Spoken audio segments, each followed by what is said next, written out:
we all witnessed together here was Benedict, of course, who stepped down. That was the first pope to step down since Gregory XII, 600 years. His funeral was shorter and simpler than what we'll see here today. But it was Pope Francis who described Benedict's wisdom, tenderness, and devotion at his funeral. And we'll see here this morning that Pope Francis, he tried to simplify the rites and rules of papal funerals. We still see the majesty and what we would expect from a Catholic Mass, and certainly one fitting for a pope. But he did his best to leave his mark too. Of course, he was a very simple, down-to-earth man. Of course, the funeral of a pope is going to be like, it's going to have some pomp. We just saw the cardinal incense the casket and incense the Easter candle, and here we are incensing the altar. And as Terry was saying, the beauty is that this is the same Mass, more or less, as anyone would get in their Catholic parish.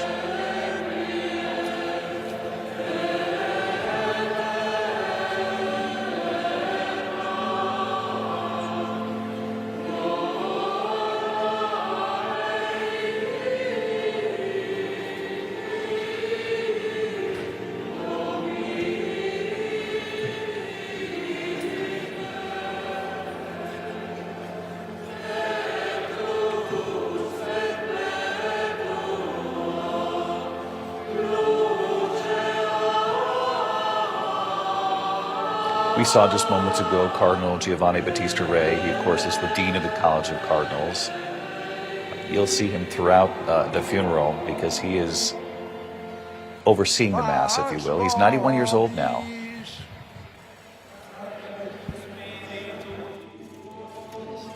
Fratres, agnoscamus peccata nostra, ut attissimus ad sacra mysteria celebranda. Confiteor De Onnipotenti et vobis fratres, quia peccavi nimis cogitatione, verbo, opere et omissione.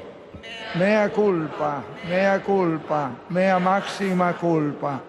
Ideo precor beata Mariam semper virginem, omnes angelos et santos, et vos fratres, orare pro me ad Dominum Deum nostrum. Misereatur nostri omnipotens Deus, et dimissis peccatis nostris, perducat nos ad vitam aeternam. Amen.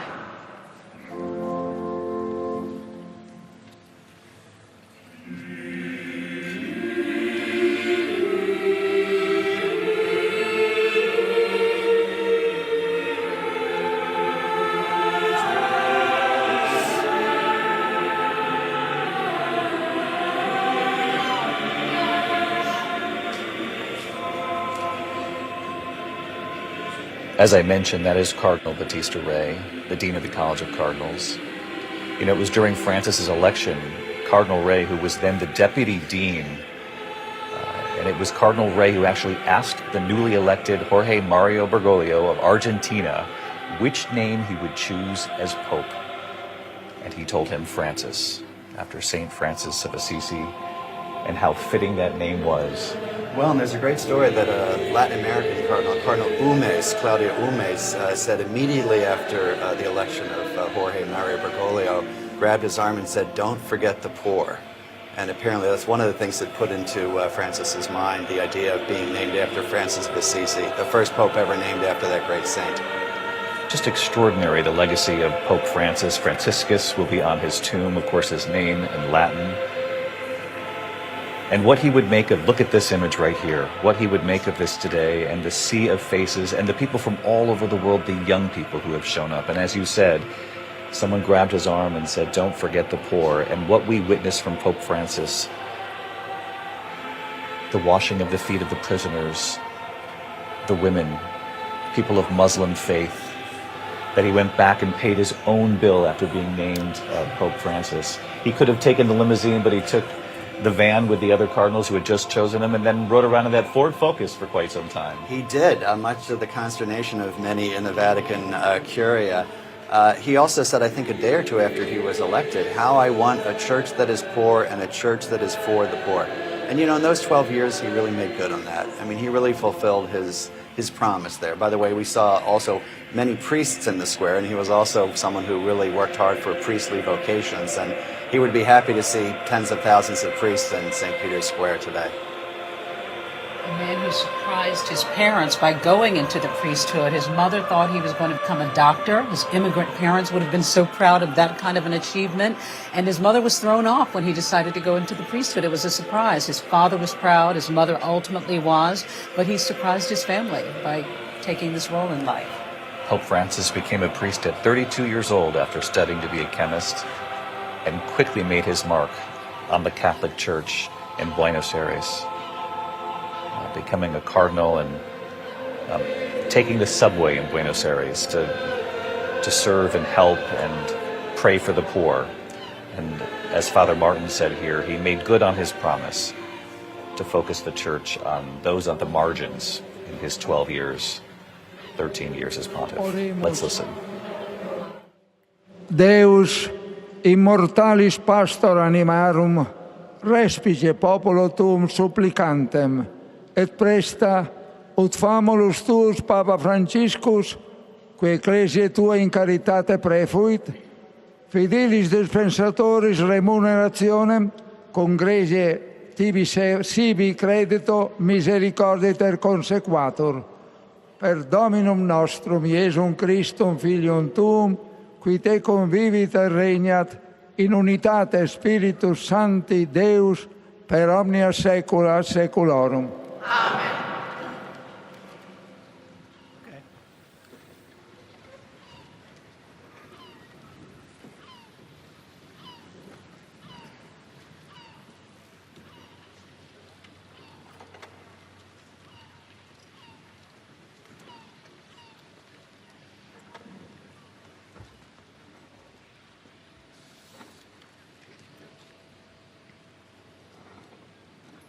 A reading from the Acts of the Apostles. In those days, Peter opened his mouth and said, "Truly, I understand that God shows no partiality.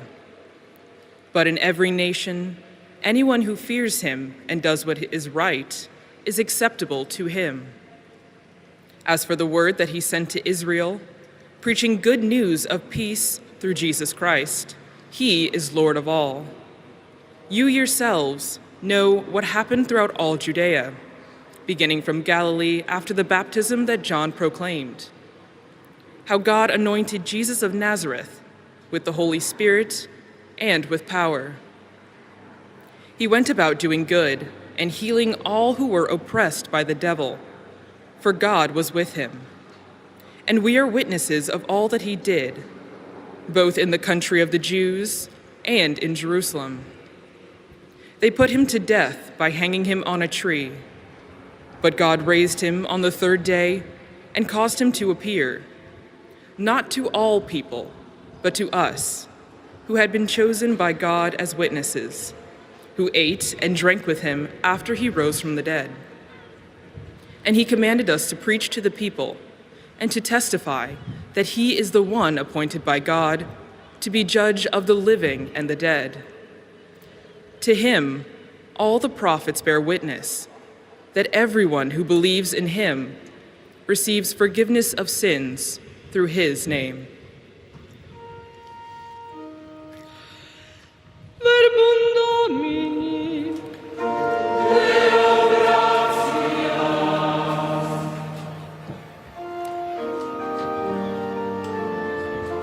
We'll hear now from the Sistine Chapel Choir. What a remarkable moment for Kelsey Gussie, who grew up in Florida, went to school in Maryland. She's a reporter for Vatican News, and she read the first reading, the Act of the Apostles.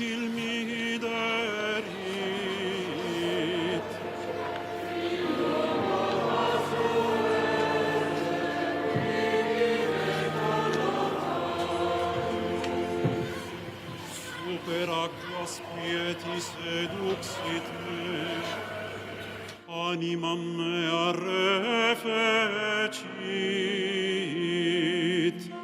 In loco pasquale, ibi me collocavit.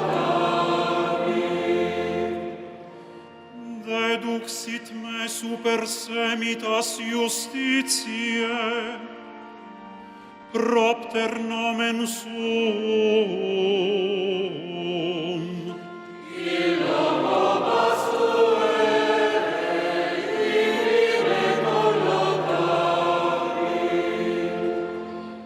Nam et si ambulavero in valle umbre mortis non timebo mala, quoniam tu mecum es.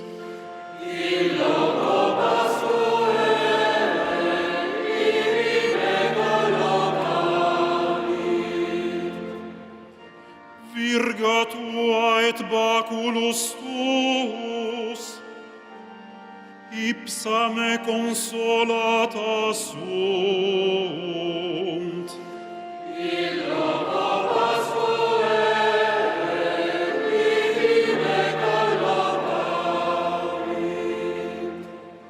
Parasti in conspectum eo mensam, adversus eos qui tribulant me.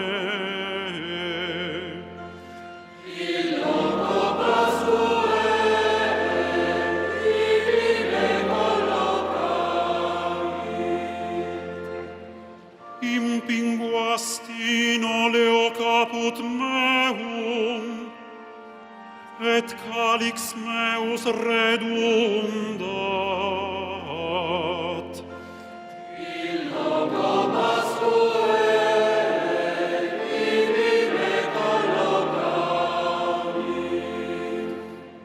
Et enim benignitas et misericordia subsequentur me, omnibus diebus vitae meae.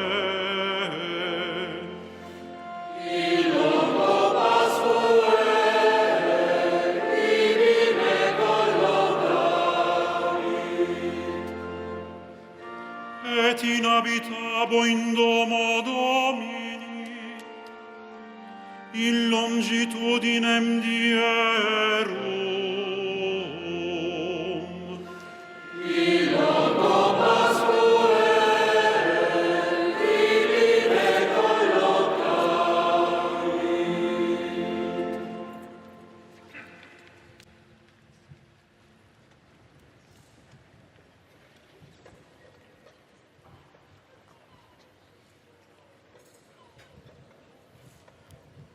Lectura de la carta del apóstol San Pablo a los Filipenses.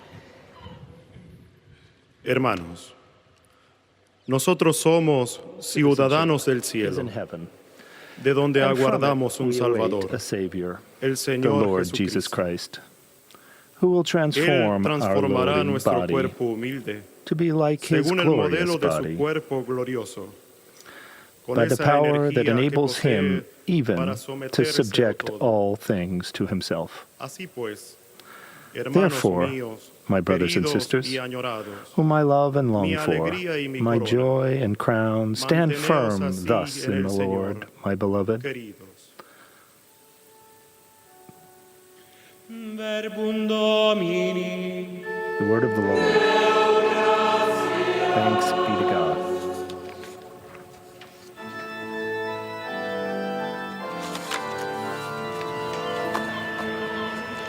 Of course, we heard the responsorial psalm, "The Lord is my shepherd, there's nothing else shall want." For those who are members of the Catholic Church, this is very familiar to them. Very familiar. So, as you said, the first reading from Acts, the responsorial psalm, which is a call and response to the crowd. The second reading from Philippians, and now this is the acclamation that leads into the proclamation of the gospel. And we're hearing the Sistine Chapel Choir here, too. They're just an unbelievable voice. They're beautiful. And it's a wonderful lead into the sort of summit of what's called the Liturgy of the Word, which is the proclamation of the gospel. And then that leads, of course, into the homily. And the gospel, of course, will be a reading from the Gospel according to John. Let's listen.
They're carrying out the gospel now. So the deacon usually proclaims the gospel. He will put it on the ambo. He will incense it. He will proclaim the gospel. And typically after the proclamation of the gospel, he'll bring it over to the presider for him to reverence. And then the presider will give the homily. And we have a translator with us here today as well, who will translate the gospel. And with your spirit. A reading from the Holy Gospel according to John. Glory to you, O Lord.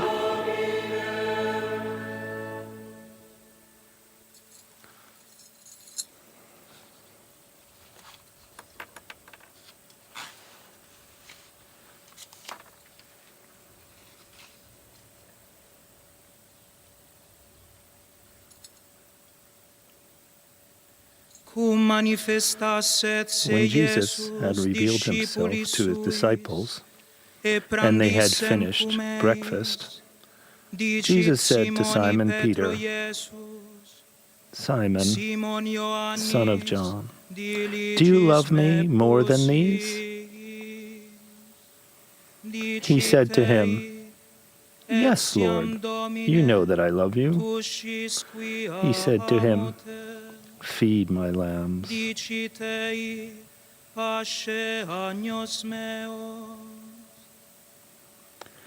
said to him a second time, Simon, son of John, do you love me? He said to him, Yes, Lord, you know that I love you. He said to him, Tend my sheep. He said to him a third time, Simon, son of John, do you love me? Peter was grieved because he said to him the third time, Do you love me? And he said to him, Lord, you know everything. You know that I love you. Jesus said to him, Feed my sheep.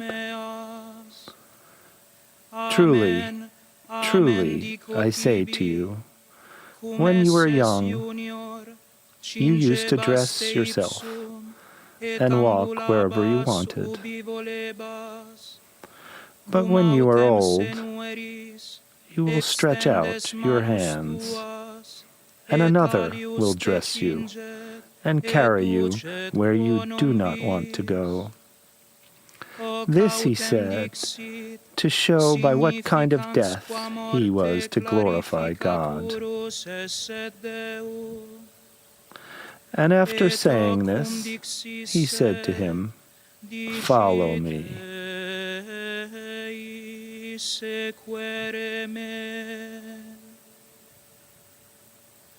The Gospel of the Lord.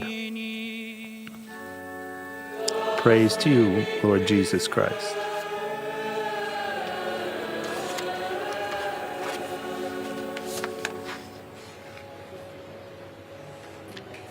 We'll hear the homily now delivered by Cardinal Giovanni Battista Re. Of course, as I mentioned earlier, the Dean of the College of Cardinals presiding over the Mass here today. And he spoke just this morning here at the Vatican about the power of watching Pope Francis in those final days, the strength the Pope showed. He'll deliver the homily here this morning. The Catholic Church telling us that 200,000 people, at least 200,000 have gathered here, the sea of faces from all over the world, to pay their respects to Pope Francis. In questa maestosa piazza di San Pietro, nella quale Papa where Francesco Pope tante Francis volte celebrated ha the celebrato Eucharist so many l'Eucaristia, times and presided over great gatherings over the past 12 years. Nel corso di questi 12 anni, We are siamo gathered raccolti with in sad preghiera hearts in prayer attorno alle sue around spoglie his mortal mortali, remains.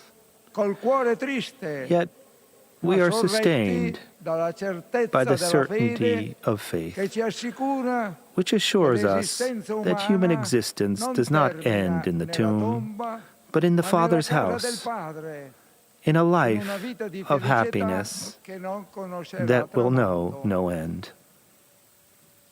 On behalf of the College of Cardinals, I cordially thank all of you for your presence. With deep emotion, I extend respectful greetings and heartfelt thanks to the heads of state, heads of government, and official delegations who have come from many countries to express their affection, veneration, and esteem for our late Holy Father. The outpouring of affection that we have witnessed in recent days, following his passing from this earth into eternity, tells us how much the profound pontificate of Pope Francis touched minds and hearts. The final image we have of him, which will remain etched in our memory, is that of last Sunday, Easter Sunday, when Pope Francis, despite his serious health problems, wanted to give us his blessing from the balcony of St. Peter's Basilica. He then came down to this square to greet the large crowd gathered for the Easter Mass while riding in the open-top Pope-mobile.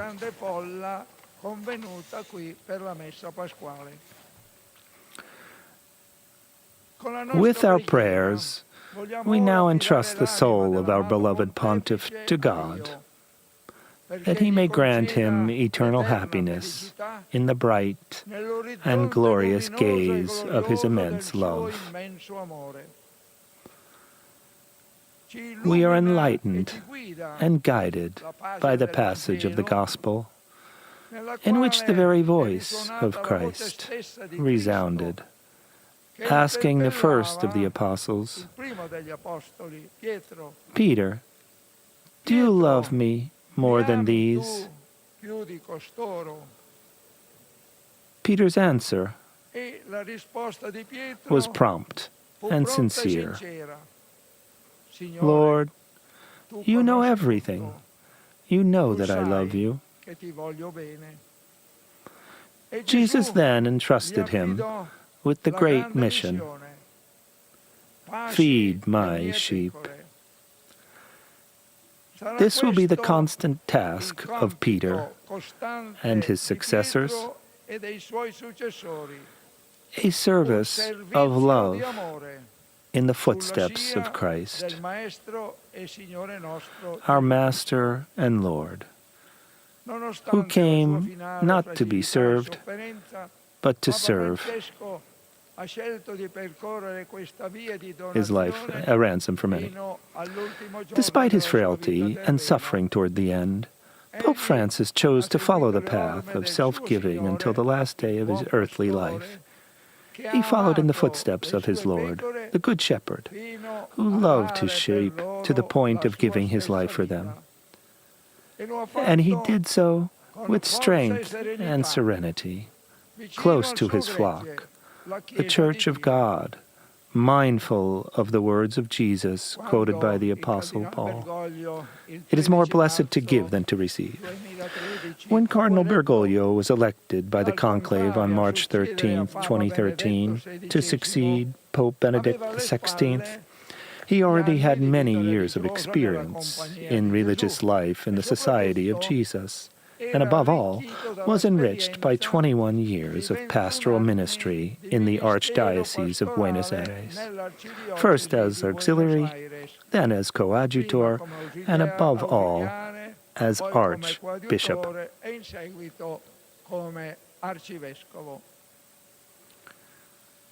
The decision to take the name Francis immediately appeared to indicate the pastoral plan and style on which he wanted to base his pontificate, seeking inspiration from the spirit of St. Francis of Assisi.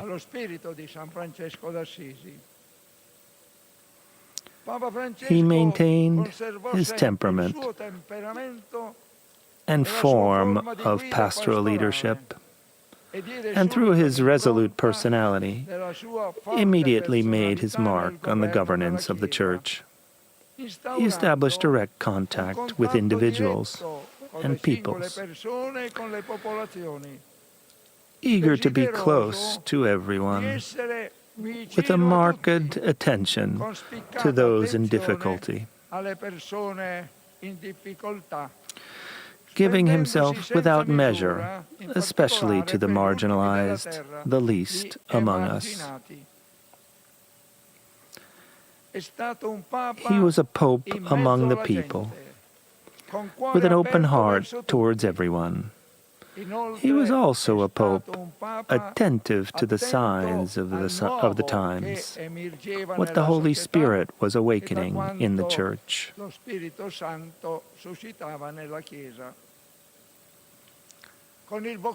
With his characteristic vocabulary and language, rich in images and metaphors, he always sought to shed light on the problems of our time with the wisdom of the gospel. He did so by offering a response guided by the light of faith and encouraging us to live as Christians amid the challenges and contradictions in recent years, which he loved to describe as an epochal change. He had great spontaneity and an informal way of addressing everyone, even those far from the Church. Rich in human warmth and deeply sensitive to today's challenges, Pope Francis truly shared the anxieties, sufferings, and hopes of this time of globalization. He gave of himself by comforting and encouraging us with a message capable of reaching people's hearts in a direct and immediate way.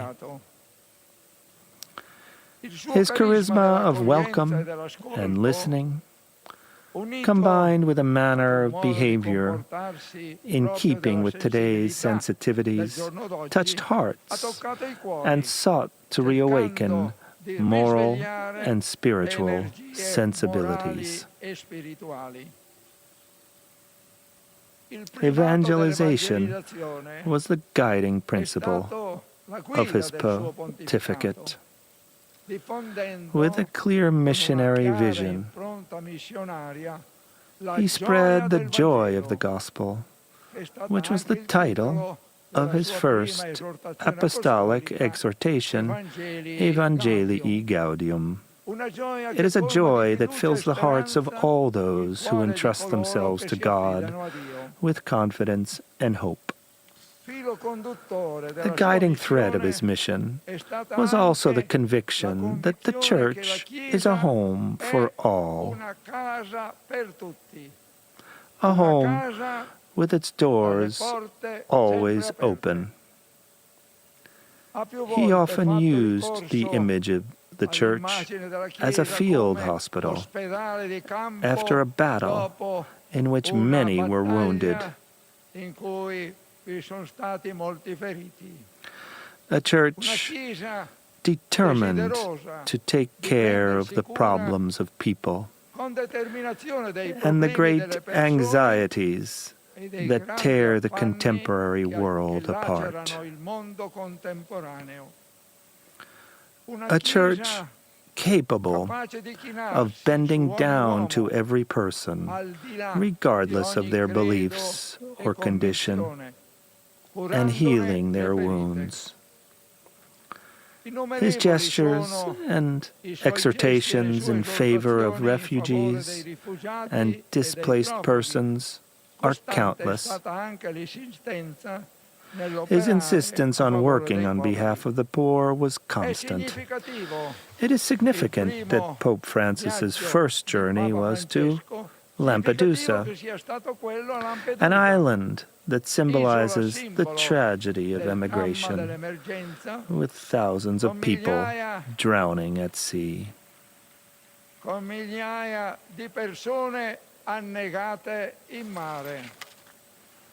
In the same vein was his trip to Lesbos, together with the ecumenical patriarch and the Archbishop of Athens, as well as the celebration of a Mass on the border between Mexico and the United States during his journey to Mexico.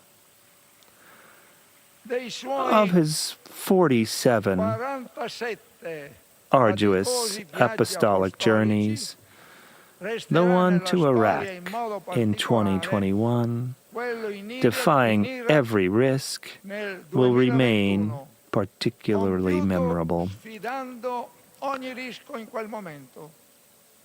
That difficult apostolic journey was a balm on the open wounds of the Iraqi people, who had suffered so much from the inhuman actions of ISIS. It was also an important trip for interreligious dialogue, another significant dimension of his pastoral work. With his 2024 apostolic journey to 4 countries in Asia Oceania, the Pope reached the most periphery of the world. Pope Francis always placed the gospel of mercy at the center, repeatedly emphasizing that God never tires of forgiving us. He always forgives, whatever the situation might be of the person who asks for forgiveness and returns to the right path. He called for the extraordinary Jubilee of Mercy in order to highlight that mercy is the heart of the gospel. Mercy and the joy of the gospel are 2 key words for Pope Francis. In contrast to what he called the culture of waste,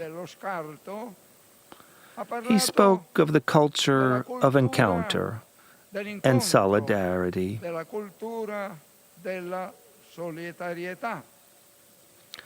The theme of fraternity ran through his entire pontificate with vibrant tones. In his encyclical letter, Fratelli Tutti, he wanted to revive a worldwide aspiration to fraternity, because we are all children of the same Father who is in heaven. He often forcefully reminded us that we all belong to the same human family.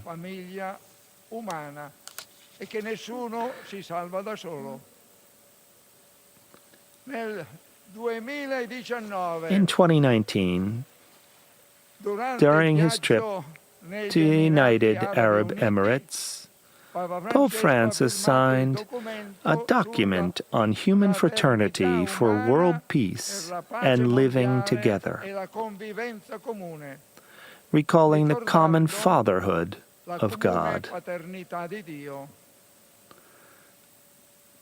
Addressing men and women throughout the world, in his encyclical letter, Laudato Si, he drew attention to our duties and shared responsibility for our common home nella casa comune. stating, "No one is saved alone."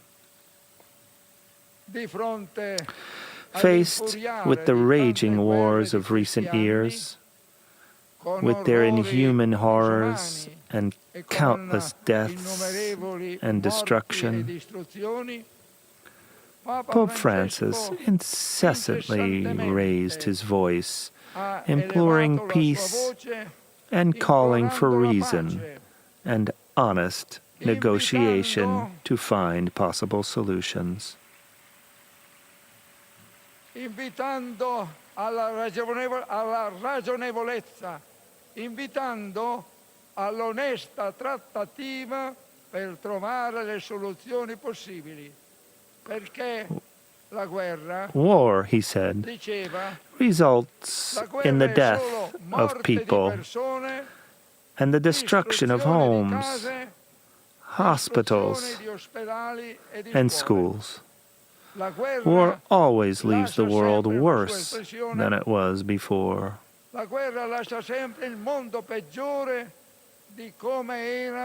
And it is always a painful and tragic defeat for everyone. Una dolorosa e tragica sconfitta. Costruire ponti, Build bridges, e non not muri, walls, è was an un'esortazione exhortation degli he più volte repeated ripetuto. many times. È il servizio di fede, And his service of faith come as successor of the Apostle Peter è stato always sempre was linked congiunto al to the servizio service of dell'uomo humanity in tutte in le all sue its dimensions. dimensioni. In unione Spiritually united con tutta la with all of cristianità, Christianity, noi we are siamo qui here in numerosi large a numbers to pregare pray for Pope per Papa Francis, Francesco, perché Dio that lo God may accolga welcome him nell'immensità del into suo the amore. immensity of his love. Papa Francesco Pope Francis soleva used to conclude concludere i suoi his discorsi speeches e anche and i suoi meetings by incontri saying, personali dicendo, "Do not "Non forget to dimenticatevi pray for di me." pregare per me." Ora, Dear Pope Francis, ora, caro Papa Francesco, we now ask you chiediamo a te to di pray for pregare us, per noi. E chiediamo, ti we chiediamo ask che dal cielo tu benedica la Chiesa, benedica Roma, and may you bless the benedica il Church, mondo intero, bless Rome, and bless the whole world from heaven, as you did last Sunday from the balcony of this basilica, in a final embrace with all the people of God, but also embrace humanity that seeks the truth with a sincere heart and holds high the torch of hope.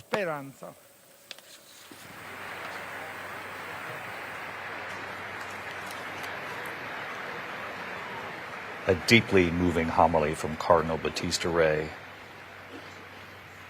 speaking of Pope Francis, who would often end meetings by saying, "Do not forget to pray for me." He said, "Dear Pope Francis, we now ask you to pray for us." As we look at that simple wooden coffin, the request of Pope Francis. A moment of reflection here.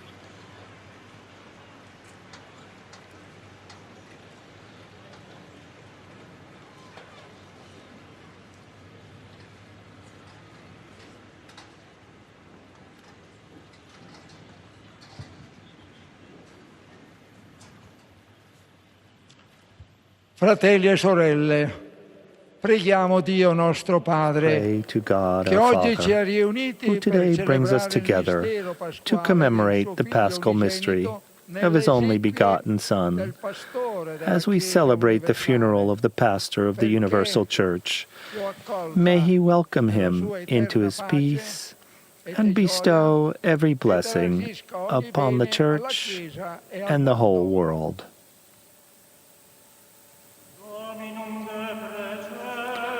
Let us pray to the Lord. Lord, hear our prayer.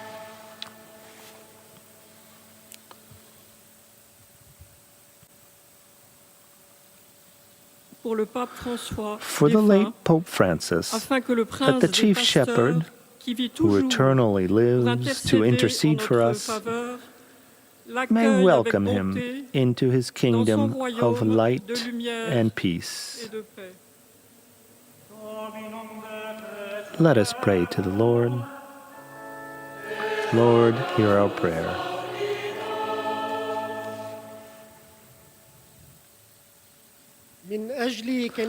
For the Holy Church of God, that in fidelity to her mandate she may be, in Christ, a leaven of renewal in our human family.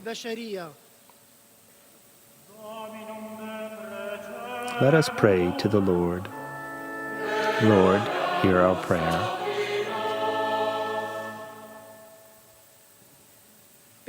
For all peoples and nations, that by the tireless pursuit of justice they may be ever united in fraternal love and persevere in seeking the path of peace.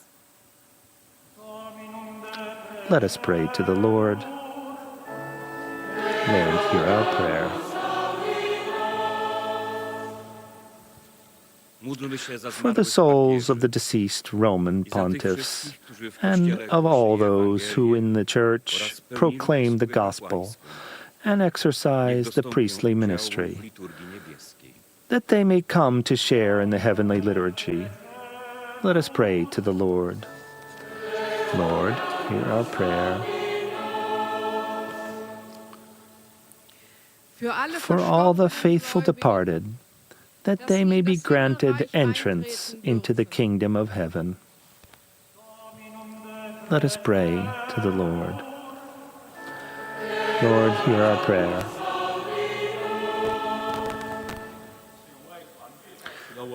For us gathered here, that having celebrated the sacred mysteries, we may one day be called by Christ to enter His glorious kingdom. Let us pray to the Lord. Lord, hear our prayer. The prayer God, of the our faithful salvation. in French, Hear us as we make our prayer. Arabic, Portuguese, Polish, German, and Chinese. Of course, with the help of our translator. The liturgy of the Eucharist is next, Father. That's right. So after the prayers of the faithful comes as you said, the liturgy of the Eucharist, the second part of the Mass after the liturgy of the Word. And it's familiar, maybe to even non-Catholics, as where the priest prays over the bread and the wine and they become, we believe, the body and blood of Christ, and then they're distributed during communion. So for Catholics watching back in the U.S., this becomes a very familiar part of... Absolutely. They would see this every Sunday, or maybe if they're good Catholics, every day in their parishes.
Orate fratres, ut meum ac vestrum that my sacrificium sacrifice and acceptabile yours fiat may be aut acceptable Deum to Patrem God, omnipotent. the Almighty Father. May the Lord accept the sacrifice at your hands for the praise and glory of his name, for our good and the good of all his holy church.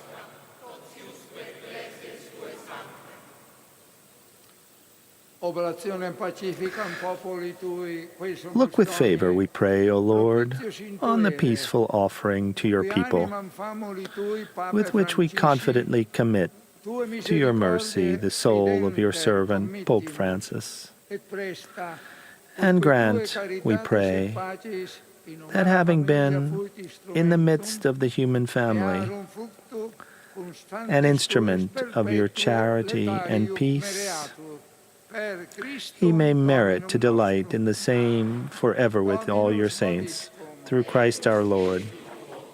The Lord be with you. Lift up your hearts. Gratias agamus, Let us give Domino thanks to the Deo Lord our nostrum. God. It is right and just. Vere It is dignum et truly justum right and est, just, ecum est our duty salutare, and our salvation, nos tibi always semper et and ubique everywhere to gratias give you agere. thanks, Domine, Lord, Holy Sancte Father, Pater, Almighty and omnipotens eternal eterne God, Deus, through per Christ Christum our Dominum Lord. nostrum. In In quo him, nobis the spes hope beate of blessed resurrection resurrectionis has infunsi, dawned, ut that quod those saddened consista by the certa certainty of moriendi dying conditio, might be eodem consoled by the consoletur promise future of immortality to promissio. come. Indeed, Tui sei in for your infidelibus, faithful Domine, Lord, vita mutatur life non is solitur, changed, not ended. et dissoluta And when this terrestris earthly uius dwelling turns to incolatus dust, domo, an eternal eterna dwelling in is made celis ready for habitatio them in comparatur. heaven. Et And ideo, so, cum with angelis et angels and archangelis, archangels, cum tronis with et thrones and dominationis, dominions, and cum with all the omni hosts militia and powers celestis of heaven, exercitus, we sing the innum hymn gloriae of your tue glory, canimus, as sie without fide end dicens. we acclaim,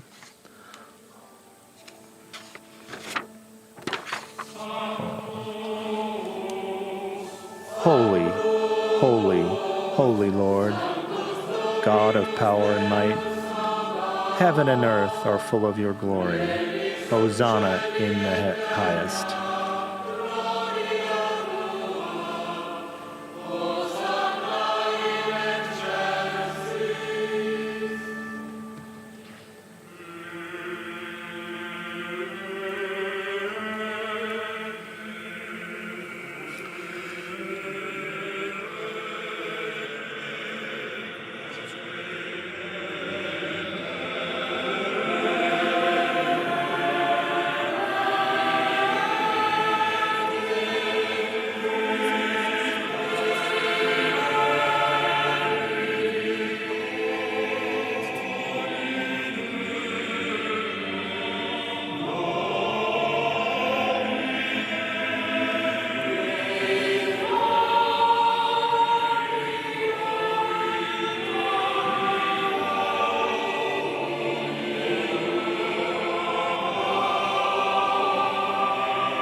You are indeed holy, O Lord, and all you have created rightly gives you praise. For through your Son, our Lord Jesus Christ, by the power and working of the Holy Spirit, you give life to all things and make them holy. And you never cease to gather a people to yourself, so that from the rising of the sun to its setting, a pure sacrifice may be offered to your name. Therefore, O Lord, we humbly implore you, by the same Spirit graciously make holy these gifts we have brought to you for consecration, that they may become the body and blood of your Son, our Lord Jesus Christ, at whose command we celebrate these mysteries. For on the night he was betrayed, he himself took bread, and giving you thanks, he said the blessings, broke the bread, and gave it to his disciples, saying, Take this, all of you, and eat of it, for this is my body, which will be given up for you.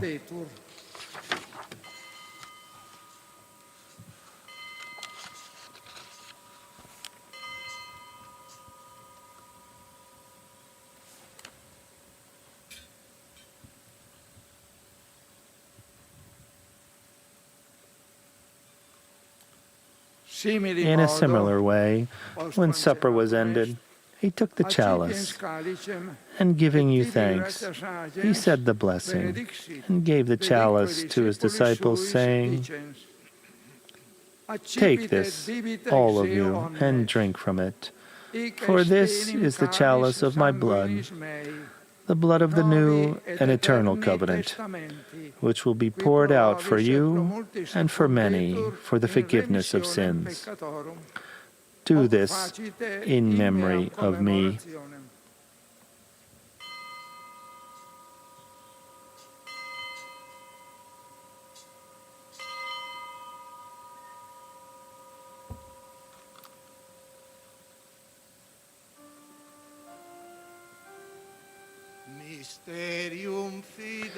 The mystery of faith.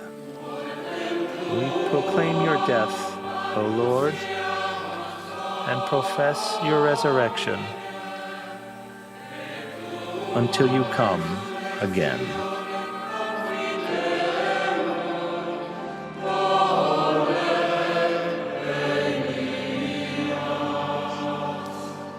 Therefore, O Lord, as we celebrate the memorial of the saving passion of your Son, his wondrous resurrection and ascension into heaven, and as we look forward to his second coming, we offer you in thanksgiving this holy and living sacrifice.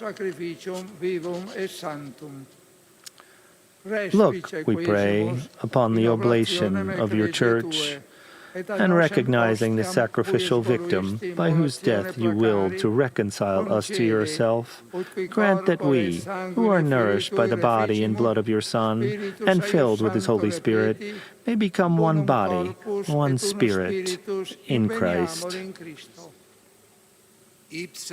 May he make of us an eternal offering to you, so that we may obtain an inheritance with your elect, especially with the most blessed Virgin Mary, Mother of God, the blessed Joseph, her spouse, with your blessed apostles and glorious martyrs, and with all the saints, on whose constant intercession, in your presence we rely for unfailing help. May this sacrifice of our reconciliation, we pray, O Lord, advance the peace and salvation of all the world. Be pleased to confirm in faith and charity your pilgrim church on earth, with the order of bishops, all the clergy, and the entire people you have gained for your own. Listen graciously to the prayers of this family, whom you have summoned before you. In your compassion, O merciful Father, gather to yourself all your children scattered throughout the world. Remember your servant, Pope Francis, whom you have called from this world to yourself. Grant that he who was united with your Son in a death like his may also be with him in his resurrection, when from the earth he will raise up in the flesh those who have died, and transform our lowly body after the pattern of his own glorious body. To our departed brothers and sisters too, and to all who are pleasing to you at their passing from this life, give kind admittance to your kingdom. There we hope to enjoy forever the fullness of your glory, when you will wipe away every tear from our eyes, For seeing you, our God, as you are, we shall be like you for all the ages, and praise you without end, through Christ our Lord, through whom you bestow on the world all that is good. Per Christum Dominum nostrum, perque mundo bona cuncta lageris. Through him, and with him, and in him, O God, Almighty Father, in the unity of the Holy Spirit, all glory and honor is yours, forever and ever.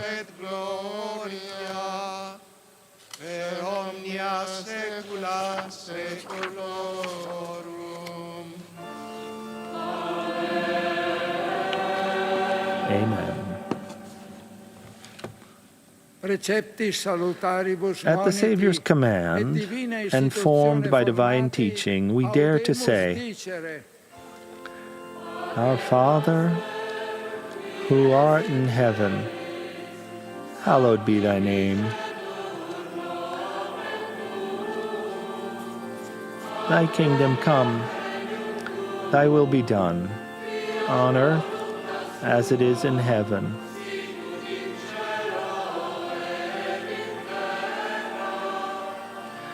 Give us this day our daily bread, and forgive us our trespasses, as we forgive those who trespass against us.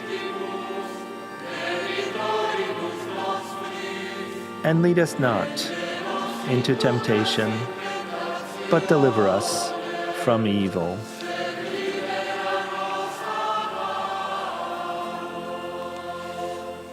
Deliver us, Lord, we pray, from every evil.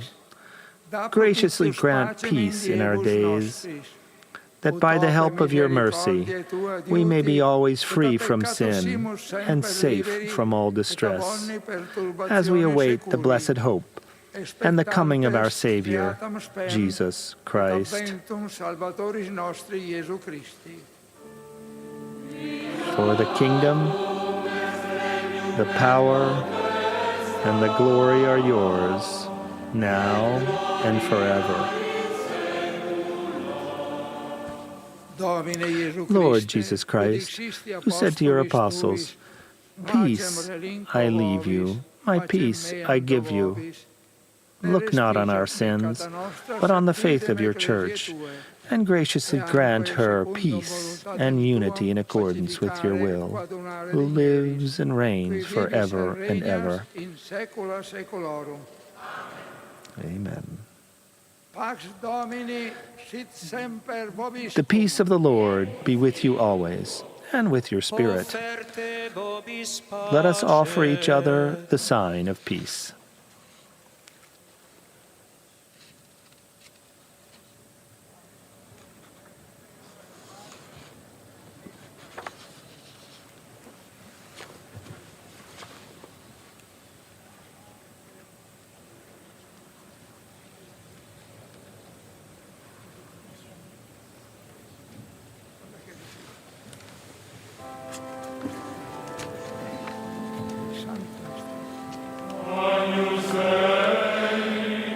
Lamb of God, who take away the sins of the world, have mercy on us.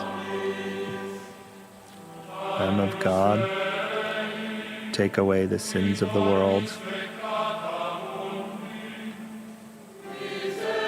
have mercy on us.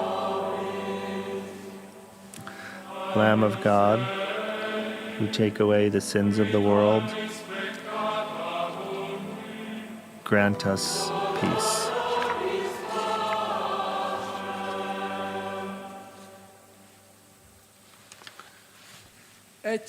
Behold the Lamb of God. Behold him who takes away the sins of the world. Blessed are those called to the supper of the Lamb.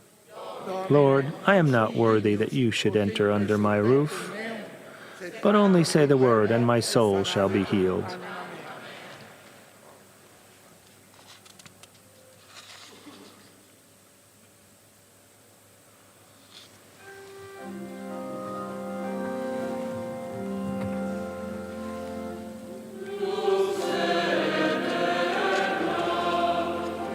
Let perpetual light shine upon him with your saints forever, for you are merciful.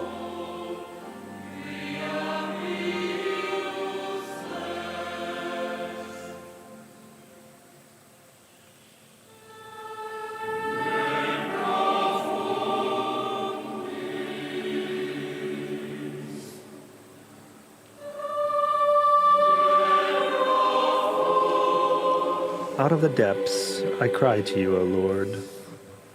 Lord, hear my voice.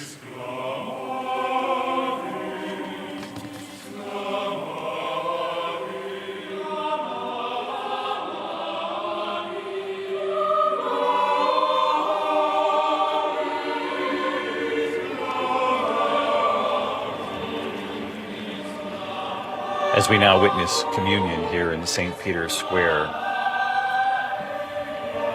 a powerful and moving Mass for Pope Francis.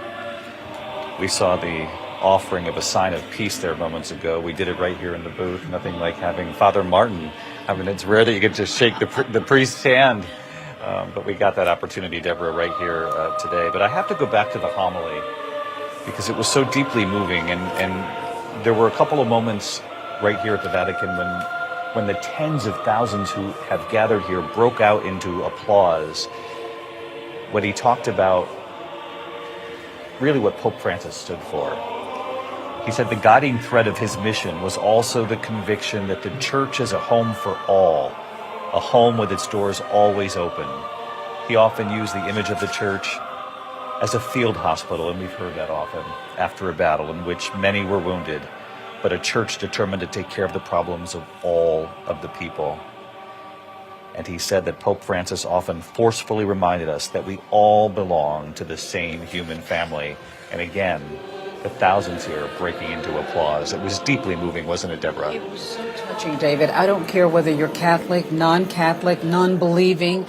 You cannot watch the service and not be touched somehow. And I think because the Pope cared so much about the afflicted and the poor, and to hear in his own words, really in that homily, how he saw the church not as a gilded and glorious place, but a refuge. And to talk about being a field hospital, he wanted the church to be bruised and dirty because it was all about getting down with people who suffered. So I think that image is so profound when you hear and see that simple coffin out in this breathtaking space. He speaks still through in death, I guess, as he did in life. It's really, really powerful, I think. No question about that. And Pope Francis was also fearless. I mean, we look at the conflict around the world and the raging wars, and that was also brought up in the homily. With inhuman horrors and countless deaths and destruction, Pope Francis incessantly raised his voice, imploring peace. And again, the audience here responding, Father Martin. Yeah, I thought it was interesting where they responded, as you pointed out, when he talked about the margins, when he said he wanted a church, Cardinal Ray said Pope Francis wanted a church for tutti, tutti, tutti, for everyone.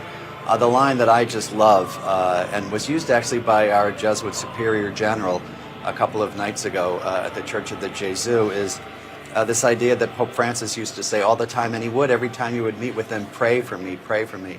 And now Cardinal Ray said, dear Pope Francis, we now ask you to pray for us.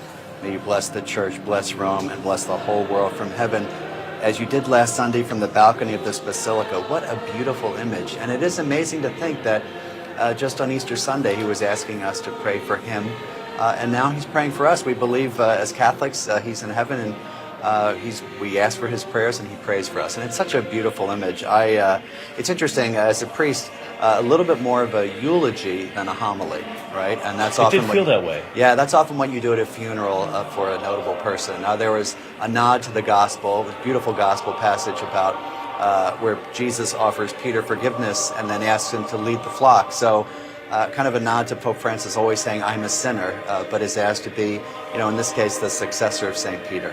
Yeah. And that moment, though, where, and we mentioned it earlier, too, he often said, pray for me, but the request here in front of the world is the fact that everyone here hopeful that Pope Francis now prays for us. I saw you chuckle there, though, as well, Father Martin, when he said, with his characteristic vocabulary and language, rich in images and metaphors. He used to make up words, actually, and it used to frustrate some of the translators. I was talking to a friend of his last night who said that he was speaking with him in Spanish. My Spanish isn't very good.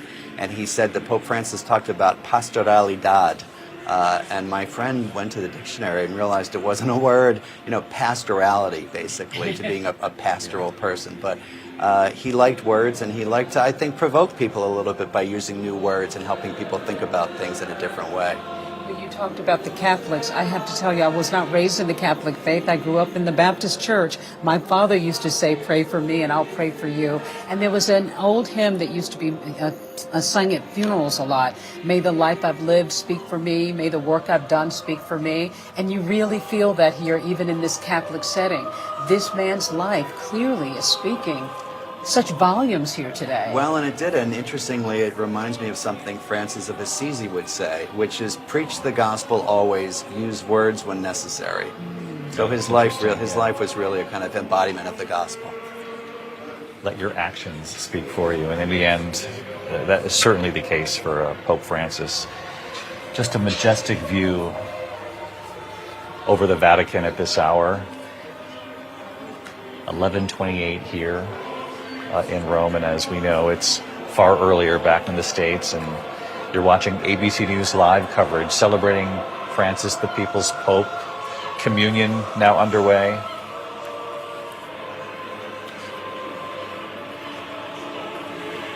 And the beautiful voices who have been a part of this funeral mass. James Longman, you're right down there with the people, St. Peter's Square, and we can see their faces right now.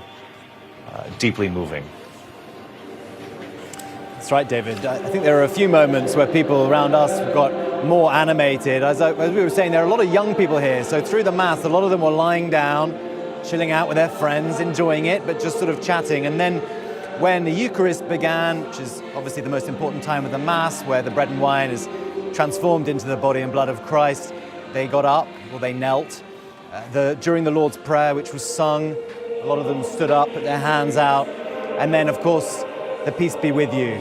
And that moment was really special. We watched everyone around here, not just within their own group, but go a little bit further in the crowd, wind their way through, find a friend, find a stranger, and shake their hand too. I would have liked to have seen an image maybe of the world leaders turning to each other and shaking each other's hands. That would have been nice, I think, too. You might not have been able to see it from your vantage point, but we were lucky enough to see it here, James, the feed, and that's exactly what played out. Not only the people in the square shaking hands and offering peace, but we saw President Trump and French President Macron exchanging a sign of peace, and other world leaders who had gathered here. That was, as James points out, a deeply moving moment. Let's listen here as communion continues.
I would gather it must be remarkable for a priest to deliver communion in a crowd like this, where people are coming from all over the world, all walks of life. It is. I've done it in these big papal masses here in the Basilica or St. Peter's Square. I've done it in Lourdes, in the Holy Land, and it's amazing because people see you there with the hosts and come up to you streaming. You have no idea who they are, where they're from, what their background is, and it really does remind you of the universality of the church as much as the prayers do.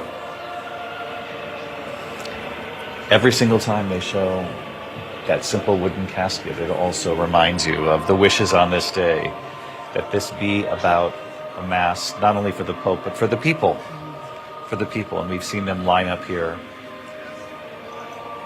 And last night, after World News, in the middle of the night here, as we drove back to the hotel, there were people lined up 10, 12 deep in sleeping bags on the sidewalks of Rome, just waiting and hoping that they would get a chance to be in the square today. And I so hope that the people we saw last night are part of this crowd we're looking at right now. You probably are. I mean, people were absolutely gathered around here for the last 24 hours for sure. You know, David, I was struck by something else that Pope Francis said: let us be evangelized by the poor. When he had so many amazing comments and quotes about the poor over the course of his time, not only as Pope, but before that. And he felt that that was what the center of this experience is about. And you see the diversity of the faces in the crowd. People with obviously hands to their faces, a moment of reflection and end of prayer.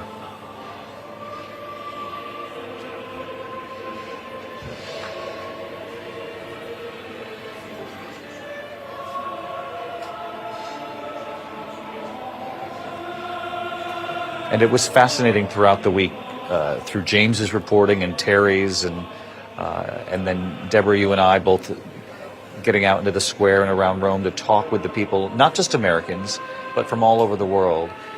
But when we did talk to people from the United States who had come, the conviction they had about being here and bearing witness to a leader that they believe in this particular moment, in this time, spoke most to them about what it means to love, what love is, and what it is to recognize those who are most in need. And you could hear that too when you would hear the burst of applause in the crowd, hearing some of his words reflected. They really felt that this was a man who understood today and what our ills are. I think also they felt that this was a man who understood them, right? That he was close to the people, and it really is true. He liked being around people, and he felt, as a friend of mine told me, caged when he was in the Vatican. And in fact, when he would go on these apostolic pilgrimages, which I would think would be so tiring, people said to me, no, he loves it. He loves being out among the people, and he loves being with particularly the poor, not only because he had experience working with the poor, but because he wanted to draw the world's attention to people who he would say often are on the peripheries. The people at the margins. The prayer now after communion? Right, post-communion prayer, leading up to the end of the Mass.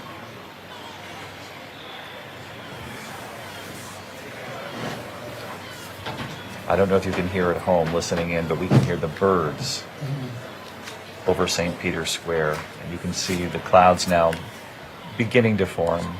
You couldn't ask for a more majestic day. Absolutely beautiful. Nice weather, beautiful skies. You hear the birds. It's breathtaking. And Terry Moran, who's witnessing the funeral right here with us, how moving it is.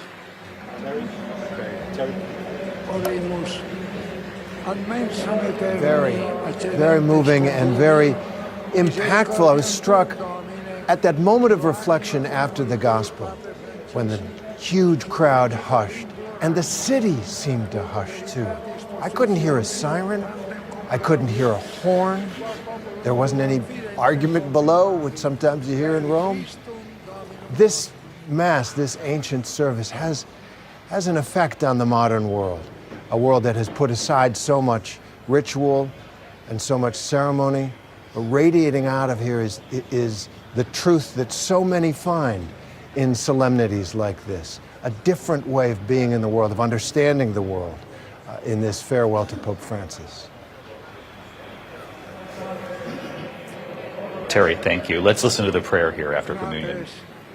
Brothers and sisters, Let us commend to God's tender mercy the soul of Pope Francis, Bishop of the Catholic Church, who confirmed his brothers and sisters in the faith of the resurrection.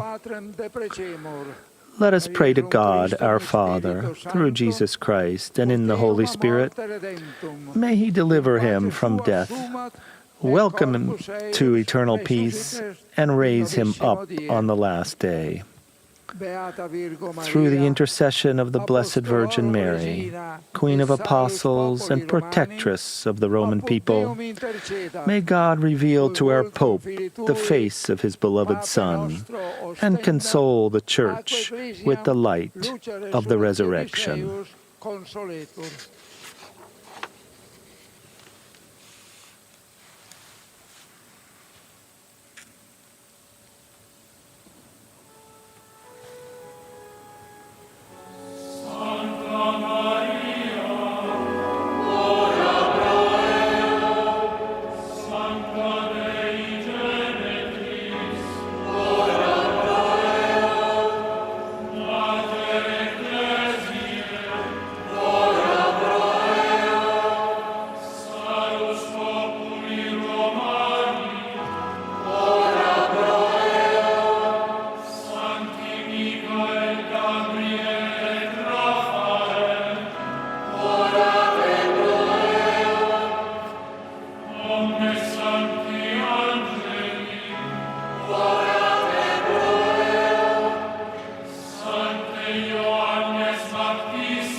The chant having asked the Virgin Mary and several Catholic saints to pray for him. Yeah, very beautiful. People who know this litany of the saints will probably know the responses Ora pro nobis, which is pray for us, but here it's pray for him. Pray for him. The prayer of the Eastern churches, and let's listen. Enjoy forever in your presence in heaven the mysteries of your grace and compassion, which he faithfully ministered on earth. Through Christ our Lord. Amen.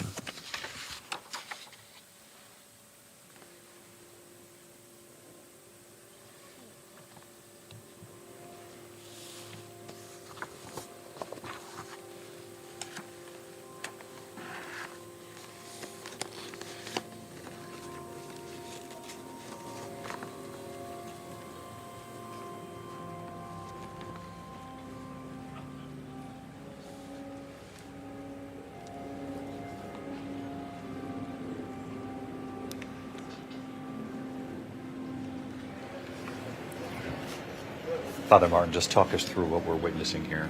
Sure. So this would be the prayer of the Eastern churches. Many people don't know or might not know that the Catholic Church has various what are called Eastern rites.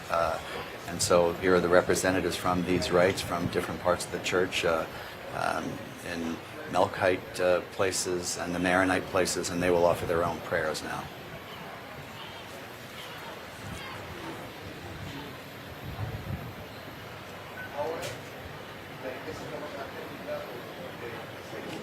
Of course, we're nearing the end of the Mass here, but certainly not the end of the morning's rituals. The procession comes next, and we'll talk much more about that in a moment.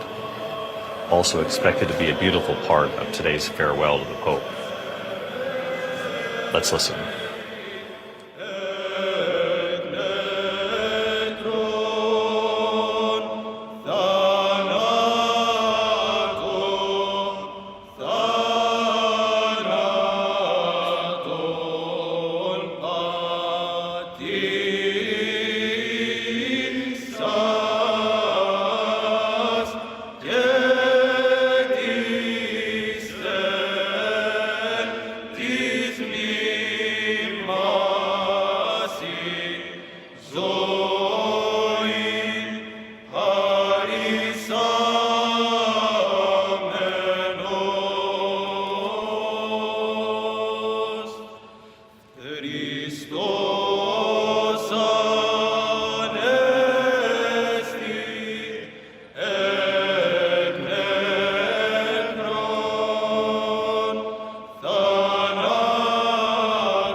Ελέησον ημάς ο Θεός, κατά το μέγερός σου, δεόμετά σου, επάκουσον και ελέησον.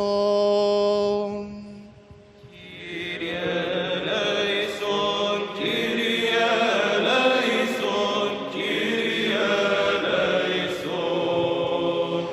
Εφη δεόμετα υπερ αναπαύσεως, της ψυχής του κακοιμημένου δούλου του Θεού, Πατρός ημών Φραγκίσκου Παπαρόμης, και υπέρ του συγχωρηθήνε αυτό, παν πλημέλημα εκούσιον τε και ακούσιον. Κύριε ελέησον, Κύριε ελέησον, Κύριε ελέησον. Όπως Κύριος ο Θεός τάξει την ψυχήν αυτού, ένδα οι δίκαιοι αναπαύονται, τα ελέη του Θεού, την βασιλείαν των ουρανών και άφεσιν των αυτού αμαρτιών, παρά Χριστό το αθανάτο βασιλεί και Θεό ημών, ετισόμεθα.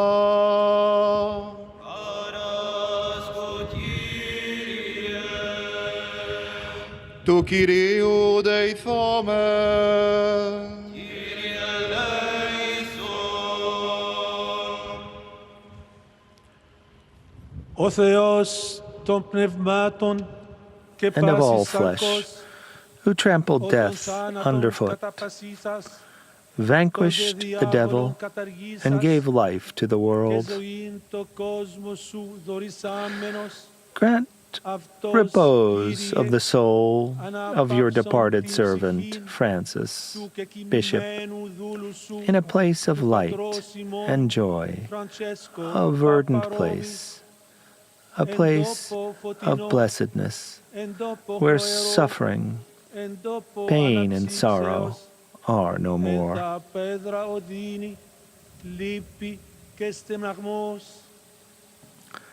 Forgive every sin he committed in thought, word, or deed. For you are a gracious God and a friend to mankind. No one who lives is without sin. You alone are sinless. Your righteousness is eternal, and your word is truth.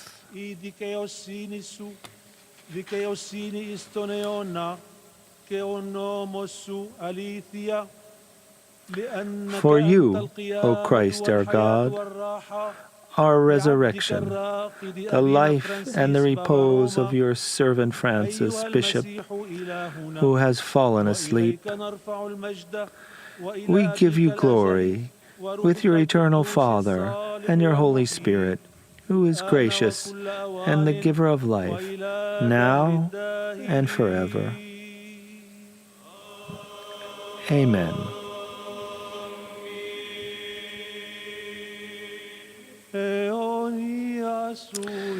May your remembrance be eternal, dear brother, worthy of blessedness, never to be forgotten.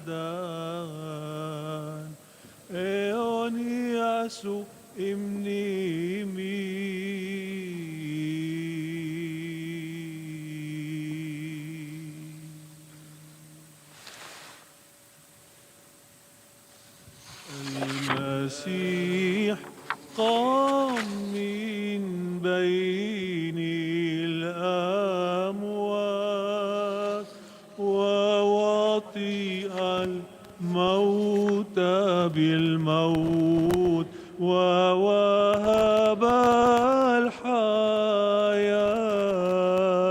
للذين في القبور.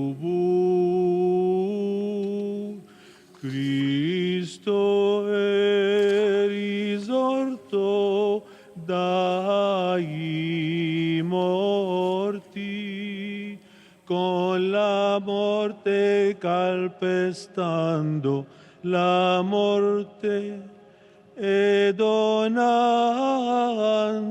la vita a coloro che licevano nei sepolcri.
Father Martin.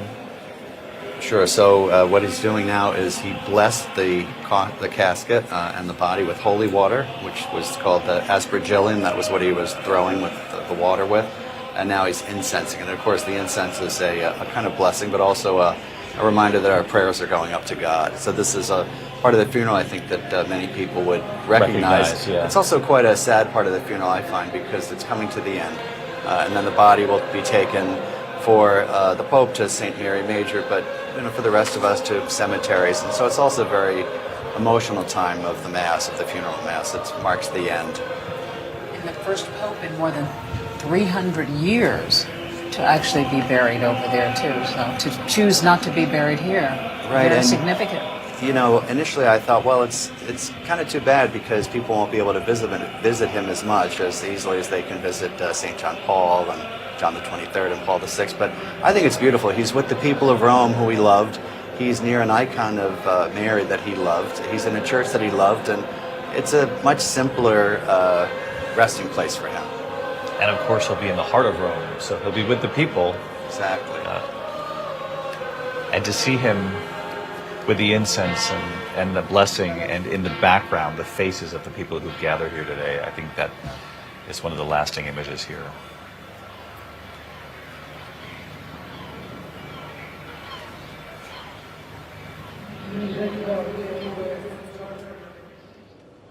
Misericordiae tue, Gracious Father, we commend to your mercy our Pope Francis, whom you made successor of Peter and shepherd of the Church, a fearless preacher of your word, and a faithful minister of the divine mysteries.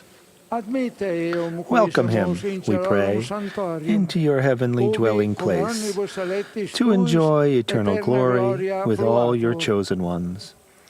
We give you thanks, Lord, for all the blessings that in your goodness you bestowed upon him for the good of your people.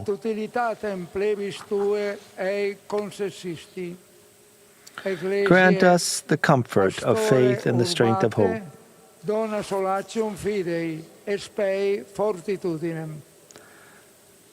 To you, Father, source of life, through Christ, the conqueror of death, in the life-giving Spirit, be all honor and glory forever and ever. Amen.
just tell Father Walk, I'll come to him next, about what we're...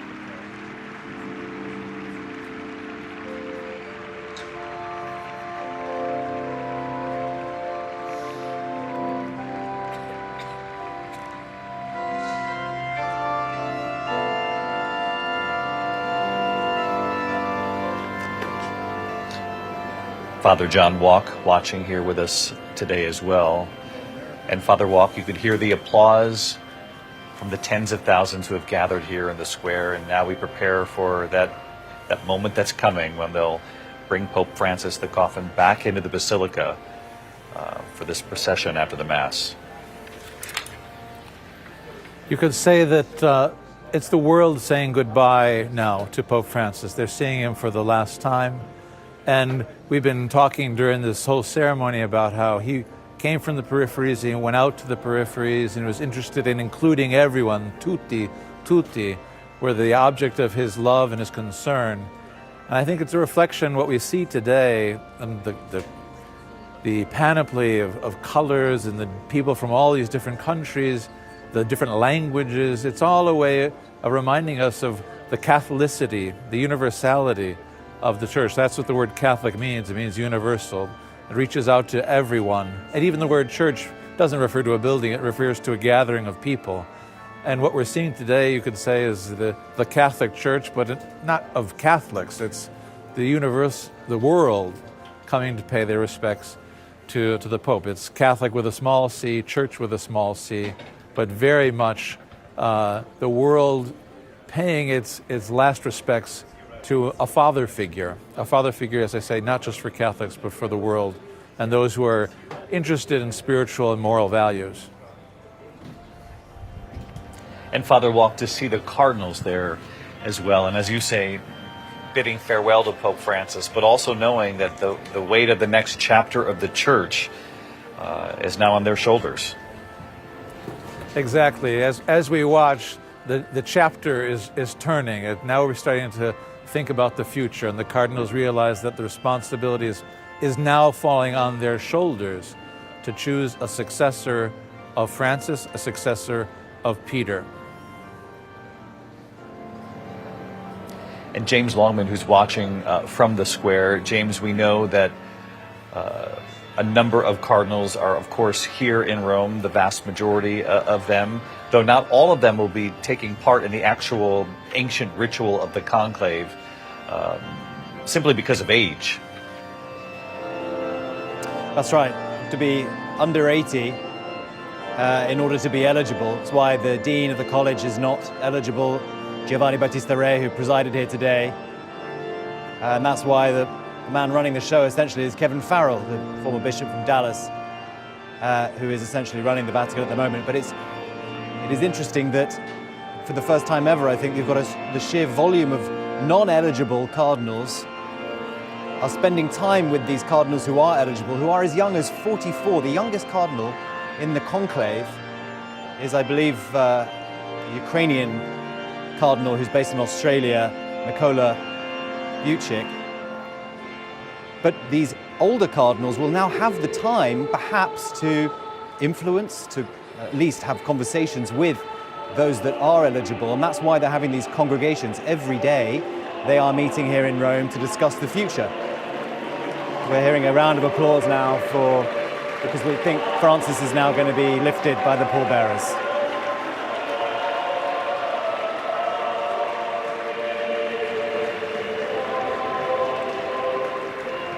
Applause and whistles coming from St. Peter's Square right now as they now lift Pope Francis. Father Martin, a powerful mention.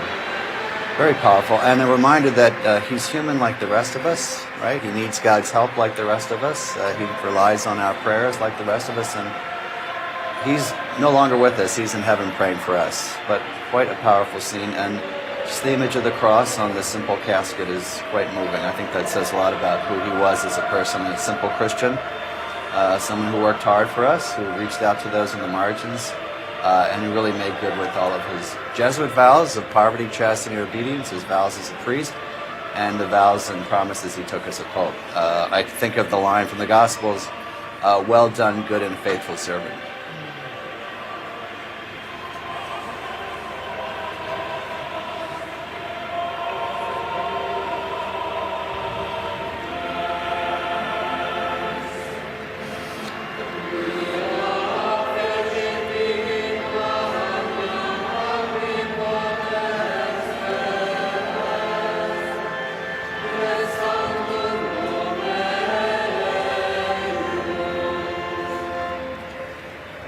Deborah, they will carry the coffin back into St. Peter's Basilica, where they will then leave with the coffin in the back of a hearse. It's our understanding you'll be able to see into the hearse as that hearse drives through the streets of Rome. But you can still hear the applause here behind us as people watch as Pope Francis is carried away. And people are already gathered, David, at his final resting place, St. Mary Major. I saw them gathering there yesterday because this will be a moment for them as well to get a chance to witness this Pope who gave of himself until the very end. You know, that Easter Mass out here, I understand he even visited a prison the week before, even in his failing health, and donated money to those prisoners. Imagine those folks now having had that last glimpse of this Pope who was working until the very end. And, you know, on Holy Thursday, he usually visited Regina Coeli prison in Vatican City and washed the feet of the poor, washed the feet of inmates. You know, this is a very powerful scene. Once again, these are the papal gentlemen, sort of his innermost helpers. When you went to visit him, those are the people you would see closest to his office. And, you know, they would help him around and help him with visitors, and now they're helping him to his final resting place. Quite powerful.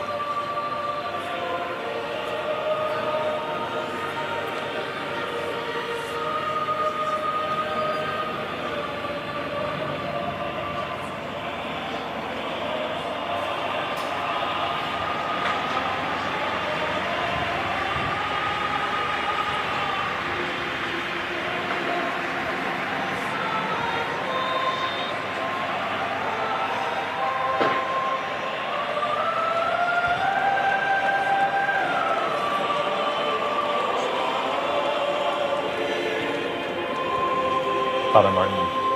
It's also wonderful to see him being carried under the banner of the resurrection, which of course is up for Easter, but also a sign of the belief that we have in eternal life for everyone, including Pope Francis now. And again, just the arc of the past week, to think it was just 1 week ago he was preparing for the final act on that balcony, where he would go out in a whispered tone. Right, and his Father Walk was saying very beautifully that he begins his papacy on that balcony when he came out and said "Buonasera," very disarming. Good evening. Exactly, Yeah. and he's announced to the world with the words "Habemus Papam," we have a Pope, which we'll hear in a couple of days or weeks, and is now being carried under that balcony, the end of his pontificate and the end of his earthly life. Just beautiful images here. You know, when he came out and said "Buonasera," it was not only the words that he used, but the simple cassock that he chose to wear. And, you know, there's been so much made of, you know, even his fashion. I hate to even use that word because it was the lack thereof, the simplicity that really sent a message from the moment he was introduced to the world on that balcony. Well, and he got some criticism even for bringing his chasuble and stole and simple mitre from Argentina. People thought you need to wear something nicer, and he thought, no, this is fine. So he always liked to live simply, dress simply, and just thought of himself as a regular person just like us, and he was. And not long after that, too, just a year or two into it, he sort of thought he would only serve a couple of years. He made jokes about how his death might be imminent, and here he went on to serve for 12 years at age 88. I mean, what a run of service he had. And he always said he was ready to go whenever God called him. He was very free. This is one of the things that we aspire to as Jesuits. St. Ignatius Loyola, whose prayer we ask for in the Litany of the Saints, asked us to be men of freedom. And he was a very free person. He wasn't constrained with really anything, and he certainly didn't care what people were saying about him. These bells are just such a wonderful tribute. Bells tolling. You know, he bowed to the crowd that day when he introduced himself. Yeah, and the first First thing he did was ask for our prayers.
Father, I see you wiping away a tear. I know that you're friends with Pope Francis, and the bells tolling are a powerful tribute, but they're also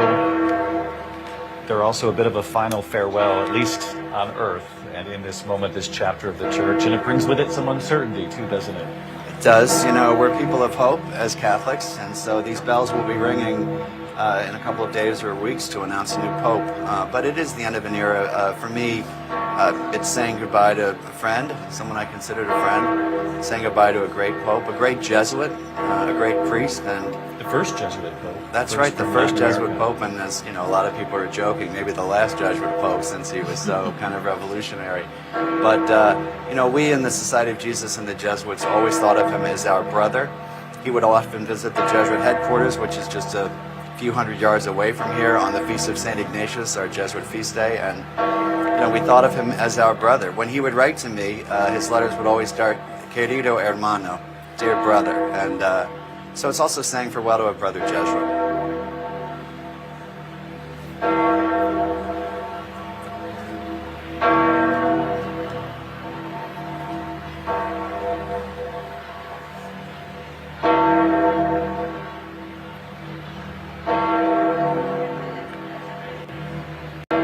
And Father John Walk, who's also with us here today. Father Walk, the beginning here nearly of a new chapter. Exactly. We're about to see something that no one who is alive today has ever seen, which is a funeral for a pope that ends with the pope leaving St. Peter's Basilica. It's been a very long time, as I say, over 100 years, since the Pope wasn't buried in St. Peter's.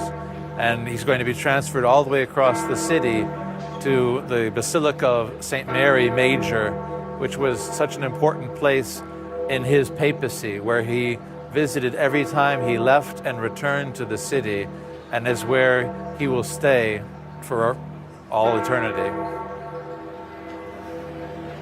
In fact, we haven't seen the body of a pope buried outside the Vatican since 1924. Pope Leo XIII.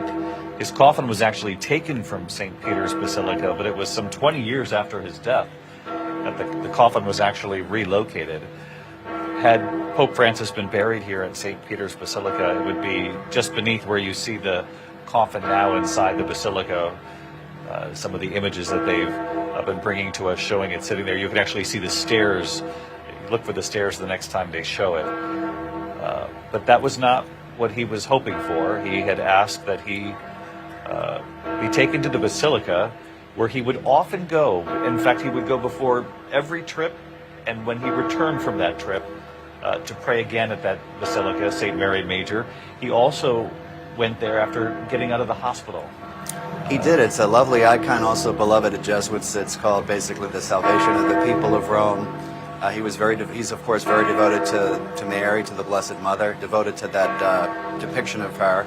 I think it's also interesting, as Father Walk was saying, in life he was always going out, right? Going out of the Vatican, and even in death, right? He's going forth from the Vatican, from St. Peter's Square, to be among the people in the heart of Rome. It's a perfect resting place for him. A moment ago we saw him at prayer at St. Mary Major. And as we mentioned before, the location is in central Rome. So even though I know, Father, you were hoping that perhaps if he were buried here at St. Peter's, the people making a pilgrimage here to the Vatican would have a chance to be with him once again, to say a prayer with him. Though they'll have that opportunity, and perhaps a different demographic will have access as well. They will, and I think it'll make St. Mary Major an even more popular destination for pilgrims. And also, as a good Jesuit, they always said Ignatius loved the cities. St. Ignatius loved the cities, and so he's in the middle of the city, in the middle of the people, and I think it's quite beautiful. And look, this is where he was most at home, and so why not let him rest there? I think it's quite wonderful. Now, he's not the only pope to be buried at St. Mary Major. Others have. It's just been a very long time. And also, the procession through Rome will give people a chance to also say their farewell to him in a new way. So for those of you watching back in the United States this morning, first of all, a thank you, because I know that means you got up early with all of us here at ABC News, and we certainly appreciate that. You're about to witness something that Father Walk pointed out we have not seen really in our lifetime.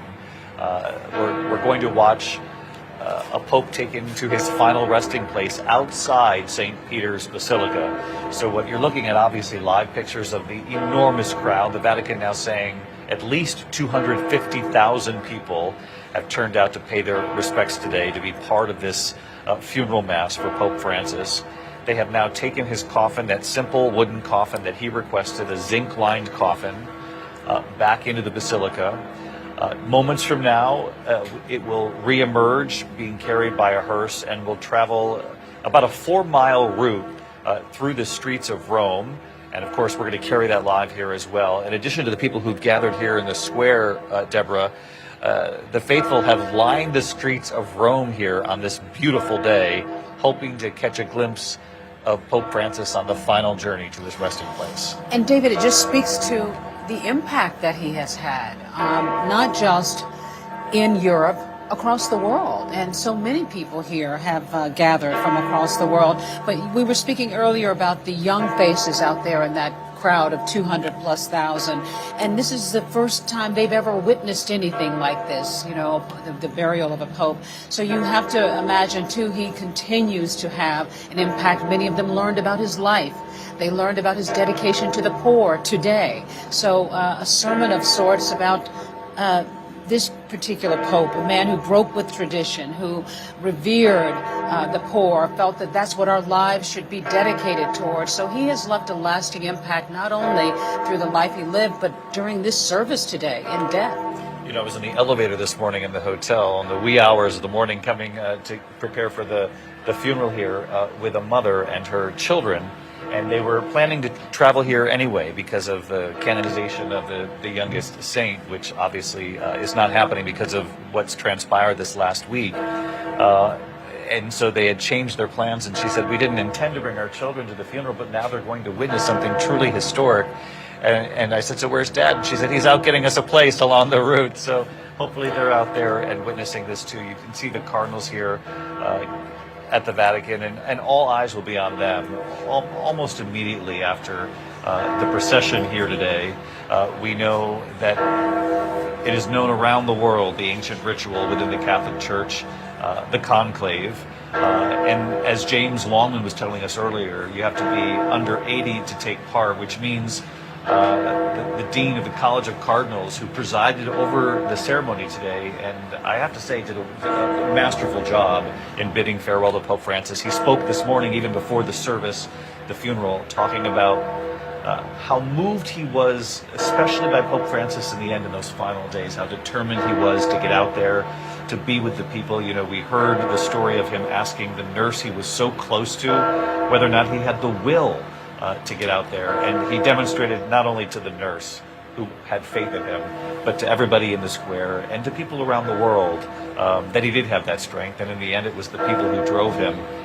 The cardinals themselves, though, and I was mentioning the Dean of the College of Cardinals who presided over the service today, Cardinal Ray, will not be a part of the election of the next pope. He's 91. And it's quite striking how many are actually older than 80 and will have to step aside for the conclave.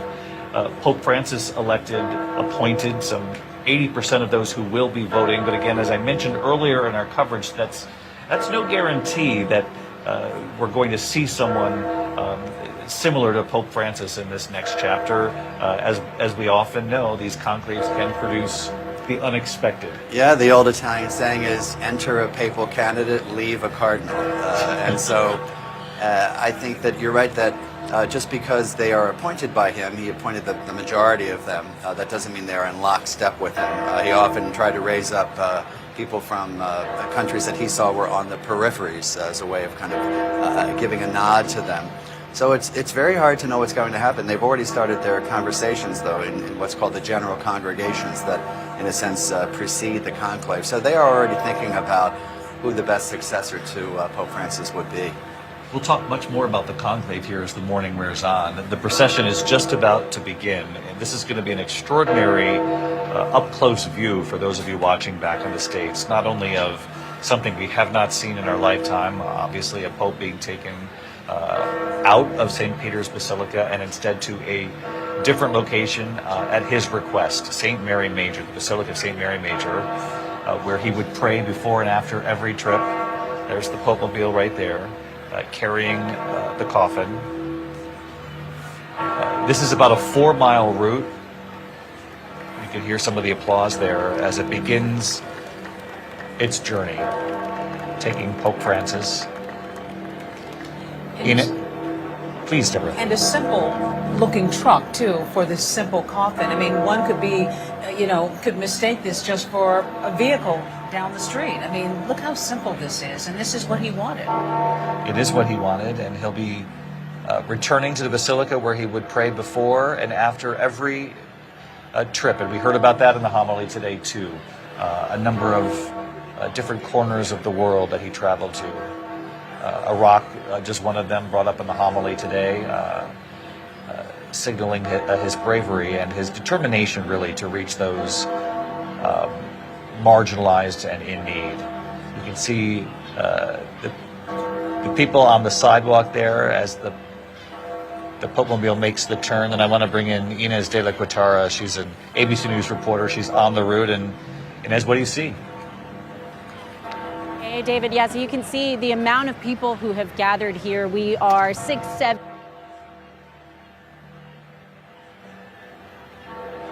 Yeah, we just lost you for just a second. Part of the satellite, probably the competing signals here with the world's attention focused on the Pope. I can hear her now faintly. You'll let me know, control room, when we have her David, back. if you can... Yes, please. Go ahead. Go ahead, Eunice. If you can hear me, David, yeah, so we're here, and you can see the crowd behind me. We are about 6, 7, 8 people deep, people from all around the world who have come here to watch that funeral procession as the People's Pope is about to be reunited with his people and make his way to St. Mary's Major, where he wanted to be buried. He didn't want to be buried in the gilded halls of the Vatican. I traveled with Pope Francis twice. He would always go to pray at St. Mary Major before and after every trip. It was always the first and last stop. So I'm expecting this to be a very moving scene as the Pope makes his final trip to St. Mary Major. And like I said, it's people from all over the world. We've met people from Argentina, from Hungary, from the US. I see a Brazilian flag behind my camera. I was lucky enough to be there when Pope Francis said that the church was a place for todos, todos, todos, a place for everyone. And we are seeing that reflected today. People from all walks of life who wanted to come and pay their respects. What have the people there told you? What drove them to come out to make sure they were on the sidewalk there, as you mentioned, 8, 9, 10 people deep? Yes, I mean, there's people who were here already, either for the Easter holiday, people who were here for the canonization of Carlo Acutis, but there are also people who traveled here, who wanted to be here because this is a pope that meant so much to so many. Many people felt they had a very personal connection to Pope Francis, and this is someone who, you know, I think even if you weren't a Catholic, Pope Francis carried a message of love, of peace. Up until the very end, he was pushing for peace in Gaza, in Ukraine, and so, again, yeah, people from all walks of life, from all different faiths, who wanted to be here. Ines, thank you. She's just at the tunnel there that he's about to go through, not far from actually the modest papal residence where he lives too. Well, that's right. Just a few minutes earlier, we saw the Pope Mobile with his remains pass the Casa Santa Marta, where he spent the last 12 years. He decided not to live in the more elaborate apostolic palace where he kept his office. He also passed the Paul VI audience hall, where he would have a lot of those indoor papal audiences where many people saw him, where the synod was for the last 2 years. So places that are very familiar to him, familiar to his friends. He would often see his friends at Casa Santa Marta. Jerry O'Connell, who was with us recently, said that there was the morning schedule that the Pope had, all the official things, and then there was the afternoon schedule when he would see friends and visitors and people who weren't exactly, sort of assigned to see him. So I think it was wonderful that he lived in that very simple guest house, which actually will be where the cardinals will reside while they are, undergoing the conclave. What are the chances the next pope moves back into the opulent sort of papal residence, or now feels a little bit of the pressure that, Pope Francis has set an example here? Well, I was thinking about that this morning, David. I think either way is fine. I think if he decided to, live more sort of simply, as it were. By the same token, that's a guest house, and people are coming in and out, and you would see the Pope in the cafeteria. So I would also forgive the next Pope if he decides I don't know if I want to see that many people and maybe move back to the Apostolic Palace. So who knows? Who are we to judge, right? In Pope Francis' words, the next Pope gets to make that decision. But I was struck by the fact that he said that he really liked to be amongst the people, and he thought that he would be isolated, actually, in the gilded part of that the Vatican. And he said psychologically for him, he needed to be around people. He would have lunch and dinner with janitors and people just around the building because he liked that people part of it. Well, I would gather he preferred the afternoon schedule to the morning schedule, given what you just shared with us. He would also go very late, too, sometimes 7:30, 8 o'clock, and continue to see people. He was very garrulous and loved being around people. Talk to us about some of the other landmarks we're going to see along this route here today. Well, I think you might have to bring in Father Walk, who's a little bit more of a Roman expert than I am. He is Father Walk. You've actually lived in Rome for a good 30 years now, also originally from the States. You can see the feed that's coming in right now. Tell us what we should be on the lookout for here. Well, we're waiting for the now we can see the Pope Mobile turned into a hearse, a white hearse, coming out of the tunnel under the Janiculum Hill, and it's soon going to be crossing the Tiber River. So it's left the Vatican city-state. It's now in the city of Rome. It's about to arrive at the Tiber River. It will cross the Tiber and then take a very long straight street all the way to the Roman Forum and the Colosseum.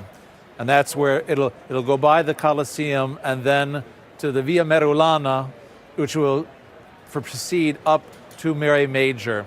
I wanted to mention something about Mary Major, which is that that basilica also has an importance for the Jesuits, which is that the founder of the Jesuits, St. Ignatius, celebrated his first Mass at St. Mary Major. So it's a Jesuit church as well.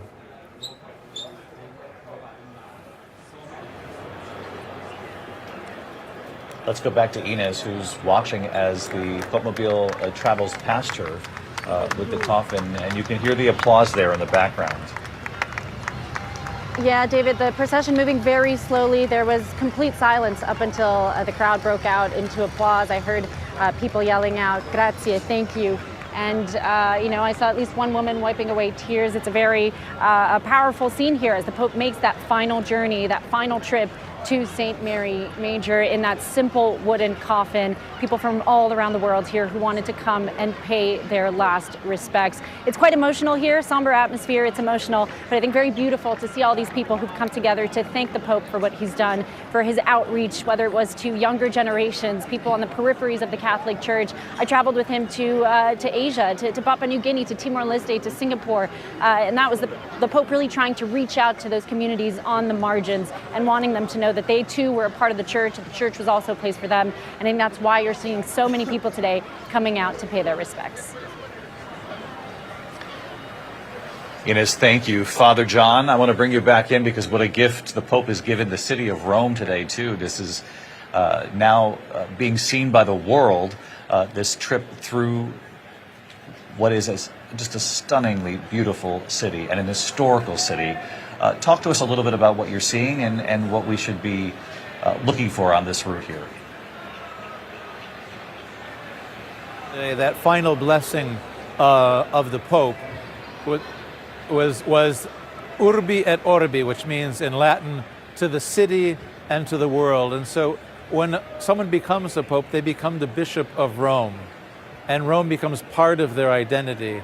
And the Pope deciding to be buried in St. Mary Major in the chapel that's dedicated to Salus Populi Romani, which is the health of the people of Rome. That's the image of Our Lady, of Mary in that chapel, is specifically Mary as the sort of patron of the people of the city of Rome. So the Pope is in a certain way underlining his Romanness and his being part of the city of Rome. And he will be, as I say, he will remain part of the city of Rome till the end of time. You can see there that the hearse, which is also looks very much like a Popemobile, if you will, glass windows around it so that you can see in, you can see the coffin that it carries. Look at the people there.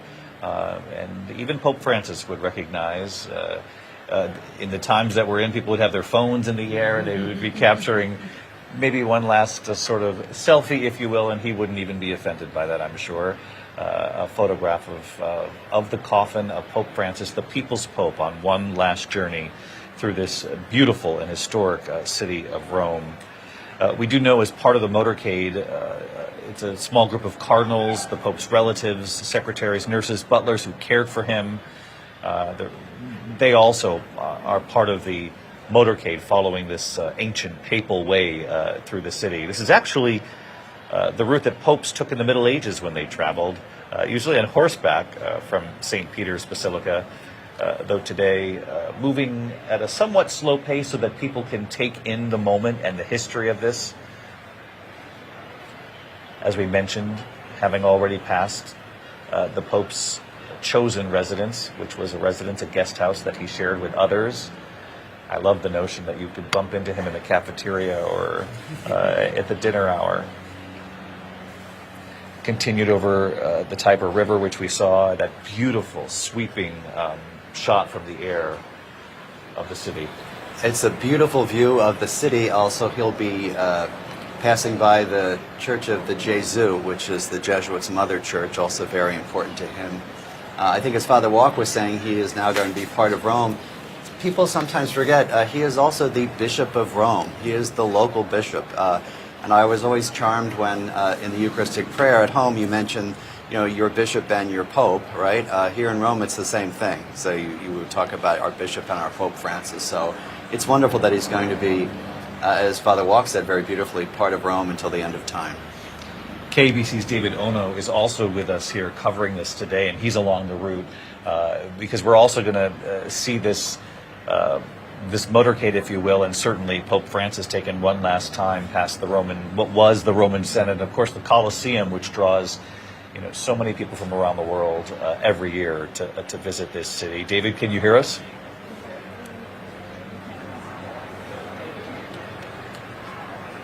I can hear you, David, and it's good to be with you on one of the most incredible backdrops in all the world, one of the most iconic buildings in all the world, the Roman Colosseum behind me, and the crowd has gathered in giant numbers. I wouldn't be surprised if you told me 100,000 people are standing with us, waiting for the Pope to pass by the Colosseum. The Colosseum is important not just to the city of Rome, it's important to the Catholic Church. It's a sacred site of Christian martyrdom, and as a result, every Good Friday, the holiest of all days in the Catholic religion, they have a Way of the Cross ceremony. It's a ceremony that the Pope usually presides over, although the last 2 years Pope Francis was not able to be there because of his failing health. But it's a beautiful ceremony. It's held at 9:30 at night. The whole community comes out. Imagine the Colosseum illuminated. It's one of the more beautiful sights that you would see. And as a result, the Pope going by here is a very fitting tribute, not just to the history of Rome, but to the people of Rome. So many people are out here, and as we all know, Francis wanted to connect with everybody, and it seems like everybody is here as they go on by. It's interesting to note that the questions remain on how the crowd will react as he goes on by. They're standing all around me. The masses are way down there, and they obviously want to take a picture, but will they be silent? Will they pray? Or will they celebrate? Will they cheer? Will they applaud for him? Will they walk out and try to get near him? A lot of questions. Nevertheless, a lot of respectful people here have gathered, and they wait in great anticipation of Pope Francis to go on by. David? I'm curious, David, just from those who've gathered there, and Father Martin pointed out so well that not only was he, the Pope for 1.3, 1.4 billion Catholics around the world, he was the bishop for the people of Rome. He was a local leader as well. And to see how many people have turned out just on the streets of Rome, and perhaps what they shared with you about why they decided to be part of this historic moment, why they wanted to see him one last time.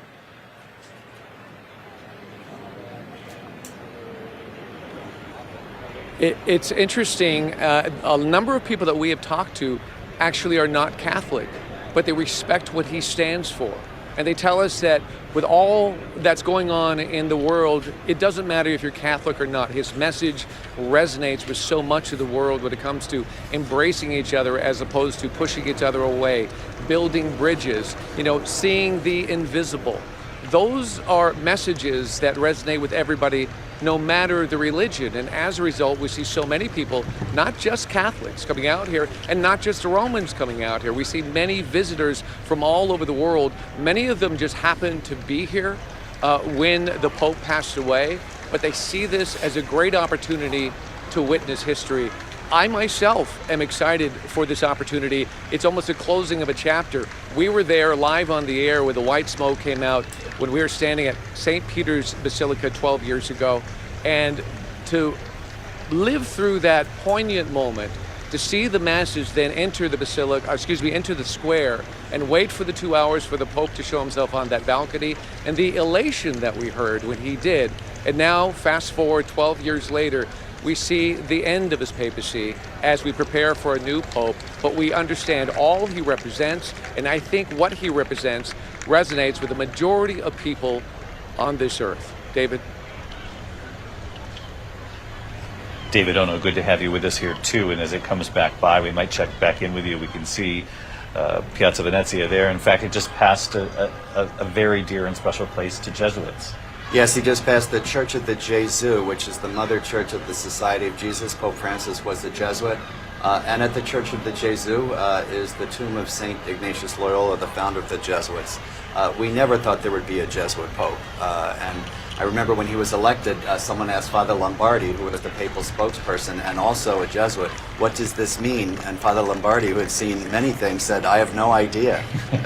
There's also a great line I have to share with you from Father Joe McShane, former president of Fordham University, who said, a humble Jesuit, an oxymoron, a Jesuit Pope, an impossibility. A humble Jesuit pope, a miracle. A miracle, yeah.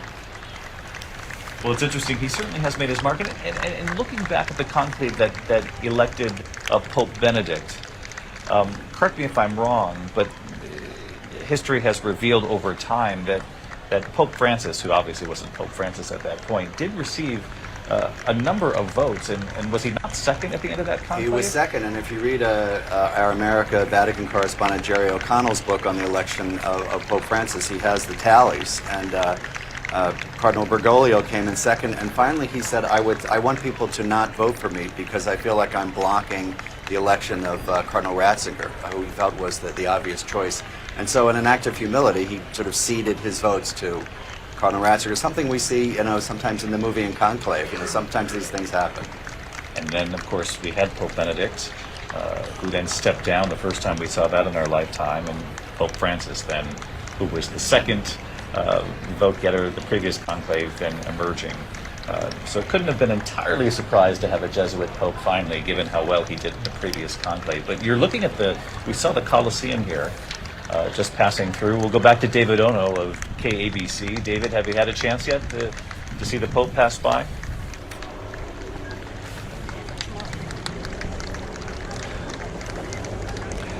David, we are still waiting, but I'll get out of the way of the shot so you can look down the way, and I hope you could see it because we're a couple of 100 yards up, but we love this vantage point because from where we're standing, we're going to see the Pope round a corner, go right in front of the Colosseum, and there, I would estimate probably 100,000 people, maybe more, are waiting for him. The police have done a good job of cordoning off the area. People are on both sides, and the Pope will come up that narrow lane. I know there's some police officers that are kind of standing in the way, but there's a narrow lane that the Pope will come up the hill. He'll come right at our camera and go right by my left shoulder. So I think this is going to be an amazing vantage point, and so many people have been waiting.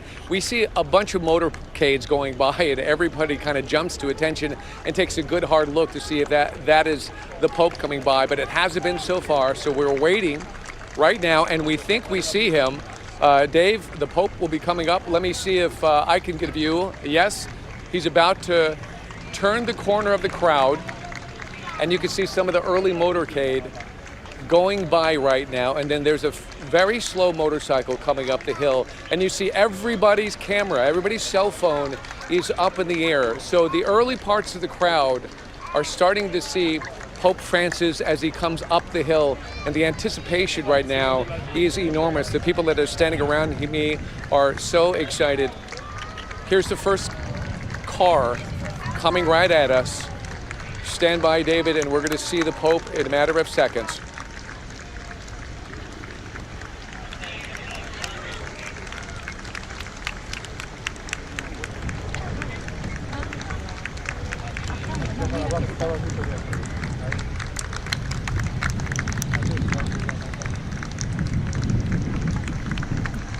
Just stunning to see the history of this city, too, as the backdrop for this final farewell for Pope Francis. And as you heard David Ono describe, just the depth of the people who have gathered on the streets, sort of encroaching. The streets are narrow here in Rome anyways, particularly given the age of the city and all of the history that comes with it. But there you see it, the coffin carrying Pope Francis. I gather, David Ono, traveling just past you now.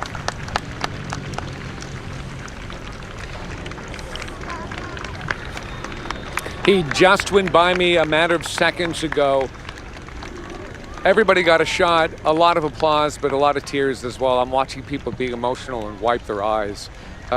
It really hits people in different ways. And what's interesting, you don't know how it's going to hit you until you have that very moment and he passes you by, and he was so close. He was 5 feet away from us, and you could see that casket clear as day. And I'm looking around at the people who are taking photos. Some of them started to wipe their eyes. You know, it's that very human thing. You want to celebrate his life, but you mourn his loss. And I think all of those emotions come at you all simultaneously as you see this moment and you experience this moment. David? David Ono of KABC, we thank you for being part of our coverage here today as well. And Deborah, Pope Francis must have known, even more than the producers of the Vatican who helped him plan this out, that this would be one last way to connect with the people. An extraordinary day, David, and an extraordinary sight. I mean, when you think about this man who has made his mark in history, passing this historic site right there, as it was juxtaposed just now against the Colosseum, just an extraordinary moment, but also seeing the people who have just flocked the sides of the streets here, I mean, to catch a glimpse and to probably just witness what they felt was greatness in their lifetime. And we heard it from David Ono, Catholics and non-Catholics alike, and it's something that we have heard from the people in the streets here in covering this leading up to the funeral here today. Terry Moran, who has also been here, and Terry, Pope Francis knew the power of optics. And it's funny, we talked about this earlier, words were important to him, but deeds and the way he carried himself and his actions were equally, if not more important. And obviously, not with us anymore, but this motorcade with one last trip through the city of Rome is one last opportunity to be back with the people and to remind them of the mission that he hopes they'll carry on with the church. That's a great point, David. The power of optics and also the power of touch. This is a pope who performed the papacy, and not in a fake way, but brought it to life in a particularly vivid way for people. You remember how often he was reaching out and actually touching people. I remember the beautiful scene in the square when there was a disfigured man, a man with tragic disfiguring on his face. And Francis reached out to him and hugged him. The man wept in his arms. Francis kissed that face.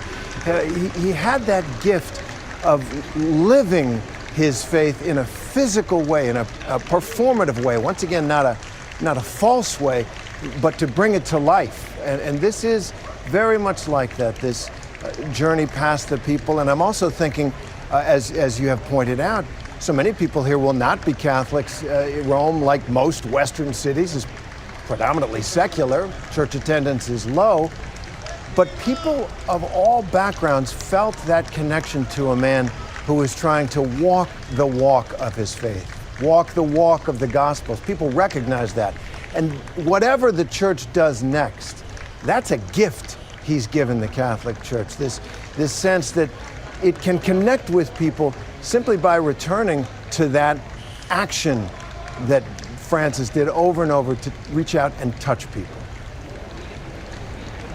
I think you're absolutely right, Terry. A gift to the church and a reminder to the church of the power of moments like these. I mean, you see the crowd, 10, 12 people deep, but you also see the children who are sitting, lining the edge right along the street with their parents. And I think about the mother and her children in the elevator early this morning when we were leaving to come do this, and our connection with them, and the young people I talked with at St. Peter's Square yesterday, who were among the last who were allowed in to say farewell to Pope Francis before they closed the coffin. And there were so many stories like these during his papacy. The little boy outside Rome who was in tears. He was so desperate to ask Pope Francis if his father was in heaven, because his father, the little boy knew, was a non-believer, wasn't a practicing Catholic, but had all of his children baptized and raised in the Catholic Church.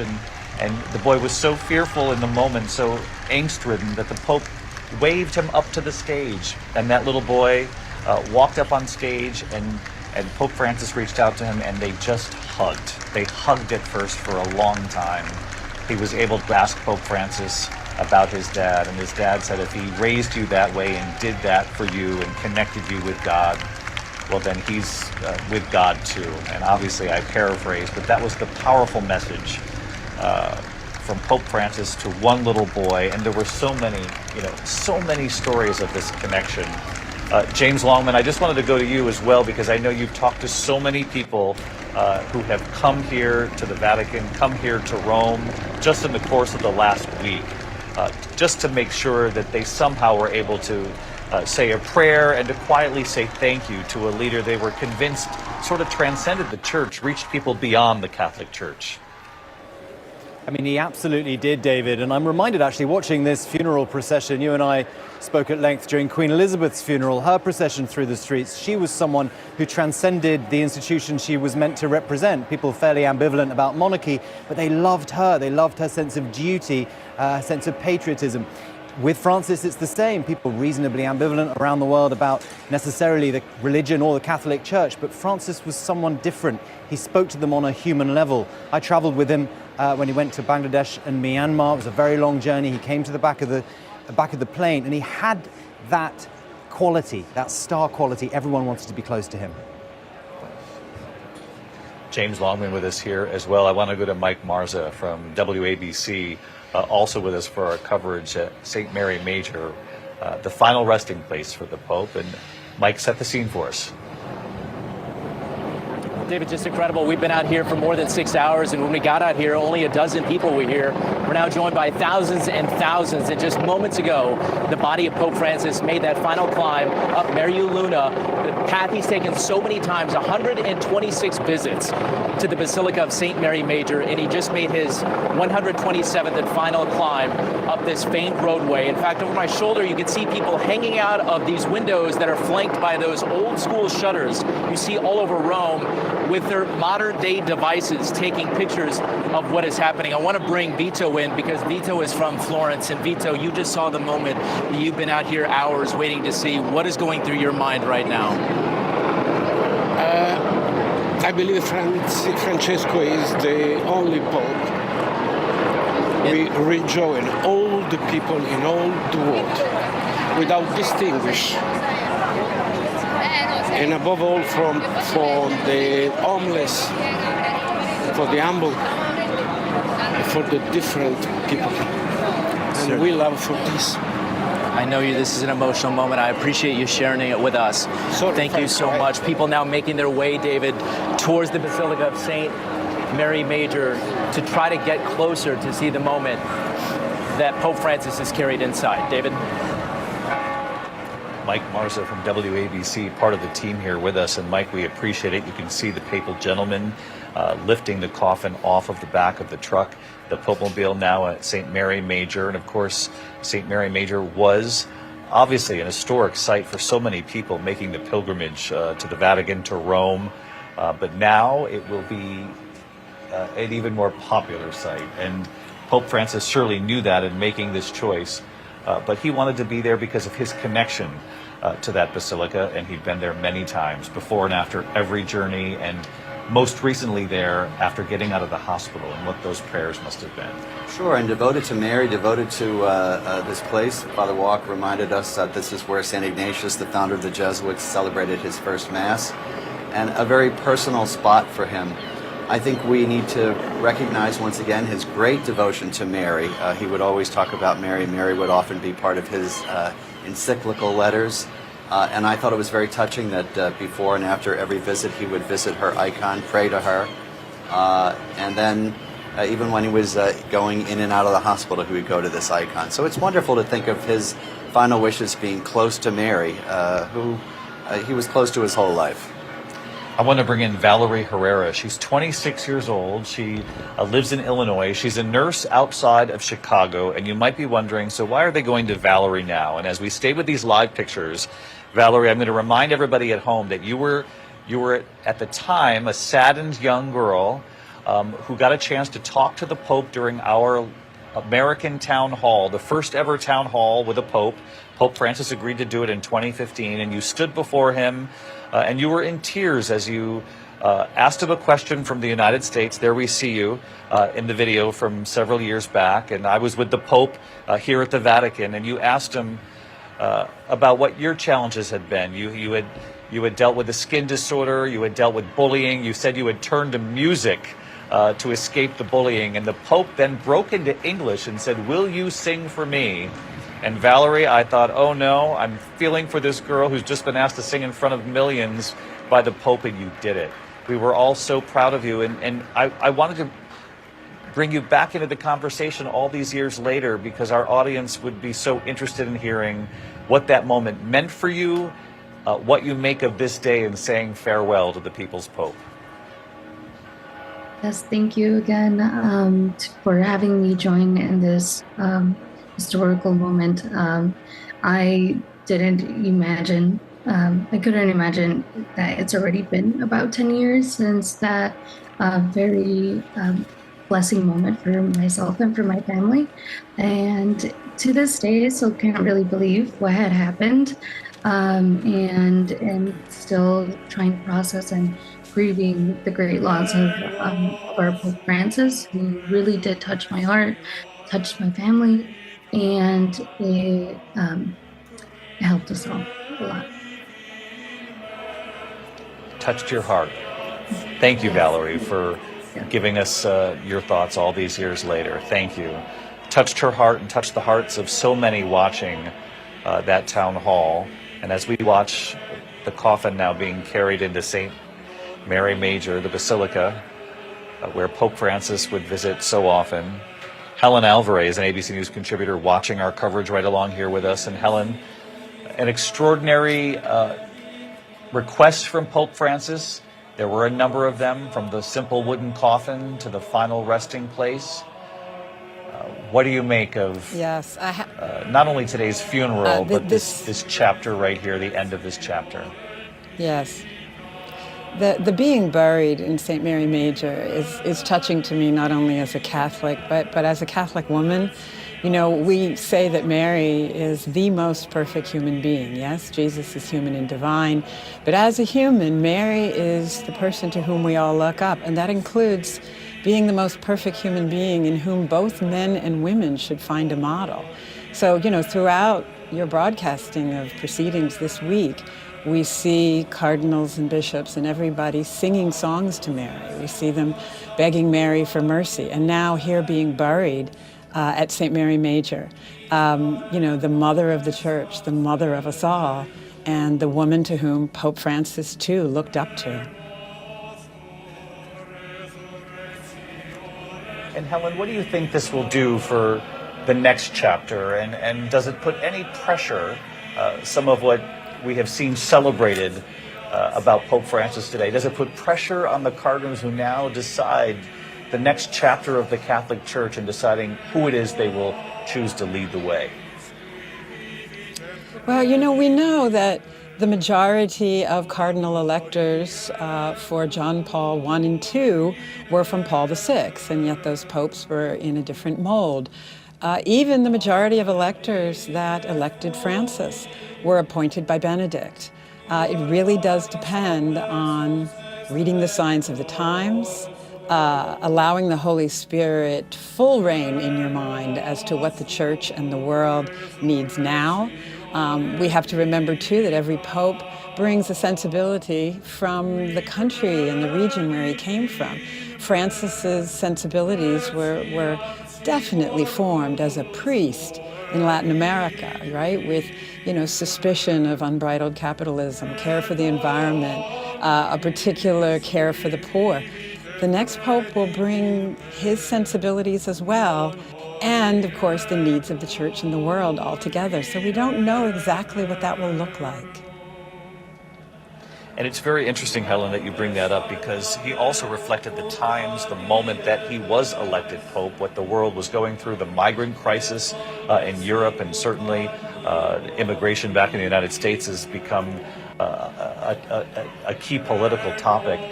There have been a lot of sort of shifting sands, even just during the course of Pope Francis's 12, 13-year papacy, that this conclave now takes a look at the world in 2025 and decides how does the church best meet the needs of the people, the faithful, at this point in time. Yes, you know, many of those concerns are still with us. Some people forget how much time Pope Francis spent on the family in the early years. Always also questions of immigration and poverty, the environment. All of those concerns are still with us. The crisis of the family, the crisis of the environment, the crisis of immigration. But what is new? The grappling with technology, really drastic questions about world peace. That's a lot on any pope's plate.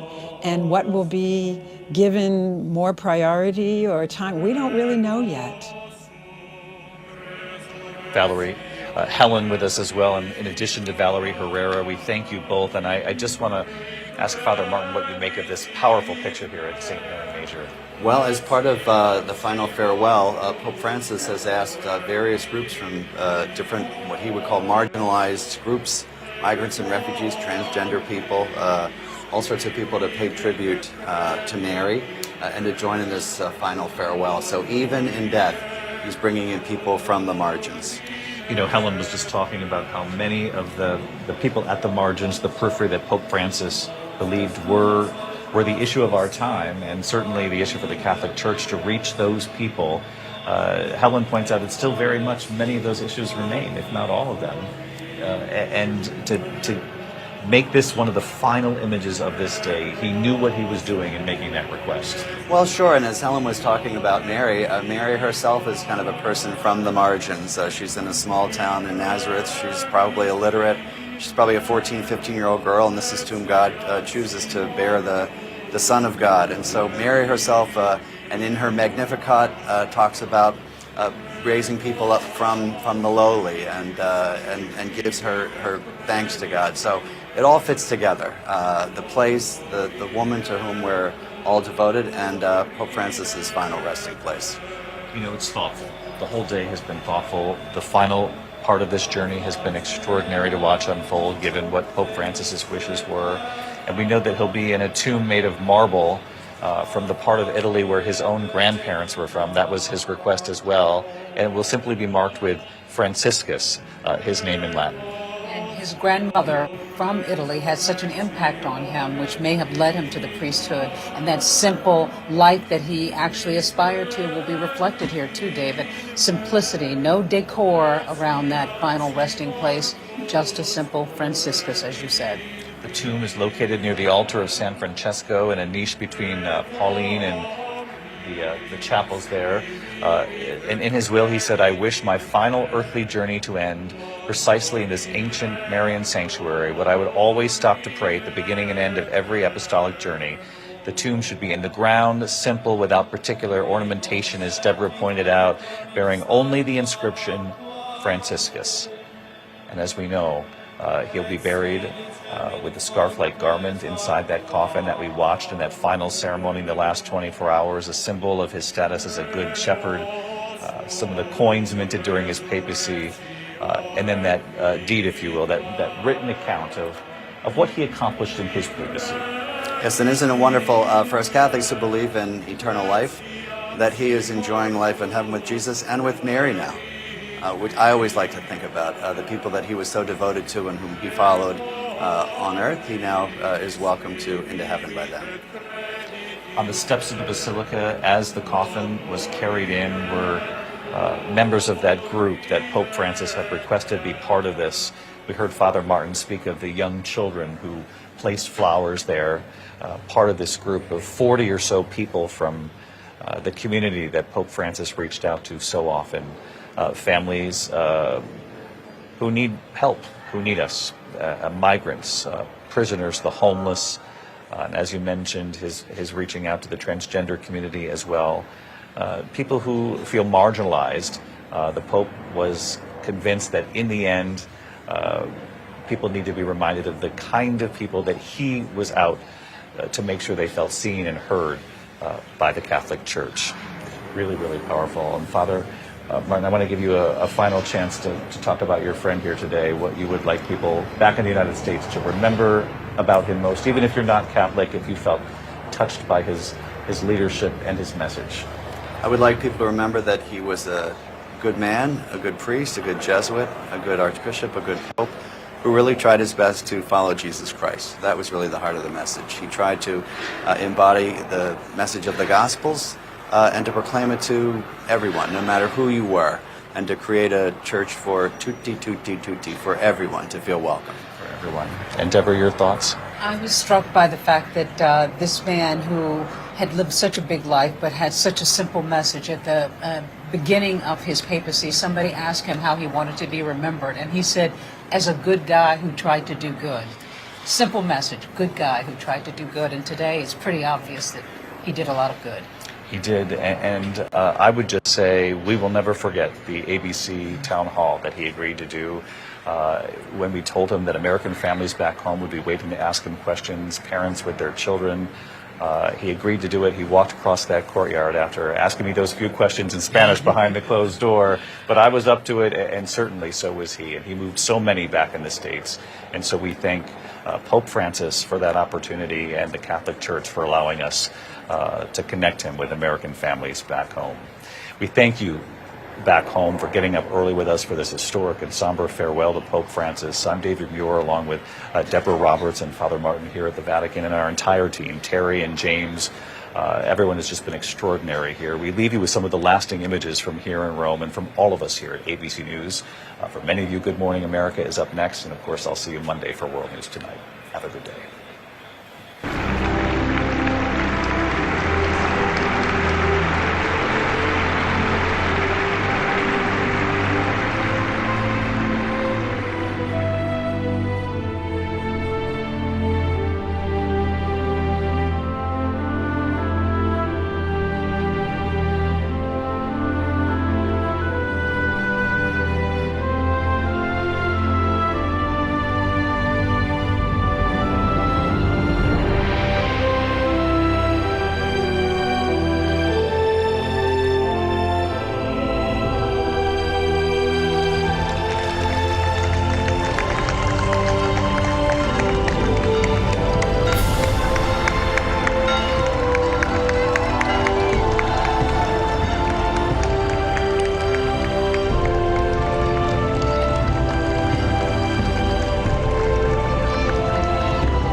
This has been a special report from ABC News.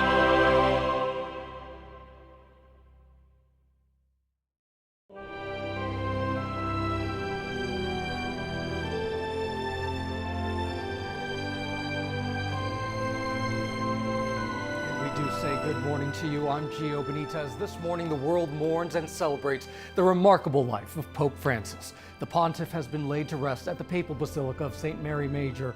The solemn funeral mass for Pope Francis drawing at least 250,000 people to Vatican City. You see that scene right there. Francis's simple wooden coffin was placed in St. Peter's Square for the service. Screens were set up outside the square so more people could see. In attendance, Catholic leaders, royalty, and heads of state, including President Trump. The faithful who had waited in silence, breaking out in applause as the pontiff's beloved Pope Mobile carried his coffin through the heart of the Eternal City under sunny blue skies. His message of peace and unity inspiring so many. The Catholic Church now begins its traditional 9 consecutive days of mourning. ABC's James Longman is live right now in Vatican City. He's been watching it all unfold there all morning long. James, it's been nearly a week since Pope Francis delivered that final blessing that we all watched on Easter Sunday, just a day before his death. Tell us what you saw as that massive crowd just witnessed this historic procession. Yeah, it was absolutely extraordinary, Gio. You're recalling that Easter Sunday when the faithful here saw Pope Francis for the last time. It was a surprise of many of their lives that he was able to come down into the crowd. Well, today, really, that day was echoed, but instead it was the faithful saying goodbye to him. I mean, we were stood here watching. There was a sea of humans, sea of people here in St. Peter's Square. The funeral took place up on the steps behind me there. Francis's casket was there. We had all the cardinals lined up, world leaders too. But what we were particularly struck by was all the young people who were down here. This weekend is the Jubilee of the Teenager. Happens to be a lot of teenagers in town, Catholic faithful young people who were here actually for the canonization of a 15-year-old who sadly died of leukemia, but who had a very, very strong faith, and he was going to be made a saint, but they had to postpone it. But they found themselves, these thousands of teenagers, in the middle of history. So we had large groups of them down here. One moment they really loved was the Peace Be With You, the the kiss of peace, which is part of the Catholic Mass, where they took the chance not just to shake the hands of their neighbors, but to find strangers in the crowd to shake the hands of too. So that was a fun moment. Other moments that the crowd responded to was when, during the homily, which was given by Cardinal Battista Re, who is the Dean of the College of Cardinals, he spoke about how Francis really wanted to focus on the vulnerable, the poor, the needy, the injured, about how the church needed to be kind of a field hospital in a war zone where people could feel that they could come and get respite. That really struck a chord here, people giving that a round of applause. This was a pope that meant so much to so many, and it was really a privilege to see 250,000 people here for this funeral, Gio. Yeah, this was a pope who was known for his humility. We call him the people's pope for a reason, touching so many lives. What are people in Rome telling you about what it means to be there in person today? Yeah, we've been speaking to people all week, and actually I went through the Basilica to see Pope Francis lying in state.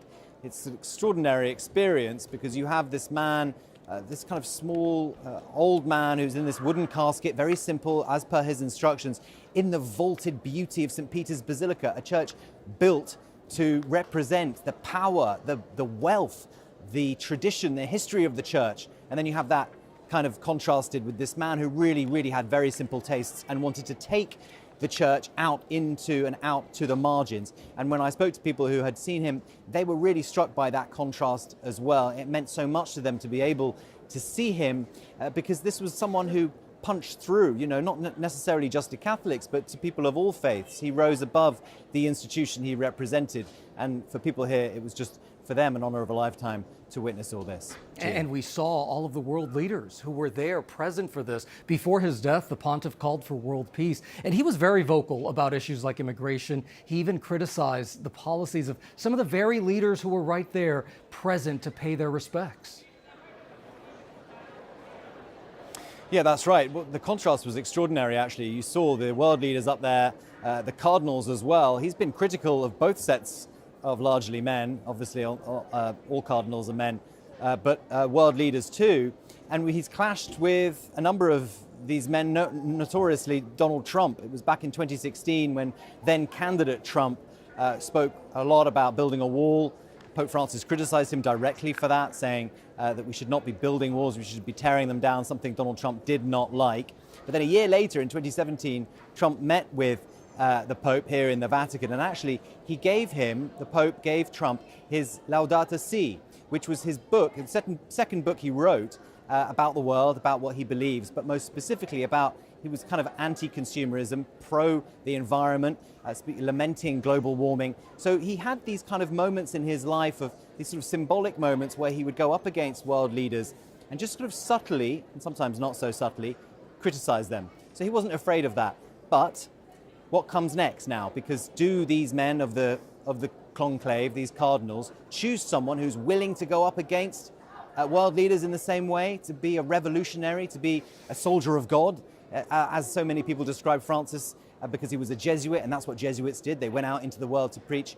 Well, Terry Moran has been looking at the conclave, what might happen next, how that all works, and what the vote for the next pope, the next leader of the church will look like. Take a look. It's the iconic image. White smoke billowing up from the chimney of the Sistine Chapel, signaling that a new leader of the Catholic Church has been chosen.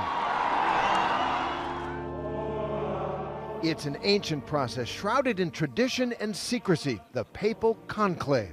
One of the biggest misconceptions is that the current pope would somehow appoint somebody or even anoint somebody, like Pope Francis would tell people who he wants, which is totally false. It's a totally open field. Shortly after Pope Francis is laid to rest, the carefully orchestrated process for electing the next pope will begin, typically 15 to 20 days after a pope's death. The College of Cardinals will gather and sequester inside the Vatican, cutting off contact with the outside world for the duration. It starts with an oath of secrecy. The secrecy is to help people be able to express themselves openly and not worry that it's going to be reported afterwards. Everybody who's not a cardinal elector must leave, and the great doors of the Sistine Chapel are closed. Only the cardinals who are electors, that is, cardinals who are under 80, are allowed inside the Sistine Chapel for the conclave. There, they will spend time in silence and prayer as they pore over the contenders. The cardinals pray and make the decision under the guidance of the Holy Spirit. What they're looking for is a person who's holy, a person who's a good evangelizer who can proclaim the gospel, and someone who's a good administrator too, which are hard traits to find in one person. When the time comes to vote, sitting in silence in 2 rows on either side, each cardinal will fill out his ballot in Latin before going up to the altar to cast them. Once all the cardinals have voted, the ballots are counted, read aloud, and noted. The votes are then burned in an iron stove at the end of a session. Black smoke signals that no one reached the 2/3 majority required to be elected. If that happens, the cardinals return to vote twice in the morning and twice in the evening, a process that could take days until a new pope is elected and chosen his new papal name, and that white smoke will billow out over the Sistine Chapel. Our thanks to Terry Moran. I want to bring in now Colleen Dully, who's host of Inside the Vatican Reporter. Colleen, thank you so much for joining us.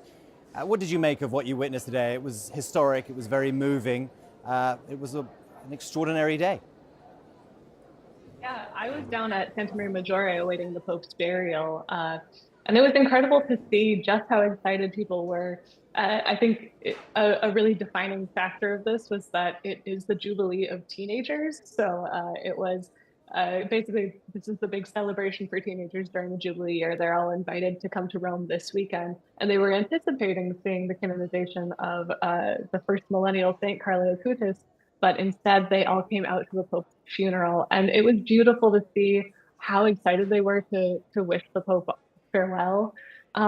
I was really also touched by the procession through the city. You know, the vision of the Pope Mobile going down, all these streets just crowded with people. I think we heard that there were some 150,000 people in the streets. And then when he arrived in the piazza at Santa Maria Maggiore, there was just this roar of applause.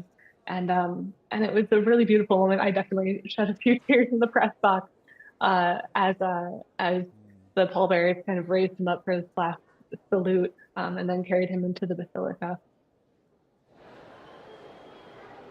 You weren't alone, I'm sure. We saw a lot of people the same way, you know, shedding a tear as he went by. Absolutely, the people's pope. I mean, there's nothing that sort of symbolizes that more than going through the streets of Rome. Tell us, though, the significance of St. Mary's and what it meant to him when he was pope.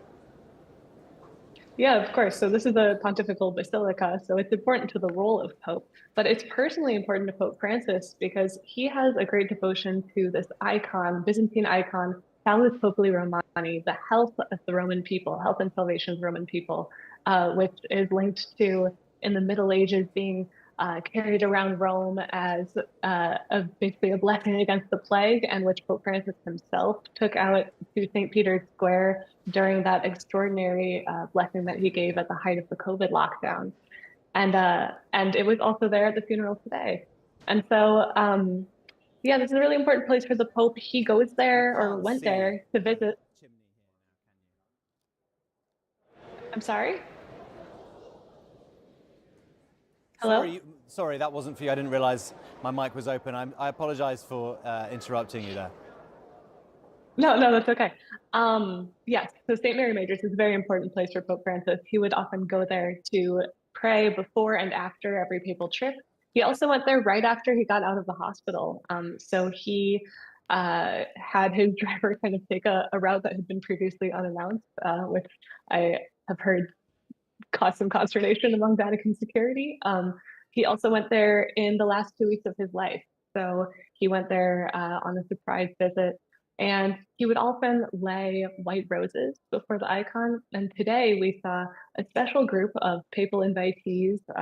They were, well, not invited by the Pope, but invited in his honor, people who he had prioritized through his pontificate. So it was a group of around 40 people from the margins of society, he would say. There were immigrants, there were transgender people, there were incarcerated people, there were the poor, and it was incredible to see them all waving white roses to him as he made his last ascent into St. Mary Majors. And then they gathered up the roses, they put them in baskets, and they were presented to the icon by some children, one of whom I believe is the daughter of one of the refugee families that Pope Francis brought back to the Vatican.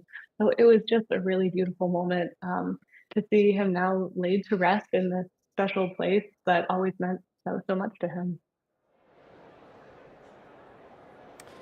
Yeah, the choreography we saw this morning at St. Peter's, very much part of the history and tradition of the church, but what we saw at St. Mary's was actually much more what Pope Francis himself wanted. Thank you so much for your time today, Colleen Daly. And Gio, look, you know, the Pope has gone, he's left us now, and now the Cardinals look forward to what happens next. And behind me, that is the Sistine Chapel, where we will be watching to see that smoke come out white and the election of a new Pope. Gio. And it's striking, James, how many people are still there behind you hours after this funeral. So many still celebrating the Pope and his remarkable life. James Longman, thank you so much for your reporting there from the Vatican. And of course, throughout all of our newscasts today on ABC News Live, we will have extensive coverage of Pope Francis's farewell, legacy, and what's next for the Catholic Church. And before Pope Francis's funeral began today, President Trump and Ukraine President Volodymyr Zelensky met face-to-face inside St. Peter's Basilica.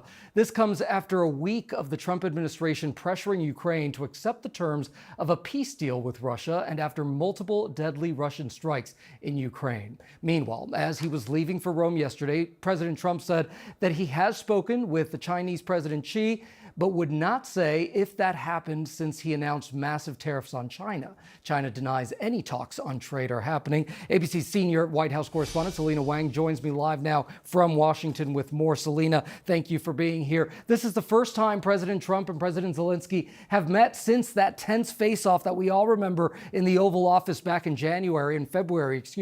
What are officials from both sides saying about today's meeting? Yeah, exactly, Gio. I mean, this is a high-stakes moment. To your point, the first time they're meeting in person since that disastrous meeting at the White House just a few months ago. And it comes at a time when U.S. officials have threatened to walk away from peace talks if the two sides don't come to an agreement. And it comes as President Trump has been pushing for this controversial peace plan. Now, out of this meeting, the White House is saying that the two sides had a, quote, very productive session and that more details will follow. Also, a very positive tone coming from the Ukrainians, with Ukrainian leader Zelensky saying that it was, quote, very symbolic and that it has the potential to become historic, he said, if we achieve joint results, Gio. And what is the significance of these meetings happening at the funeral? I mean, quite literally, they're there at St. Peter's Basilica. I know those images are very symbolic and momentous. You can see the two leaders sitting side by side in St. Peter's Basilica in the Vatican. This couldn't come in a more symbolic place. Pope Francis is someone who had intensely publicly campaigned for an end to the war in Ukraine, for peace in Ukraine. And the funeral bringing together not only President Trump and Zelensky at this very critical time, but also some of Ukraine's key allies, including France and Britain. So again, a high-stakes meeting happening in a very symbolic place. Selena, I know you're also following the actual deal that people have been talking about, that all of the sides have been talking about right now. President Trump's special envoy, Steve Witkoff, he actually met with Russian President Vladimir Putin yesterday in talks that did not include representatives from Ukraine. What parts of this current deal is Ukraine opposed to?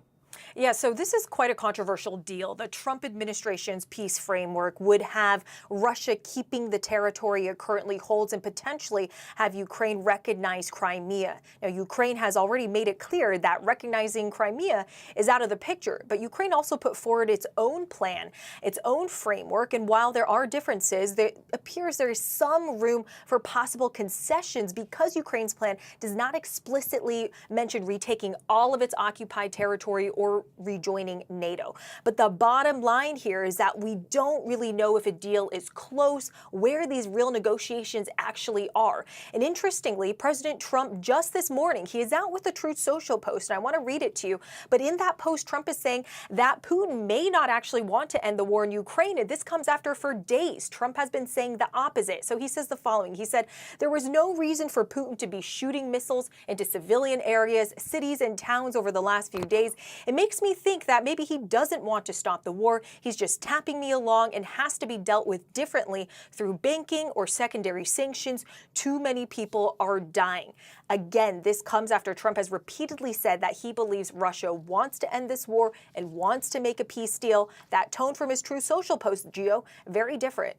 Yeah, very, very different indeed. Let's turn to the president's tariffs right now. What are you hearing about China's strategy when it comes to those trade negotiations with America? Well, Gio, first of all, we don't even know if negotiations are actually happening. President Trump for days has been saying that there are these active talks happening between the U.S. and China on tariffs, but Beijing is flat out denying that, calling it fake news, saying that there are no active consultations or negotiations on tariffs, saying that the U.S. should stop confusing the public. And President Trump has also said that he's spoken to Xi Jinping numerous times, but he hasn't said when. Now, experts on China tell me that Beijing believes that at this moment, they've got the upper hand, that their strategy of defiance and patience is working. Those experts telling me that Beijing believes that President Trump will eventually fold on his very steep tariffs. But Gio, this does also come as President Trump claimed in that Time magazine interview that was released yesterday that he's made 200 trade deals. But there are fewer than 200 countries in the world, and the president isn't giving any details about what's in those agreements and what countries are involved. All right, Selena Wang, thank you so much for reporting from Washington. We are going to turn now to our social story. We post the topics on our Instagram page and you decide the story. This week's winner is President Trump's ongoing trade war with China. 52% of you want to know how that impacts and how that reaches two online shopping titans, Shein and Temu. Shein, a fast fashion giant, and Temu, whose offerings range from clothes to jewelry to drones. They're go-to sites for online shoppers looking for low prices. The two China-based retailers raised prices on some of those goods Friday after announcing the price hikes earlier this month when they cited recent changes in global trade rules and tariffs. As the catalyst, the two sites largely avoided the immediate impact of tariffs due to an exemption on goods under $800, but that is set to expire next week. Let's go ahead and bring in Business Insider's senior tech and business correspondent, Katie Natopoulos. She is here now with more. Katie, thank you so much for being here. So Shein and Temu both made their names selling these low-cost goods, but those goods got a little more expensive this week. So what can you tell us about this extremely wide-ranging impact of the tariffs? Sure. So this actually is not exactly just the tariffs. Now, obviously, a lot of the stuff that Shein and Temu sell is made in China. But what they actually do is they ship directly to the customers. And they've been using this thing called the de minimis loophole. And what that is a longstanding law that says that if you're shipping something under $800 from China or outside the US directly through the postal mail to a customer, you don't have to pay any duty taxes on it. And the idea of this law initially was, hey, you can mail your friend a gift, or if you go on vacation, you can mail back a knickknack that you bought at the souvenir store. And Shein and Temu have really exploited that to make their business because they can sell it really cheaply. They don't have to deal with US warehouses, US stores, US employees at all, basically.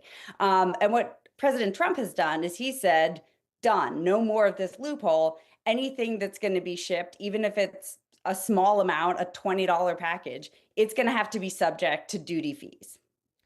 Okay, so we've heard a lot recently about increases on specific items like cars or iPhones, but this latest announcement impacts a much broader group of products, right?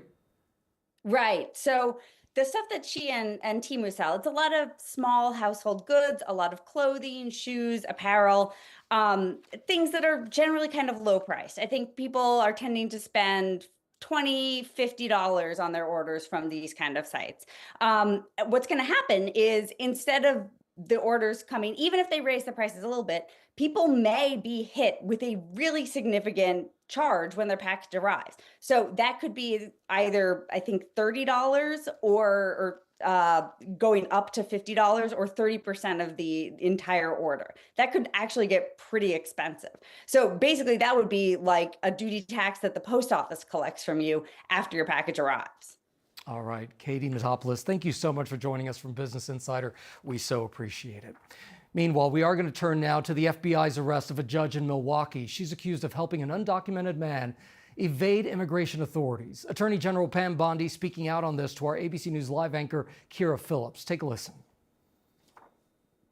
Actually terrified. If you commit a crime in this country, you're going to be held accountable. Doesn't matter. We're going to prosecute you. No one is above the law, not even a judge.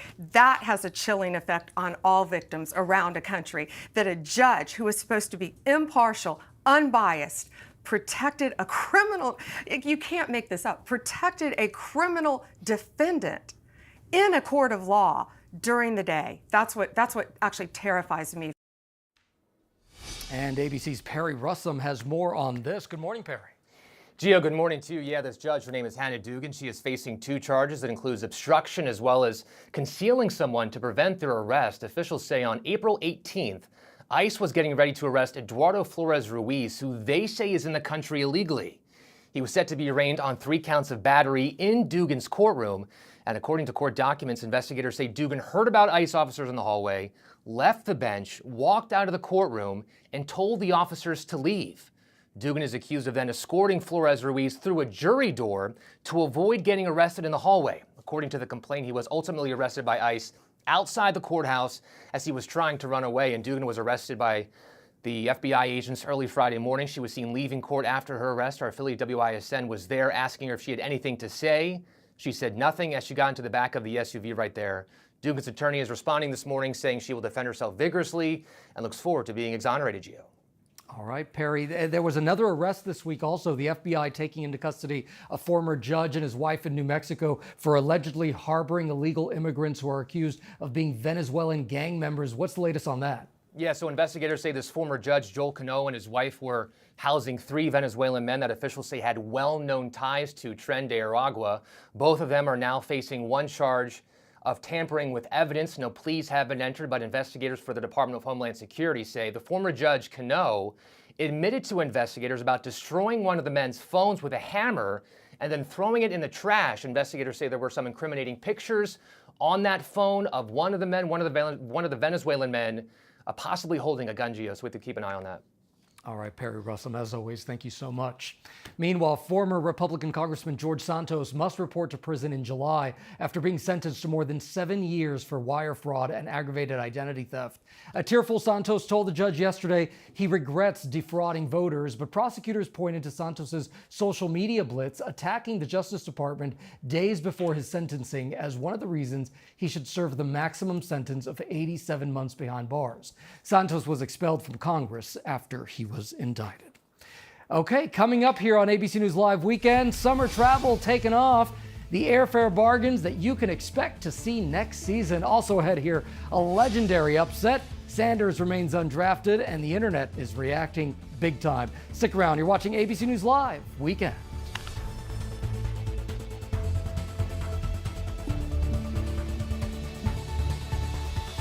The news never stops. From Tampa, we are here tonight as Hurricane Milton has just made landfall. The surge just keeps coming up. Right on the border between Ukraine and Russia. In downtown Tel Aviv, rockets or missiles coming in. ABC News Live everywhere. We're not far from where this rally took place, so just stick with us here. Here in London. From the front lines. Off the coast of Gaza. Wherever the story is. We're going to take you there. You're streaming. ABC News Live. ABC News Live. You're streaming ABC News Live. ABC News Live. Streaming free everywhere. Hey, good morning, America. Good morning, America. Good morning, America. Are you ready? They are ready. Covering the biggest events in the country right now. There's a lot going on here this morning. You don't just see it, you feel it. I'm in. I'm in. I'm in too. I'll be here. I am here and so happy. I'm in. I'm in too. Michael, George, Clara, Ginger. What does it take to be the most watched newscast in America? An operation to capture ISIS fighters. Is this our combat operations center? We're approaching the gate now. Militants came in from 4 or 5 different directions. Operational nuclear reactor. So you have a couple loaded and ready to go. The house is destroyed, but the flag, there's not a tear in it. Not a tear in it. How important is this label right here, Made in the USA? Look at your smile. You're proud of this. I love this. Great work. Hi. Where are you? Where are you? Appreciate you. Thank you. David, good to meet you. Ismail? David. David. Yes. I'm David Muir. I know who you are. You Watch do? you every night. ABC's World News Tonight with David Muir is America's most watched newscast. The news never stops. We are here in Israel, a nation at war. We appeared to be gunfire. The former president rushed off the stage. Hurricane Helene ravaging the coastline of Florida. It's moving really fast, screaming across the state. And that's why ABC News Live never stops. Taking you to the center of the story. His news breaks live. We hear the small arms fire around us. We're right on the border between Ukraine and Russia. ABC News Live is there for you at the start of your day, all morning live. ABC News Live, right there, as events unfold across the day. ABC News Live, breaking down the day's top stories. Lyle and Eric Menendez, there is new evidence in this case. ABC News Live Prime going there, wherever the story is. Are you going to build it back up? And ABC News Live, lighting up the weekends. With breaking news and all the latest pop headlines. Happy Oscars Sunday. A lot to watch for tonight. ABC News Live. Because the news never stops.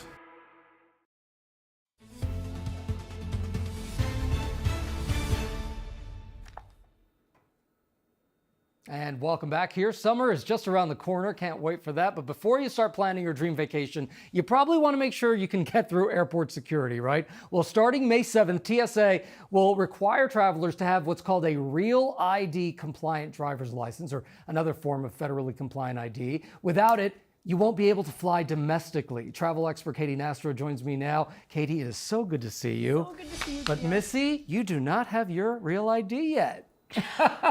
Okay, the reason why I've waited, and a lot of us in the travel industry have, is because this has been pushed back again and again and again since 2005. And this is exactly why so many people don't really understand exactly what it is, because there are so many people that don't have it yet. So what do we need to know about that? What do we need to know? We need to know that if you plan on flying or entering a federal building, you need to have a enhanced form of identification. Basically, you're just providing a couple more extra layers to verify your identity. So this means you have to have a star emblem in the corner of your license. For some folks, it's in California, for example, you have the bear with the star. And for some states, you can even have a flag in the corner. That's for the enhanced. So it really is just having that insignia on your license to be able to board a flight or enter a federal building. But if you have no plans of doing either, don't fret. You still can take a summer road trip, for example, and your license as is will be fine. And again, you can use a passport. If you don't have a Real ID, you can still board a domestic flight with the passport. Let's turn to the economic uncertainty, right? I mean, could this be affecting summer flights? We know some airlines have voiced concerns. Yes, we're hearing guidance from multiple airlines across the U.S. that they're rethinking what the rest of the year is going to look like. Is that summer going to be softer than they anticipated? And what we're seeing on the deal front is definitely that.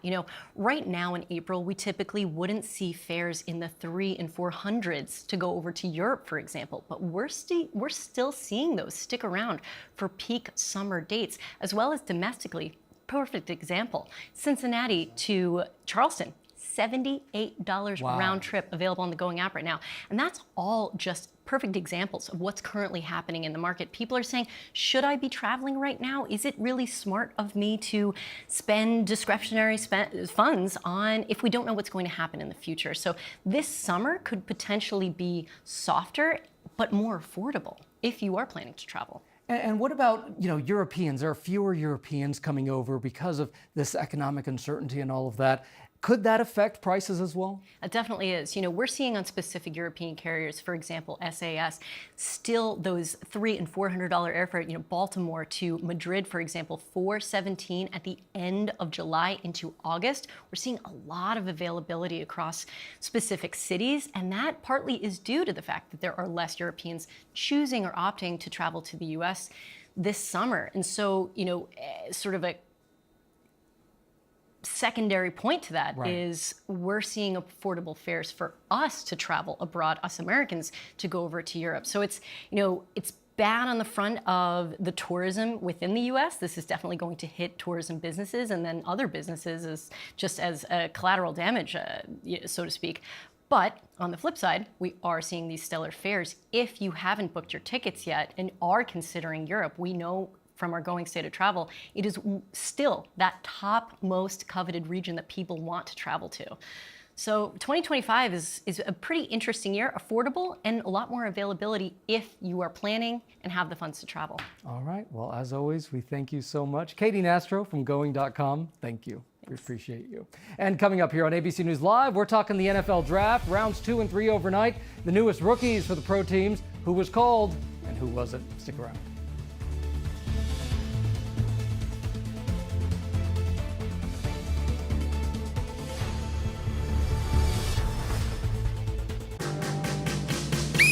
Huddle up, Team GMA! Larry, we're right here. Oh, sorry. We're right I got here. excited. GMA wants to know who's the best coach in your community, in your child's life, who's made such a huge difference, because we're on the lookout for. Are you ready to find the best coaches across America? GMA wants to know about the impact of a dedicated coach in your town, so scan this code, nominate your favorite coach right now. Let's honor the best coaches in America. Thank you, Coach. ABC's Nightline, the stories that shape your world, that shape your life. Dramatic, stunning, empowering, life-changing. For 45 years, the most powerful stories of our time. This is Nightline. Wherever the story is, Nightline will take you there. Just because it's late night doesn't mean you should be in the dark. For a brighter take on the day, this is ABC's Nightline. After Kimmel, late night on ABC. What's good to watch, read? Where can I get a great deal on what I'm just dying to buy? Oh, it's all right here. GMA Life. All the exclusive and buzziest celebrity good stuff. Deals and steals with amazing savings and the coolest lifestyle tips from Good Morning America. Get excited! I love that so much. It's time for GMA Life. GMA Life, streaming weekends on ABC News Live. Your weekend just got a little better with GMA Life. Sheriff's office. All right, you see what we got? I got her feet right here in front of me. First thing I noticed was the rose petals all over the floor. Friday night, an all-new 2020. One of the strangest crime stories we've ever come across. Rarely do you get to see the bad guy walk through the front door. The rose petal case was just a wild ride. Either you had some part of this, or you were caught in the craziest murder case any of us have ever heard of. The Rose Petal Murder, all new 2020, Friday at 9, 8 Central on ABC.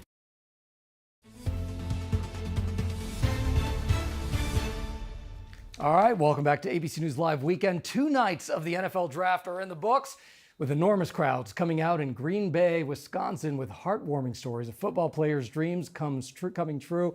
But the most compelling storyline emerging, Shedeur Sanders, former NFL star and Colorado coach Deion Sanders' son, remains undrafted still in what ESPN is calling the saga that's gone from unexpected to inexplicable. So joining me to break it all down now is ABC's Ashin Singh right here in the studio on a Saturday. Good morning. What's going on, Gio? How you doing? What's going on? Well, now I'm trying to understand what's going on with Shedeur Sanders. Yeah, this is a head scratcher for sure. I mean, to go from being the number 3 potential top 3 pick in the draft to being undrafted in the first 2 days at all, it has people wondering if this is actually about more than just football. The Athletic's Jeff Howe was reporting that there could be some trepidation about Deion Sanders' presence in Shedeur's career, or if it could have to do with the fact that just being of the Sanders family, you know, the media circus that comes with being a Shedeur Sanders. But then it also goes down to the finer details of what goes down in the NFL pre-draft process. How did those pre-draft interviews go for Shedeur? Jeff Howe was saying that it was kind of up and down for Shedeur, and that could be what's playing out here in the draft. We know President Trump is even talking about this. What do you expect to see today in the next round? Yeah, it's funny because a lot of the people who have come out, I'm talking Sean Payton, Jerry Jones is the owner of the Cowboys, they voiced support for Shedeur, but those are the guys who can actually draft and pick a Shedeur Sanders. But I think he's a great player. I think he's going to have a career. He's going to get picked today. It just remains to be seen whether he'll use this as bulletin board material for his career in the future. And what we do know is that the betting odd favorites right now are the Pittsburgh Steelers to pick Shedeur Sanders. So it'll be interesting to see where he goes, what round he actually does go into, but I think he's going to have a great career. And you are going to follow it all. Ashin, thank you so much for that. And you can tune into today's round of the NFL Draft on the ABC Network and ESPN. And I am Gio Benitez. Thanks so much for streaming with us. The news never stops. ABC News Live Weekend continues right now.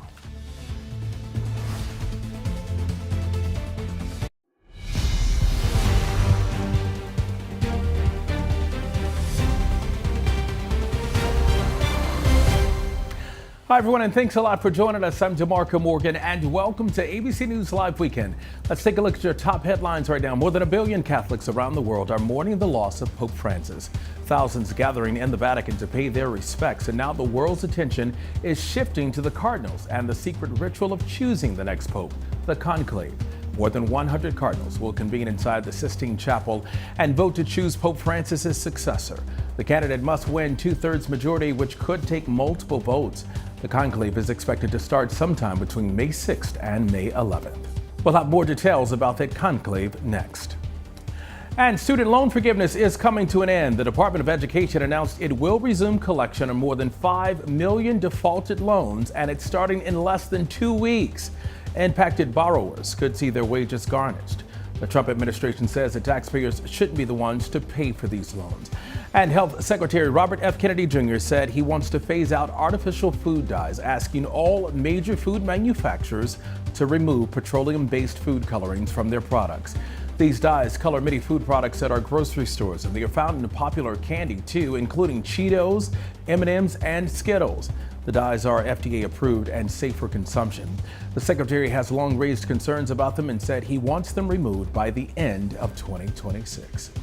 And turning now to our top story, everybody's talking about it all over the world. In the coming days, a large gathering of cardinals will happen at the Vatican to follow a time-honored process to choose Pope Francis' successor. Certainly one of intrigue, mystery, and the stuff movies are made of. Here's our Juju Chang with this story. It's the centuries-old process, shrouded in mystery. Over 100 cardinals from around the world descending on the Vatican to elect the next pope. The Pope is dead. The throne is vacant. The secretive process dramatized in this year's Oscar-winning film, Conclave. We're about to choose the most famous man in the world. And 1.25 billion souls watching. A political thriller fictionalizing what happens behind closed doors when a pope dies. Like the film, the tradition has taken place in Michelangelo's iconic Sistine Chapel for the last 500 years, beginning with a public oath of secrecy. Extra omnes. Everybody is then ushered out. Priests, cameras, and reporters. Anyone who's not a cardinal elector must leave. And the great doors are closed. There are some incredible historical stories about conclaves that have gone on for years. That is not normal practice, though. Ordinarily, especially in the modern era, conclaves usually take under a week. The last few have just been a matter of days. During the election process, cardinals are totally cut off from the outside world. They will sleep and eat in the Santa Marta guest house, located a few minutes from the Sistine Chapel, inside the Vatican walls. Each cardinal will have a private room and bathroom. They're really cut off from all communication. They're not allowed to have their cell phones. They have to turn that in at the beginning of the conclave, and it's stored in the Casa Santa Marta. The cardinals are under pain of excommunication if they ever release information about their votes, about the ballot counts. Aside from the cardinals, about 70 other people are allowed in Santa Marta House to assist them. People like doctors, cooks, and housekeepers, each required to take a solemn oath of absolute and perpetual secrecy. Only cardinals under the age of 80 can vote for a pope. It's to prevent a gerontocracy. They want a little more younger thinking, and in the church, under 80 constitutes younger. Each cardinal receives a ballot with the phrase, "I choose as Pope blank," written in Latin with a blank line for them to write in their candidate. Votes are cast throughout the day, twice in the morning and twice in the afternoon, though that can vary. In order of seniority, cardinals take their ballot up to the front of the chapel and place them in an urn. The ballots are then mixed up to ensure anonymity, taken out one by one and read aloud so that each cardinal can keep his own tally. A 2/3 majority is needed for a pope to be elected. The ballots are then thrown into the top part of this stove and burned, as all eyes turn to the chimney of the Sistine Chapel for the results, revealed in the color of a plume of smoke. Black smoke indicating the vote was inconclusive. White smoke signals a new pope. Chemical pellets have been added to the bottom of the stove to make sure the smoke is the correct color. It's an electric atmosphere when that white smoke goes up, and I think everyone is very relieved. Of course, that's only the beginning, because after that you have to wait even more for the name to be announced and then even longer for the actual pope to come out. The Pope-elect is then asked by the Dean of Cardinals if he will accept the nomination and for the name he wishes to be called. The new Pope's white papal garments already await his election, hanging in the Room of Tears, as it's known, where he will come to get changed, pray, and perhaps, as tradition implies, to weep. Then, on the balcony overlooking St. Peter's Square, the Deacon of Cardinals announces, in Latin, "We have a Pope." Habemus Papam. The Pope will then step out onto the balcony to finally reveal himself as the new leader of the more than 1 billion Catholics across the world. And our many thanks to Juju for that report. When we come back, a community is raising concerns about chemical emissions caused by a Goodyear plant, what they fear it could be doing to their health. Stay with us.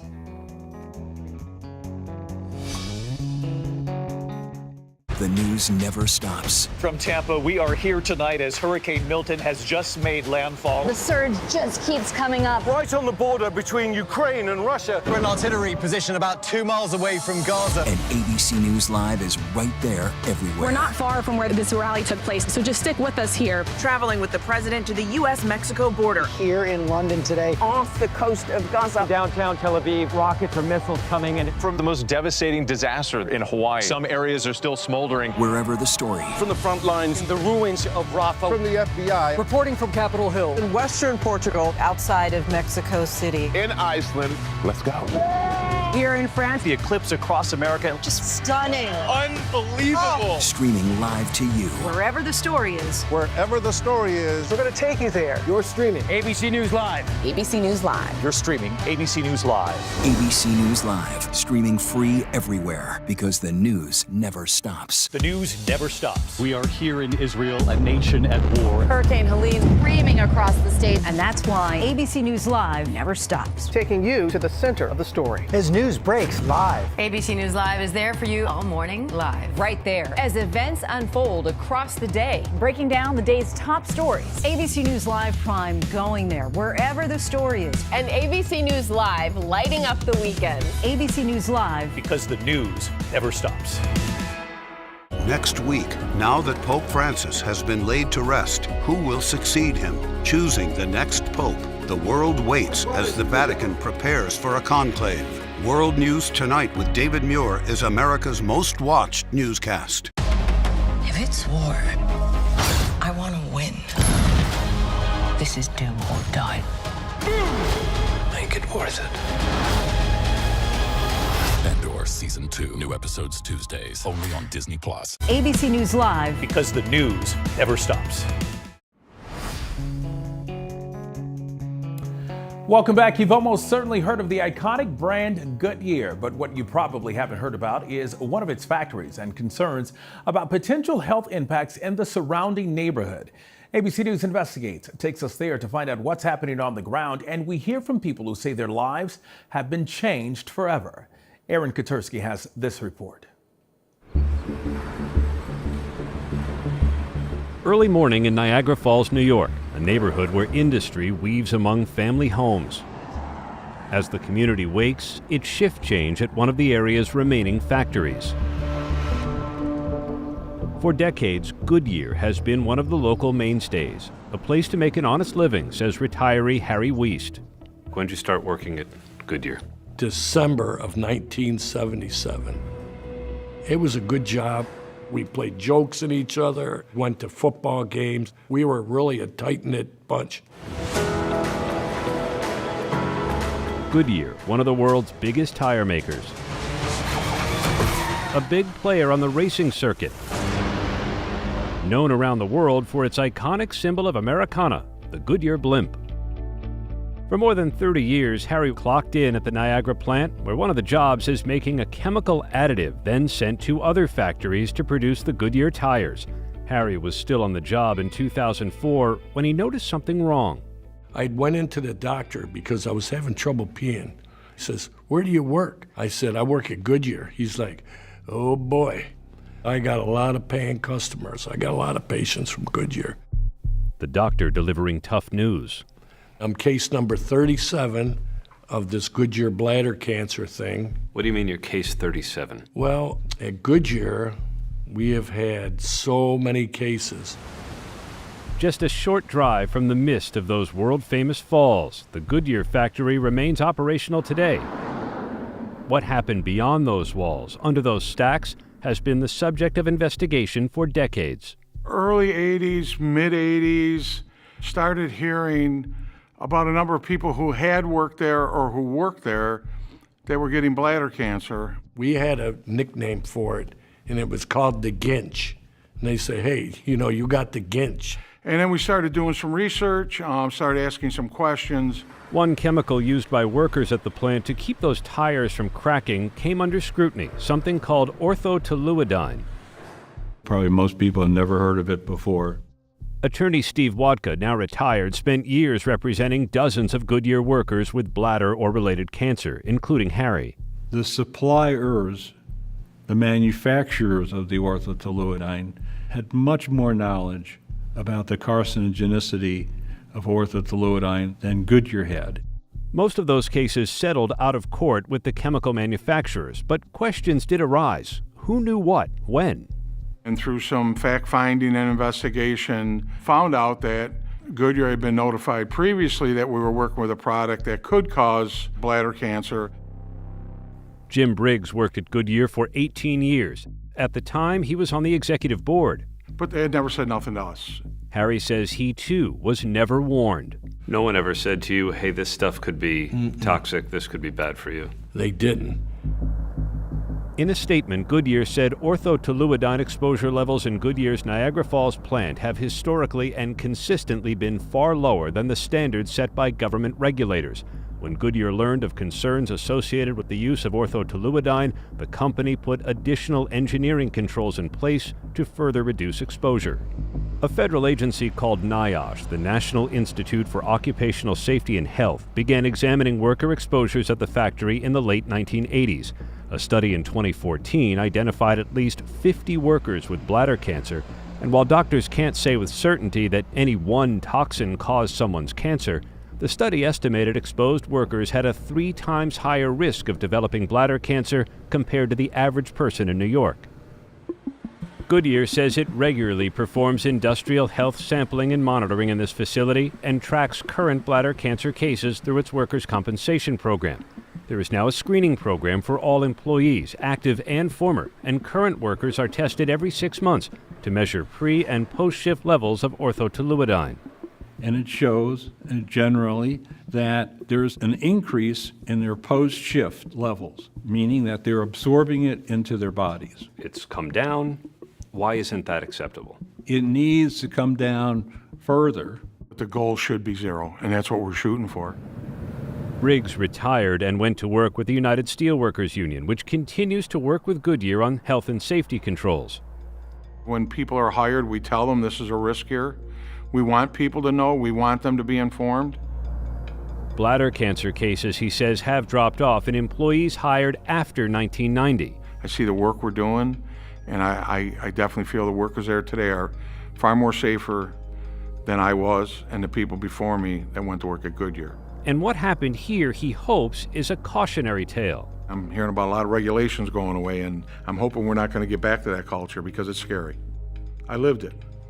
When you get back to the culture where nobody's got to report, nobody's got to monitor, nobody's got to be regulated, it's not good for the American people, whether it's at Goodyear or anywhere else. Can you believe you're still standing here in your retirement talking about this? It's what happens. I wasn't successful during my active career of getting everything done, so here I am. The federal NIOSH study examined the risk to workers inside the plant, but Wodka today is also worried about what could be happening outside. The workers might know what the risk is, but the people in the community, they have no choice. And just months ago, Wodka obtained a map from New York State modeling some areas near the plant exposed to emissions up to 7 times New York's annual guideline concentration of orthotoluidine, a chemical now declared a known human carcinogen. People are very concerned. For the 7 News I-Team, I'm Ed Dranch. Ed Dranch is an investigative reporter for WKBW in Buffalo. He sat down with the state. It's not the actual real-world scenario that we're seeing play out here. New York saying the map doesn't accurately portray the risk level to the community because it was developed with a worst-case scenario, assuming the plant used the chemical 365 days a year, when in reality it operates on a batch production rotation. And it says orthotoluidine emissions from the Goodyear factory are within current state ambient air guidelines, which are more stringent than federal risk thresholds. Based on the evidence that I've seen and in review with our air quality experts and the New York State Department of Health, there is no risk to the community. When I asked, is there real-world scenario mapping, the answer is no. So they really have no idea how much of this chemical is being emitted into the air. They only have estimates, and that is of little comfort. A previous state project that mapped cancer data over 5 years showed the Goodyear facility within a broad area of higher than expected bladder cancer incidence. But the New York Department of Health said this study did not account for other factors that could explain the higher rate, such as smoking, a major driver of bladder cancer, or the possibility sickened Goodyear workers living in the local area affected the numbers. The Department of Health said based on its review of the state's air modeling, potential emissions represent a low risk to the community. Goodyear said its Niagara factory produces low levels of orthotoluidine emissions and is in full compliance with its permit requirements, adding, "The health and safety of our associates and the communities in which we work is our top priority." For Harry Wiest and his family, the battle continues. Lord, we ask that you would watch over this family as we get on through life. Amen. All right. Harry's father-in-law, Ray Klein, was also a longtime Goodyear worker, another one of the unlucky ones who fell ill. Dad has been through cancer, bladder cancer, 3 times. It came back after 25 years. Wow. And Harry recently learning his cancer is back. So you've been living with this for years. 21 years, and I've had it 5 times. And I got to come back here in probably 3 or 4 weeks and start chemo. And I do not want to do that.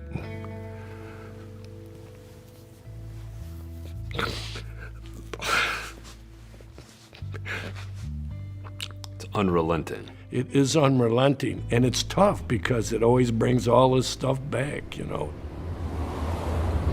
Many a time I come down this road on 56th Street, oh my goodness. We work so many hours. Harry says he's not giving up.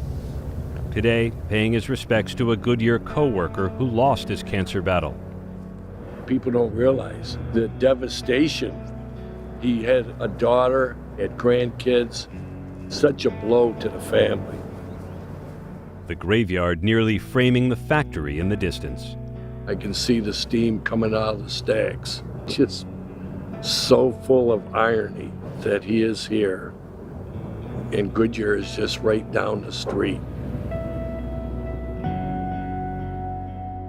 Adam, many thanks to Aaron for that report. And by the way, New York State reiterated to ABC News that there is no imminent public health risk to the community from Goodyear's emissions. The Goodyear company is currently applying for a new state air permit, and as part of that process, has recently installed interim pollution control measures at the factory to reduce orthotoluidine emissions. Now, permanent controls are expected to further reduce emissions and should be in place by October 2026.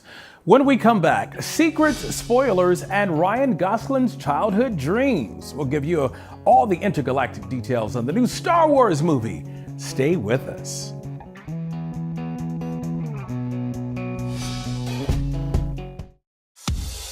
The news never stops. We are here in Israel, a nation at war. We appeared to be gunfire. The former president rushed off the stage. Hurricane Helene ravaging the coastline of Florida. It's moving really fast, screaming across the state. And that's why ABC News Live never stops. Taking you to the center of the story. His news breaks live. We hear the small arms fire around us. We're right on the border between Ukraine and Russia. ABC News Live is there for you at the start of your day, all morning live. ABC News Live, right there, as events unfold across the day. ABC News Live, breaking down the day's top stories. Lyle and Eric Menendez, there is new evidence in this case. ABC News Live Prime going there, wherever the story is. Are you going to build it back up? And ABC News Live, lighting up the weekend. With breaking news and all the latest pop headlines. Happy Oscars Sunday. A lot to watch for tonight ABC News Live. because the news never stops. ABC's Nightline, the stories that shape your world, that shape your life. Dramatic, stunning, empowering, life-changing. For 45 years, the most powerful stories of our time. This is Nightline. Wherever the story is, Nightline will take you there.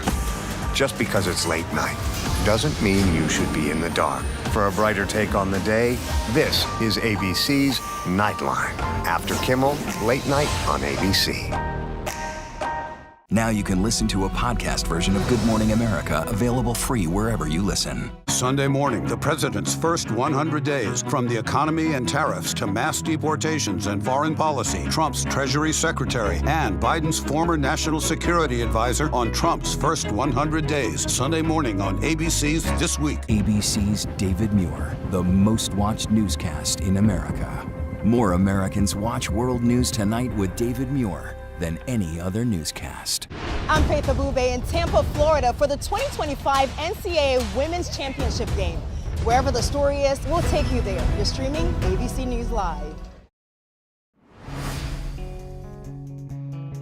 All right, welcome back. Star Wars, one of the most beloved movie franchises of all time, inspiring prequels, sequels, and even huge fan conventions.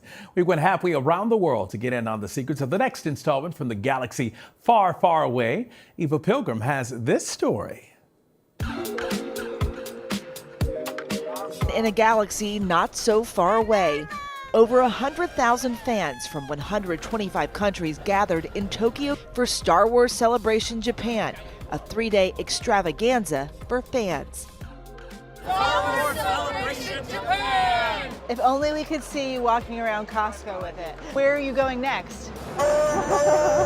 Okay. And the directors, producers, and actors who bring Star Wars stories to the big screen. Love that they clearly have for the two of you. And he walked on stage, and it was like Beyonce. When you went to pick up the lightsaber again, were you immediately just like, old friend, you could do this again? I kept a couple of the lightsabers from my prequel days, and every now and then I'd pick it up and give it a spin. The biggest news, a new standalone Star Wars movie led by Ryan Gosling, titled Starfighter. Lucasfilm is a subsidiary of Disney, ABC's parent company. Lucasfilm president Kathleen Kennedy revealing on stage that Gosling's love of Star Wars goes back quite a long way. This is a picture that my mom sent of my bed sheets when I was 5. Yes, she still has them, obviously. This script is just so good. It has such a great story with great and original characters. Details are forthcoming, but we know it will feature a new batch of characters to start shooting this fall to release Memorial Day weekend 2027, 50 years after fans first met Luke Skywalker in the 1977 movie A New Hope. Explain kind of where this fits into the timeline. Yeah, roughly half a dozen years after the episode 9, the last of the saga movies. We find the galaxy in a very different state than it was in the JJ movies and in Ryan's movie. It's a few years down the road. Also taking center stage, the upcoming 2026 film The Mandalorian and Grogu. Star Sigourney Weaver introducing its most beloved character. Of course, Grogu, like all of you, stole my heart. And, you know, I just saw him in the green room. He looks a little nervous, but I bet he'd like to come out here. Wow! The movie, based off the hit series The Mandalorian, which stars Pedro Pascal as a mysterious bounty hunter, adventuring with that green creature, Grogu, known by fans as Baby Yoda.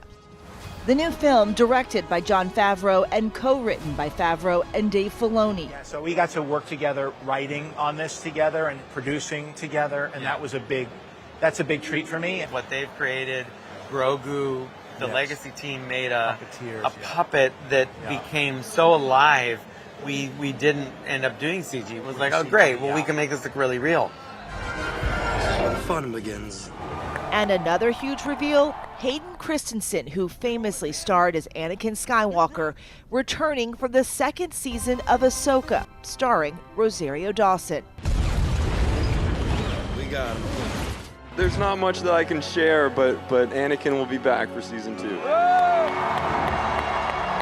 Thinking back about 19-year-old you, when you first started doing this, could you ever have imagined that this would have been such a big part of your life? I mean, you know, Star Wars was huge when we were doing the prequels already. I knew that this was going to follow me for a while. Did I have any concept that I was going to, continue with the character? Definitely not. And so to, get to continue my journey with Anakin has been a really pleasant surprise. I think it's going to be really cinematic and really epic the way that it's written. So I'm just really excited to see where these characters are, and that I am really looking forward to. Welcome to the rebellion. From the anticipation of new storylines to the end of another journey, the cast of Andor emotional as they debut their final season. We care because you care. Thank you so much. Talk about why it's emotional. It's emotional because it's been a very intense journey. If it goes up in flames, it will burn. We wanted to connect with this community that cares about what we're doing because the story matters to us. Star Wars, the movies, the shows, somehow seems to transcend generations, like grandparents, parents, children. Everyone seems to watch it and they watch it together. Why do you think that is? At the end of the day, it's about sort of the human experience. And I think people can sort of identify with these characters and relate to these stories, even though they are really fantastical. And so you get the escapism, but you also sort of get the human lessons as well. And our many thanks to Eva for that report, and thanks to you for streaming with us. I'm DeMarco Morgan.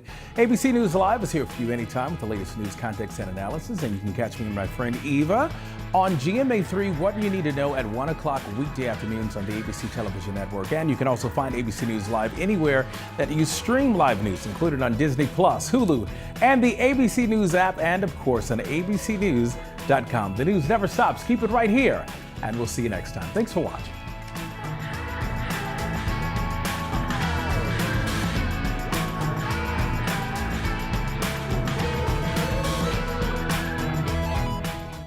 Whenever, wherever news breaks, it's so important to always remember that lives are changed. Here in London, in Buffalo, Uvalde, Texas, Edinburgh, Scotland. from Poland once again tonight. Thank you so much for streaming with us. Ukrainian refugees here in Warsaw. Do you think you'll ever be able to go back home? We're heading to a small community outside of Mexico City. Splintered houses and splintered lives. The magnitude of the devastation. You're streaming ABC News Live. Reporting from Rolling Fork, Mississippi. Santa Fe, New Mexico. Raleigh, North Carolina. The U.S. Capitol. Mayfield, Kentucky. Minneapolis. Mexico. Tongass National Forest, Alaska. Getting you behind the stories as they happen, giving you a front row seat to our world as it plays out in real time, live. ABC News Live Prime. We'll take you there. Stream ABC News Live weeknights, America's most honored streaming news program, only on ABC News Live. Streaming free right now wherever you stream your news. The news never stops. From Tampa, we are here tonight as Hurricane Milton has just made landfall. The surge just keeps coming up. Right on the border between Ukraine and Russia. We're in artillery position about 2 miles away from Gaza. And ABC News Live is right there everywhere. We're not far from where this rally took place, so just stick with us here. Traveling with the president to the U.S.-Mexico border. Here in London today. Off the coast of Gaza. Downtown Tel Aviv, rockets or missiles coming in. From the most devastating disaster in Hawaii. Some areas are still smoldering. Wherever the story. From the front lines. In the ruins of Rafah. From the FBI. Reporting from Capitol Hill. In western Portugal. Outside of Mexico City. In Iceland. Let's go. Here in France. The eclipse across America. Just stunning. Unbelievable. Streaming live to you. Wherever the story is. Wherever the story is. We're going to take you there. You're streaming ABC News Live. ABC News Live. You're streaming ABC News Live. ABC News Live. Streaming free everywhere because the news never stops. Right now on ABC News Live Weekend, celebrating Francis, the People's Pope. Hundreds of thousands of the faithful, from presidents to princes, saying goodbye to the man known as the People's Pope. The pageantry and the break from tradition following Pope Francis's wishes.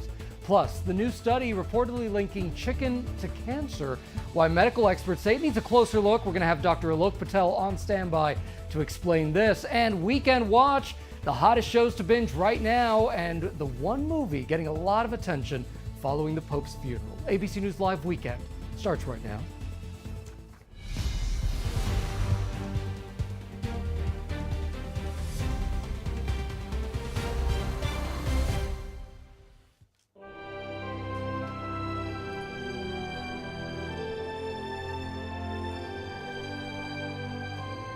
And it is good to see you on this Saturday. I'm Gio Benitez. Let's get straight to our top story, of course, and that is the world mourning and celebrating the remarkable life of Pope Francis. The pontiff has been laid to rest at the Papal Basilica of St. Mary Major, the first pope to be buried there in nearly 400 years. The solemn funeral mass for Pope Francis drawing at least 250,000 people to Vatican City. Francis's simple wooden coffin, you see it right there, was placed in St. Peter's Square for the service. Screens were set up outside the square so more people could see. Attending were Catholic leaders, royalty, and heads of state, including President Trump. The faithful, who had waited in silence, breaking out in applause as the pontiff's beloved Pope-mobile actually carried his coffin through the heart of the eternal city under sunny blue skies. His message of peace and unity inspiring so many. The Catholic Church now begins its traditional 9 consecutive days of mourning. Chief International Correspondent James Longman is live for us from Vatican City. James, it is really incredible to think that it was nearly a week ago when we saw Pope Francis right there make what would be his final appearance on Easter Sunday. And here we are 6 days later, and we're laying him to rest. There was a massive crowd out there today to celebrate his life. Yeah, that's right, Gio. It was very moving, actually, to have that contrast between the last time we saw the Pope alive and this extraordinary funeral.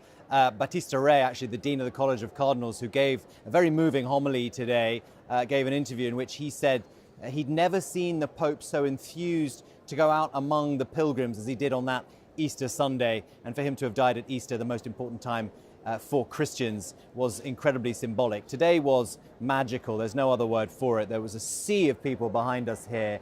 250,000, that's the number we're being given by the authorities here. That's how many people turned out to see Pope Francis and to say goodbye to him. I have to say, there was a bit of a festival atmosphere because the I wouldn't say it was the majority necessarily, but huge numbers. And actually, as I look down now, huge numbers were young people, teenagers, tall groups of young people who come to the Vatican specifically because this is the weekend to celebrate teenagers in the Catholic Church, the Jubilee of the Teenager. They were all here for a service which was going to canonize a young man, a 15-year-old who sadly died of leukemia, but his faith was very important to him. So he was going to be made a saint this weekend. So that's why they were all coming to town.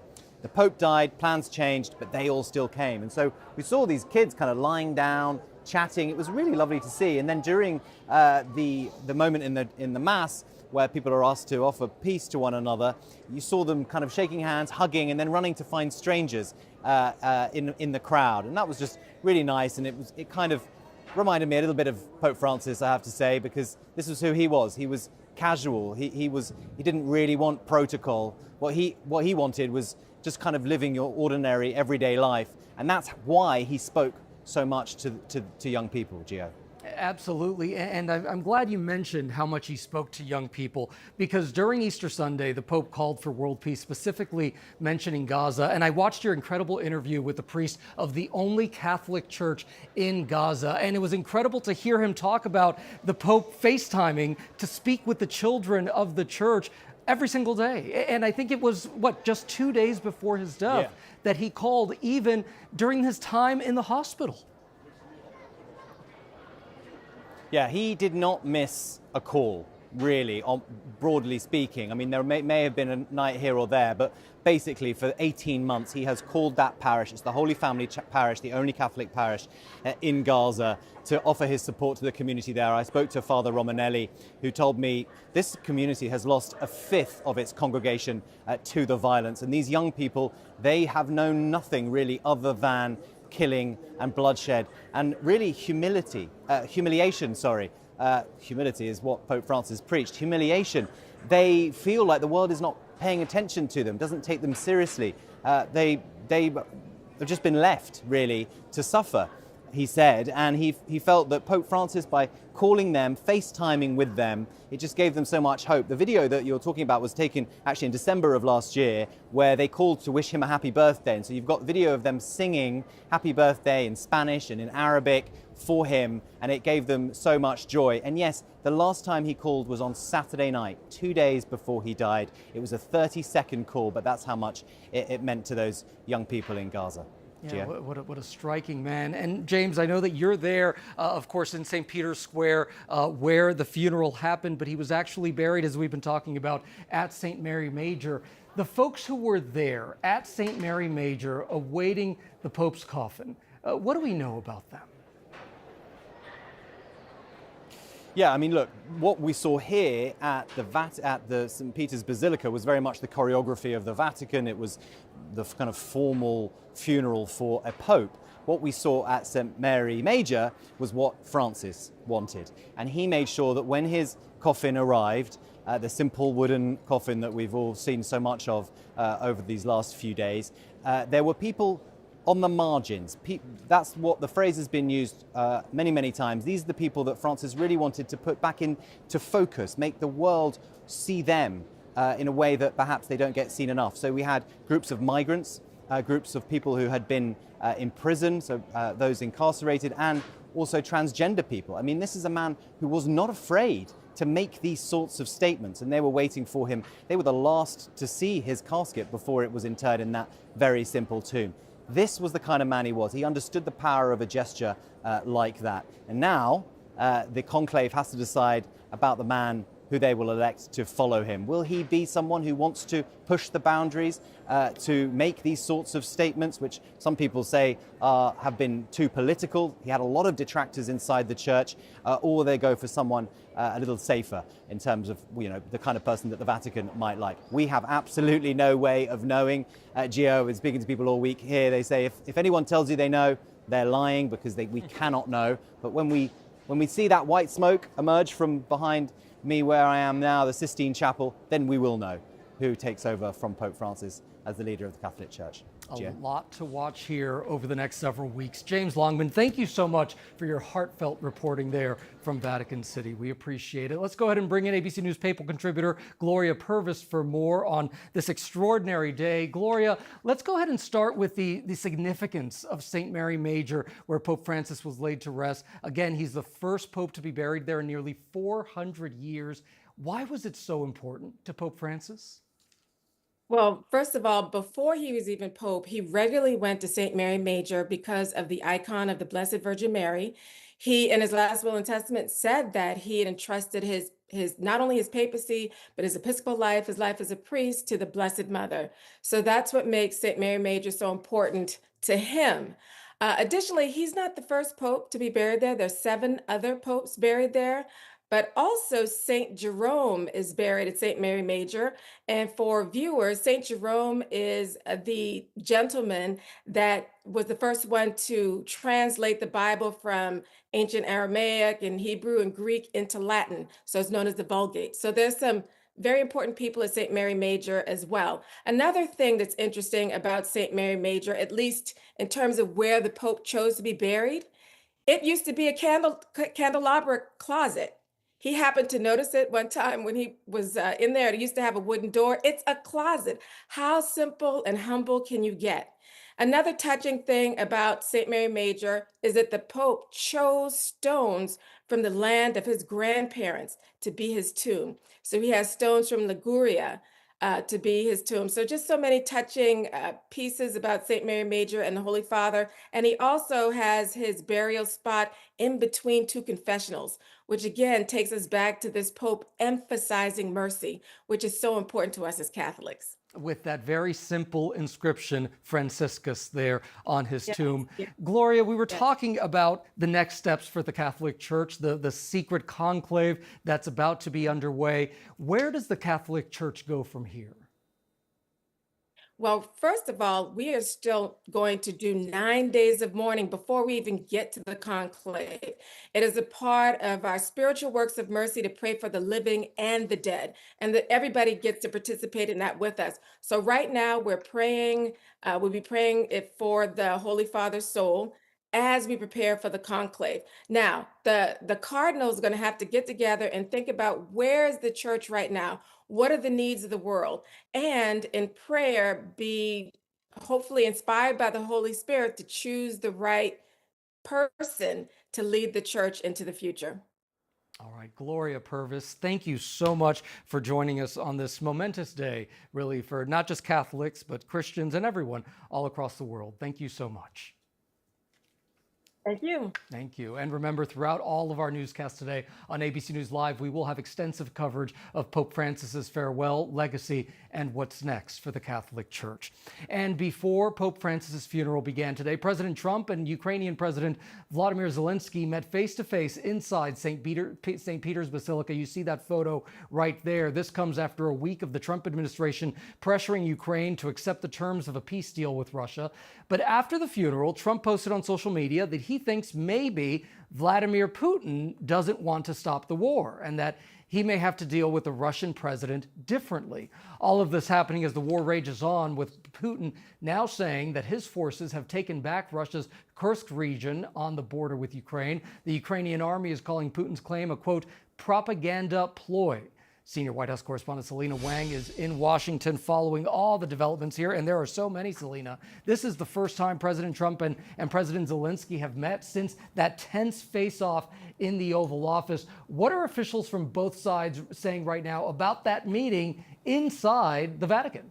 Yeah, this was a high stakes and symbolic moment. As you mentioned, the last time they met face to face was for that disastrous meeting in the Oval Office back in February, when President Trump chastised Zelensky for not being grateful enough for U.S. support. But you saw in those pictures, the two leaders huddled close together, deep in conversation. The White House is saying that the two leaders had a very productive session and that more details will follow. And Zelensky's comments out of the meeting were also positive. Zelensky called it a very symbolic meeting and said that it has the potential to become historic if we achieve joint results. Now, this comes at a critical moment when the Trump administration has been pushing for both sides to accept this controversial peace plan. And as some Trump officials have threatened to walk away from negotiations if they don't come to an agreement.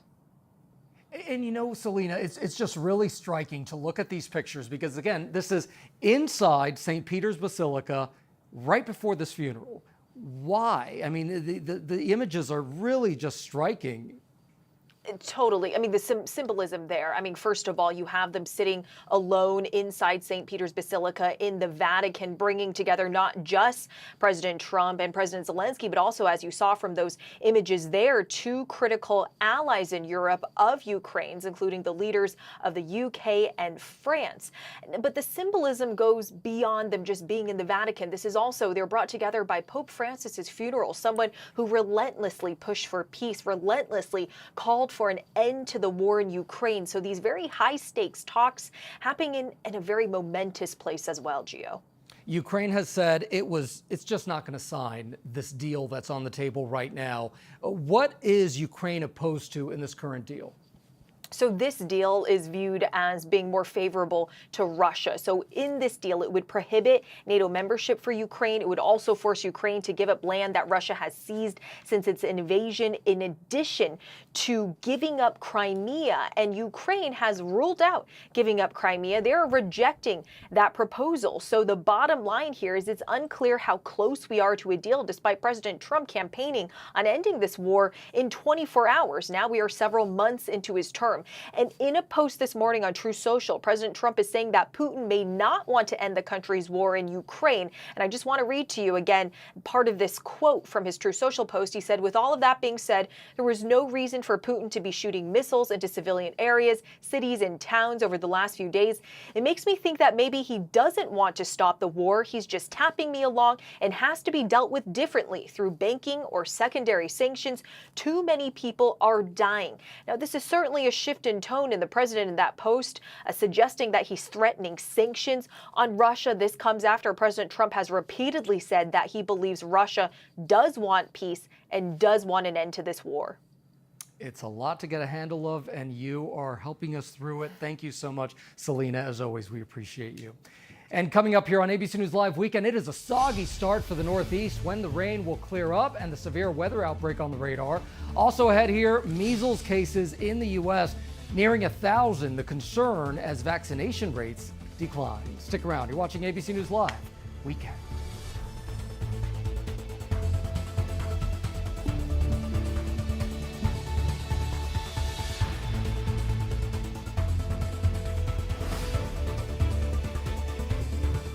Hey, good morning, America. Good morning, America. Good morning, America. Are you ready? They are ready. Covering the biggest events in the country right now. There's a lot going on here this morning. You don't just see it, you feel it. I'm in. I'm in. I'm in too. I'll be there. I am here and so happy. I'm in. I'm in too. Michael, George, Clara, Ginger. Get this, people. Now we're streaming every weekend right to you. With an all-new show, an all-new view, special for the weekends. Now you can catch The View 7 days a week. I wonder if you can handle it. It's the Weekend View. The Weekend View. It's the Weekend View. Streaming on ABC News Live, wherever you stream. Take a little time to enjoy the Weekend View. See you on the weekend! Now streaming Saturdays and Sundays on ABC News Live, wherever you stream.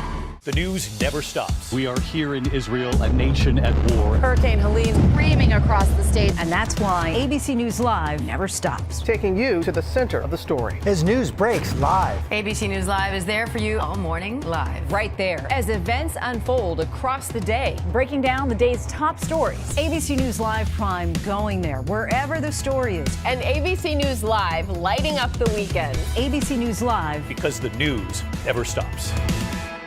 I'm ready for my life to change. Give it your all. Good luck. Come out with the golden ticket. Let's hear it.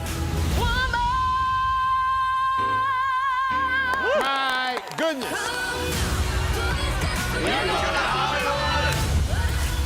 This show is for people that have the talent, have the dream, and they just need a chance. Okay, come on, let's go. This is a film about the friendship we share with our pets. Yes! I rescue cats for a living. I really do feel like we need each other. Without them, I don't know where I would be. Love is love is love. It was really nice to have this constant companion. I'm sure they love me, but they can't love me more than I love them.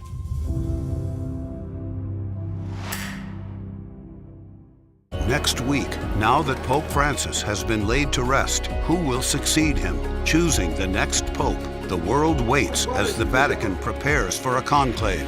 World News Tonight with David Muir is America's most watched newscast. Tuesday night on ABC. You could still feel the murder in the house. Why would you murder two innocent women? What would possibly be a motive? Could the murder somehow be tied to interest in the occult? Bad Romance. Tuesday night on ABC.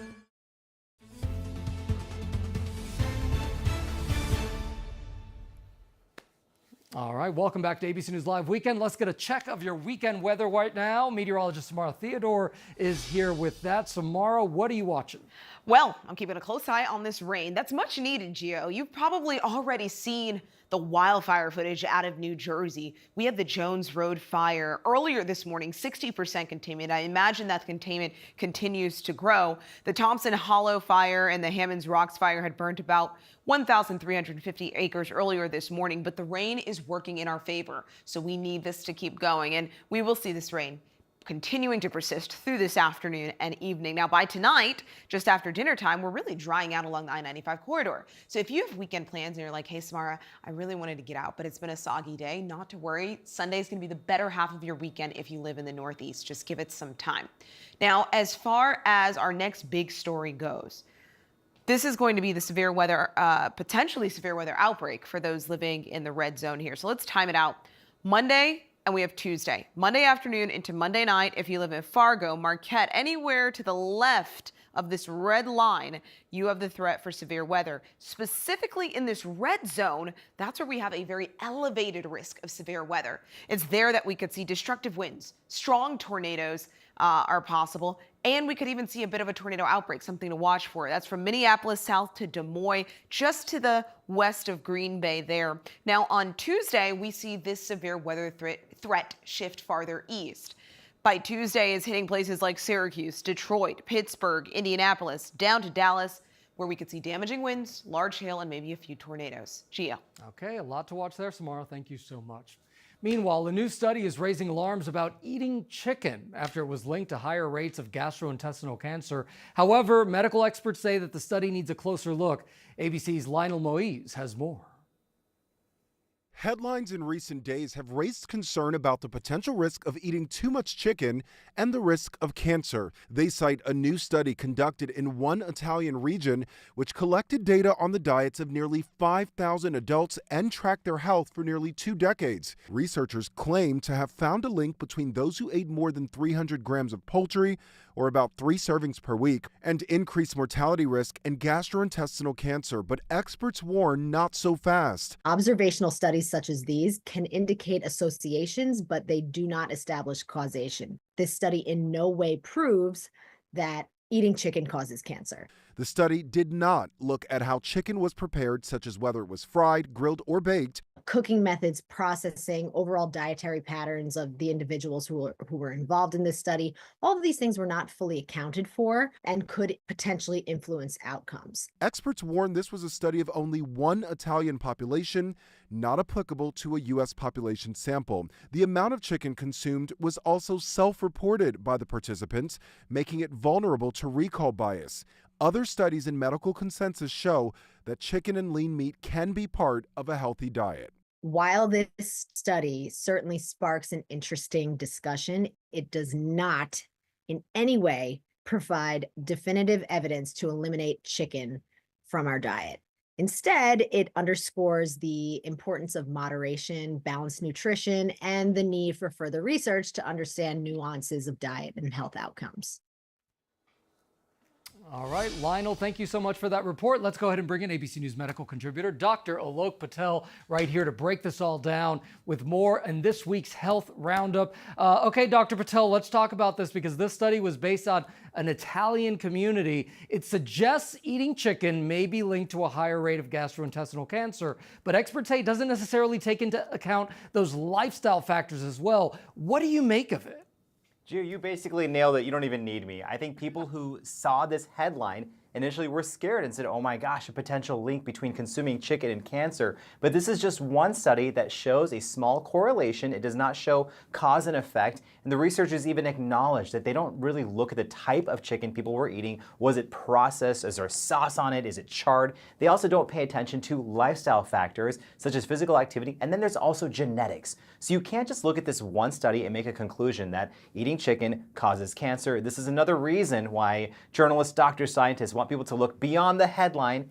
Don't panic. Just make sure you're eating lean, clean sources of protein, such as good old chicken. And I'm glad you said that because I eat a lot of it. Thank you so much. Okay, moving to the measles now, because a new study says that a 10% decline in vaccination rates could actually lead to 11 million measles cases in the next 25 years in the U.S. Measles actually got that eliminated status in America back in 2000. Could that status change? It absolutely could, Gio. We were actually very close to losing that status in 2019. We would lose that status if we have continuous outbreaks of measles for 12 months, and right now we are unfortunately on that trajectory. The math model you're looking at basically looks to see what would happen if vaccination rates dropped over the next 25 years. Measles could become a routine infection that we see that used to land plenty of children and vulnerable individuals in the hospital. We don't want to do that. We want to make sure those kindergarten vaccination rates stay high. I'll give people a quick math model here. About 4 million children, give or take, enter kindergarten every single year. We want 95% of those kids to be covered to prevent outbreaks of measles. If that number drops by even 1 or 2%, this is potentially hundreds of thousands of kids who aren't protected, which is why we have to make sure that we continuously talk about measles cases and the importance of vaccination to prevent all of it. Absolutely. Dr. Alok Patel, thank you so much. ABC News medical contributor. Happy Saturday. Happy Saturday, my friend. Thank you. Coming up here on ABC News Live, some of the best shows to binge this weekend and the movie that's seeing a huge surge in views thanks to Pope Francis. Stay with us.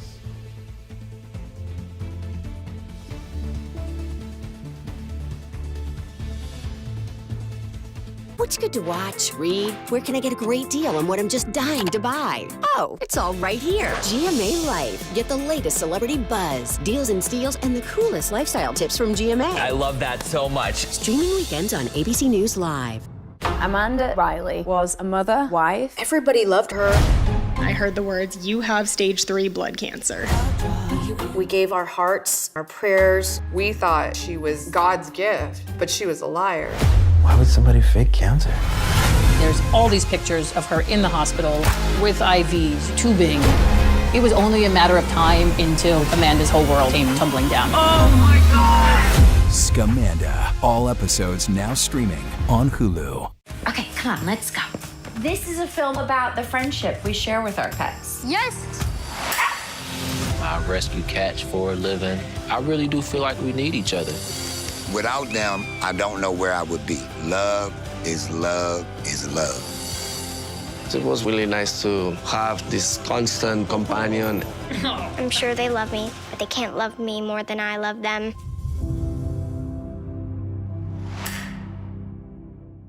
Sunday morning, the president's first 100 days. From the economy and tariffs to mass deportations and foreign policy, Trump's Treasury Secretary and Biden's former national security advisor on Trump's first 100 days. Sunday morning on ABC's This Week. Come on now, who celebrates moms better than GMA? Oh my gosh, this is amazing. Now GMA's ready to do it again. Love it. Cannot wait for that. So is there a mom in your life who deserves the most joyous surprise of a lifetime and getting breakfast in bed on GMA? Then scan this code or go to goodmorningamerica.com to find out how to enter one incredible mom for the greatest Mother's Day surprise. Hey, at GMA, we're celebrating 50 years of celebrating moms, and this Mother's Day will be the best surprise yet.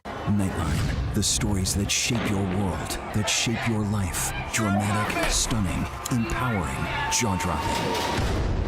The most powerful stories of our time. Nightline. On right after Kimmel and streaming on Hulu. Sheriff's Office. All right, you see what we got? And I got her feet right here in front of me. First thing I noticed was the rose petals all over the floor. Friday night, an all-new 2020. One of the strangest crime stories we've ever come across. Rarely do you get to see the bad guy walk through the front door. The rose petal case was just a wild ride. Either you had some part of this, or you were caught in the craziest murder case any of us have ever heard of. The Rose Petal Murder, all new 2020, Friday at 9/8 Central on ABC. Next week, now that Pope Francis has been laid to rest, who will succeed him? Choosing the next pope. The world waits as the Vatican prepares for a conclave.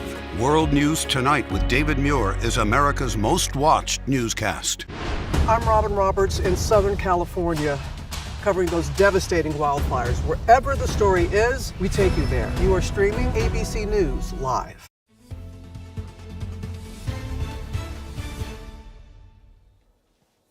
And welcome back here. The final season of the hit Netflix series You is officially out on Netflix. And ABC's Will Gans is here to break down that show and others that you can watch this weekend. Hey, Will. Everyone. All right, Gio, 3 things I think folks at home should watch this weekend. Let's start with Conclave. Obviously, it's very timely given everything that's happening in the Vatican this week. Conclave, call it divine intervention, maybe finally available to stream for free on Amazon Prime Video as of Tuesday. And within the first few days, it had already been streamed upwards of 20 million minutes, which is really impressive. And on top of it being timely, it's also an incredible movie, right? It was nominated for Best Picture at the Academy Awards this year. It won the Academy Award for Best Adapted Screenplay, picked up acting nominations for Ralph Fiennes and Isabella Rossellini. So that is one that I think folks might be interested in. And funnily enough, a lot of people who have worked in the Vatican, have spent time in Rome, work for the Catholic Church, say it's not too far off from what it really is like behind closed doors when the Conclave assembles. So check out Conclave on Amazon Prime Video this weekend. All right, now, Let's move on to You, Season 5. This is, of course, based on the best-selling novel You by Caroline Kepnes, and it is the 5th and final season. All of the episodes of that season dropped on Netflix on Thursday, and this stars Penn Badgley as our sort of serial killer, kidnapper main character. So it's one of those ones where you're like, should I really be rooting for this guy? But either way, we are finally going to see how Joe Goldberg's story wraps up in Season 5 of You, streaming now on Netflix. And last but not least, a new movie I want to talk about. It's called The Order. I shouldn't say that it's new. It came out in December, limited theatrical release, but it's new to streaming for free on Hulu as of this week. So The Order is based on a true story. Jude Law plays an FBI detective who is trying to bring down a group of white supremacist domestic terrorists. These guys start off by robbing banks and armored vehicles and things like that, assembling a bunch of money, and they have much more sinister plans. And Jude Law is trying to track them down before they're able to carry those plans out. I had no idea that this was a true story. Takes place in the United States in the 80s. Really well acted, really action-packed. So that's The Order, streaming now on Hulu. You can also get it if you have that Disney Plus bundle as well. 3 great options for anyone looking to stay in and catch a little TV or a little film this weekend. Gio? A lot of good stuff to watch, Will. Thank you so much. And I'm Gio Benitez. Thanks so much for streaming with us. The news never stops. The Weekend View. It's hot. It starts right now.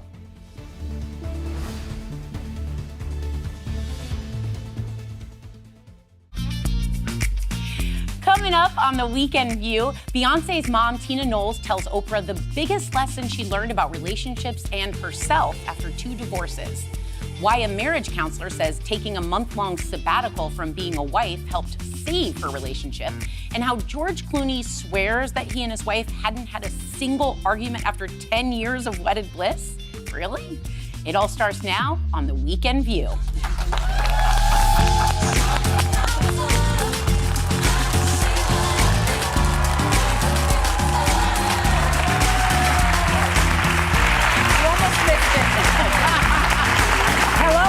Welcome to The Weekend View. That's right, that's right. So George Clooney, so cute.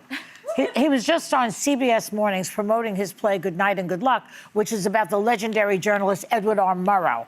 But it really sounds like George is pushing some fake news here, in my opinion. Watch. Amal and I remember we were here with you once before, and remember we said we'd never had an argument. We still haven't. You still haven't? No, we're trying to find something to fight about.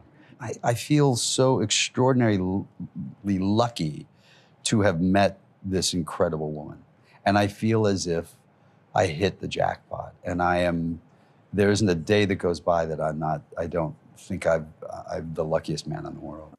Oh, God. Notice the faint applause because this audience doesn't buy it. My point is that if you don't get divorced, you're stuck still with the same person. You've got to have arguments with that person. I'm sorry, I can't believe that. Joy, if you're married to George Clooney, who sold his company for $1 billion and lives in Lake Como, maybe you can't find something to argue about. And Amal's nothing to scoff at either. One of the most beautiful women on the planet. You make it sound like if you have a lot of money, you're not going to have a fight. A lot of fights are about money. But I see this a little bit differently. The fights are about money, kids, and sex. And they have kids. Yeah. But I see it differently. I don't think they're saying they've never had a disagreement or maybe an argument. I think they mean like a blowout fight that's substantive. That's what I was wondering, is what they call an argument. Because they got married a little later. He was 53, she was 36. And I think when you go into a relationship later in life, you line up, these are my priorities, this is what I want, this is what we want together, and you decide to go into it with those agreements. A lot of the things that lead to blowout fights are things that happen because you weren't on the same page in the first place. Let me disagree. You're a passionate person. As is my husband. We've been married 26 years. Thank you. 26 years. And we used to have knockout, drag-out fights, especially during the first 10 years. 26 years in, I've given up on fighting. So it doesn't work. It's just not worth it. So I say, I'm sorry. And then he'll say something like, you didn't mean that. And I go, no, but I said it. Isn't that what you want? Let's move on. I say, okay, you win. But he's so used to losing an argument. Okay, but that you win sounded No, but you sounded win. inauthentic. But it Okay, is. you win. No, It she's is. admitting it is. I She's just saying I said the part. Let's go. You win because I don't want to argue. So I do wonder if Amal, who is an attorney and very accomplished, is just like, you know what? You win. and she's just not arguing. I questioned right away what they meant by that because I think arguments, in fact, I read this recently, they're a sign of growth in relationships. You're going to have two people. I had a lot of growth. Yeah. But it's funny because I'm in my first 10 years, and there are a lot of times we don't go all out screaming, yelling. There's no shrieking? No, I used to shriek on exes, though. That explains a lot. Yeah. But with Max, no. But there's a lot of disagreements, especially when you bring kids in. The kids. Because do you do the silent treatment? I'm not. No, because I tend to think I'm the one that's like, let's talk now. And sometimes you need to let it breathe. Like, sometimes you need to You know what I'm wondering? I'm wondering if they have a driver. Because instead of like George or her driving, because I feel like when I'm in the car with Al, he's going to kill me. I have so the like I same need to tell problem. him, you know, you've got to I have stop the same driving like problem. this. And I wish he would just either decide to pay attention to Waze or to ignore Waze. Yes. Commit to one, Some Steve. days he's Waze's bitch, okay? And then the next minute it's like, I'm not listening to her. So then he starts yelling at people who are cutting him off, and I'm the only one who hears him. You say, so I can't. The road rage has got But to you don't stop. argue, right? You just we don't really argue that much. No. Do you say you win? No, we just don't you remember when you opened the box of the gift that he got you, and you opened the gift before? Oh, Christmas. And he was very upset? Why? Because You I opened failed? it ahead of time. Yes. Because it wasn't addressed to you, Oh, Joy. so what? But you probably apologized for it, right? Like who cares? No, I did not. But what I'm hearing is most of us don't get in blowout fights. We have disagreements. But I think that there's something to that, like as you mature in your relationship. They it's are more of a- arguing. I promise you. Sometimes arguing shows that there's still a spark. Yeah. Right? They're either arguing and he's not admitting it, or she is arguing and she's like, okay. But I also don't think he sits around. Amal sounds magical, and I think she is. But it feels like such a canned answer. Like I sit around and feel grateful. Like I feel grateful for life. I feel grateful for health. I don't think anyone sits around and just sits there and thinks the person they're with is like everything they've ever asked for in this If you're world. at that house in Lake Como sitting next to Amal Clooney, you're going to feel pretty happy. Yeah. Or George Maybe either. it's just unrelatable. Well, okay, so if your marriage isn't as perfect as George and Amal, would you ever consider this? Marriage therapist Leah Fisher has a new book called My Marriage Sabbatical. In it, she writes about taking a temporary leave from all her wifely duties at the age of 60. She moved into her own apartment, traveled the world, and focused on personal growth. How long was the sabbatical? She said it ended up helping her marriage, she said. I don't believe that. Would you do that? Would you do that? Oh, I love the sabbatical part. I think of it less as taking a break from marriage and more just remembering like who we are underneath all the hats we wear. You know, like going to do things that are filling you up. Yeah. You know, because you're more than a parent, you're more than a wife, You know, you're more than... one of the most interesting things about this story that I read is that the woman, she allowed her husband to have his dalliances. And that's why it doesn't work. Because she then later regretted it. And she did regret it later. So it because screwed up their marriage. Because she said, go, enjoy yourself with another woman. Stupid. And he said, okay. Because he caught feelings for the other So one. that didn't work that well. It doesn't work. Dr. Ruth said. Yeah. You don't invite people You don't in. invite a third person into your marriage. You What never about into do your that. bed? Especially not into your bed. No, it's very eat, pray, love. It's better on the screen than in real life. If you're wanting to get away from your partner and you're allowing them to be with someone else, that's basically a separation. Yeah. That's just a step ahead of divorce. I'm about to get a 3-day sabbatical this weekend because the NFL draft is on, and Al doesn't blink, he doesn't talk, he doesn't. This is all he But does. that's 3 days. I think that people do need, what my friend Vinny used to say, quality time apart. Yeah, I think... Okay, quality time apart, but then do you then say to your partner, and have fun with whoever you want to have fun with? No, see, that's the difference. You don't have quality time up. You and Steve are together all the time. But he's on one side of the apartment, I'm on this side. I mean, it's really easy if you have 2 bedrooms, you can handle that. Yeah. You never see each other. It's great. Upper West Side sabbatical. So in a new interview, Beyonce's mother, Tina Knowles, told Oprah what going through 2 divorces and raising 2 kids taught her about herself. Watch. You say, mothering someone is such an important job. You naturally put yourself on the back burner, wanting to do so well that you end up losing yourself. If I was in the middle of something that I really wanted to do and my girls called me, I would drop whatever, whomever, and be right there. And so I felt like I had to have that talk with them to warn them. And I was scared of how they would react because, you know, you guys know, mothers are kind of taking, my kids are wonderful. They acknowledge me, they love me, they would do anything for me. But they do, it's a kid's nature to be a little self-centered. But I told them, and surprisingly, they said, Mom, we're so happy to hear that because, you know, they were excited for me. They weren't pissed off about it. They were actually excited that I was going to have my own life. Okay, so whether it's deferring to husbands or kids, why do so many women put their own needs on the back burner, you know?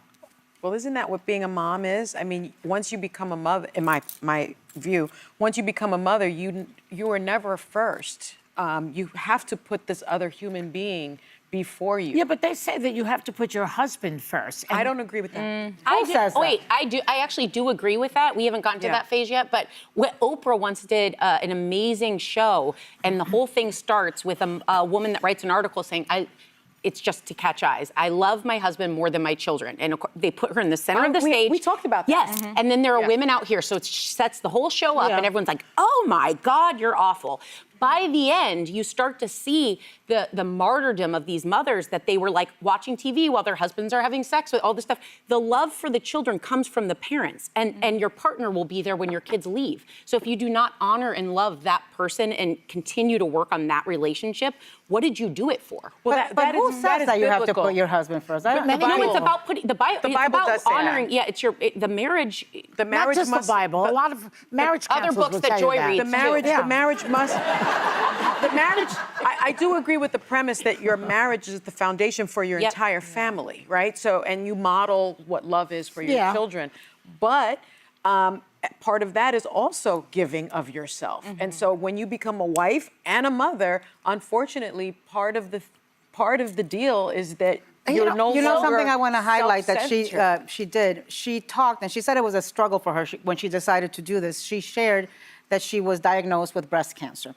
And part of the reason she hadn't, she got the breast cancer is because she missed the mammogram a year because she got busy. She was taking care of all these other things. Happens to a lot of women. And I really appreciate she shared it because Black women, Latina women, are more likely to die of breast cancer than any other ethnic group. So it's a very good thing. It's a very good lesson you take from Tina Knowles. Let Alyssa say. Well, I was going to say, as a kid of divorce, I do generally agree that the relationship is kind of the model for the kids, but when it falls apart, I think I listened to this and I thought of my own mother so much. Literally just put herself first. Like I think 15 years of my life, she didn't do anything for herself. It was about making sure her kids had the best experiences. She guarded me and shielded me from so much bad stuff that was going on around me that I wasn't even aware of. And the kids then have an appreciation down the road. Like they realize how much they sacrifice. But then moms deserve on the other side to get time for themselves. Well, you got to remember those moms are someone's daughters. So when you look at your own daughter and you look at how you handle, you're also modeling how life should look. I want my kids to know you need to take care of yourself. You need to protect yourself. You can't do anything well in this world if you don't put your life mask on first. There's two things I could say here. One of them is, once you have a kid, you feel guilty about everything. So, why did you bring this child into the world? You have to pay attention to what you did. That's my Italian-American upbringing. You do, but you want to find the balance of them not feeling they're the center of the entire world. And what's the second thing? And the second thing is when I was nursing a baby, my baby. It was a child. Just any baby. Although I'm available for other babies. But when I was nursing, I used to think, I'd get up, the kid would be like, crying. And I needed to take care of myself first in order for me to be calm and be able to do it. So in that, it's almost like a metaphor for taking care of yourself, you know? You have to feed yourself first, and then the baby can suck on your boobie. And then daddy is back there somewhere. In a different world. That's how we got here. We'll be right back.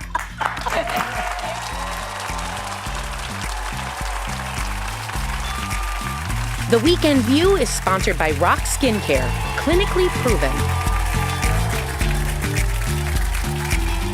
What's good to watch? Read? Where can I get a great deal on what I'm just dying to buy?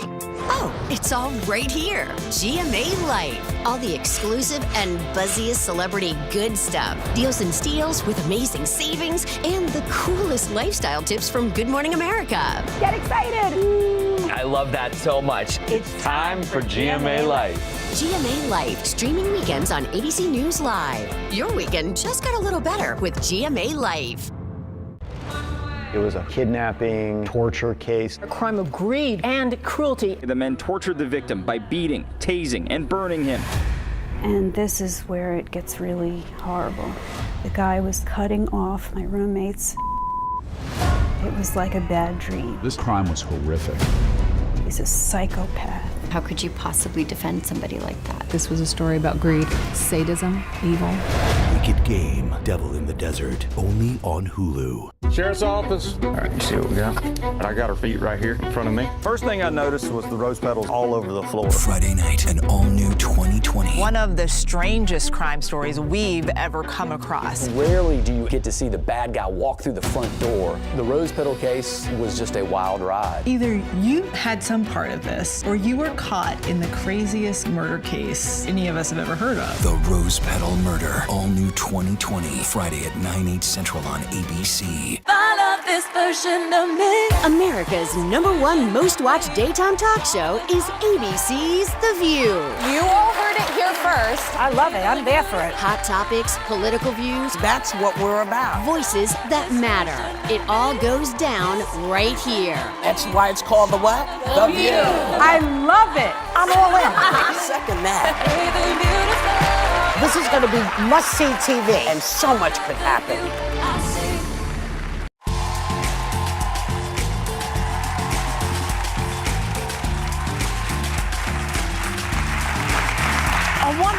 A woman started a raging debate on Reddit when she wrote that she kicked her weekend house guests out 11 hours before their flight. She told her friends they had to leave on Sunday because she was taking Monday to rest. But they switched their flight to late Monday night because it was cheaper. So she said, you can leave your luggage, but you're on your own for the day. You follow this? Some Reddit users called her a horrible friend. Others had her back. Would you give your house guests a check-out time, my dears? This is very poor form by her friends. I think you have to set expectations if you're staying with somebody. Like, you have to say, we're leaving at this time. If maybe plans change, your flight gets canceled, and you say, hey, can we stay longer? Yeah. But just assuming, she apparently took a day off of work to, like, refresh She'd afterward. been a tour guide the whole weekend. But I probably would have lied and make up an excuse like, oh, I have a doctor's appointment, you have to be out, just to preserve But if the you know friendship. but if you know she even took a day off from work and you know you've moved your flight for money, maybe you say, would you mind if we left the... You don't expect something from someone who's opened their home to you. I think that when you're hosting somebody in your house, you have the right to ask them when they're coming and when they're leaving. And Tell us how to do that. Huh? How do you do it? How do you do that? Yeah. Oye, cuando tú vienes y cuando te vas. Yeah. You know, except if it's like, you know, your parent or something. Don't you remember Larry David and Curb Your Enthusiasm? Yeah. JB's move was like the guest that never left. Yeah. You don't want that to happen to you. I have that happen to me. I do. I have people that say that they're going to stay for a couple of weeks, and then like 2 years later, they're still living. 2 years. But that's I had your parents, so who else? No, I had a friend whose daughter was supposed to be in New York for like a summer internship. Yeah. And then she liked New York so much, she just asked me if she could stay. She likes and Sunny's guest I room said so yes, much. and so she stayed for 2 years. Wow. Yeah, but I mean, Joy, you kicked me out of your house. No, but that was a party. She brings this up. She brings this up all the time. She and her 20 million friends that she brings to a 10. party. Okay, 10. Maybe 12. Okay, 12 people. That already is a bit much, I think. It was obnoxious. Okay, so you bring your 12 friends. I did. Fine. I was very nice you told about me I that. could bring as many people as I wanted. Did I say that? Yeah. I lied. Yeah.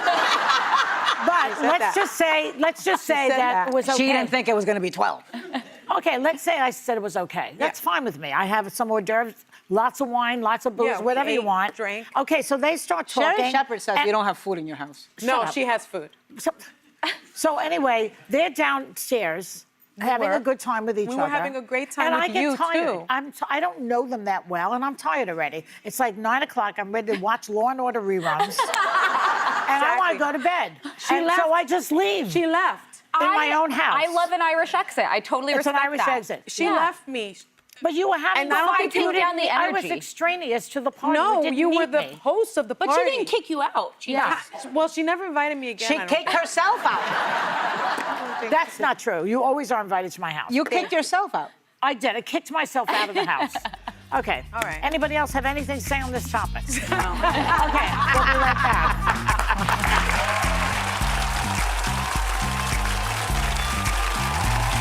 The Weekend View is sponsored by Rock Skincare, clinically proven.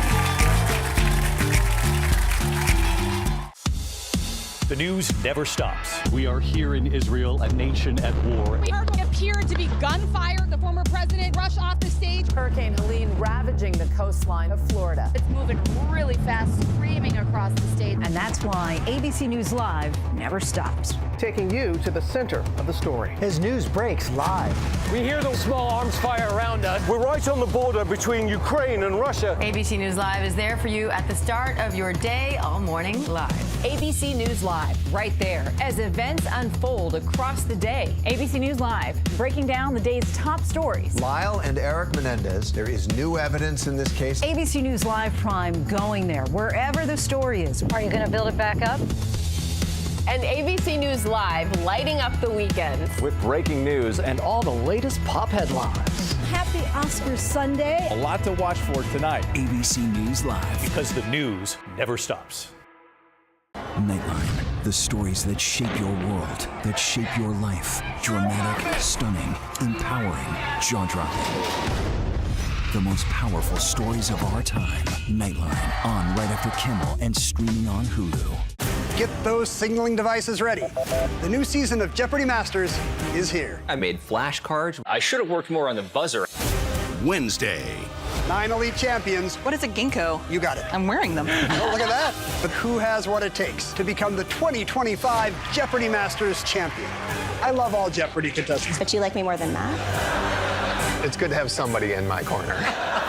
Jeopardy Masters primetime event. New Wednesday, 9/8 Central on ABC. Sheriff's office. All right, you see what we got? I got her feet right here. First thing I noticed was the rose petals all over the floor. One of the strangest crime stories we've come across. Rarely do you see the bad guy walk through the front door. The rose petal case was just a wild ride. 2020, Friday night on ABC. Sunday morning, the president's first 100 days. From the economy and tariffs to mass deportations and foreign policy, Trump's Treasury Secretary and Biden's former national security advisor on Trump's first 100 days. Sunday morning on ABC's This Week. You're watching America's #1 streaming news. Live reporting, breaking new exclusives. Keep streaming with ABC News Live.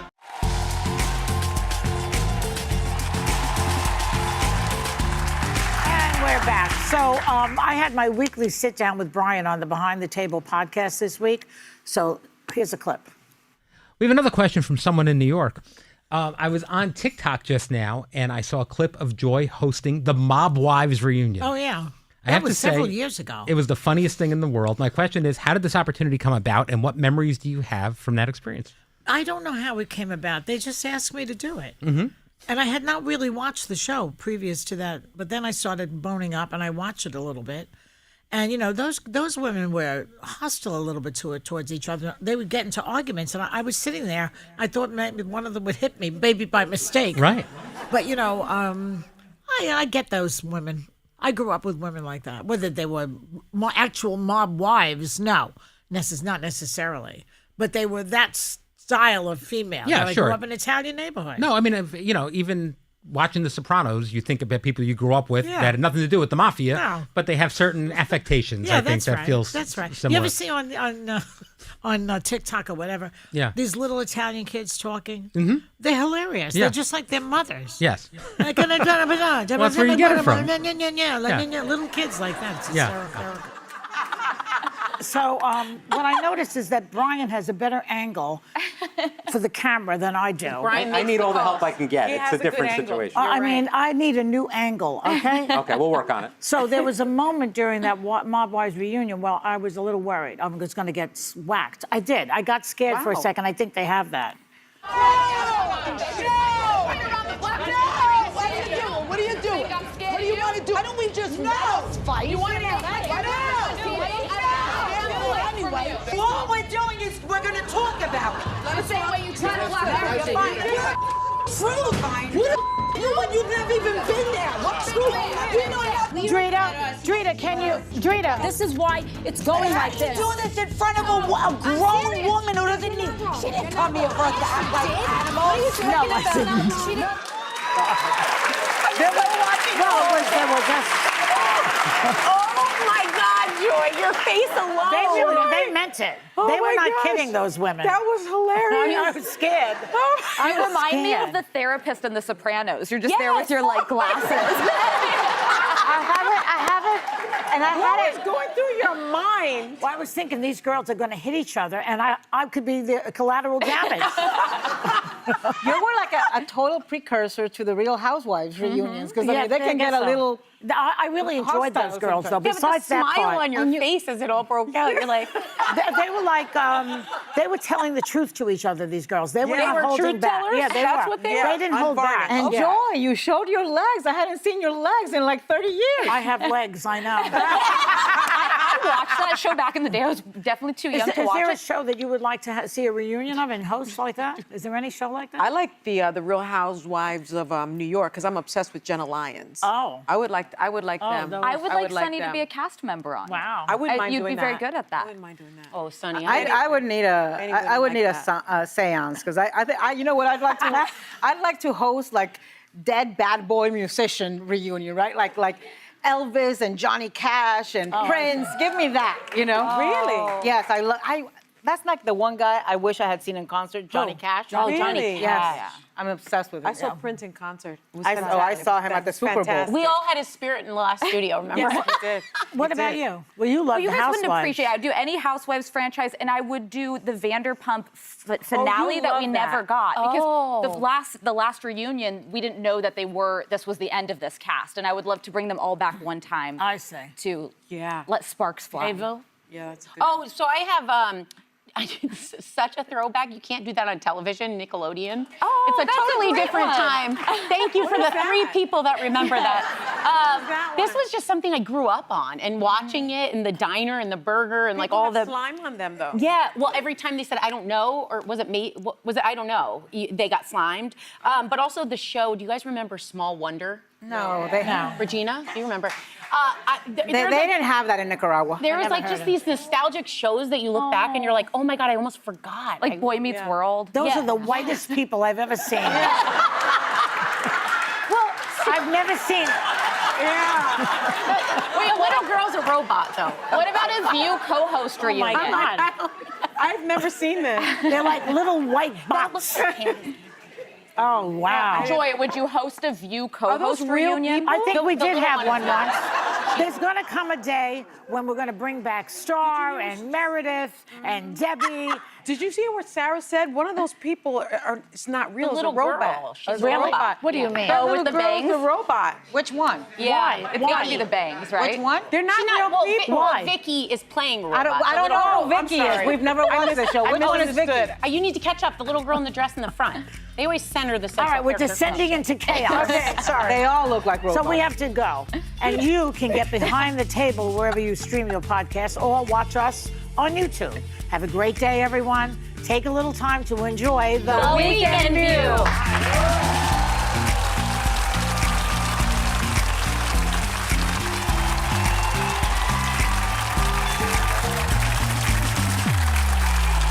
The news never stops. From Tampa, we are here tonight as Hurricane Milton has just made landfall. The surge just keeps coming up. Right on the border between Ukraine and Russia. We're in artillery position about 2 miles away from Gaza. And ABC News Live is right there everywhere. We're not far from where this rally took place, so just stick with us here. Traveling with the president to the U.S.-Mexico border. Here in London today. Off the coast of Gaza. Downtown Tel Aviv, rockets or missiles coming in. From the most devastating disaster in Hawaii. Some areas are still smoldering. We're wherever the story. From the front lines, the ruins of Rafah. From the FBI. Reporting from Capitol Hill. In Western Portugal. Outside of Mexico City. In Iceland. Let's go.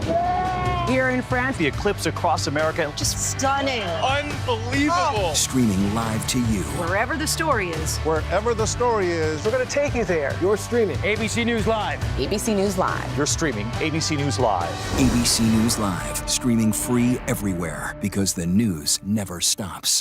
Get those signaling devices ready. The new season of Jeopardy Masters is here. I made flashcards. I should have worked more on the buzzer. Wednesday, April 30th, 9 elite champions. What is a ginkgo? You got it. I'm wearing them. Oh, look at that. But who has what it takes to become the 2025 Jeopardy Masters champion? I love all Jeopardy contestants. But you like me more than Matt? It's good to have somebody in my corner. Jeopardy Masters primetime event begins April 30th, 9/8 Central on ABC. I love this version of me. America's #1 most watched daytime talk show is ABC's The View. You all heard it here first. I love it. I'm there for it. Hot topics, political views, That's what we're about. voices that matter. It all goes down right here. That's why it's called the what? The View. I love it. I'm all in. Second that. This is going to be must-see TV. And so much could happen. Right now on ABC News Live Weekend, celebrating Francis, 250,000 people, including world leaders, saying goodbye to the man known as the People's Pope. What comes next as we look ahead to the conclave, the process of choosing the next leader of the Catholic Church? Will there be a deal? President Trump claiming he's made more than 200 trade agreements. The new questions as Beijing calls any active talks on tariffs, fake news, their words. And a key ruling in Sean Diddy Combs' upcoming trial for sex trafficking and racketeering. Our legal expert is here to break it all down. ABC News Live Weekend starts now.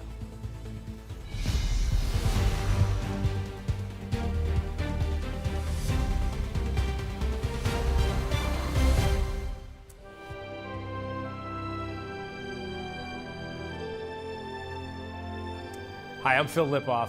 Today, the world mourns and celebrates the remarkable life of Pope Francis.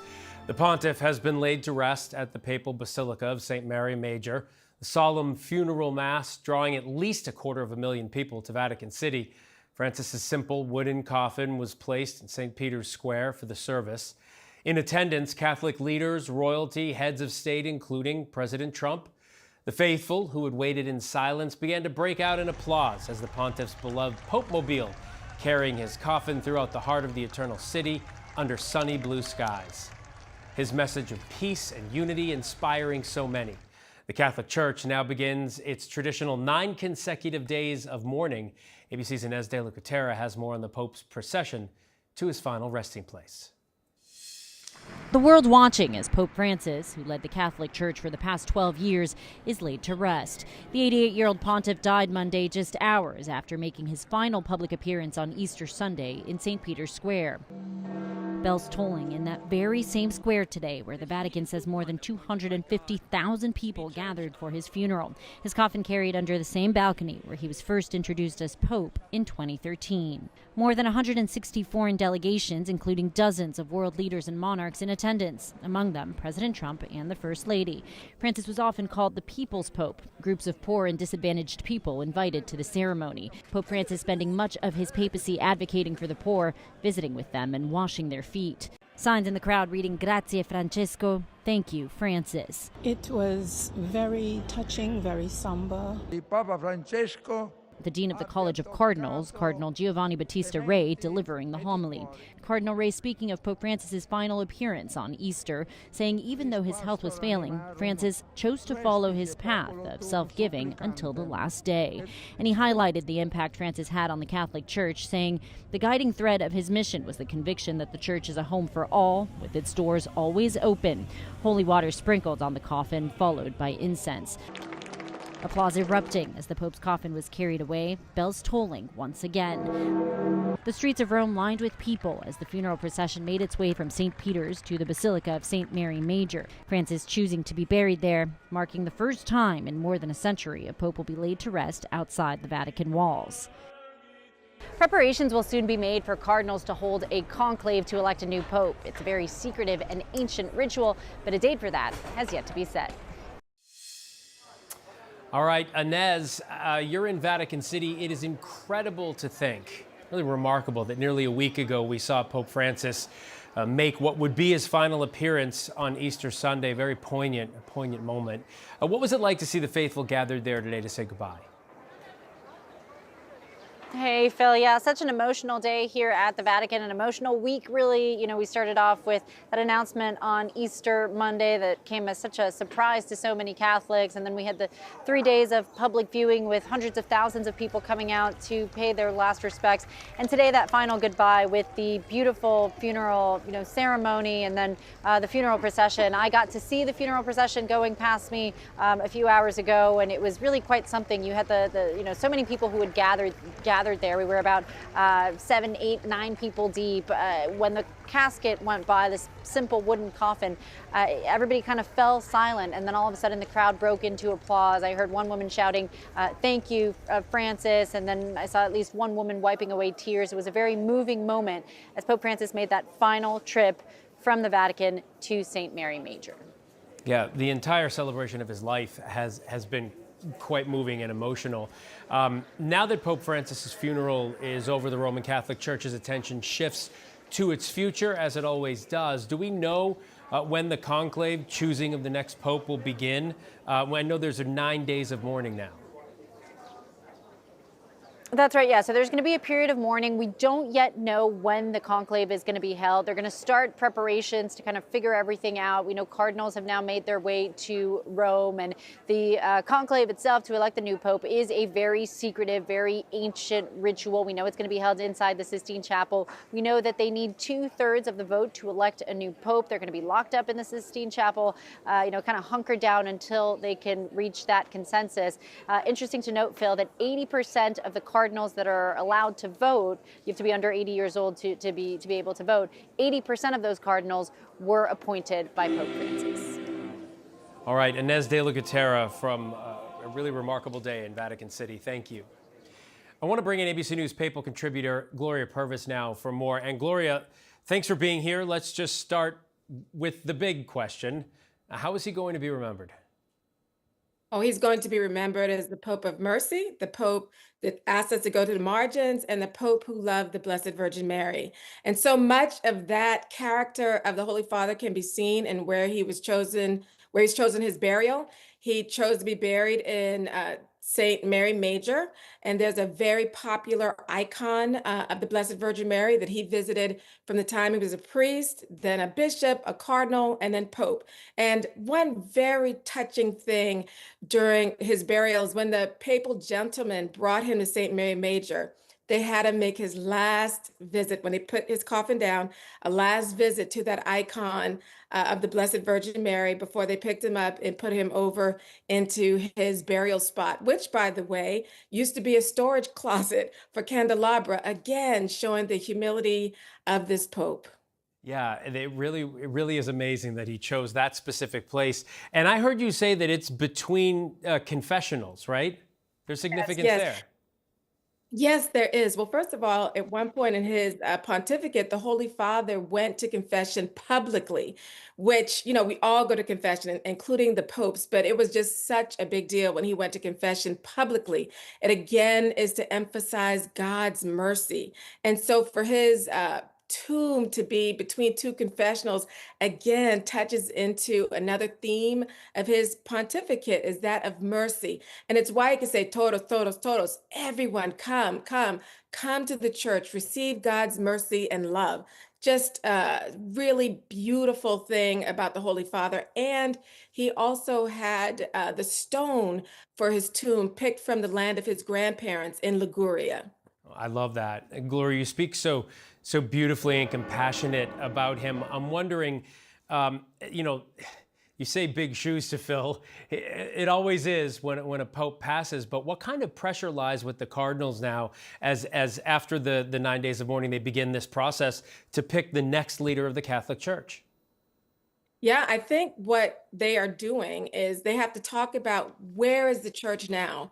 where do they see the needs of the future? I'm sure someone that understands artificial intelligence would need to become the Holy Father, because there's so many questions about that, and whether or not this artificial intelligence has a soul and all those kinds of things. So they need to be looking at the future of what the needs of the church are going to be. And through the inspiration of the Holy Spirit, they will pick one of their own. It's a really tough thing to be a pope. I met the Holy Father back in 2022, had the pleasure of sitting with him for a few hours. And one of the things that struck me is once you become the Holy Father, you are no longer your own. You belong to the people. You just can't go wherever you want to go. You no longer have your old name. You have a new name. And so that's a big deal, to pick a gentleman who will be able to sustain that kind of really suffering. And the fact that it is a suffering can be seen in the fact that the vestments for the funeral were in red. Red because the first Pope, St. Peter, was a martyr, and the successive popes are martyrs of a kind as well. All right, Gloria Purvis, thank you so much for taking the time to walk us through this. I do appreciate it. Thank you. And we want to remind you that throughout all of our newscasts today on ABC News Live, we will have extensive coverage of Pope Francis's farewell, his legacy, and what comes next for the Catholic Church. Before Pope Francis's funeral began today, there was this remarkable scene that we want to show you. We're getting our first look at video of President Trump and Ukrainian President Volodymyr Zelensky meeting face-to-face inside St. Peter's Basilica after a week that saw the Trump administration pressuring Ukraine to accept the terms of a peace deal with Russia.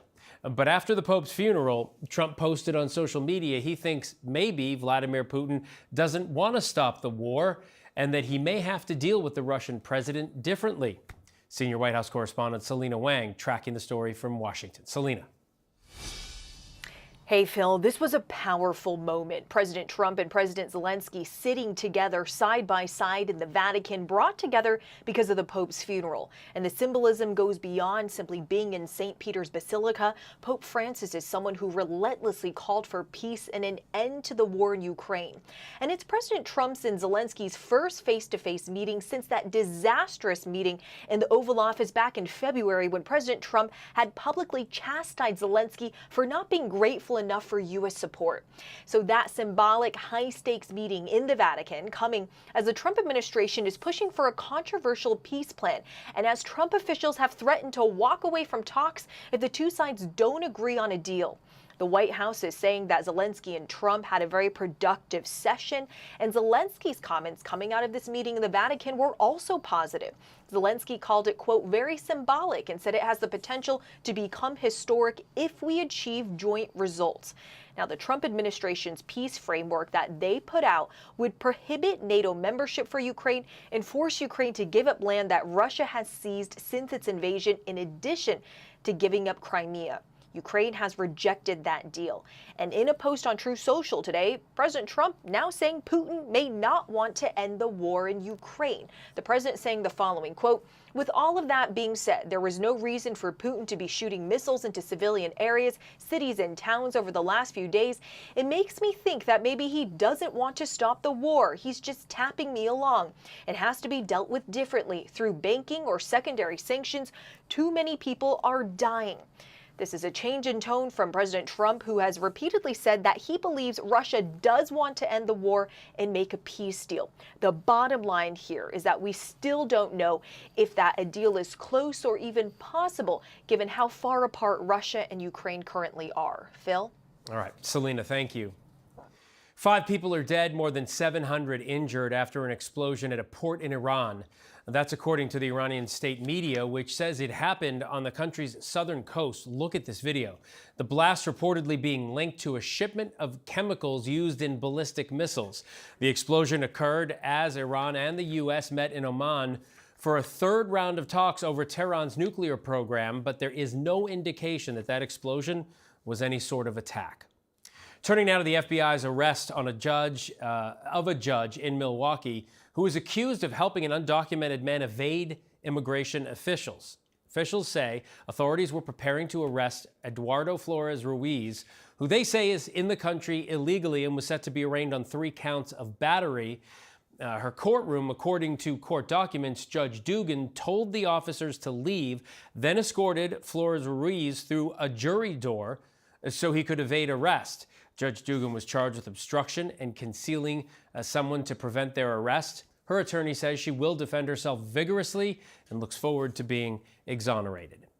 The family of Virginia Giuffre, she's the woman who accused Jeffrey Epstein of trafficking her for Prince Andrew when she was a minor, says she has died by suicide. Giuffre filed civil lawsuits against Epstein, a convicted sex offender who later died himself, and Prince Andrew, who has denied the allegations. We always want to mention, if you are struggling with mental health distress, or including the thoughts of suicide, substance use, emotional distress, you can text or dial 988. Free help is available 24/7 for you. A wildfire in Ocean County, New Jersey, growing to more than 15,000 acres, according to the New Jersey Forest Fire Service, is now 60% contained, and evacuation orders have been lifted. Flames destroying one commercial building, along with other structures and some vehicles. There have been no reports of injuries. A 19-year-old man has been charged with arson. He's not yet entered a plea. There is a bit of good news, though, for those firefighters working to contain flames in New Jersey and Pennsylvania. Rain is expected to make its way through the Northeast this weekend. ABC News meteorologist Samara Theodore is here with the forecast. What's on your radar, Samara? Phil, right now we're tracking rain along the East Coast, and this comes as good news. Keep in mind, we've had the fires burning. We have two small ones out in Pennsylvania. The Jones Road wildfire, that was a very large, massive fire burning in New Jersey. By this morning, earlier this morning, we saw 60% containment. So hopefully that brings some relief and we start to see that containment expand. Now, you can see here, Futurecast, that this line of wet weather continues to push through this afternoon and overnight. So it wraps up tonight. Tomorrow will be dry, sunny. So if you have weekend plans and you're like, oh, Samara, man, this rain really dampened my Saturday, not to worry. The second half of the weekend looks optimal for any outdoor plans in the Northeast. Now, we're also tracking this threat for severe weather. This isn't until the work week. So Monday and Tuesday, I want to break this down for those living in the area shaded in red. That includes Des Moines, just south of Minneapolis. Destructive winds are potentially coming your way on Monday afternoon into Monday night. Not only that, strong tornadoes, and that area in red could potentially see a tornado outbreak. So something to be mindful of and watch. That then shifts on Tuesday farther east. That is not going to be as elevated as a severe weather risk, but if you live in Dallas, Little Rock, up to Indianapolis, Pittsburgh, even Syracuse, it's there where we could see damaging winds, large hail, and maybe a few tornadoes. Phil? All right, Samara, thank you. He is accused of gunning down a top executive in cold blood in New York City. Luigi Mangione back in court. His plea to the judge as the government looks to put him to death if he is convicted. Also just ahead, the key storylines in the 2025 NFL Draft, which players got snubbed, and the teams making the biggest moves ahead of next season.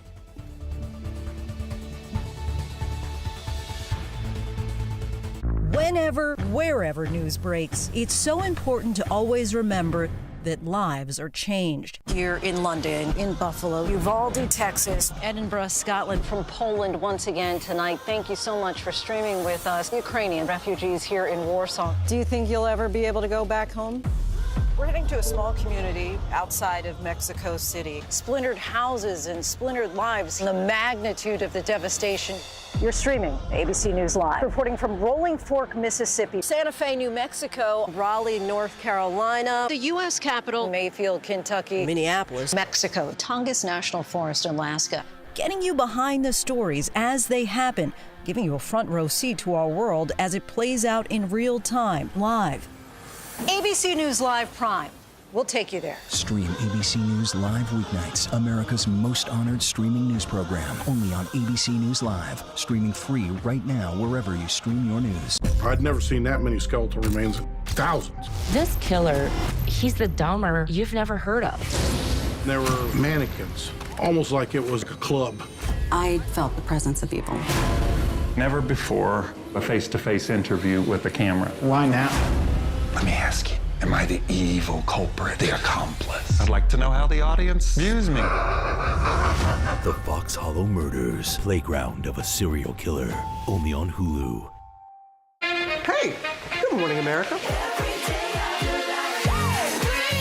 Good morning, America. Good morning, America. Are you ready? They are ready. covering the biggest events in the country right now. There's a lot going on here this morning.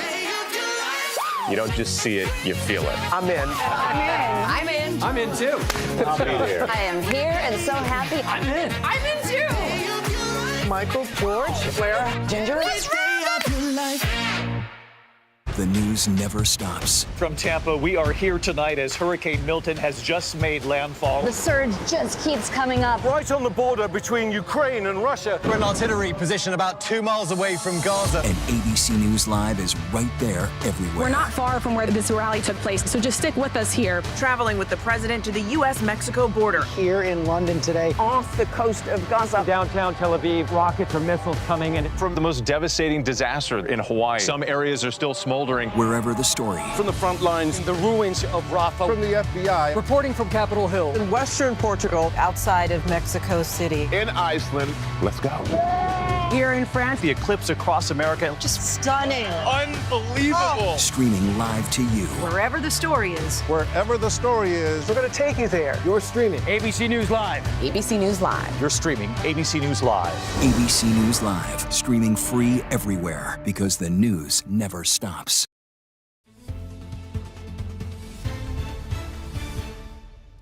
Welcome back to ABC News Live Weekend. The team representing Luigi Mangione, the man accused of killing United Healthcare CEO Brian Thompson, is now focused on stopping federal prosecutors from pursuing the death penalty in the case.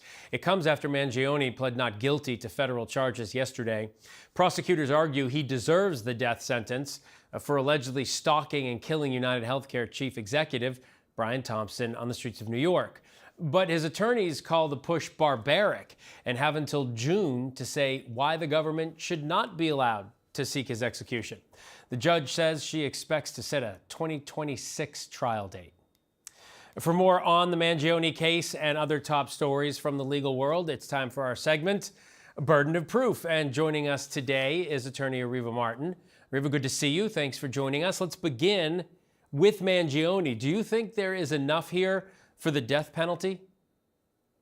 I think the defense team has a really difficult burden and a very difficult argument to make to the court as to why the death penalty should be taken off the table. When you think of the brazen way in which the murder of this health CEO was carried out in broad daylight, crowded streets of New York City, the kind of evidence that the prosecution has been able to collect leading up to these hearings, I don't see there being a credible argument that the defense can make that will remove the death penalty from this case. And Phil, I think it's so important to note, at this hearing that took place just this week, there were protesters outside with signs saying that Mangione is a hero, a martyr. He has raised close to $1 million and has received thousands and thousands of letters from around the world.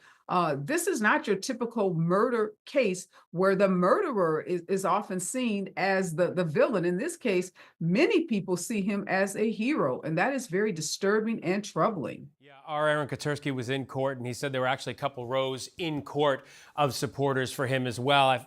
Ironic that his team uses the word barbaric about the death sentence. Meantime, we want to talk about disgraced former Congressman George Santos just a little bit. I mean, people had sort of forgotten about him. Now comes this 87-month prison sentence for fraud and identity theft with an additional 2 years of supervised release. This was the maximum sentence recommendation, and he had asked for the minimum, which wasn't even really the minimum in the guidelines, but it was two years for the identity theft, but he got the maximum. Do you anticipate he appeals? And if he appeals, will he be successful? Well, you know, it's very interesting, Phil, because Santos, leading up to this hearing, said that he knew he was going to get the maximum sentence and almost said he deserved it. He has engaged in some rather bizarre conduct. First, defiant that he had not committed a crime, and then changing his tune about what he had done, and then going on websites and social media after the prosecution and indictment claiming that he was innocent. So it's not clear that he will appeal. I'm not expecting anything positive to come from an appeal if filed. The evidence against him is overwhelming, and the prosecution has what I think is an airtight case against him. And when you look at the conduct he's engaged in, not likely that that sentence is reduced even on appeal. And Ariva, just quickly before we go, I want to jump to the Sean Combs sex trafficking trial set for May 5th. Federal judge has allowed that 2016 video. It shows Diddy assaulting former girlfriend Cassie Ventura into the trial. How do you think this impacts the case? Huge blow to Diddy and his defense team. That video is traumatic, is horrific, and I think jurors looking at that video are going to have a hard time believing the story that's being put forth by the defense team, that this was just some innocuous, quote unquote, swinger, and that Diddy's conduct was completely consensual and not criminal. So this was a huge blow to the defense. All right, Ariva Martin, thanks so much, as always, for taking us through those cases. Thank you. Coming up here on ABC News Live Weekend, the legendary upset. Shedeur Sanders remains undrafted at this moment, and the internet is reacting big time.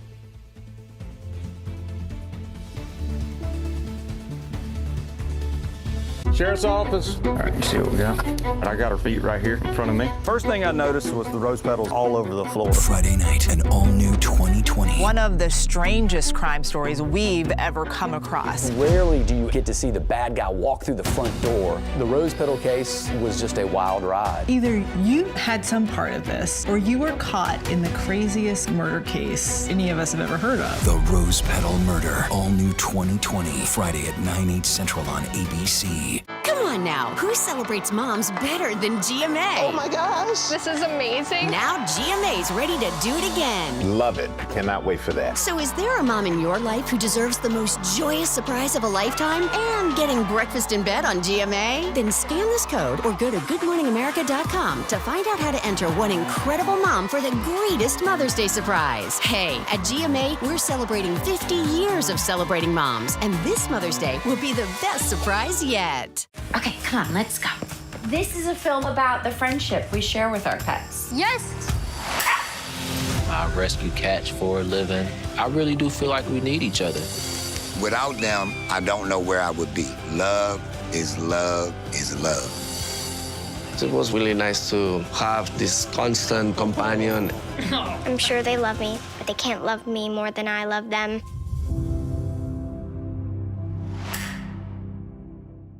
What's good to watch, read? Where can I get a great deal on what I'm just dying to buy? Oh, it's all right here. GMA Life. All the exclusive and buzziest celebrity good stuff. Deals and steals with amazing savings and the coolest lifestyle tips from Good Morning America. Get excited! I love that so much. It's time for GMA Life. GMA Life, streaming weekends on ABC News Live. Your weekend just got a little better with GMA Life. I'm ready for my life to change. Give it your all. Good luck. Come out the golden ticket. Let's hear it. My goodness.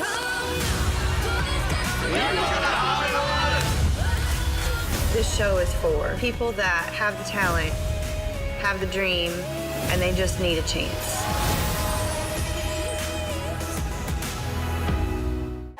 This version of me. America's #1 most watched daytime talk show is ABC's The View.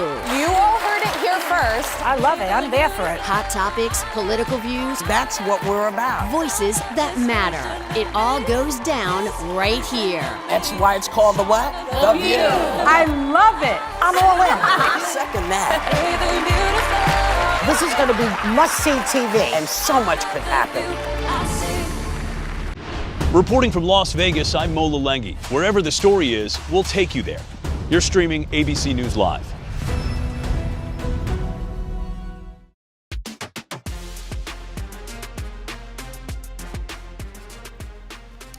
Welcome back to ABC News Live Weekend. The NFL Draft is back in action. Round 4 currently underway. Enormous crowds coming out to Green Bay, Wisconsin, with heartwarming stories of football players' dreams coming true. The most compelling storyline emerging so far, Shedeur Sanders, former NFL star and Colorado coach Deion Sanders' son, remains undrafted at this hour in what ESPN is calling the saga that's gone from unexpected to inexplicable. Sanders posting this morning, classy, He said, "Another day, another opportunity to get a chance to play the game I love." President Trump even calling the snub stupid. You can watch the draft on ABC and ESPN. And it's not just the men getting drafted whose dreams are coming true in Green Bay this weekend. Two special young football fans had the experience of a lifetime when they announced their favorite team's pick on stage at the NFL draft. Ike Ajachi with their story.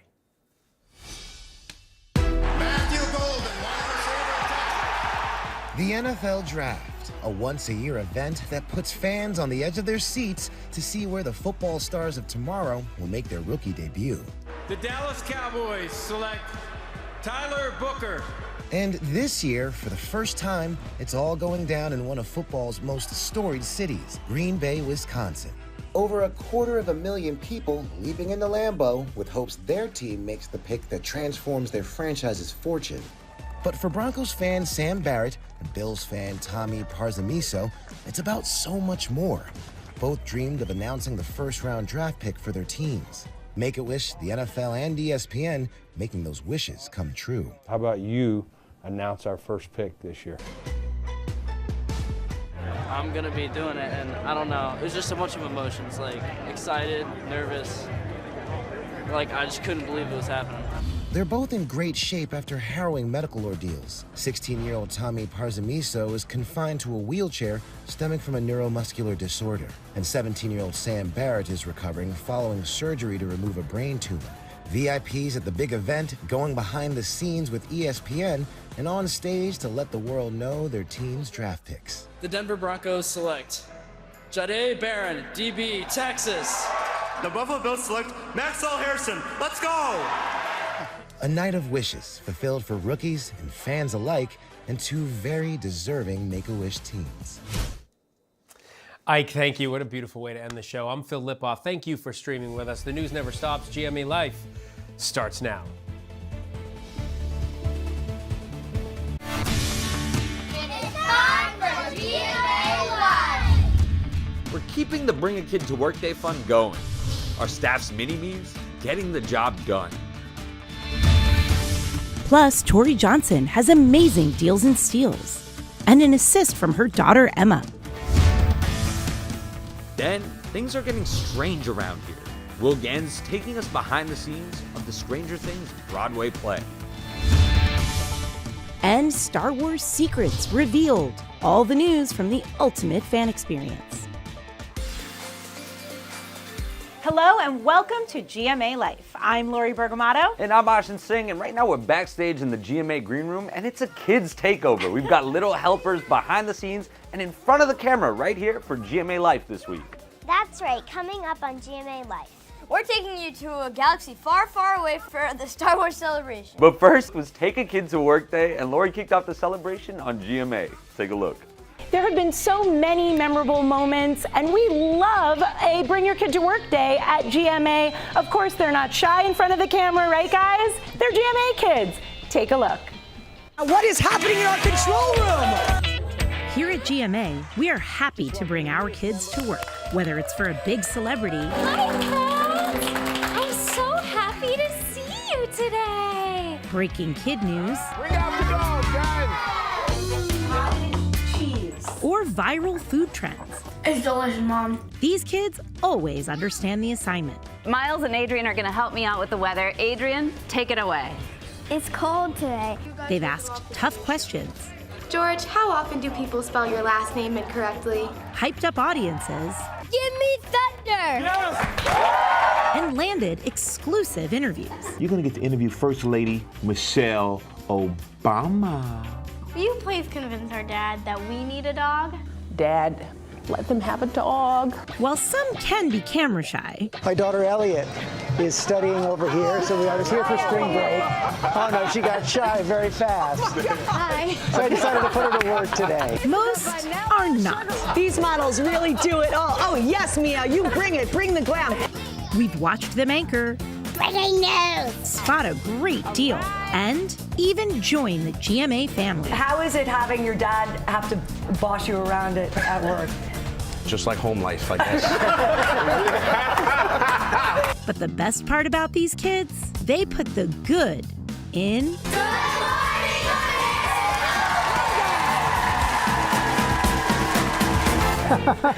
Oh, we love going back there. I loved having Elliot in London for that trip. Yes. And Lori, your whole crew has expanded during your time here. That's right. We added little Stella to our crew of Leo. I have my husband here, and my oldest is taking a state test today, so she couldn't be here, but she's been here many times, and it's just the greatest place to bring your kids because it is always memorable.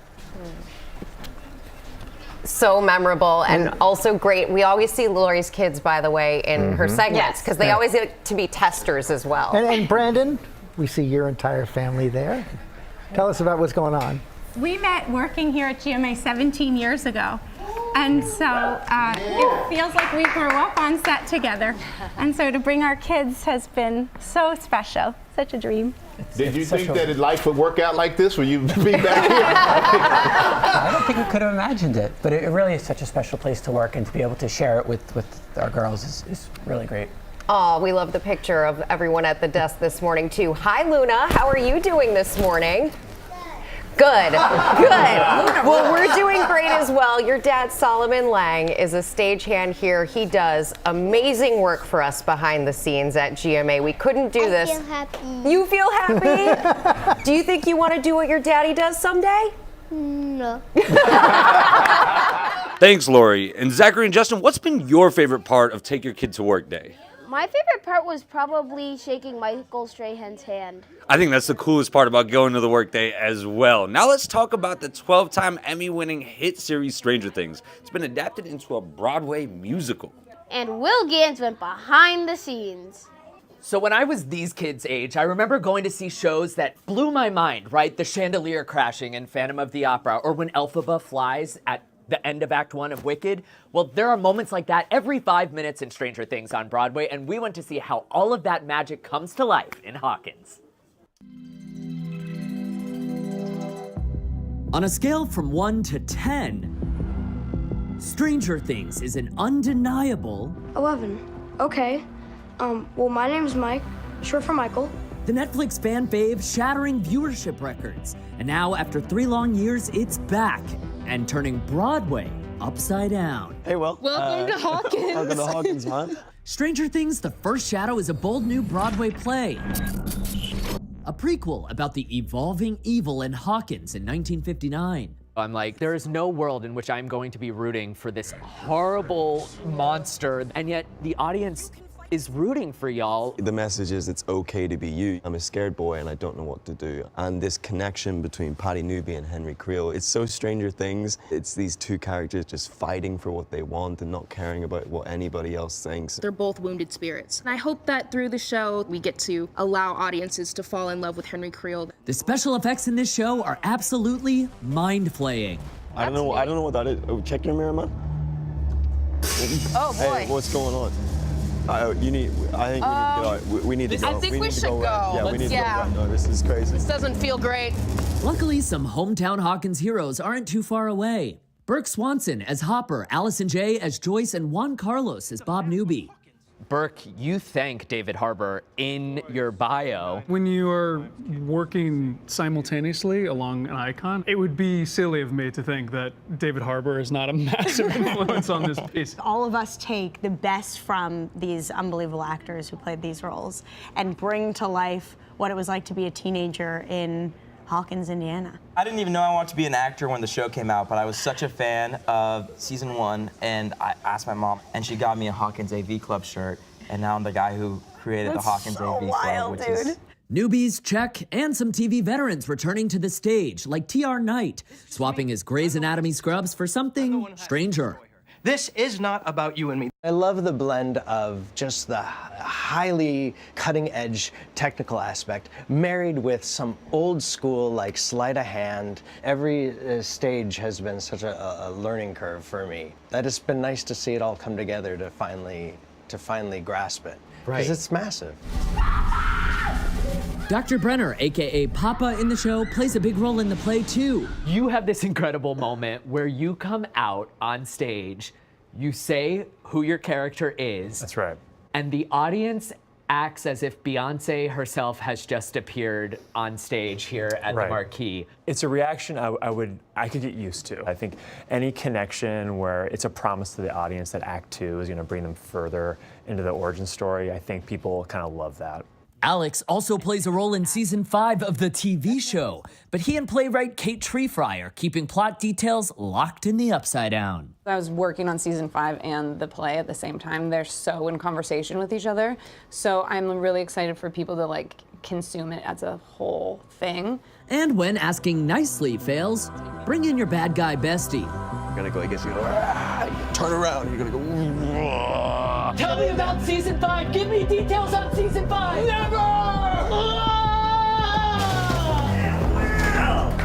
Stranger Things, The First Shadow is open on Broadway, now playing at the Marquee Theater. All right, guys, Stranger Things powers, here we go. Let's make the camera move.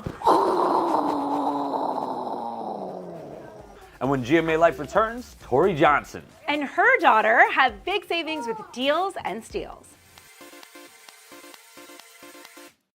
Hey, good morning, America. Good morning, America. Good morning, America. Are you ready? They are ready. Covering the biggest events in the country right now. There's a lot going on here this morning. You don't just see it, you feel it. I'm in. I'm in. I'm in too. I'll be there. I am here and so happy. I'm in. I'm in too. Michael, George, Clara, Ginger. Get this, people. Now we're streaming every weekend right to you. With an all-new show, an all-new view, special for the weekends. Now you can catch The View 7 days a week. I wonder if you can handle it. It's The Weekend View. The Weekend View. It's The Weekend View. Streaming on ABC News Live, wherever you stream. Take a little time to enjoy The Weekend View. See you on the weekend! Now streaming Saturdays and Sundays on ABC News Live, wherever you stream. I'm ready for my life to change. Give it your all. Good luck. Come out with the golden ticket. Let's hear it. My goodness.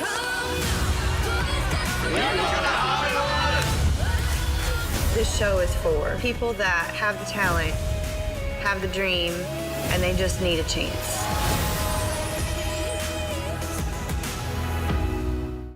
ABC's Nightline, the stories that shape your world, that shape your life. Dramatic, stunning, empowering, life-changing.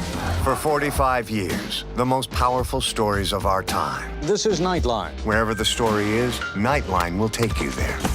Just because it's late night doesn't mean you should be in the dark.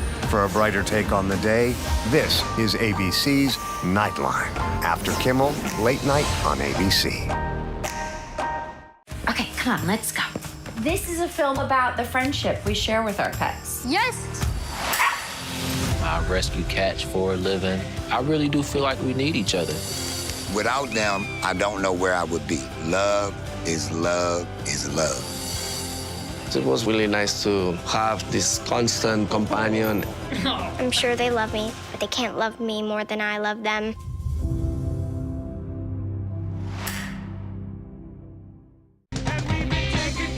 We're back now with Deals and Steals, and since it's Bring a Kid to Work Day, Tori's daughter Emma is here with us. And Emma, you're just as excited about shopping and small businesses as your mom. Oh, yeah. As your mom is. Do you see yourself following your mom's footsteps?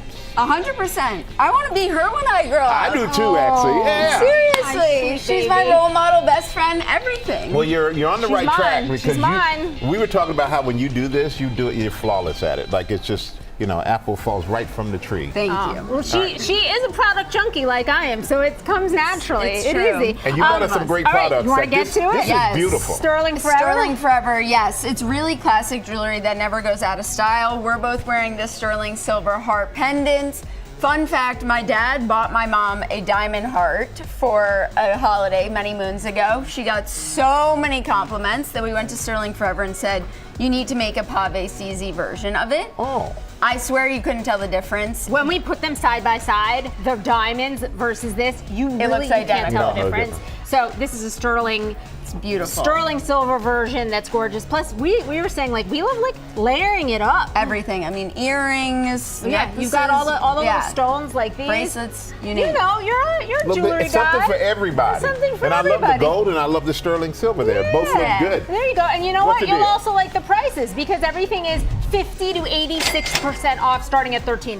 Wow. Yeah, really Great good deal price. there. All right, Margot Elena, another GMA favorite and family favorite. Definitely. Are you team bath or team shower? I'm team shower. Okay, me too. She's probably team bath, combination. We honestly have the most luxe products from Margot Try this Elena. one. Try this. It smells incredible. Grapefruit, a wide Ooh, I love assortment grapefruit. Ooh, from hand creams, salts, soaps, you name it. Body oils, incredible so popular, selection. fabulous. Those soap bars are great. The candles, it's like hard to pick a favorite, both in terms of scent and product from this line. And something else that we love that was something that Oprah really originated is just the beauty of the packaging. Like you're happy to have this in your bathroom. Plus, we love the prices. All slash and half starts at $4.50. And let me give the stage manager Eddie as far as soap. Not trying to send a message. I'm just letting you know. All right, Okay. birth date. So I am the biggest birthday person. Me too. Love it. That is custom made just for you. November 21st. Yeah. But how accurate is it? Look at Oh yeah, the quality is definitive, mystic, self-scrutinizing, right on point. Yes. Bergamot, cinnamon, and mahogany. So you enter the birth date, That it smells creates a great. custom candle. I think you're the biggest birthday celebrant that I know. Biggest. We also have their new birthstone necklaces and bracelets. Yeah. So if you have a special occasion or special date, whether it's a birthday, anniversary, they've got a product for you. All slash and half starts at $22.50. I'm keeping this one. My birthday. Okay. Yeah. All right. Limitless innovations. Yeah, so really never run out of battery, which is the key for us. This is the power bank from Limitless Innovations. It will charge your device up to 3 times before it needs to be recharged. Okay, So, which is good. Incredible. Plus, it's got the built-in cords. It's got also the retractable AC cord right here, so that you can Just plug it into plug the wall that and in. charge it. Yeah, The so cords, it's you don't literally need to carry extra everything. cords. Exactly. For travel, it's so genius, and it's got the kickstand too. And what I personally love also that it has got the LED monitor there to show you how much battery life is left, so you're never surprised. Perfect. And this is you like the pink one, right? It's a really good deal. $40. You take the pink one, I'll take the black Perfect. one. There How you about go. that? Great deal there. London Town. Yeah, so we both love nail care and foot care. We have it both from nail polishes to foot masks. And Those are really great. Those are gel socks you wear overnight. Yeah, I'm feeling it. They feel so good. So you get those soft feet by morning.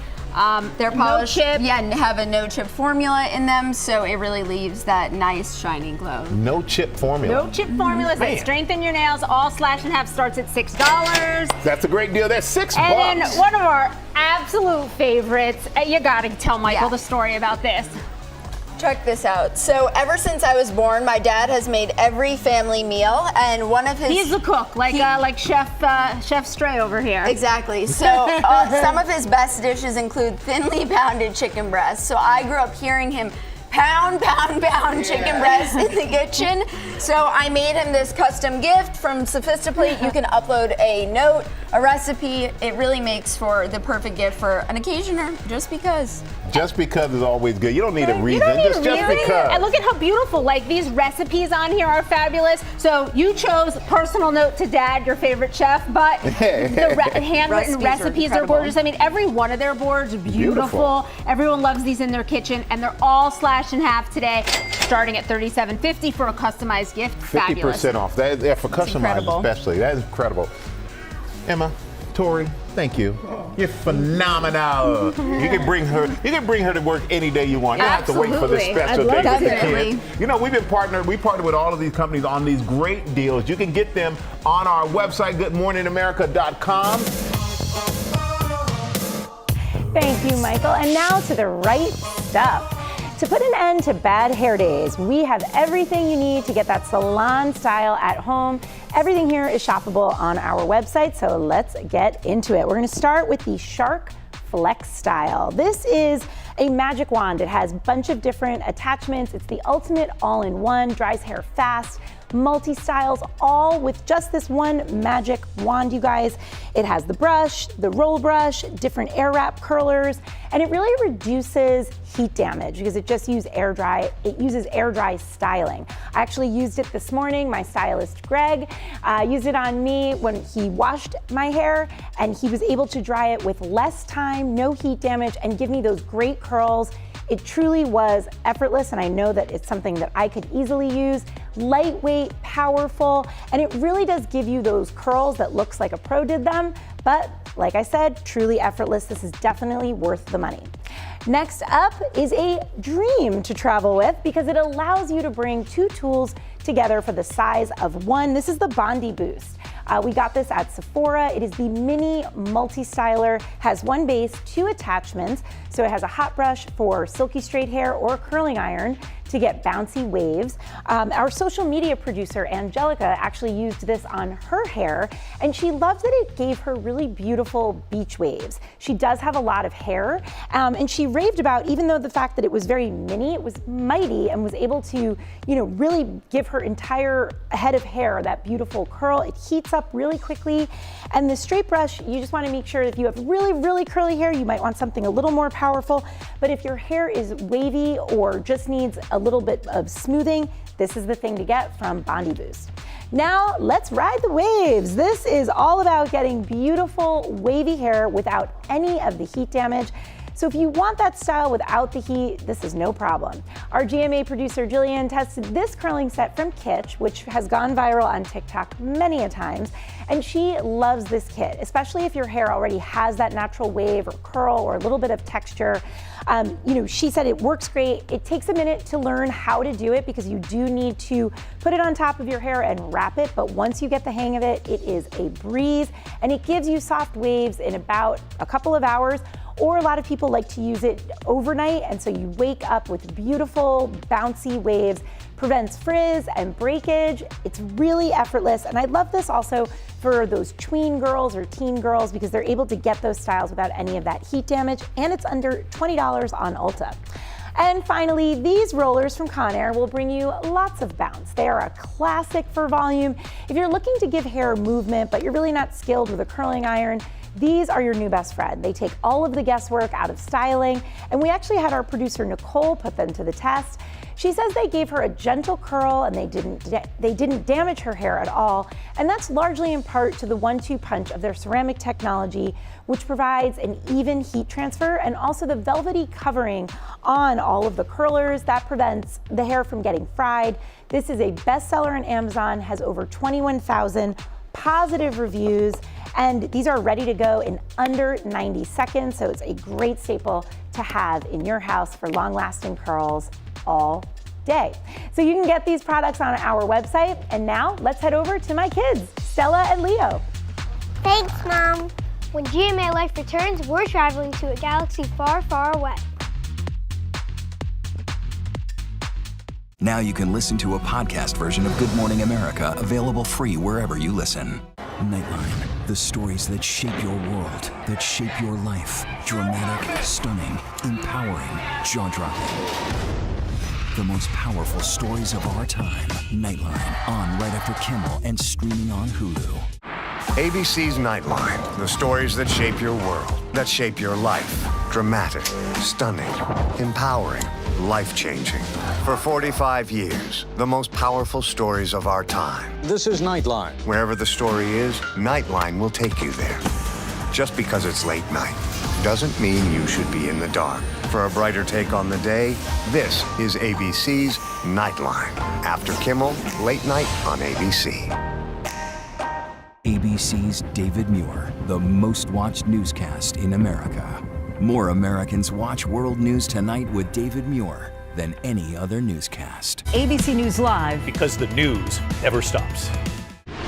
Reporting from Madison, Wisconsin on Election Day, I'm Deborah Roberts. Wherever the story is, we'll take you there. You're streaming ABC News Live.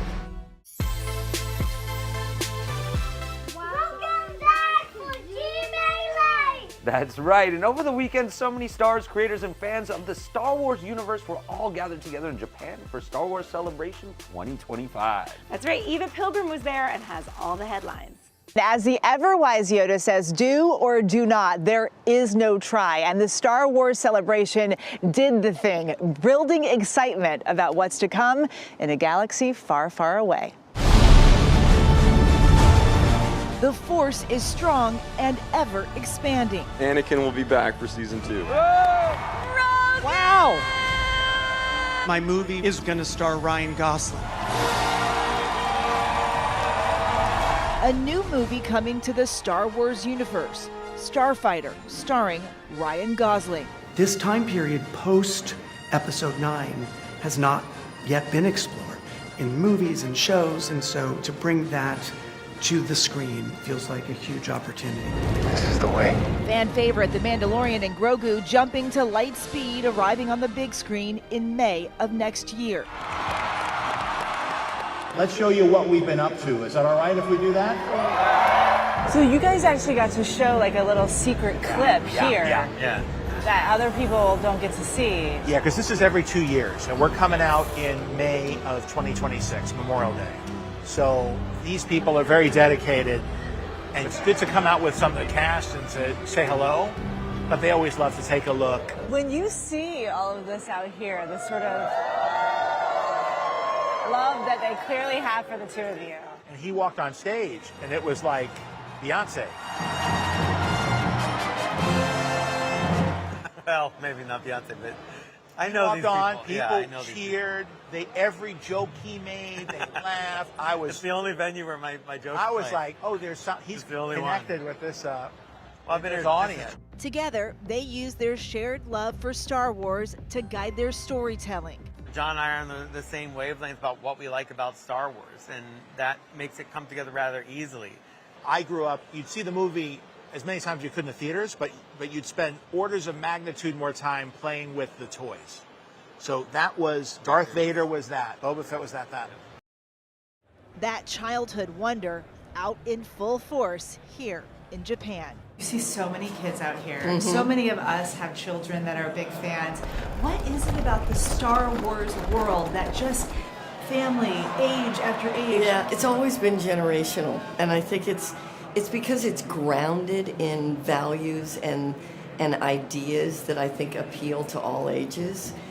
I'm a person and my name is Anakin. Trust me. You lost.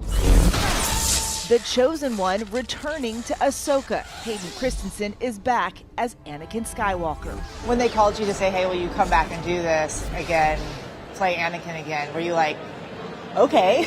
Yeah, What was the reaction? I was thrilled. I had people asking me for a while if I was going to come back to Star Wars, and I didn't really think that there was a version where that could happen, just because at the end of the first 6 films, Darth Vader dies. Anakin never got to finish my training.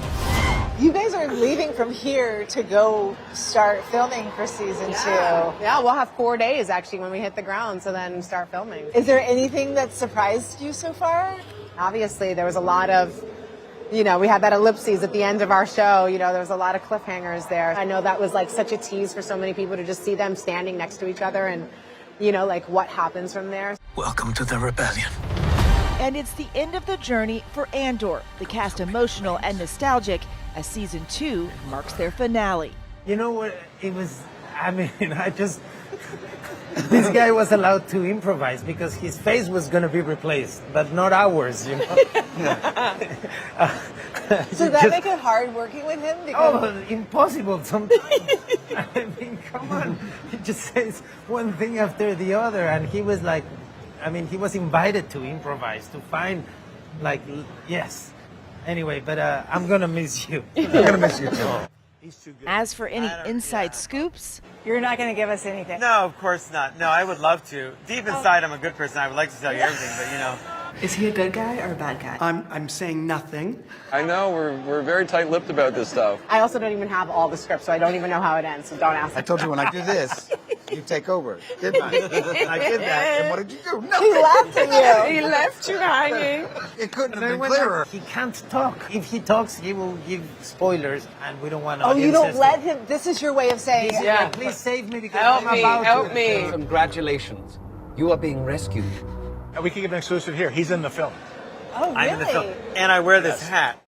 So I got one little something, guys. So many people, though, also talking about how special it was to have this here in Japan, a place and a culture that helped to inspire the whole thing. And they've already announced the next Star Wars celebration. It's coming to LA in 2027, guys. That's all for GMA Life. Up next, all the top stories and latest news right here on ABC News Live, where the news never stops. Thanks for joining us. We'll see you next week. Bye. Bye. 3, 2, 1, go. 5 minutes. Thanks, Mom. Thanks, Mom.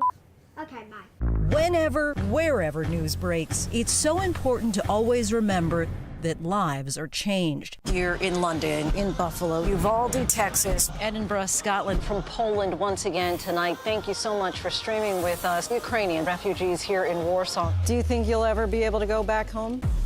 We're heading to a small community outside of Mexico City. Splintered houses and splintered lives. The magnitude of the devastation. You're streaming ABC News Live. Reporting from Rolling Fork, Mississippi, Santa Fe, New Mexico, Raleigh, North Carolina, the U.S. Capitol, Mayfield, Kentucky, Minneapolis, Mexico, Tongass National Forest, Alaska. Getting you behind the stories as they happen, giving you a front row seat to our world as it plays out in real time, live. ABC News Live Prime. We'll take you there. Stream ABC News Live weeknights, America's most honored streaming news program. Only on ABC News Live. Streaming free right now wherever you stream your news. The news never stops. From Tampa, we are here tonight as Hurricane Milton has just made landfall. The surge just keeps coming up. Right on the border between Ukraine and Russia. We're in artillery position about 2 miles away from Gaza. And ABC News Live is right there everywhere. We're not far from where this rally took place, so just stick with us here. Traveling with the president to the U.S.-Mexico border. Here in London today. Off the coast of Gaza. Downtown Tel Aviv, rockets or missiles coming in. From the most devastating disaster in Hawaii. Some areas are still smoldering. Wherever the story. From the front lines, the ruins of Rafah. From the FBI. Reporting from Capitol Hill. In western Portugal, outside of Mexico City. In Iceland. Let's go.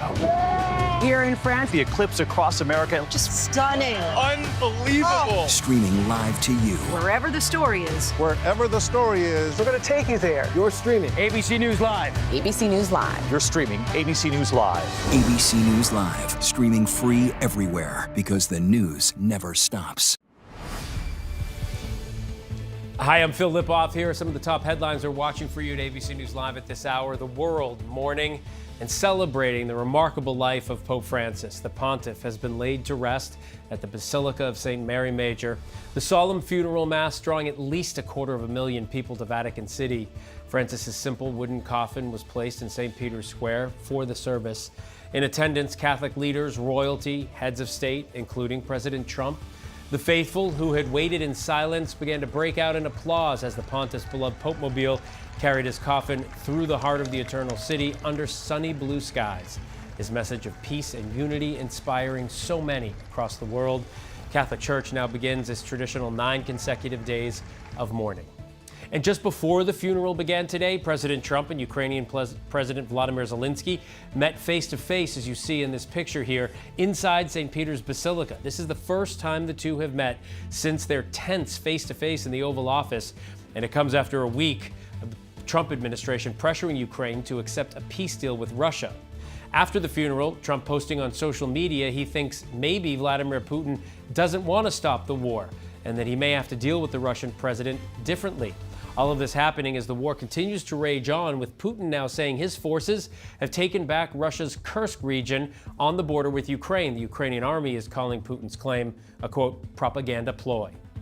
The FBI has arrested a judge in Milwaukee who was accused of helping an undocumented man evade immigration officials. Officials say authorities were preparing to arrest Eduardo Flores Ruiz, who you see here, who they say is in the country illegally. He was set to be arraigned on 3 counts of battery as well.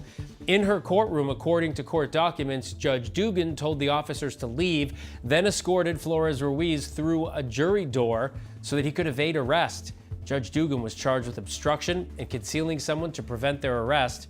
Her attorney says she will defend herself vigorously and looks forward to being exonerated. I'm Phil Lipoff. Thanks so much for streaming with us. The news never stops. You can find us anywhere you stream live news. If you're on the go, we are too. We're on the ABC News app and abcnews.com. Up next, what would you do?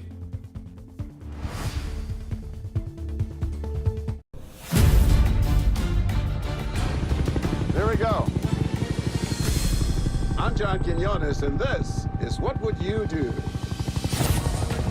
Our hidden cameras are rolling on you, America. This is What Would You Do, the TV show. Wait, are you serious? And we're always there to find out what you would do when you think no one is watching. Oh my God, is this What Would You Do? How are you?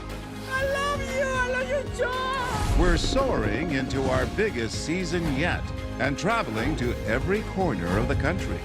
Along with my partner and correspondent on this journey, Sarah Haynes.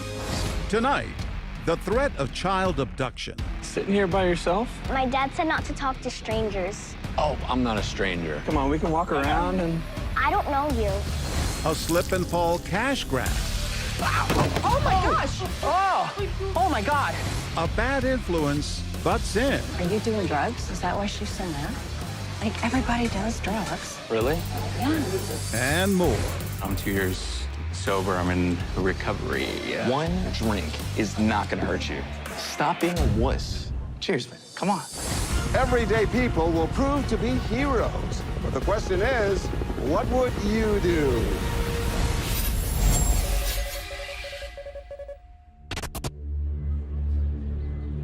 Experts say a child is reported missing or abducted in the U.S. every 40 seconds. It's a horrifying rate for children and parents alike. With more than 800,000 people going missing every year, the FBI reports that 85 to 90% of them are kids. Some kids don't understand what the concept of a stranger is. They think a stranger is someone who's only mean or ugly looking, when it could be anybody. Our crew is in New Jersey at the Scotch Plains Farmers Market, where my partner Sarah Haynes is on site to find out what'll happen when our 11-year-old actress is approached by a stranger who wants to lure her away. Now, of course, our child actor is safe at all times, and her mom is here watching nearby. Sitting here by yourself? Yeah, I can't find my dad. If you saw a would-be abductor attempting to take a child, what would you do? I can help you find him. I should stay here. Why don't we just go look for him together? No, my dad said not to talk to strangers. Oh, I'm not a stranger. I don't know you. Well, I know your dad, and I remember you when you were... Oh, that woman. That woman and man are watching. Oh, well, why don't you let me help you find him? Come on, we can walk around, and don't worry, you can trust me. Do not walk away. Do not walk away.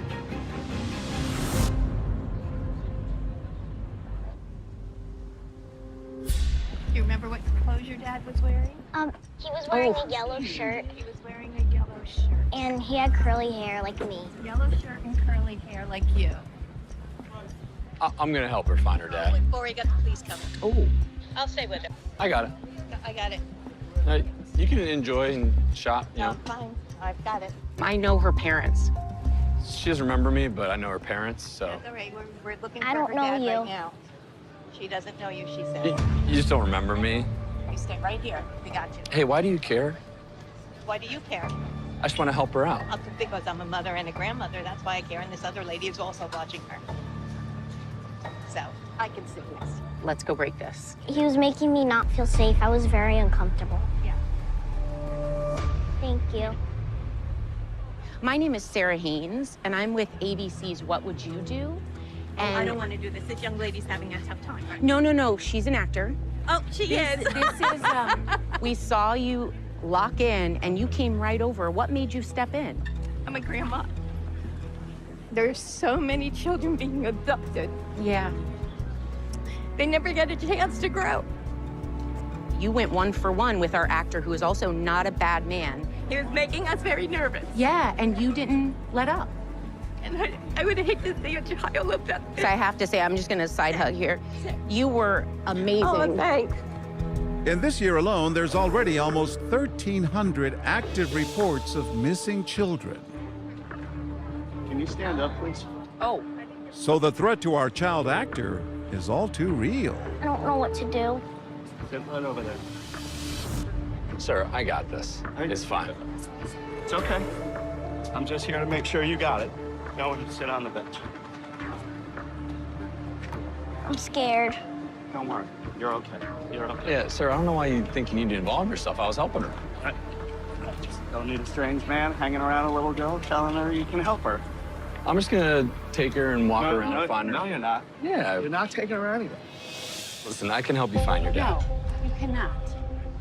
She's fine. You wanna come with me? No. No. She will not go with you. Look at this is like a whole group of people. We're gonna sit here for a while, okay? Thank you. Oh, they're all sitting. Oh. She's got a whole community now. Where's your daddy? Why she doesn't feel safe. He told me to wait here. Fine. All right, we know where you went. Look at that. One by one, they all just close in on her. You need to leave for a moment, or I will go walk over to the police and have them come. They are laying down the law. You need to go. Okay, it's fine. No, it's not fun. If she doesn't feel safe with you, it's not fun. This woman calls 911, but the local police know we're in town and their officers are on call for real emergencies. Let's go ahead and break it. Hi, It's okay. I'm Sarah Haynes. I know you're gonna make me emotional too. You can get off the phone. The police are aware. Oh my God. Really? No, do you guys know each other? She's my mom. Okay, you do, okay, because we watched you step in for this little girl you did not know. What made you jump in? Because I heard him telling her, like, I remember you when you were little, and her going, I don't remember you. You didn't even leave as he continued to talk. You got on the phone, you called the police. What was running through your mind? That he was going to take her. And a stranger doesn't always look like this man, this actor. The stranger could be a grandma. A stranger could be, any age. It's just a great opportunity to say, this is what can happen. And people watching will know this is how you do it. Coming up, we swap actors to see if people will detect our female abductor. And later, What are you thinking? It's not a big deal, Mom. It is a big deal. a teenager getting bad advice from a stranger. Are you doing drugs? Is that why she's so mad? Yeah. Well, it's no big deal. This is ABC News Live. The crush of families here in Poland. At refugee centers In Putin's Russia. On the ground in Ukraine. Close to the front line. From the capital. Destructive Cat 4 storm. Here at Columbia University. Here in downtown Port-au-Prince. Let's go. ABC News Live, America's #1 streaming news. Anytime, anywhere. Streaming 24/7, straight to you for free. Thank you for making ABC News Live America's #1 streaming news. It was a kidnapping, torture case. A crime of greed and cruelty. The men tortured the victim by beating, tasing, and burning him. And this is where it gets really horrible. The guy was cutting off my roommates.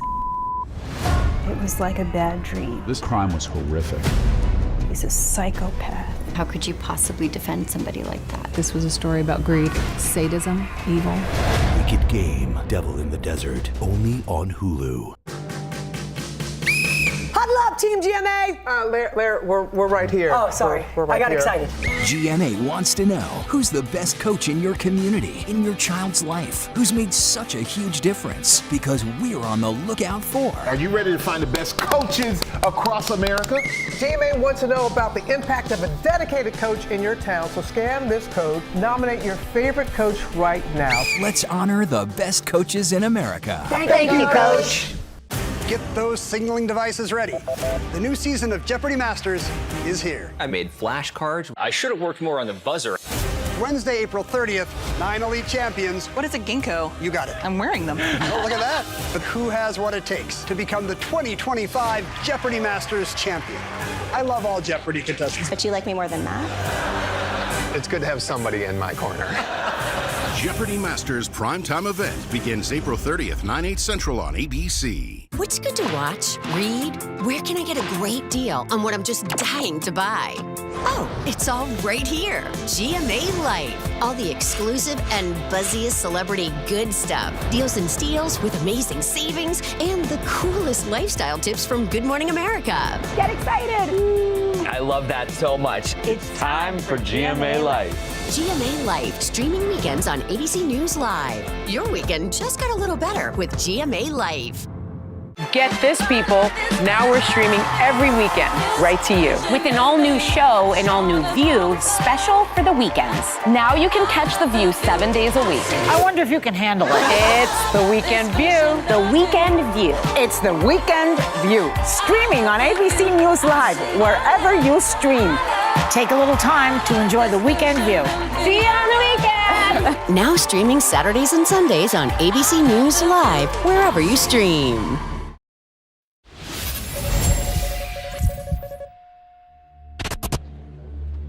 Statistics show that most child abductors are men, but that's not always the case. Will anyone detect a kidnapper if it's a woman? Hey, little girl. Hi. What, are you here alone? Yeah, I can't find my daddy. Oh, can't find your dad? I can help you find your dad. Oh, this woman's watching. My daddy said not to talk to strangers. I'm not a stranger. You don't remember me? The second she saw that it was I don't know if it was the second, but a woman talking, it's almost like she let up a little. My dad told me to stay here. Well, I have water in the car, and you can get some water. No, my dad said not to talk to strangers, and you're a stranger. I don't know. I'm not a stranger. I think it's going to be really hard to get people to respond to a female abductor. But I don't know you. You do know me. I don't know if I I can get should you just go. an ice cream cone. You want an ice cream cone? We have chocolate. No. I know that's what your if my dad is waiting for me? I know he's here. Just go to the car, get some water, and then I'll give you to your dad. It's funny how quickly people react when it's a man. Now you have a woman doing the same things, and we're not seeing, so far, a big reaction. I'm not a stranger.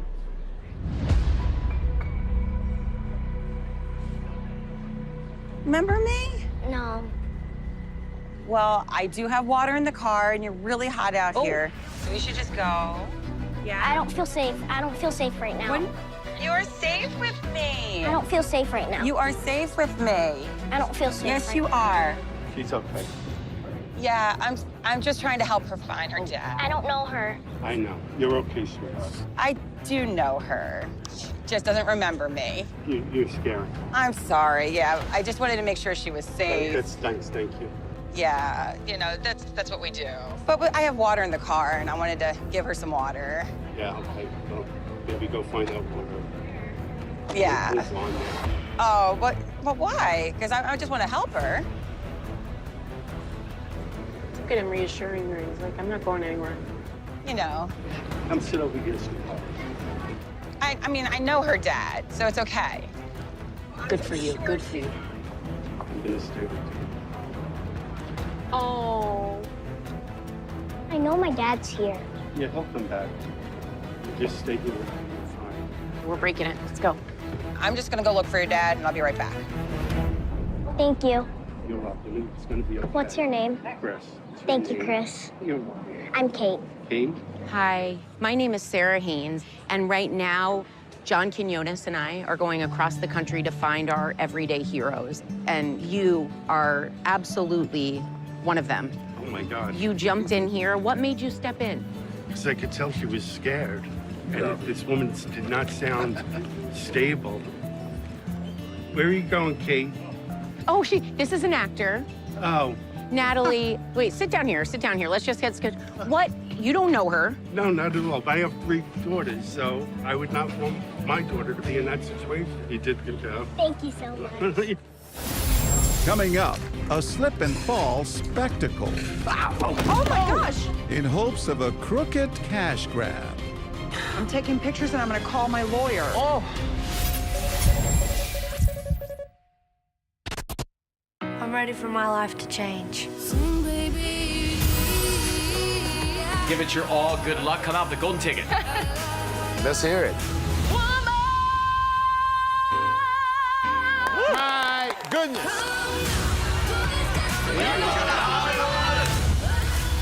This show is for people that have the talent, have the dream, and they just need a chance. This is ABC News Live. The crush of families here in Poland. At refugee centers. In Putin's Russia. On the ground in Ukraine. Close to the front line. From the capital, destructive Cat 4 storm. Here at Columbia University. Here in downtown Port-au-Prince. Let's go. ABC News Live, America's #1 streaming news. Anytime, anywhere. Streaming 24/7, straight to you for free. Thank you for making ABC News Live America's #1 streaming news. Okay, come on, let's go. This is a film about the friendship we share with our pets. Yes!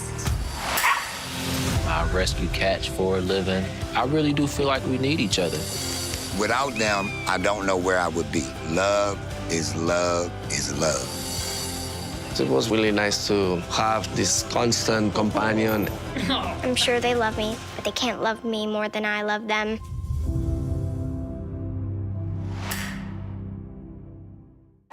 This version of me. America's #1 most watched daytime talk show is ABC's The View. You all heard it here first. I love it. I'm there for it. Hot topics, political views. That's what we're about. Voices that matter. It all goes down right here. That's why it's called the what? The View. I love it. I'm all in. Second that. This is going to be must-see TV. And so much could happen. Come on now, who celebrates moms better than GMA? Oh my gosh. This is amazing. Now GMA's ready to do it again. Love it. Cannot wait for that. So is there a mom in your life who deserves the most joyous surprise of a lifetime and getting breakfast in bed on GMA? Then scan this code or go to goodmorningamerica.com to find out how to enter one incredible mom for the greatest Mother's Day surprise. Hey, at GMA, we're celebrating 50 years of celebrating moms, and this Mother's Day will be the best surprise yet. 911, what is the address of emergency? I need an ambulance. I'm dying. You could still feel the murder in the house. Tuesday night on ABC. Why would you murder 2 innocent women? What would possibly be a motive?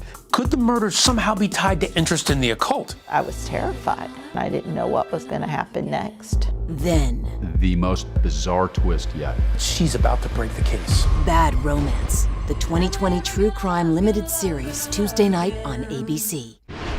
Traveling with the president to the U.S.-Mexico border. I'm Mary Bruce. Wherever the story is, we'll take you there. You're streaming ABC News Live.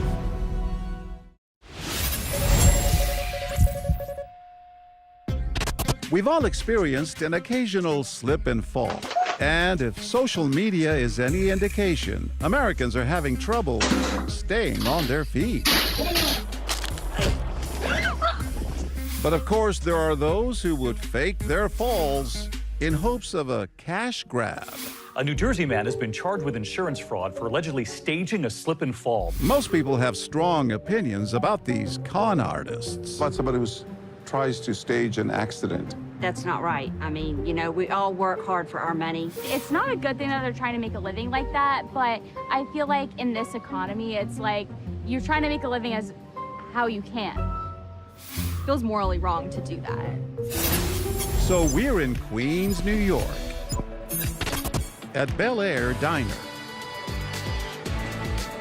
Hey, thank you. Thank you. Today, our actor is playing a man looking to fall into a big payday and is willing to fake it until he makes it. If you saw someone staging a slip and fall for some quick cash, what would you do? Okay, ready? The old slip and fall. Hey, listen, I'm gonna go to the bathroom. Oh, they're really watching. Order me a coffee if he comes. Will do. This family's got a front row seat to the show. All right. Oh my God. Oh my God. Ah! Oh, my leg. No, I hurt my... There's... She's not oh my right, God. honey. I'm so sorry. Oh. This worked perfect. They really saw everything. Oh my gosh. How do you have water all over the floor? I'm so sorry. Can I help you get up, sir? All right, we're going to try to engage them as witnesses, right? You guys saw what happened. You saw what happened. Oh, just let me be... Oh, There's my knee. water all over the place. Oh. She says he threw it. Accidente. I'm taking pictures and I'm going to call my lawyer. Oh, my God. We're going to own this restaurant. This water. Okay, now say to the woman, abogado, abogado.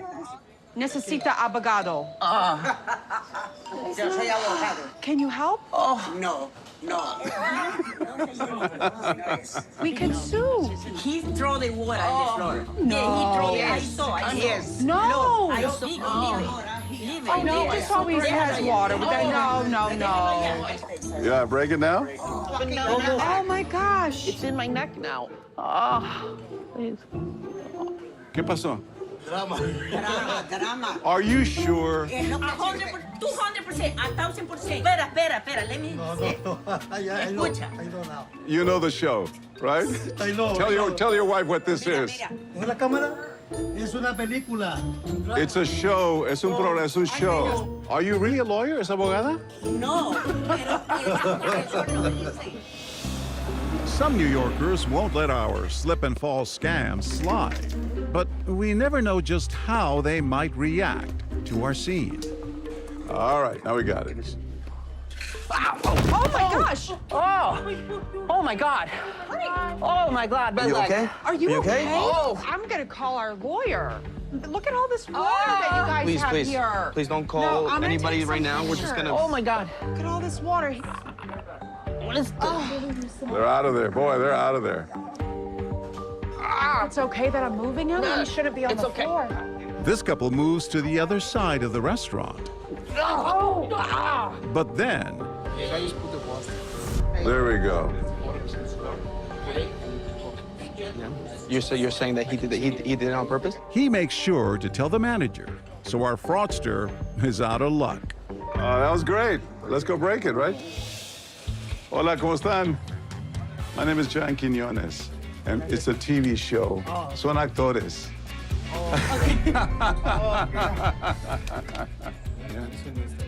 No está bien. It wasn't the right thing. It's no good money, you know? It's no good money for here. What do you do for a living? What kind of work? Passport. At a restaurant. Yeah, in a restaurant. Like this. Yeah, like this, yeah. The good money is in my hand. We run the scene one more time, but this time our fraudsters have a tempting deal to offer. Whoa! Whoa! Oh my gosh, this is ridiculous. Unacceptable. We need to call the lawyer. Oh my God. We all see your husband spray the water in the floor, my dear. Now whisper to them, at least stay quiet, don't say anything. Okay, continue. We didn't say. Just work with us. We'll split the money. We could split the money. No. Okay. You could be our witnesses. We are done. We don't exist. We don't exist. We don't exist. We could really use the money. Again, this couple wants no part of our scam, and they quickly leave the scene. Shut the back door to break with them. Okay. Hello there. Hi there. Excuse me, ma'am. I know. I'm so sorry. I hope you're okay now. Just settle, breathe. They offered you money. You said no. Not when something is not fair. So I've been here in this country for 25 years, and I work since the day I arrived here, honestly. we like honest money. That's it. Now, we know that some New Yorkers don't play around, so it's only a matter of time before things get heated. All right, we're about to spill the water. If the waiter comes, give me some silver dollar pancakes, okay? Okay. All right. There's bathroom back that way, right? Oh, she's taking a picture of it. Whoa! Oh my God! Can I please have some ice? My God! Wait a minute. I just slipped. I fell in the water. How did that? What do you Take think? pictures. He squirted water down. Oh my God! Right? But we would not do that. I saw him, and then He's hurt. Why is he doing that? Sir, why are you making up stories? Well, sir, why are you making up? I saw you. Don't tell me what I saw, and don't tell me what I didn't see. There's the The water's right there. I'll testify, and you'll get in trouble. This witness puts our scammers in their place. The lady saw it too, right, ma'am? You saw it? Okay. The water bottle is still The water bottle is still there. You have some nerve. I think we should break it now. Call the police, and I'll be more than happy to testify. You want to wait for the police or get out of here. What happened here? This guy squirted water all over and then pretended to fall, and the lady there saw it as well. And I'm like, is this one of these candid camera type of things that Cole, you gave what me? would you do? Okay. All right. I'm John Quinones. Hello. I know, I recognize you. And I'm sorry we upset you. I mean, it was so obvious. The old slip and fall. Yeah. You know? What if people say it's none of your business? Well, if I told you what I'd say, you can't record it, okay? As soon as you saw the water spill, you took a picture of it. Why? I said, something's happening here. Here's a scam in the works. So what were you going to do? I was going to show it to the restaurant management, but my friend over here spoke up, and so it was like, I don't have to do anything. I can just back him up. And boy, did he speak up.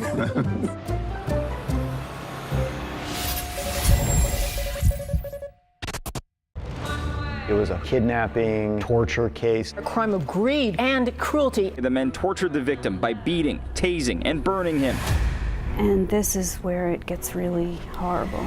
The guy was cutting off my roommates. It was like a bad dream. This crime was horrific. He's a psychopath. How could you possibly defend somebody like that? This was a story about greed, sadism, evil.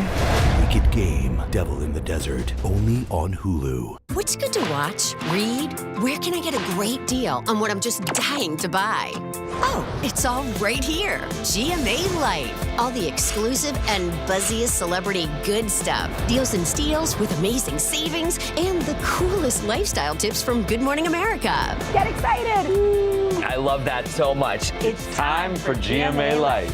GMA Life, streaming weekends on ABC News Live. Your weekend just got a little better with GMA Life. I'd never seen that many skeletal remains. Thousands. This killer, he's the Dahmer you've never heard of. There were mannequins, almost like it was a club. I felt the presence of evil. Never before a face-to-face interview with the camera. Why now? Let me ask you, am I the evil culprit, the accomplice? I'd like to know how the audience views me. The Fox Hollow Murders, playground of a serial killer, only on Hulu. Sheriff's office. All right, you see what we got?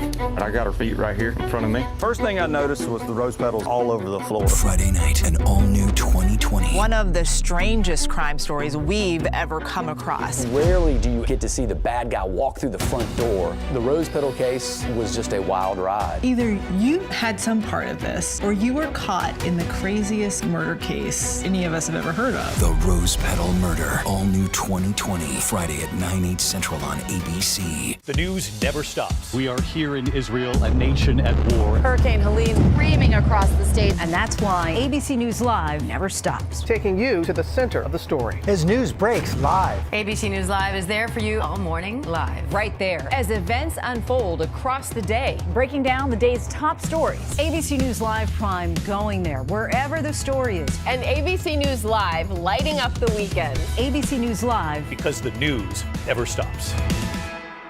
Come on now, who celebrates moms better than GMA? Oh my gosh, this is amazing. Now GMA's ready to do it again. Love it. Cannot wait for that. So is there a mom in your life who deserves the most joyous surprise of a lifetime and getting breakfast in bed on GMA? Then scan this code or go to goodmorningamerica.com to find out how to enter one incredible mom for the greatest Mother's Day surprise. Hey, at GMA, we're celebrating 50 years of celebrating moms, and this Mother's Day will be the best surprise yet.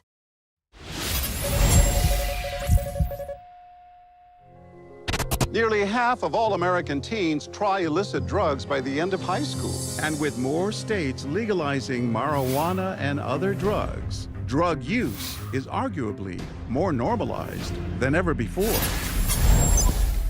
We're in Boulder, Colorado, where we've set up our cameras at High Country Restaurant. Our actor is playing a teenager suspended from school for doing drugs. Drugs? At school? His mother firmly believes that being drug-free is the only way to be. What are you thinking? It's not a big deal, Mom. It is a big deal. Everyone was doing that. But it doesn't matter if everybody is doing it. I'm gonna go to the bathroom. But when Mom steps away, a cavalier bystander butts in, minimizing the issue. She's mad that you're doing drugs? Like, everybody does drugs. If you overheard an adult encouraging a teenager to ignore his mom's advice, What would you do? All right, let's do it. It's okay. I mean, I party all the time. I've been doing drugs. I mean, I turned out okay. Really? Yeah. I don't understand why she's getting so mad. I mean... At first, no one steps in. Perhaps some people are hesitant to tell a parent how to raise their child. But what if we decide to throw a little gas on the fire? Are you doing drugs? Is that why she's so mad? Yeah. Well, it's no big deal. I mean, you're young. Like, everybody does drugs. I don't get why she's so upset. I don't know. All right, she can hear this. I have something. If you want something, This customer clearly sees and hears what's going on. I can hook you up. But will she say anything? She's locked in. I don't know. What?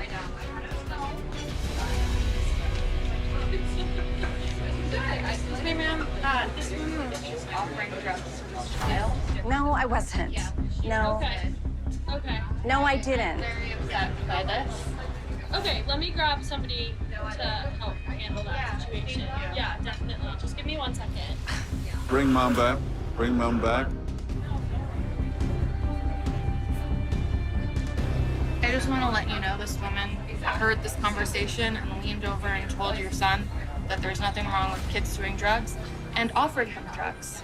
And I just let the waitress know. No, I didn't. Yeah, she's totally I am not lying. How about, what if mom and Rhonda said, let's go talk about this? I want to talk to you, please. I want to talk to you inside. I didn't do anything. I want to talk to you. Yeah, good. Here we go.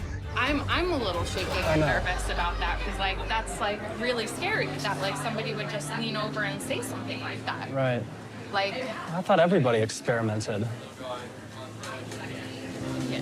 You're young, you really don't want to be getting into that squirrely, man. You just got to be extremely careful because something like that can really change your whole life in bad ways. Yeah?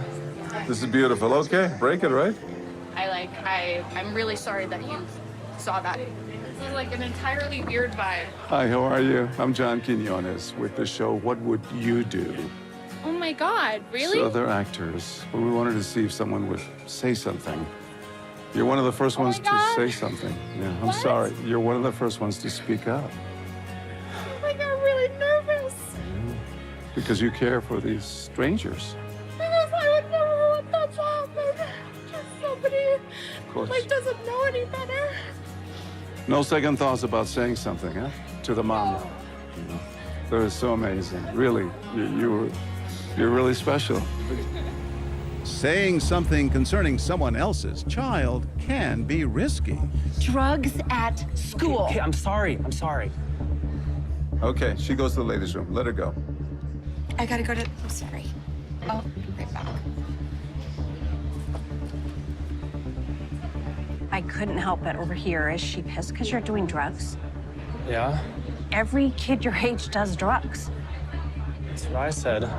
Why is she getting so upset? I mean, I do drugs. Everybody in this town does drugs. Really? Yeah. What do you think we should do? These guys just are not engaging. If she doesn't say anything, she doesn't say anything. It's only after our actor leaves that some people intervene. No.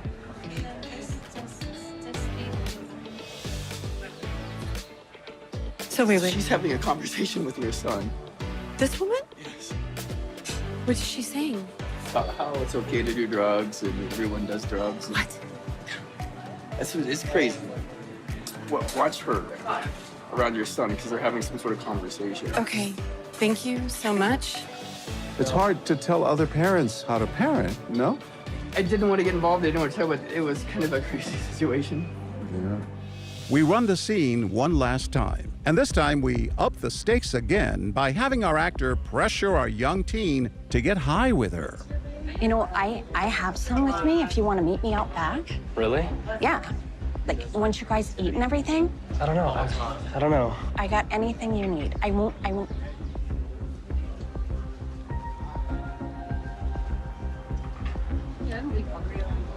Are you talking to her? No. This woman signals silently to get Mom's attention.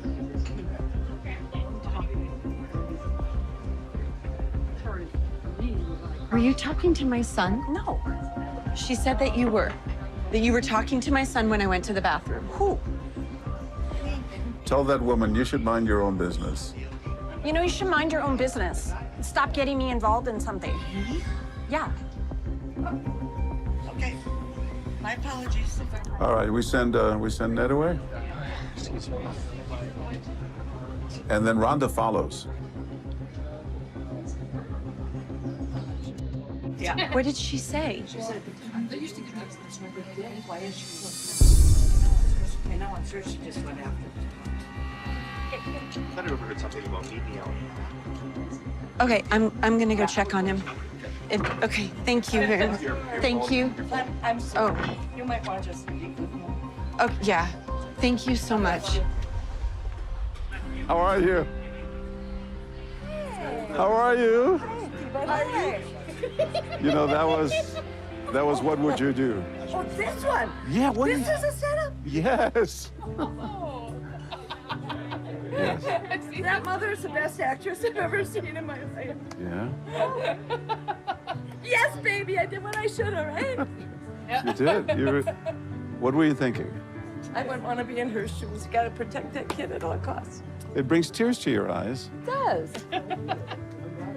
I'm a compassionate person. I was really feeling for her. What's your message to the world out there? Don't do drugs, do the right thing, protect your children. And if you see something, Say something. well, thank you. What does it take to be the most watched newscast in America? An operation to capture ISIS fighters. Is this our Combat Operations Center? We're approaching the gate now. Militants came in from 4 or 5 different directions. Operational nuclear reactor. So you have a couple loaded and ready to go. The house is destroyed, but the flag, there's not a tear in it. Not a tear in it. How important is this label right here, Made in the USA? Look at your smile. You're proud of this. I love this. Great work. Hi. Where are you? Where are you? Appreciate you. Thank you. David, good to meet you. Ismail? David. David. Yes, yes. I'm David Muir. I know who you are. You Watch do? you every night. ABC's World News Tonight with David Muir is America's most watched newscast. The news never stops. We are here in Israel, a nation at war. We appeared to be gunfire. The former president rushed off the stage. Hurricane Helene ravaging the coastline of Florida. It's moving really fast, screaming across the state. And that's why ABC News Live never stops. Taking you to the center of the story. As news breaks live. We hear the small arms fire around us. We're right on the border between Ukraine and Russia. ABC News Live is there for you at the start of your day, all morning live. ABC News Live, right there, as events unfold across the day. ABC News Live, breaking down the day's top stories. Lyle and Eric Menendez, there is new evidence in this case. ABC News Live Prime going there, wherever the story is. Are you going to build it back up? And ABC News Live, lighting up the weekend. With breaking news and all the latest pop headlines. Happy Oscars Sunday. A lot to watch for tonight. ABC News Live. Because the news never stops. Whenever, wherever news breaks, it's so important to always remember that lives are changed. Here in London, in Buffalo, Uvalde, Texas, Edinburgh, Scotland. from Poland once again tonight. Thank you so much for streaming with us. Ukrainian refugees here in Warsaw. Do you think you'll ever be able to go back home? We're heading to a small community outside of Mexico City. Splintered houses and splintered lives. The magnitude of the devastation. You're streaming ABC News Live. Reporting from Rolling Fork, Mississippi. Santa Fe, New Mexico. Raleigh, North Carolina. The U.S. Capitol. Mayfield, Kentucky. Minneapolis. Mexico. Tongass National Forest, Alaska. Getting you behind the stories as they happen, giving you a front row seat to our world as it plays out in real time, live. ABC News Live Prime. We'll take you there. Stream ABC News Live weeknights, America's most honored streaming news program, only on ABC News Live. Streaming free right now wherever you stream your news. I'm Terry Moran reporting from St. Peter's Square in the Vatican. Wherever the story is, we'll take you there. You're streaming ABC News Live.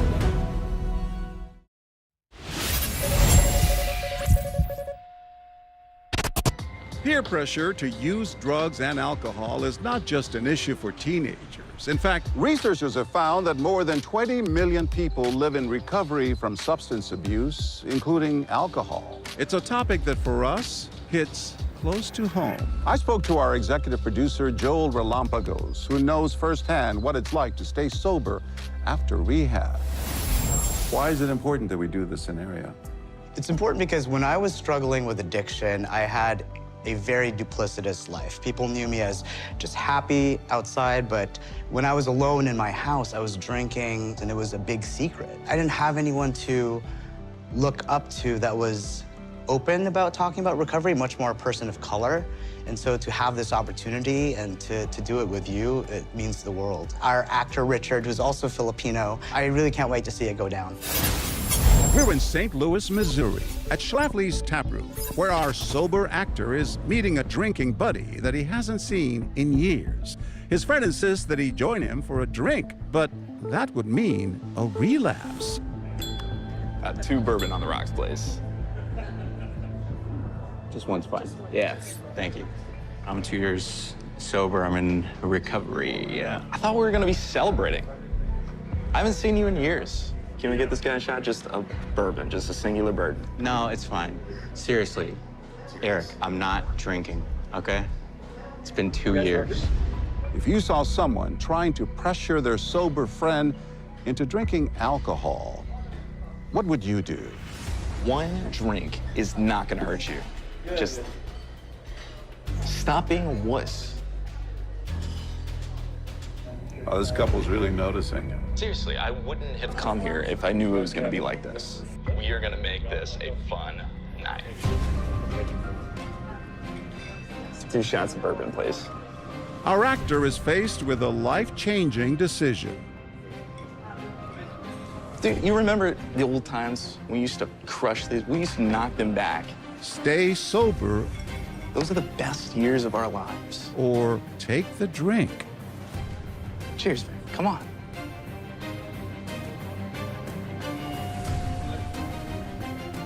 It's not that deep. Quit pressuring me. He said no. I mean, who are you, the drink police? No, I'm looking out for somebody that's being bullied. He's just being a wuss. I'm his friend. If you're his friend, you wouldn't be pressuring him to do something you don't want to do. What's 1 drink gonna do? A lot. If you've been on the wagon for 2 years and you take 1 sip, you start all over. He doesn't want it. He doesn't want it. All right, this is ridiculous. It's not so hard. What's your name? Richard. Richard? Mike. Yeah. Nice to meet you. All right, should we break it? Welcome to share with us. I Hey, won't thank force you. you to do anything you don't want to do. That's really kind. Thank you. You're welcome.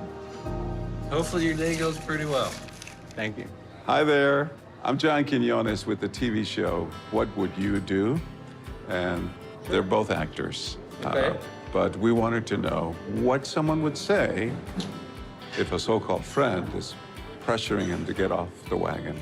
It's a very addictive vice. What can 1 drink do? A lot. It can turn your whole life upside down and spiral, and then you're back to where you were. Thank you for getting involved. It's really, really kind of you, because you don't know the guy. I don't know the guy. But we're all humans, we're all friends, we're all here to help each other.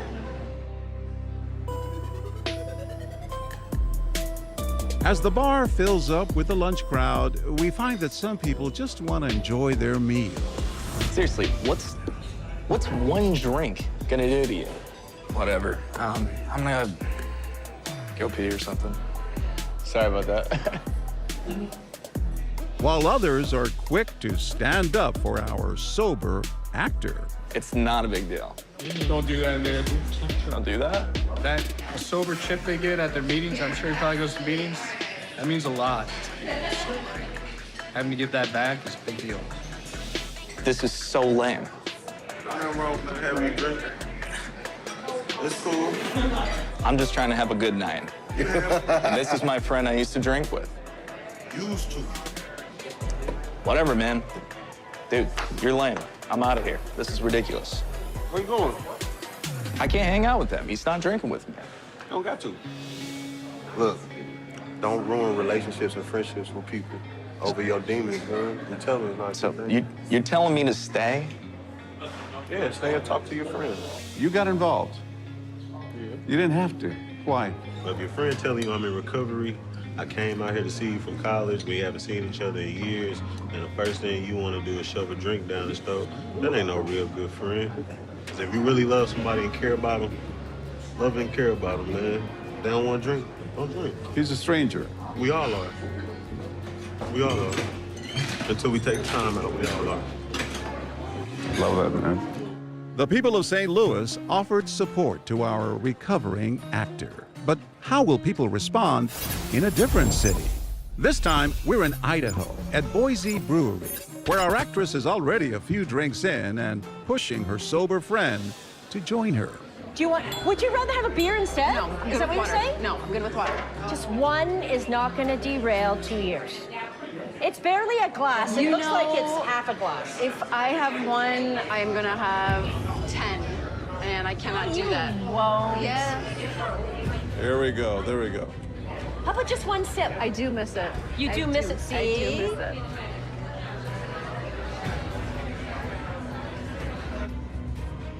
Wow, this is a tough one. Okay, I gotta go to the bathroom. You're being ridiculous.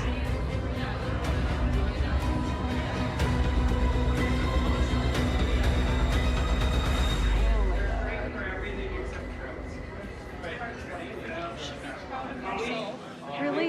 Yes. There's no need to drink. It's just a lot harder than I expected. She's a really strong personality. That's. You need to. All right, should we break it? You can just say, I need to go to the bathroom, and you can just. Don't even explain myself. You don't have to. Can you talk to my friend behind me? Hi, girls. How are you? It's the TV show, What Would You Do? They're acting.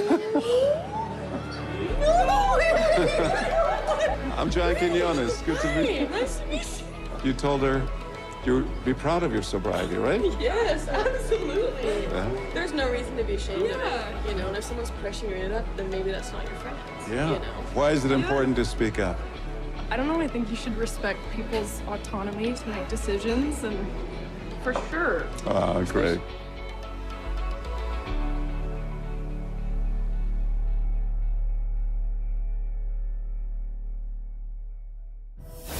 Coming up, we're opening up the What Would You Do vault You have to supply all this yourself? There's never enough to go around. for a teacher I'm sorry, ma'am. It's declined. who gives everything she has to her students. So we need to take off the milk, take off the tuna. I'm sorry. You're still a few dollars short. What's good to watch, read? Where can I get a great deal on what I'm just dying to buy? Oh, it's all right here. GMA Life. All the exclusive and buzziest celebrity good stuff. Deals and steals with amazing savings and the coolest lifestyle tips from Good Morning America. Get excited! I love that so much. It's time for GMA Life. GMA Life, streaming weekends on ABC News Live. Your weekend just got a little better with GMA Life.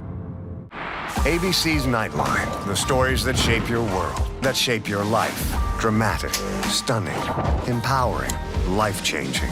For 45 years, the most powerful stories of our time. This is Nightline. Wherever the story is, Nightline will take you there.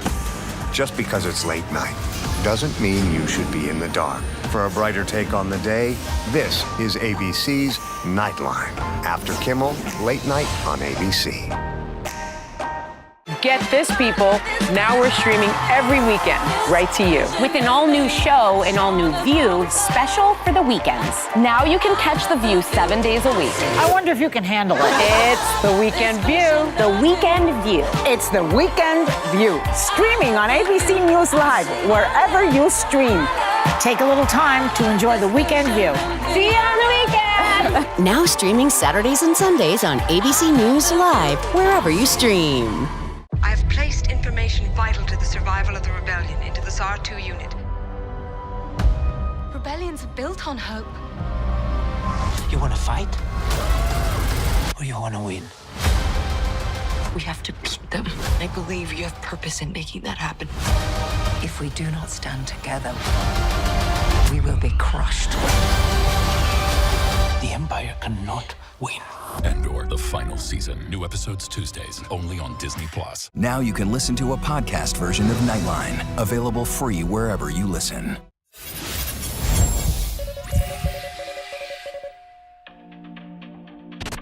We've all had that one favorite school teacher, the one who made a huge difference in our lives. In my case, it was Carmen Gutierrez at Brackenridge High School in San Antonio, Texas. She's the reason I became a journalist. Teachers are true heroes who give their all to their students and yet get paid way too little. About 65,000 staff members are walking out of schools in Los Angeles this morning. On average, teachers are earning about 5% less than they did 10 years ago, with more than 90% of teachers spending their own money on classroom supplies. So this week, we're dipping into the vault to show you a segment that first aired in 2018, showcasing a trend that has only gotten worse. If you overheard this teacher struggling to make ends meet, I'm sorry, your card's been declined. what would you do?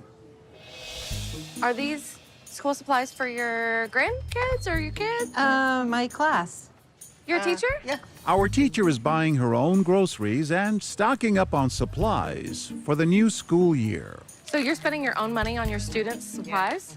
They buy some supplies, but it's never enough. God bless you. All right, it's $39.55. When does school start? 15.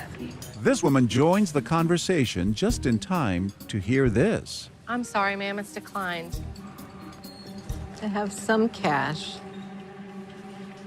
So do I. I'm giving that to her. She doesn't have worst case. You're giving her money to help pay for... I used to teach school. For her, it's a situation that feels familiar. Did you have to buy supplies for your kids? I did. I feel bad. I mean, I could put some food back. I've got the milk and stuff. Wait a minute. No, I have enough of my food. It's fine. Are you sure? I'm sure. Yeah. It's fine. God wants me to do this. He does. Let's meet this generous woman. How are you, ma'am? I'm great. We do a TV show called What Would You Do? Oh, my. And you were a teacher. I still am a teacher. I'm a mother and a grandmother. They certainly need all the help they can get from the community. What is the message you wanted to teach today if your students were watching this? Help one another if you can. Love one another. Throughout the day, we find there's no shortage of kindness in Kentucky. My kids need these things for class. So let's put the milk back. I'll get it for you. If it's going to kids, I'll get it for you. Wow, this is nice. Look at this. You have a lot of money to give? No, not really. Got a soft spot for kids, so. You're short $9.55. I'll pay the rest. You're paying it for kids, so yeah. You don't have to do that. That's all right. It's all good. Be blessed. I'll take this and then Thank you. I think education in particular just needs as much funding as it can get, really. It's important, for the future of our society, really. Let's take off the tuna and let's take off the bread. We can work that out. We can just throw the rest on mines. You'd pay for the difference of hers? Yeah, that's fine. It's very kind I'll of have you. people help me, so why not help somebody else? Oh, this is very sweet. Can I get your address so I can pay you back? I ain't worried about it. Are you sure? Yeah, one day you can help somebody else. You think teachers get paid enough? I think they're probably one of the most underpaid jobs in the United States. You get people that get paid millions just to entertain us. And then people who, teach our kids that actually change the future barely get paid enough to make it on their own. We roll one last time. Let's take off the macaroni and cheese. And right away, this young man offers his credit card. Here, I'm sorry. you just pay for the rest with my card. Does that work? You don't have to do that. No, it's not a problem. And I'm not inconvenienced. I just feel like I value the education system. I'm friends with some teachers, and it's really sad that they have to pay for something they should. You know teachers? Yeah. And times are tough for them? Times are tough for them. It can be stressful, definitely. Well, thank you very much. Oh, no. Absolutely. I appreciate you and all you do. Thank you. He even helps our teacher bag her groceries. Oh, yeah, let me get that. Gaining extra credit in our book. Thank you so much. Before he's done bagging, we're there to greet him. Buddy, how are you? Hey, how are you? I'm You John. okay? Yes, I'm Good. John Quinones with What Would You Do, the TV show. Oh, really? Why did you do that? Right now, we live in a time that's really, polarized, and there's lots of stuff going on. The teachers are undergoing a lot of stress and stuff, and so I'm just looking for what God has given me so that I can give to other people. That's kind of if I can do that with my life, then a happy camper. Thanks so much for watching. I'm John Quinones, and we'll see you next time on What Would You Do? Whenever, wherever news breaks, it's so important to always remember that lives are changed. Here in London, in Buffalo, Uvalde, Texas, Edinburgh, Scotland. from Poland once again tonight. Thank you so much for streaming with us. Ukrainian refugees here in Warsaw. Do you think you'll ever be able to go back home? We're heading to a small community outside of Mexico City. Splintered houses and splintered lives. The magnitude of the devastation. You're streaming ABC News Live. Reporting from Rolling Fork, Mississippi, Santa Fe, New Mexico, Raleigh, North Carolina, the U.S. Capitol, Mayfield, Kentucky, Minneapolis, Mexico, Tongass National Forest, Alaska. Getting you behind the stories as they happen, giving you a front row seat to our world as it plays out in real time, live. ABC News Live Prime. We'll take you there. Stream ABC News Live weeknights, America's most honored streaming news program, only on ABC News Live. Streaming free right now wherever you stream your news. The news never stops. From Tampa, we are here tonight as Hurricane Milton has just made landfall. The surge just keeps coming up. Right on the border between Ukraine and Russia. We're in artillery position about 2 miles away from Gaza. And ABC News Live is right there everywhere. We're not far from where this rally took place, so just stick with us here. Traveling with the president to the U.S.-Mexico border. Here in London today, off the coast of Gaza. Downtown Tel Aviv, rockets or missiles coming in. From the most devastating disaster in Hawaii. Some areas are still smoldering. Wherever the story. From the front lines, the ruins of Rafah. From the FBI. Reporting from Capitol Hill. In western Portugal, outside of Mexico City. In Iceland. Let's go. Here in France. The eclipse across America. Just stunning. Unbelievable. Streaming live to you. Wherever the story is. Wherever the story is. We're going to take you there. You're streaming. ABC News Live. ABC News Live. You're streaming ABC News Live. ABC News Live. Streaming free everywhere because the news never stops.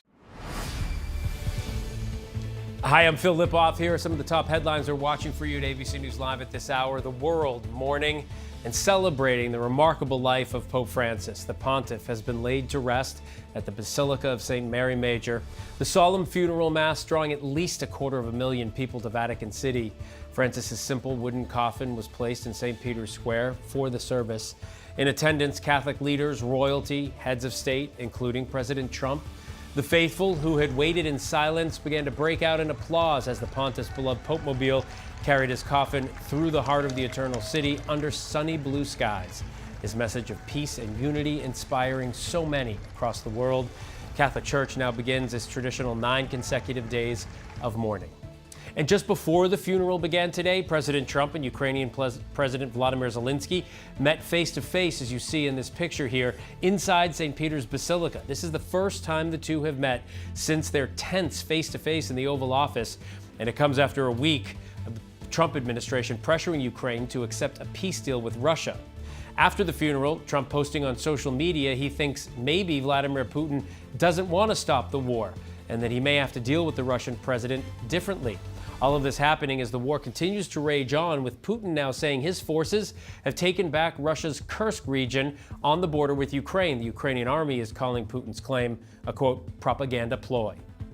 The FBI has arrested a judge in Milwaukee who was accused of helping an undocumented man evade immigration officials.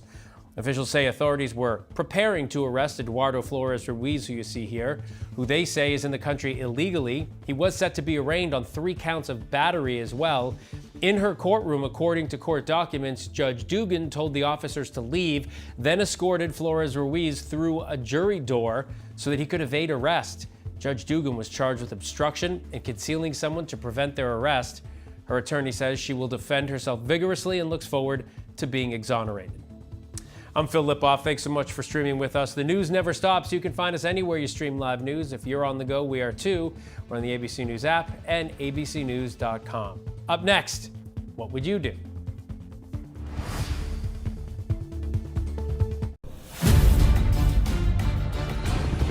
There we go. I'm John Quinones, and this is What Would You Do? Our hidden cameras are rolling on you, America. This is What Would You Do, the TV show. Wait, are you serious? And we're always there to find out what you would do when you think no one is watching. Oh my God, is this What Would You Do? How are you? I love you. I love your job. We're soaring into our biggest season yet and traveling to every corner of the country. Along with my partner and correspondent on this journey, Sarah Haynes. Tonight, Move, do something. harsh words from the nanny. I'll talk to you however I want. I'm in charge of you. A disruptor at the gym. How long you think you're gonna be? I have no idea. Leave me alone. Teens attacked with a homophobic rant. You gotta be kidding me, right? You're making us really uncomfortable right now. Well, you're making me uncomfortable, you know? I don't need to see it all. And more. I'll be right back, okay? Dude, she doesn't look anything like her profile. Yeah, I'm out of here. Everyday people will prove to be heroes. But the question is, what would you do? When parents trust nannies with their children, they expect them to be treated well. But unfortunately, that doesn't always happen. And the aftermath can be heartbreaking. In disturbing viral clips, cameras capture unspeakable acts that caretakers do when parents aren't around. We're rolling in Sayville, New York, at Sayville Mini Golf, where our kid actors are just being kids. Why are you in the dirt? Do you see there is a line of people? Please move faster. Their behavior is not up to par for our nasty nanny. These kids are terrible. They're idiots. Summer job only for the money. Let's go. If you saw this nanny, whose behavior is clearly off course, Move, do something. What would you do? Okay. Hey, Anthony. Yeah? Do you know how golf works? Come on, I don't have all day. Let's go. These kids are so stupid. Oh, finally. There we go. Will they say anything? You wanted to come golfing. I took you golfing, did I not? So get the look off of your face, have some fun, hit the ball, and don't embarrass yourselves or me. Thank you. It looks like he wants to say something. I don't understand. Why are you moving so slowly? we send our nanny away to see if that motivates the mini golfers to act. I'll be right back, okay? Okay. Yeah, okay. God. That was your nanny? Oh. Yeah. She's just so mean to us. I'm sorry. Don't let her issues become yours. It's a beautiful sunny day. Oh, she's so sweet. Our nanny returns and continues berating the children. Why are you bothering these people? You're not bothering us at all. We're actually having a really lovely conversation. It's lovely. Lovely, huh? Not so lovely to me. I don't know why they are making your day so terrible when they're just trying to play some mini golf. Why are you so nice to them? They're little monsters. Yeah, well, you don't know them like I do, and they're monsters.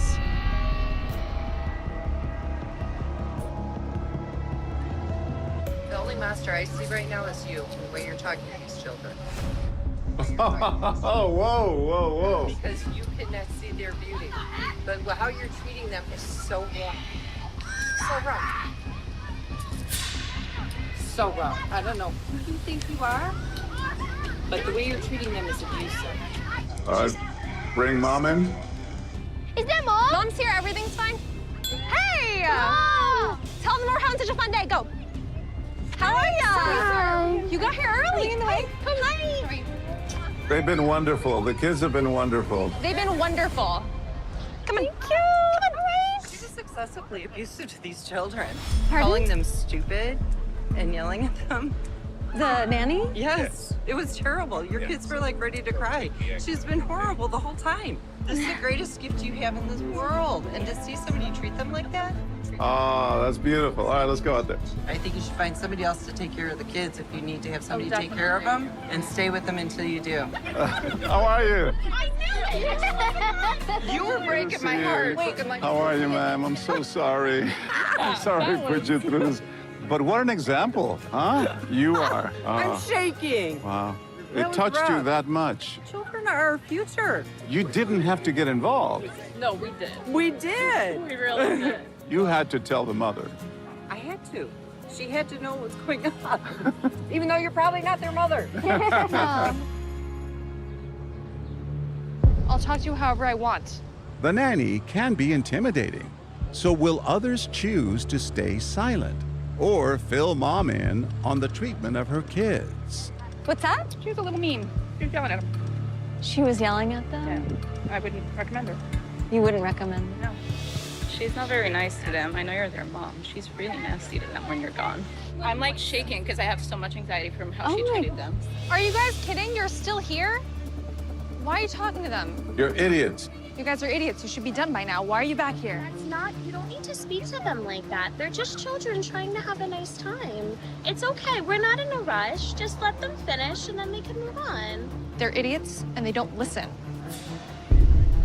Oh, what is she doing? Ma'am, who are you calling? Excuse me. Tony, Pacey. Mom! Hey! Hi, how are you? How's it going? They're good, they're great. You got here early. Kiddos. Okay, I need to come talk to you, please, with your children, so please come this way. Hang on, Madison. Yes. This heroic woman is calling the police, but they know we're in town and they've directed their officers to real emergencies. The mom is here right now.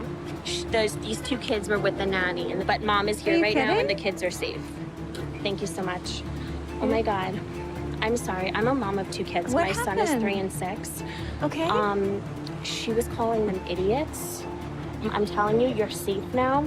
Mommy is not gonna let that woman hurt you. We can break it. Please don't let her near your kids, because that was very disturbing to witness. I'm so glad that you said something. Hi, ma'am. Excuse me. Oh my God, what is this? I'm John Quinones. This is what would you do?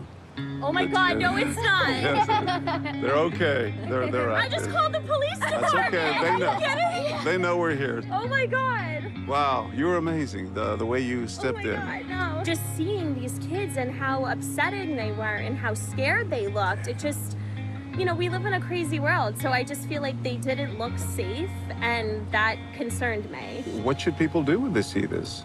Do what I did, call the police, don't let them leave. I mean, the kids need to be safe. You weren't gonna let them leave. No, absolutely not. No way. No one is willing to tolerate our mean nanny, but now our actors are switching roles. How about we play a little game? The game's name is Throw the Ball at Nanny. What happens when it's the kids who are the problem? Ugh, you're so annoying. Guys, just kind of chill until it's our turn. Ugh, whatever. They're almost done. It's almost your turn. You're so annoying. Oh my gosh. Stop. Okay, please be careful. You don't get to tell us what to do. I'm asking you to please be careful. That's it. Ow! Guys, come on. Please behave, please. Hey! I'm sorry. It's my first week nannying these kids. Doing great. Thank you. These kids are really difficult. And insulting to me. And insulting to me.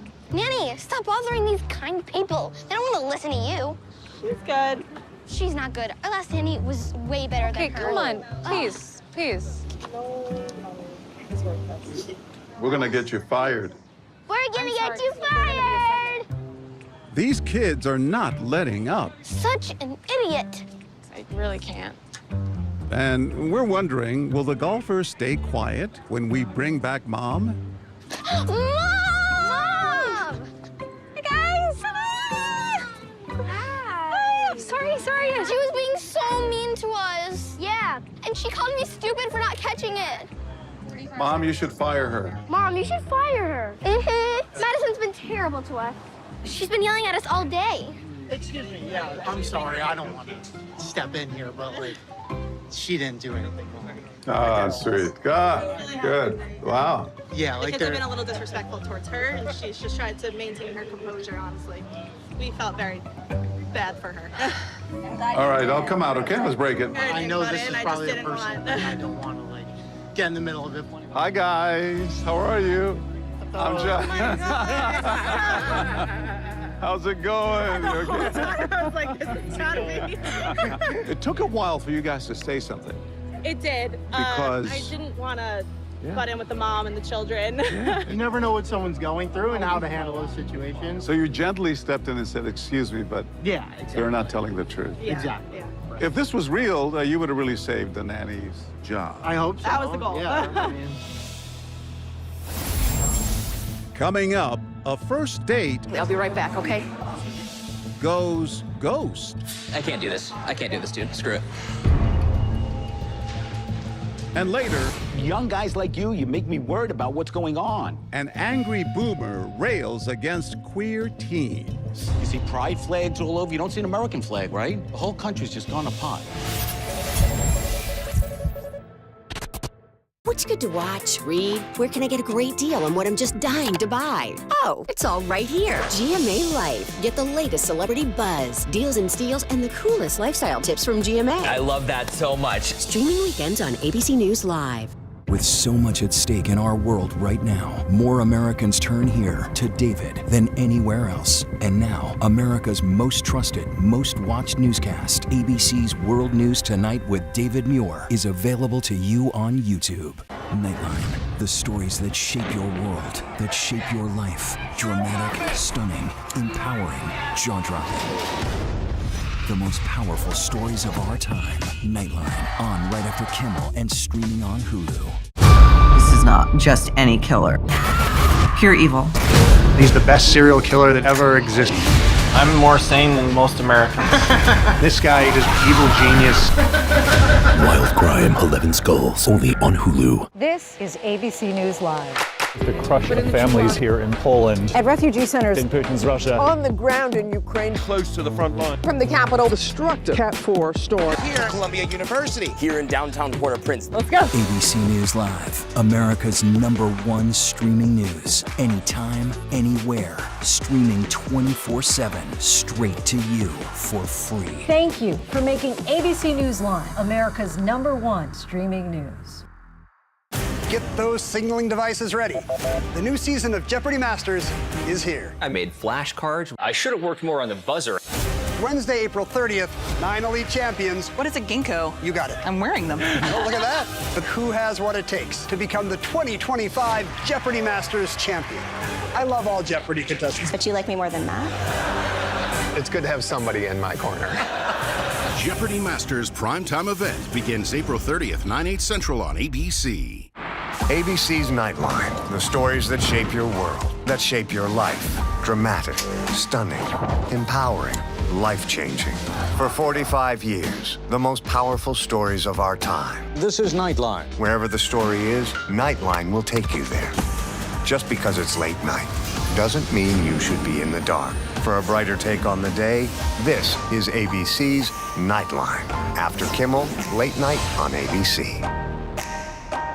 Sheriff's office. All right, you see what we got? I got her feet right here in front of me. First thing I noticed was the rose petals all over the floor. Friday night, an all-new 2020. One of the strangest crime stories we've ever come across. Rarely do you get to see the bad guy walk through the front door. The rose petal case was just a wild ride. Either you had some part of this, or you were caught in the craziest murder case any of us have ever heard of. The Rose Petal Murder, all new 2020, Friday at 9/8 Central on ABC. About a third of adults have experienced ghosting, and that's when someone suddenly cuts off all contact without explanation. We sent our cameras to the streets to talk to everyday Americans about getting ghosted. You think things are going well, and then they're just not there anymore. No, ghosted has never been in my life, and I'm very happy about it. I think it sucks when it happens to you, but it's also an essential tool nowadays. We're in St. Louis, Missouri. and our cameras are rolling at one of the city's most popular date spots, Crown Candy Kitchen, where our actress is about to get ghosted. Alexis? Yeah. Yeah, hi. Hi, nice to meet you in person. You too. You too. If you saw someone get ditched while on a date, what would you do? I'll take the same and I'll have a shake as well. All right, I'll be right back. Thank you. Okay, let's do it. Let me go ahead and wash my hands quickly. I'll be right back, okay? Dude, she doesn't look anything like her profile. It's ridiculous. No, there's no way this is going anywhere. Not a chance. False advertising, right? Oh my gosh. Yeah, I'm out of here. I can't do this. I can't do this, dude. Screw it.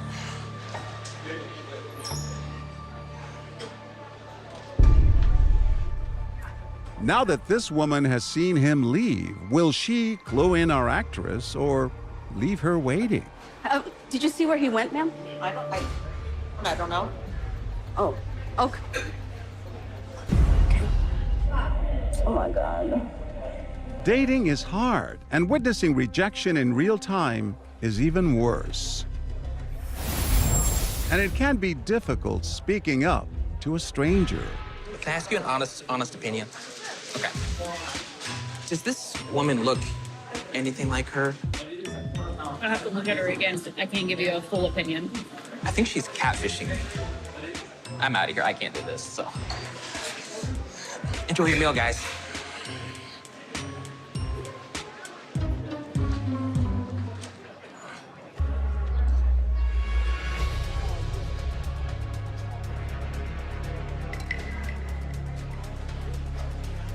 What do you do?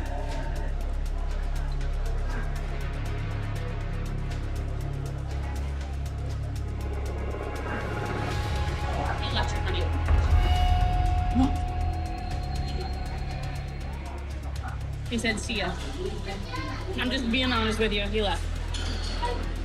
Why? 100%. Did he say why? This woman gets right to the point. Nope. But she spares our actress the painful detail that he left because of her looks. Thank you for telling me. You wouldn't do that to a girl, right? You would never. I would get disowned. Good mom. And her kindness, it extends beyond just telling the truth. Are you gonna stay and enjoy lunch yourselves? You can hang out with us. Eat with the wall. Thank you. You're so kind. Honestly, on these situations, don't make it about you. That's on him. That is not something that you need to be worried about. Okay. Right now, enjoy We'll it. go out there. He just doesn't know how to treat a lady. So don't stress about that. That just means you lucked out.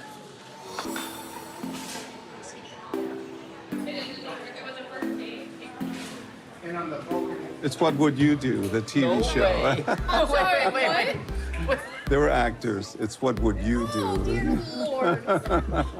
You know the show, right? Yeah, I do. I saw Right? you come out, I was like, wait, is that who I think it is? What were you thinking?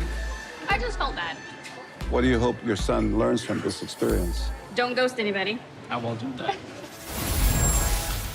We run the scene one more time, and we tell our ghoster to be rude right to his date's face. How can hold up our picture and say, you look nothing like this, by the way? By the way, you look nothing like this. I promise you that's me. Maybe that's you 10 years ago. I mean, I'm just being honest here. I'm telling you, that is me. Making her feel like crap. Yeah, somebody's been married for 44 years. I would never make my wife feel like that in a restaurant. All right, I'm gonna go to the bathroom. I'm sorry.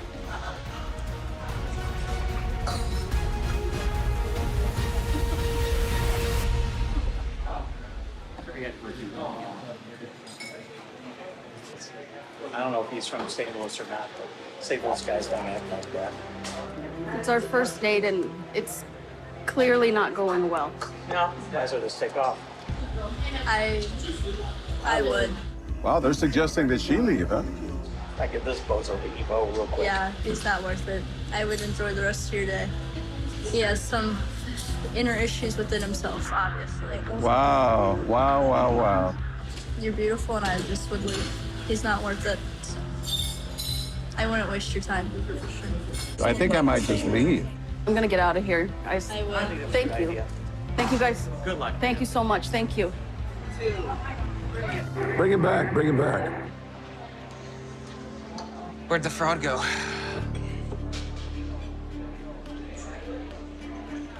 Wait, she left? It's not about what people look like, it's about who they are. So just want to say that. Maybe get to know them. Instead of being a douchebag. All right, let's break the scene here. Let's go. Just move on. Eat your sandwich and move on, but there's no need to be rude like that. Wow. Hi, guys. How are you? I'm John Quinones with What Would You Do? The TV show. You okay? How are you? Not bad. How are you? Good. Oh my god. I thought you were going to stay quiet. Oh my gosh, that is crazy. Oh, wow. Wow. Why did you speak up? It's just, I don't know. I feel like it's more about being nice and don't judge a book by what's on the outside. I'm impressed. I could not have done what she did. I wanted to stay out of the whole thing. You got what you deserve. Coming up, a workout ruined by a muscle-bound menace. Do you mind going over there, because you're in my shot? I love this version of me. America's #1 most watched daytime talk show is ABC's The View. You all heard it here first. I love it. I'm there for it. Hot topics, political views. That's what we're about. Voices that matter. It all goes down right here. That's why it's called the what? The View. I love it. I'm all in. Second that. This is going to be must-see TV, and so much could happen. I'm ready for my life to change. Give it your all. Good luck. Come out with the golden ticket. Let's hear it. My goodness.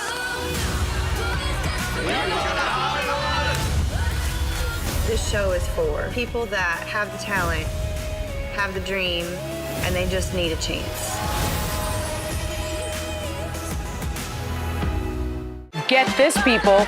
Now we're streaming every weekend, right to you. With an all-new show, an all-new View, special for the weekends. Now you can catch The View 7 days a week. I wonder if you can handle it.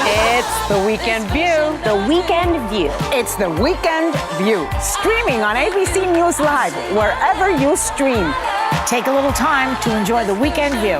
See you on the weekend! Now streaming Saturdays and Sundays on ABC News Live, wherever you stream. I'd never seen that many skeletal remains. Thousands. This killer, he's the dumber you've never heard of. There were mannequins, almost like it was a club. I felt the presence of evil. Never before a face-to-face interview with a camera. Why now? Let me ask you, am I the evil culprit, the accomplice? I'd like to know how the audience views me. The Fox Hollow Murders, Playground of a Serial Killer, only on Hulu. Amanda Riley was a mother, wife. Everybody loved her. I heard the words, "You have stage 3 blood cancer." We gave our hearts, our prayers. We thought she was God's gift, but she was a liar. Why would somebody fake cancer? There's all these pictures of her in the hospital with IVs, tubing. It was only a matter of time until Amanda's whole world came tumbling down. Oh my God! Scamanda. All episodes now streaming on Hulu. What's good to watch? Read? Where can I get a great deal on what I'm just dying to buy? Oh, it's all right here. GMA Life. All the exclusive and buzziest celebrity good stuff. Deals and steals with amazing savings and the coolest lifestyle tips from Good Morning America. Get excited! I love that so much. It's time for GMA Life. GMA Life, streaming weekends on ABC News Live. Your weekend just got a little better with GMA Life.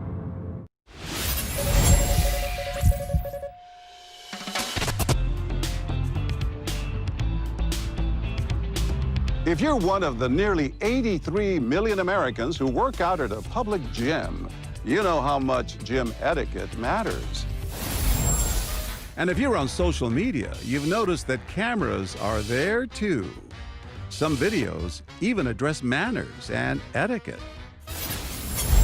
Today, we're in Boise, Idaho, at Berserker's Strength and Conditioning, where our actor is treating the gym like his private training ground. Guys, grab those. Monopolizing equipment and totally disregarding his fellow gym goers. Bro. Would you just mind maybe like going over there because you're in my shot right here? If you saw a gym rat behaving like a gym brat, what would you do?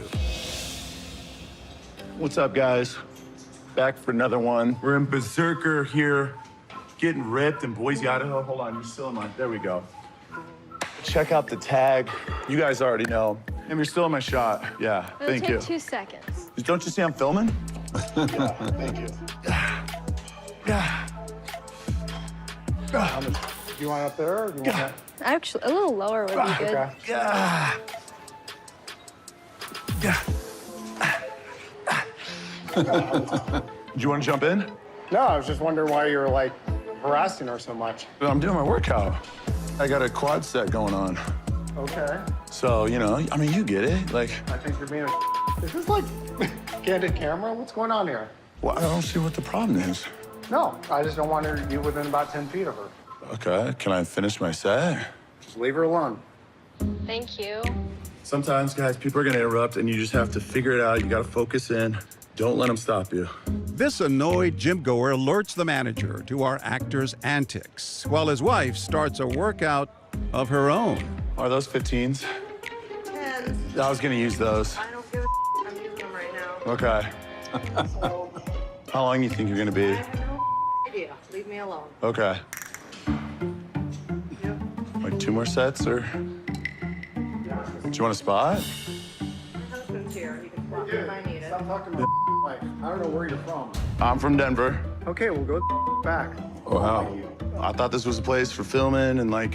For your Instagram? Yeah. Dude, you're acting like a okay? So don't talk to her, don't talk to her. I mean, I'll get out of here if you want me to. I was just trying to work out.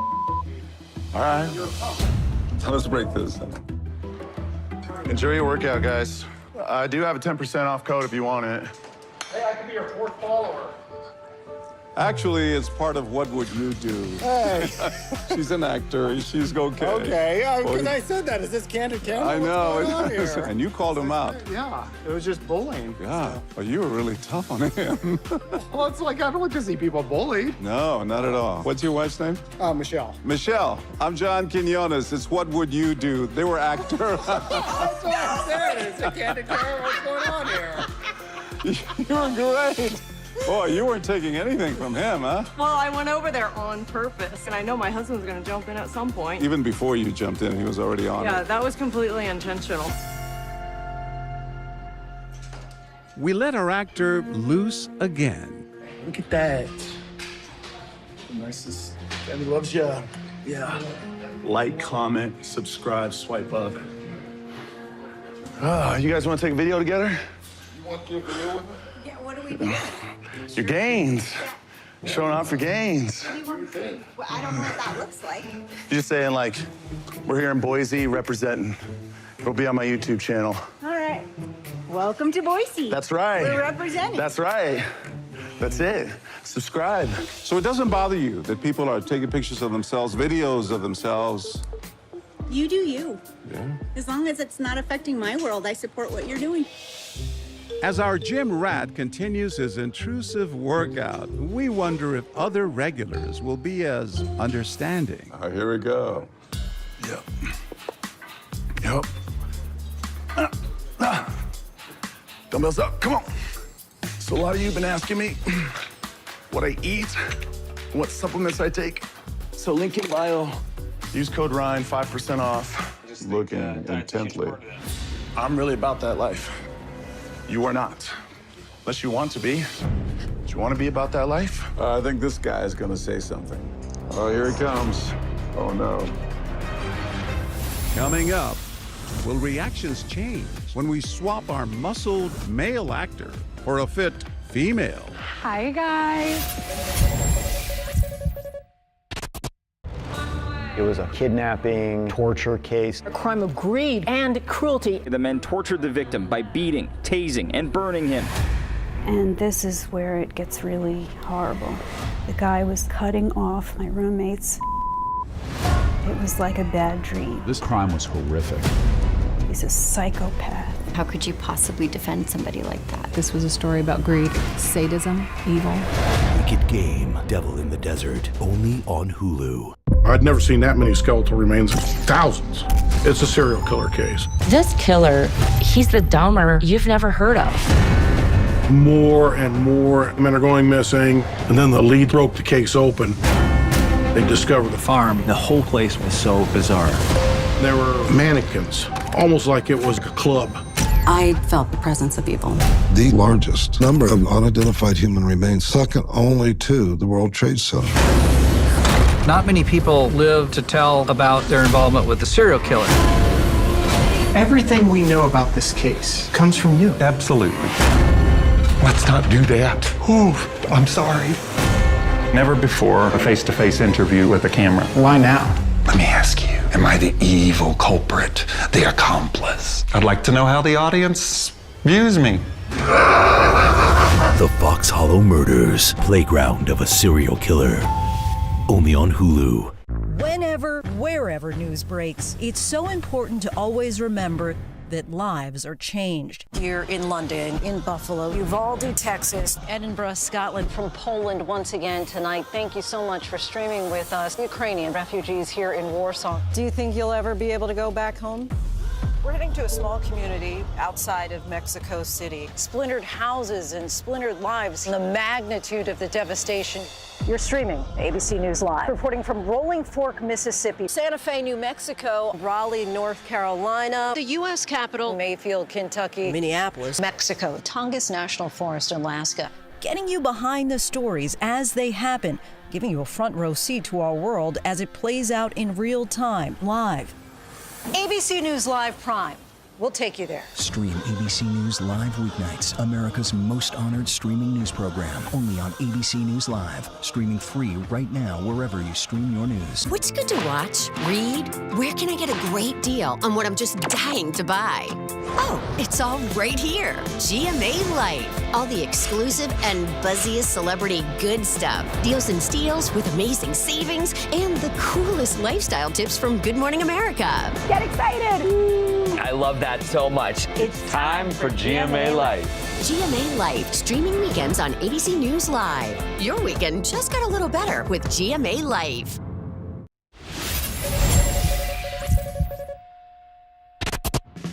We're back in Boise, and our Jim Nuisance is recording himself for his social media followers. But he's around other gym goers who haven't signed up to work out on camera. It's Saturday. Everyone else is probably out drinking, doing whatever. We're just posted up, hanging out. Got my boy over here. He's getting jacked. Not as jacked as me, but he's getting jacked. This guy's out of control. We're in this together. Like, got our friends back there. It's time to step up, level up your game. Yeah. I'll take you guys on a journey with me. That's what it's like at Berserker. Oh, here it comes. These guys are posted up. Like, what are you doing? Probably being weak. This is really intrusive, what you're doing. Oh, damn, I'm sorry. Well, it's okay, but you're taking up like a quarter of the gym. What bothers you about me doing this? What bothers you about it? I just want to be in a video. Yeah. I don't want to be on social media. I don't want to be doing something I'm not aware of. Then I end up on some Zoom little video where they're like, look at this guy. Well, you're ripped, bro. You're so jacked. Yeah. Well, thank you. Okay, yeah, let's break. Okay. It's cool to do your thing. Yeah. With your camera there, no one would ever notice it. But Joey, good to meet you. John Quinones, how are you, man? Good, From What Would You Do, the TV show? Oh, okay. He's an actor. Oh, okay. He was putting on an act. We're doing this because a lot of people do it at gyms, right? And it bothers some folks. Oh, it bothers a lot of people. Within these walls, it's supposed to feel private, because especially in a gym, a lot of stuff you do, it just feels goofy. No second thoughts about calling him on it? No second thoughts. He's a pretty buff guy, but then again, so are you. No second thoughts for our buff gym bro. Hi guys, welcome back to my page. But what if it's someone else with poor gym etiquette? So grab your cutest outfit and let's get started. Kinda. Does my butt look okay? At the end of the day, there's just one fitness buff left in the gym, and we decide to put his patience to the test. First, our gym nuisance wants our decoy to move. Hey, so like you're like, I'm sorry, you're like in my way. I'm not even on the screen. No, like I'm gonna like move stuff around, so I need you to like move. Go over here.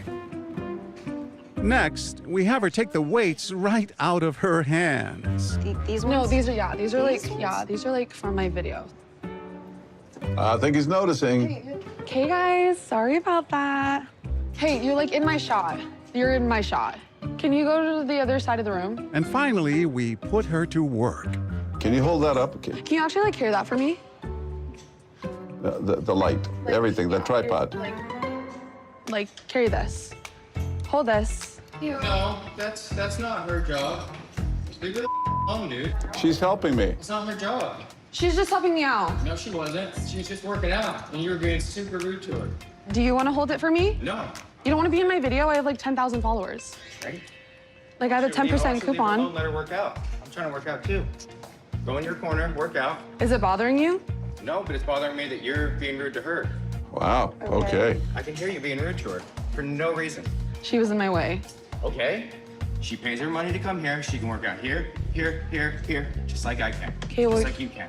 All right, break it. Thank you so much. Yeah, you're welcome. Thanks. Hi there. How you doing, my man? Hi, how are you? I'm John Quinones with What Would You Do, the TV show. She's an actor. Oh, no way. She was driving you crazy. It was, honestly, it was really bothering me. A lot of people sell themselves at the gym on video for likes. But it's not as important as being nice to somebody or being respectful to those around you. Nice is better than likes. Yeah, in my opinion.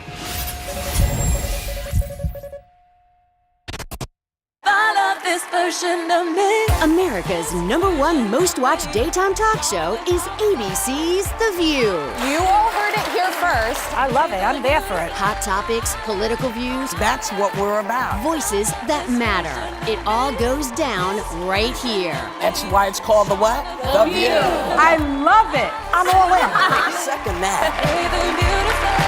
This is going to be must-see TV, and so much could happen.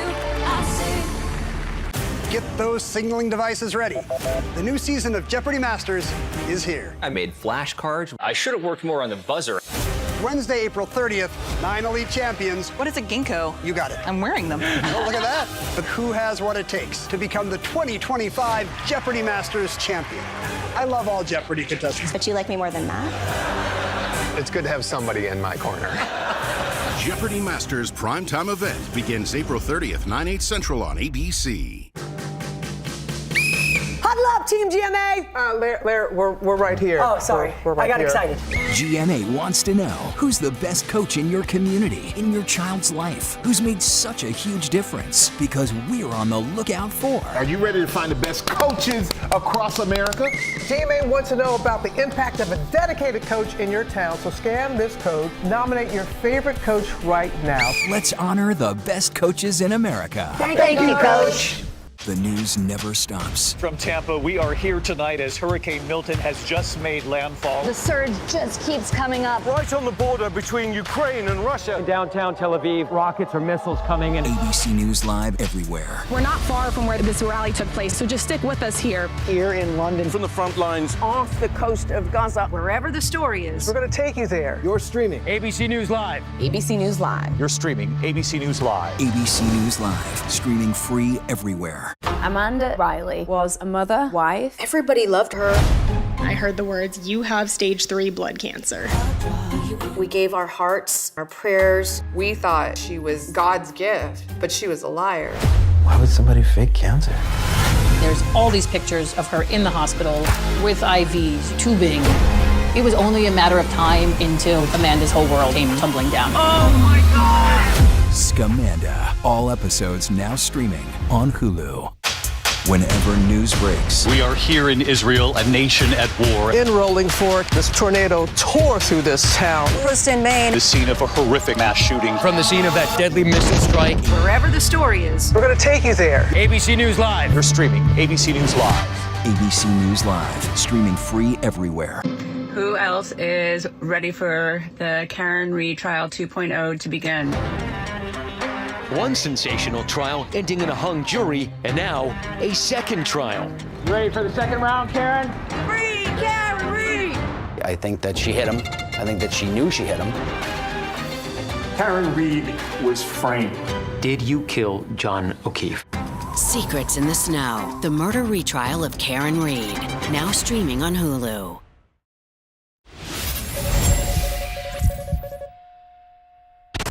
In the U.S., more than 1 in 5 Gen Z adults aged 18 to 25 identify as LGBTQ. A rate higher than any other generation.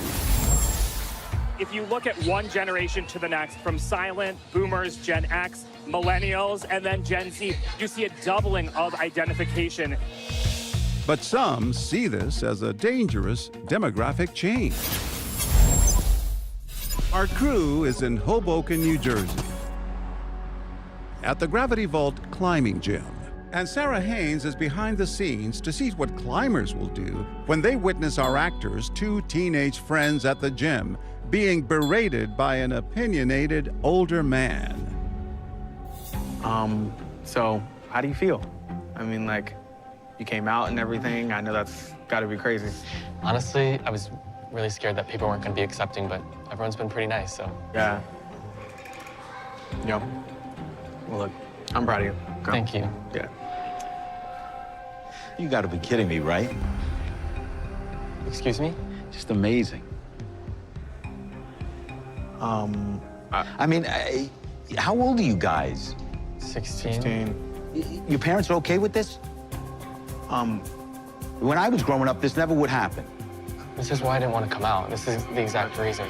If you saw teens being harassed for expressing their sexuality, what would you do? It's just too much. What, I have to call you a different pronoun now? Everybody's just doing whatever they want, and I gotta accept it. This is crazy. You guys gotta keep this stuff to yourself. Okay, he noticed. This is what's wrong with this country, you know? Everything's okay. I'm not okay with it. I'm not good with it, all right? It's wrong. My kid's upstairs. I don't need them seeing this. When you guys, you're young, you don't even know what the hell you're doing. You don't have to do this here. I'm sorry, you're making us really uncomfortable right now. Well, you're making me uncomfortable, you know? I don't need to see it all. They have pride flags all over. They don't have an American flag, right? That woman's totally listening. The whole country's just gone crazy. I'm sorry, I'm really not trying to be a problem. It's like he's harassing them and she hasn't stopped looking. Don't put it in my face, okay? It's just too much. You don't have to put it all out there for everybody. Leave them alone? Yes, yes. Sir? You really don't. Sir? Yeah. Can you leave them alone? You're making us uncomfortable. You're okay with all of this? It's none of my business. They got a pride flag there, pride flag there. If you don't like it, why are you paying attention to it? Because I care about this country. I love this country. Okay, when I was growing up, it was never like mind this. Your business. Love the country, mind your business. That's my new bumper sticker. You're making people feel weird. Like, I'm making them feel read weird. the room. They make me feel weird. You don't see it? Feel weird, but like move on with your life and mind your business then. Can something be done about him? Like, should we break it? I forget it. I can't take this. Oh my God, I'm so sorry that just happened to you. I had a feeling this was not real. There's no way that this could actually be happening right now. Hi, I'm Sarah. Oh my God. I'm working with John Quinones. Tell me why you stepped in. People feel that way, and you know that, and you see people say things online, but you don't, like, see it. I, at least, haven't seen that happen firsthand like that, and they were so young and minding their business. Well, you could have minded your own business. Yeah, no, I couldn't. And you did? No. I gotta set an example. She can't see things like that happen and just do nothing. Setting an example of kindness sometimes takes more bravery than scaling great heights. So we run our scene again to see if other Hoboken climbers risk getting involved. You're young, you don't even know what the hell you're doing. What, I have to call you something else? You have a different pronoun? I mean, this is what's wrong with the country. He's not apologizing. He's staring. Sorry, what's going on? All of this, right? How old are you? I'm 16. Your parents okay with all of this? Sir, step aside. Listen, I don't want any trouble. I'm just talking to them. Yeah, you're not. You're harassing. Yeah, I am. Leave him alone. It's just crazy. You're all right with all of this? Yes, I am. The whole country's just gone apart. It really has. You see pride flags all over. You don't see an American flag, right?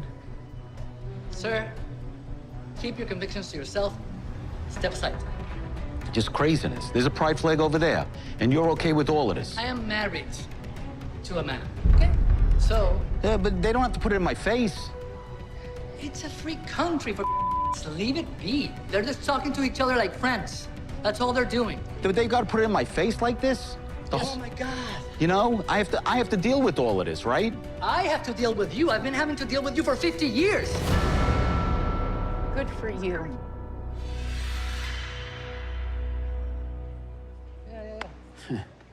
Just nuts. It really is nuts. This whole thing is crazy. The whole world is nuts. Hi. No, my name's Sarah. I'm with ABC's What Would You Do? And you have, you actually brought a lot of us to emotion. What made you jump in here? I've been through that, and I'm not gonna stand for it. Yeah. I wasn't gonna take it. Your example is exactly what we hope for. People can be very good, and they can be heroes when they answer the call. And you came in like a wrecking ball. I'm so moved by... Oh, thank you. What was your name? Armando. These are our actors. The fact that you stood in front of us meant, like, everything. And the fact that you were able to step in and totally protect two people you don't know, it just meant the world. So thank you for that.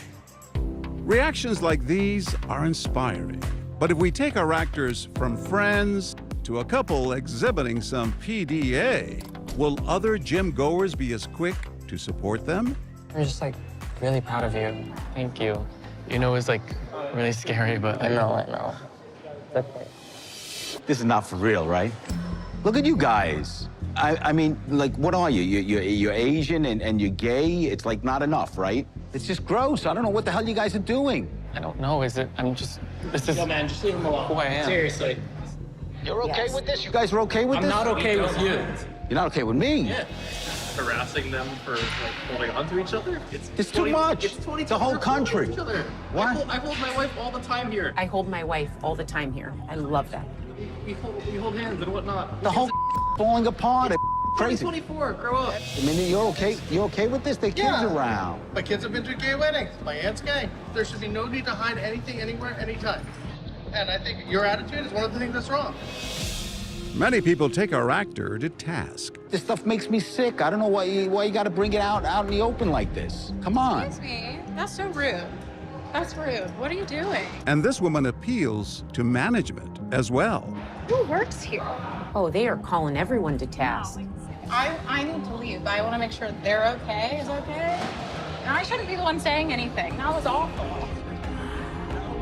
I'm sorry, guys. No. That was horrific. It's 2024. What made you step in? I mean, I'm a Black woman, grew up in the South. I don't know, like, it happens all the time, and, like, felt like no one was doing anything. And I feel like sometimes, like, the Black woman in a space, like, I feel like I'm the one who's, like, noticing injustices or noticing microaggressions. You guys make me believe in humanity, and you showed everyone how you do it. Coming up, looking for your ride? A ride-share nightmare from the What Would You Do vault. But it says you're in a black SUV. No, don't worry about that. Those apps are always wrong. Come in my car, come on. Yeah, I'll take you home.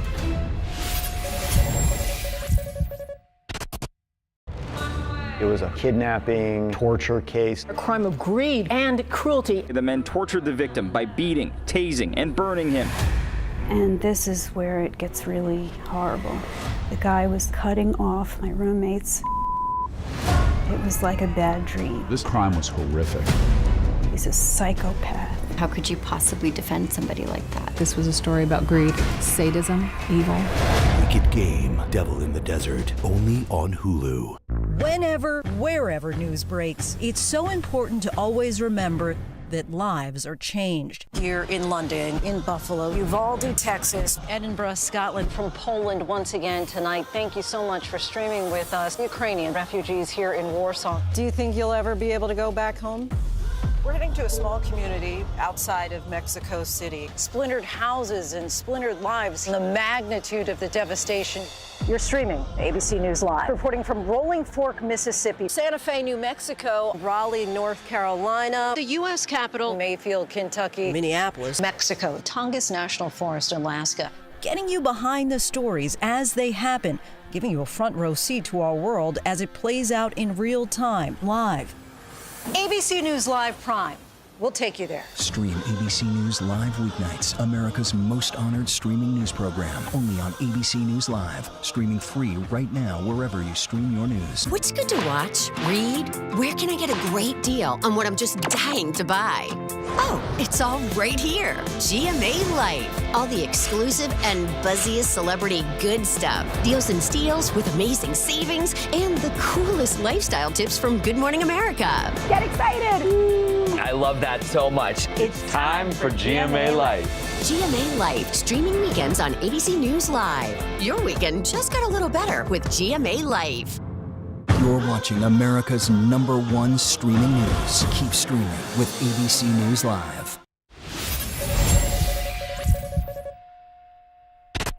Every day, millions of us rely on ride-share apps to get us safely to our destinations. But with a total stranger behind the wheel, sometimes these trips can take a dangerous turn. Ride-share nightmare details the horrific murder of a college senior who would never see her graduation day. Now some police departments and college campuses are using signs that remind passengers to stop, ask, match, inform. And that's what this next scenario is all about. It's one of my favorites from the What Would You Do vault, because it's a reminder that all around us there are angels in human form willing to protect someone they don't even know. In our scenario from 2019, our actress Paulina has had too much to drink. Hey, looking for your ride? I'm here. But it says you're in a black SUV. No, don't worry about that. It's always wrong. And she is trusting this man behind the wheel. I got you. Come on, get in the car. But why does it say you're still 1 minute away? If you witnessed a girl getting into this shady driver's car, That's strange. I wonder how the app messed that up. what would you do? Our hidden cameras are rolling outside D&D's restaurant and pub in New City, New York.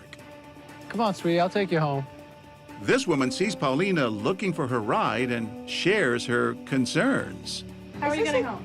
I'm trying to get in this car. The app and is it says wrong. It's a Tahoe. This is the car. He says it's the car.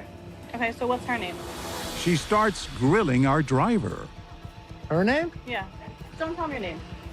And when he doesn't have the right answers, Why are you asking me her name? she takes control of the wheel. Because if you're picking her up, you would know her name. No, those apps are always wrong. No, they're not. Try to pull her away. Yeah, Okay, so it's right over here. Come on, it's in the car. Now you're starting to piss me off. I'm pissing you off. Back off. Let's break. Prove that you're her driver. You got no proof. You're lying about the car. You don't drive a Tahoe. It's the app. Even though it's an app, you're being unprofessional anyway. And now we got a whole news thing going on. How are you guys? I'm John. Can you? You're kidding me. You're joking, right? No, they're actors. They're actors. Oh, my God. What were you thinking? This guy's obviously lying. Oh So my he was God. trying to take advantage of her, basically. Yeah, no, it's not like. I've seen it before, and I was like, no, she's not going with him. Now I'm shaking. Oh, Wow, you're really good. You weren't going to let her go. no, I wasn't. You looking for your driver? These two women are passing by as we roll again. It says 5 minutes away. No, Yeah, no, those apps are always wrong. No, don't get in that man's car. She immediately pulls the brakes Listen to me. Don't bother her. I'm the driver. I'm not even talking to you. and runs the plates on Brian's car. Come on, sweetie. Excuse me. Let's go. Let's No, go. get your- You gonna wait all night? Paulina, start going with him. It's fine. As Paulina ignores their advice, she takes photos of the car. Little does she know, we have all those angles covered. Hi there, how are you guys? You didn't want her to go with him. Hell no. I mean, she could be taken advantage of. You have to look out for women, especially when there was nobody with her. If she had driven away with him, you would. You have to look out for your fellow sister. Where's Tahoe? As we roll one more time, Do you guys know what Tahoe looks like? it becomes obvious how upsetting this scam can be to young women. That's me. That's not Tahoe. Brian, say, why are you getting involved? Why are you getting involved? Because you're obviously not a Uber driver. Give me your phone. My phone's in the car. So then get it out of your car. Do you know her? Do I know? I don't need to know her. I'm a girl, and I need to know that you're an Uber driver right now. I'm a driver. I'm gonna What's show. your name then? I don't need to prove anything to you. Oh my God! Please do not go with it. It's been 2 minutes. If you're an Uber driver, you wouldn't be putting your hands on her. The app I'm is calling wrong. the cops. Before they make that call, time to tell them what's really going on. Hi, John Quinones. It's a TV show. Oh my God! You were unbelievable. You were worried. I don't want her being taken advantage of. What can happen? Someone could take her home, and I don't want that happening to anybody. Even if I don't know her. At the end of the night, plenty of concerned citizens came to Paulina's rescue, keeping her safe from a stranger's grasp. Thanks so much for watching. I'm John Quinones, and we'll see you next time on What Would You Do? Whenever, wherever news breaks, it's so important to always remember that lives are changed. Here in London, in Buffalo, Uvalde, Texas, Edinburgh, Scotland, from Poland once again tonight. Thank you so much for streaming with us. Ukrainian refugees here in Warsaw. Do you think you'll ever be able to go back home? We're heading to a small community outside of Mexico City. Splintered houses and splintered lives. The magnitude of the devastation.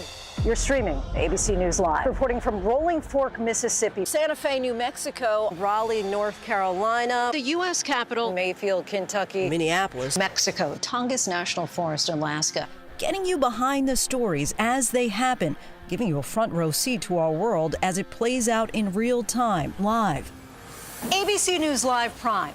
We'll take you there. Stream ABC News Live weeknights, America's most honored streaming news program, only on ABC News Live, streaming free right now wherever you stream your news. The news never stops. From Tampa, we are here tonight as Hurricane Milton has just made landfall. The surge just keeps coming up. Right on the border between Ukraine and Russia. We're in artillery position about 2 miles away from Gaza. And ABC News Live is right there everywhere. We're not far from where this rally took place, so just stick with us here. Traveling with the president to the U.S.-Mexico border. Here in London today. Off the coast of Gaza. Downtown Tel Aviv, rockets or missiles coming in. From the most devastating disaster in Hawaii. Some areas are still smoldering. Wherever the story. From the front lines, the ruins of Rafah. From the FBI. Reporting from Capitol Hill. In western Portugal. Outside of Mexico City. In Iceland. Let's go.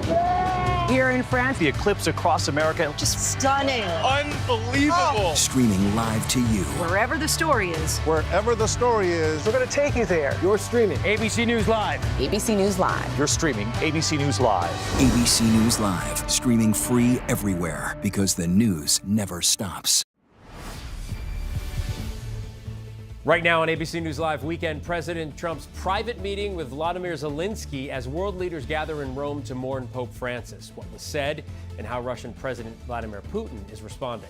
Plus, former Congressman George Santos sentenced to more than 7 years in federal prison. What the disgraced former lawmaker had to say before the sentence was handed down. And some big news from the draft. Shedeur Sanders picked in the 5th round, where he's going as we look at which teams could be one step closer to the Lombardi Trophy. Hi, I'm Phil Lipoff. ABC News Live Weekend starts now.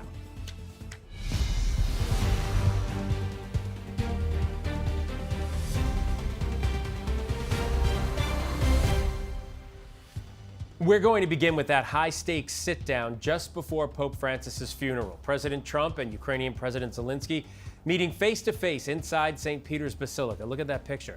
This comes after a week of the Trump administration pressuring Ukraine to accept the terms of a peace deal with Russia. But after the funeral, Trump posted on social media that he thinks maybe Vladimir Putin doesn't want to stop the war and he may need to take a different approach with dealing with the Russian president. All of this happening as the war continues to rage on, and Putin now says his forces have taken back Russia's Kursk region on the border with Ukraine. The Ukrainian army is calling Putin's claim a, quote, propaganda ploy. Senior White House correspondent Selena Wang joins me live from Washington now with more. Selena, this is the first time There were so many remarkable things about what happened this morning, but this is the first time these two men have met face to face since that Oval Office February meeting that was just so contentious. What are both sides saying about today's meeting?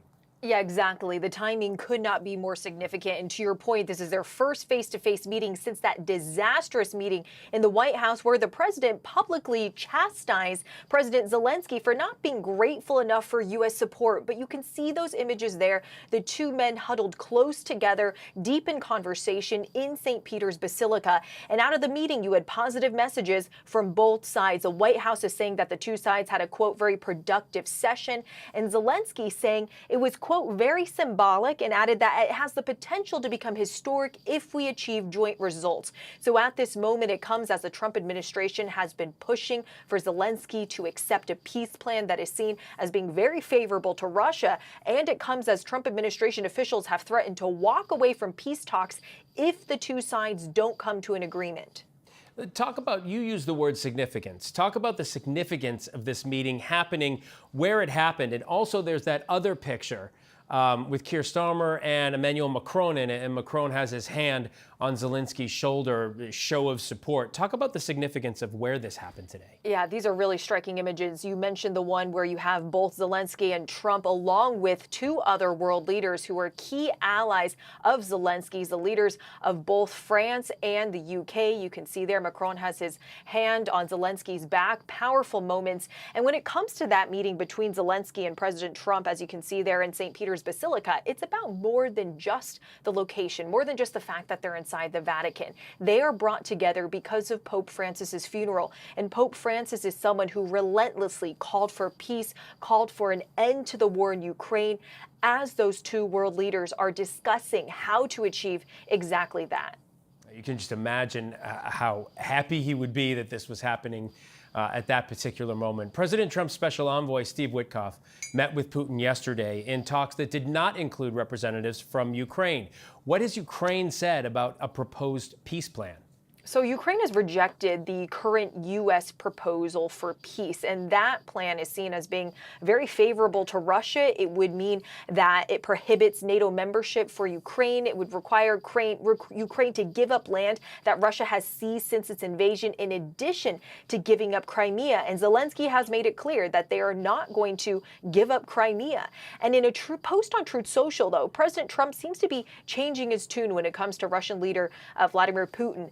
Trump has before said that he believes Putin does want peace. He does want an agreement. But in a post on Truth Social today, the president saying, quote, there was no reason for Putin to be shooting missiles into civilian areas, cities and towns over the last few days.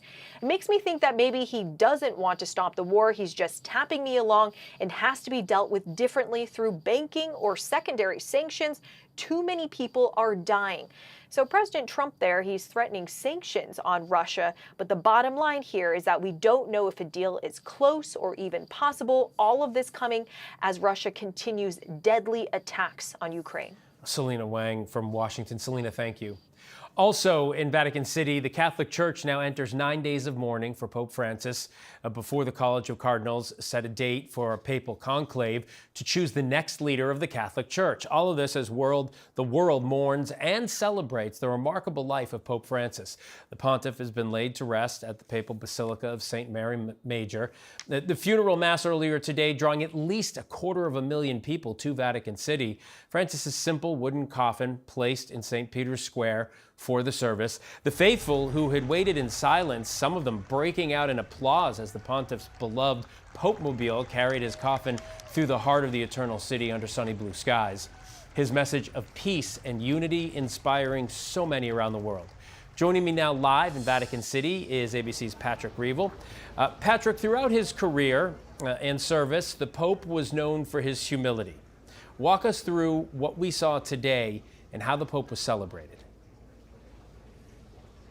Hi, Phil. Yeah, as you say, Pope Francis was very much known for his humility. He was a pope who famously didn't want to live in the Vatican apartments that his predecessors lived. He also, would eat in the Vatican canteen, which would surprise many of the clergymen there. But today, obviously, it was a very, very grand spectacle. This was an ancient ritual. There's the burying of a pope. But as you say, there were touches which were requested by Pope Francis to try and scale things back. He had the very simple wooden coffin that you mentioned, and he also asked to be buried not at the Vatican, but outside in the St. Mary Major Basilica, the first pope in over a century not to be buried in the Vatican. So today, I think I was on the square with the tens of thousands of people who came, and the atmosphere was very calm. It wasn't mournful. People sometimes sang, they sometimes clapped. There was a lot of applause throughout the eulogy by Cardinal Ray, the 91-year-old cardinal who read the homily to Pope Francis, which focused very much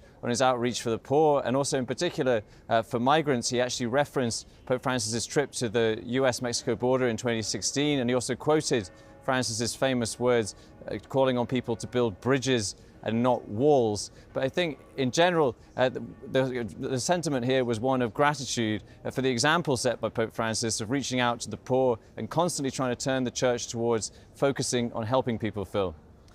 Patrick, the College of Cardinals will now gather for the centuries-old tradition known as the conclave to choose the next pope. There is this 9-day period of mourning. Walk us through the debate that many are having, whether the Cardinals will choose a more traditional pope or one who follows in Francis's more progressive footsteps, we should say. Yeah, Phil, I mean, attention is already turning towards the conclave. We don't yet know when it will take place. It usually takes place 15 to 20 days after the death of a pope. It could, though, happen sooner if enough of the cardinals arrive in Rome and in the Vatican City to hold the conclave. The debate that you're talking about is essentially boils down to, will the cardinals choose to have a successor for Francis who continues his legacy? And that is trying to make the church more outward-looking, to focus less on things like abortion, on LGBT rights, and basically try to continue his focus on being more open. And he did appoint 80% of the cardinals, so that in theory means potentially he could have in theory, they may try to continue his legacy, but also it's possible that they will go for someone more conservative or perhaps for someone who's more in the middle and who will simply rock the boat less, Phil. All right, Patrick Reevell, we shall see. Thank you.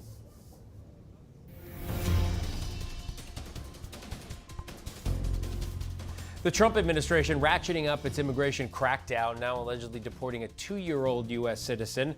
According to court document, that word coming after the FBI arrested a Milwaukee County judge and charged her with obstructing for allegedly helping an undocumented immigrant evade arrest. That was there in New Mexico, a former judge and his wife both arrested and charged after allegedly harboring a Venezuelan gang member. ABC's Perry Russum joins us live from Washington now.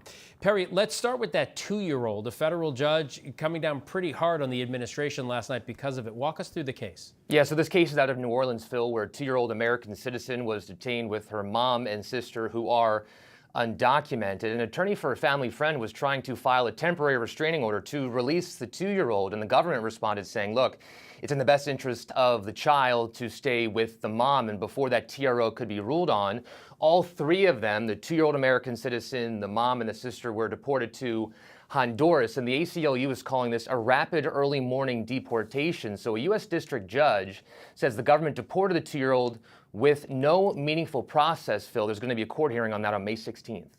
All right, now to the case, both cases, Perry, of those 2 judges, one current, one former. How are they responding to the Trump administration's allegations? Yeah, so let's start with the former judge. This case is out of New Mexico, where the former judge and his wife have both been charged with 1 count of tampering with evidence. So the entire case wraps around the accusations against this former judge, Joel Cano, and his wife being accused of harboring 3 Venezuelan migrants at a house on their property. And these 2 are being accused of, by the Homeland Security investigators, of smashing a cell phone of one of the men who was staying with them, Phil.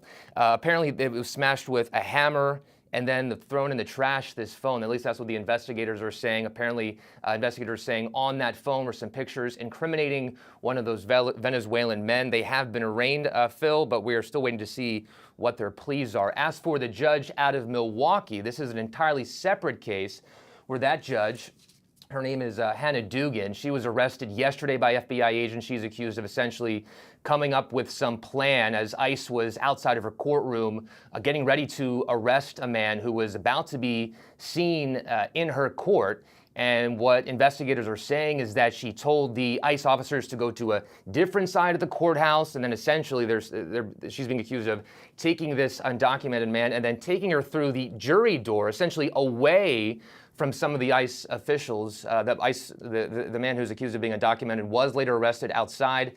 We have a statement here from her attorney saying that she is vigorously defending herself and looks forward to being exonerated, Phil. All right, Perry Russum from Washington. Perry, thank you.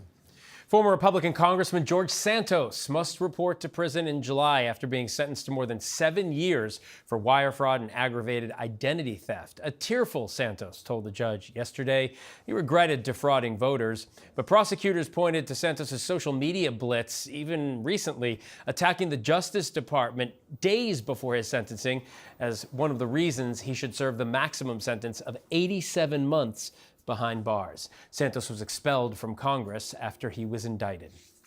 A wildfire in Ocean County, New Jersey, growing to more than 15,000 acres now, according to the New Jersey Forest Fire Service.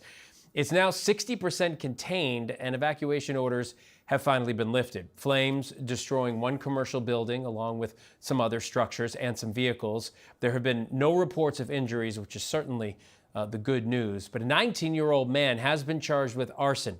He has not yet entered a plea. There is a bit of some good news for those firefighters working to contain the flames in New Jersey and in Pennsylvania. Rain is expected to make its way through the Northeast this weekend. Meteorologist Jeff Smith is with us now. Jeff, what are you looking at? You know, we've had some beneficial showers during the day, also higher humidity. You've probably felt it here in the New York City area. And these showers continue into the early part of the evening. It's beneficial in that it's just enough rain to kind of moisten up the ground in these areas and moisten up the vegetation, but not too much to cause any flooding. This will all exit during the early part of this evening, and we're left with kind of a breezy, cooler Sunday before a big warm up in the Northeast during the course of next week.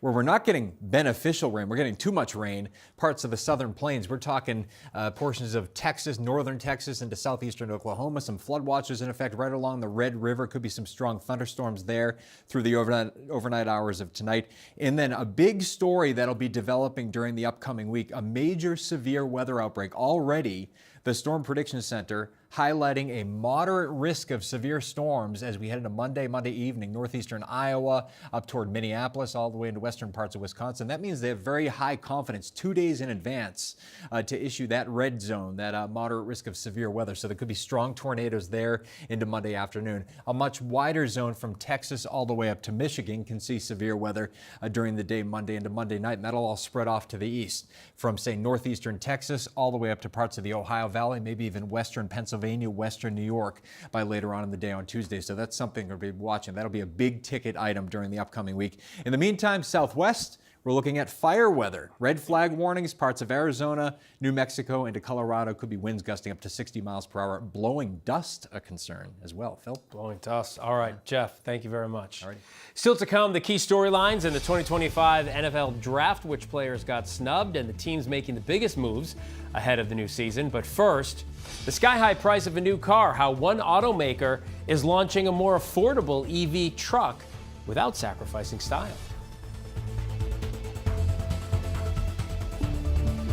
The news never stops. From Tampa, we are here tonight as Hurricane Milton has just made landfall. The surge just keeps coming up. Right on the border between Ukraine and Russia. In downtown Tel Aviv, rockets or missiles coming in. ABC News Live everywhere. We're not far from where this rally took place, so just stick with us here. Here in London. From the front lines. Off the coast of Gaza. Wherever the story is. We're going to take you there. You're streaming ABC News Live. ABC News Live. You're streaming ABC News Live. ABC News Live, streaming free everywhere. Sheriff's Office. All right, you see what we got? And I got her feet right here in front of me. First thing I noticed was the rose petals all over the floor. Friday night, an all-new 2020. One of the strangest crime stories we've ever come across. Rarely do you get to see the bad guy walk through the front door. The rose petal case was just a wild ride. Either you had some part of this, or you were caught in the craziest murder case any of us have ever heard of. The Rose Petal Murder, all new 2020, Friday at 9/8 Central on ABC.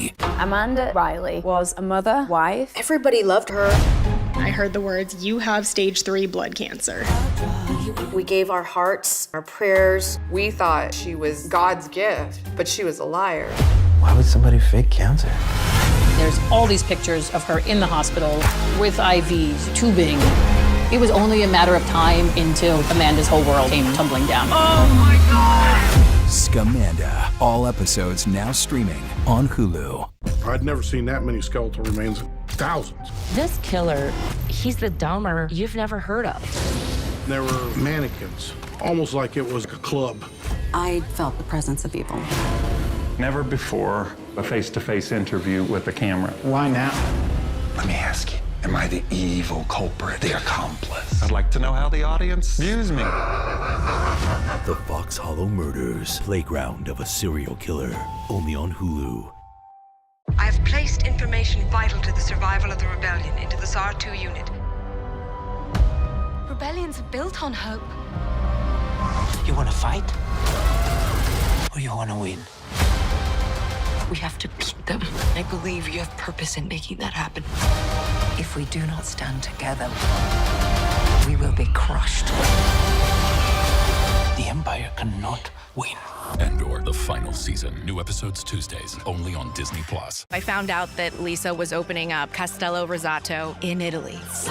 The deal that we made, Stacy gets a perfect Italian summer, but she's my eyes and ears in the castle. Our next guests are the Mormon mom toss. They're a little bit naughty. You know what you fly for this? Is swinging a threesome? Are you allowed to make your move on the guests? These people are wild. The Mormon community rocks! You know this is how I act on my job.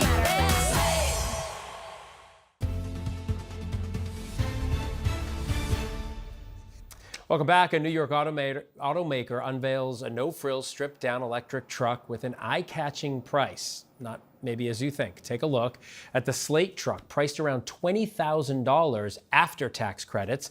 According to Cox Automotive, the average price of a new electric vehicle last month was more than $59,000.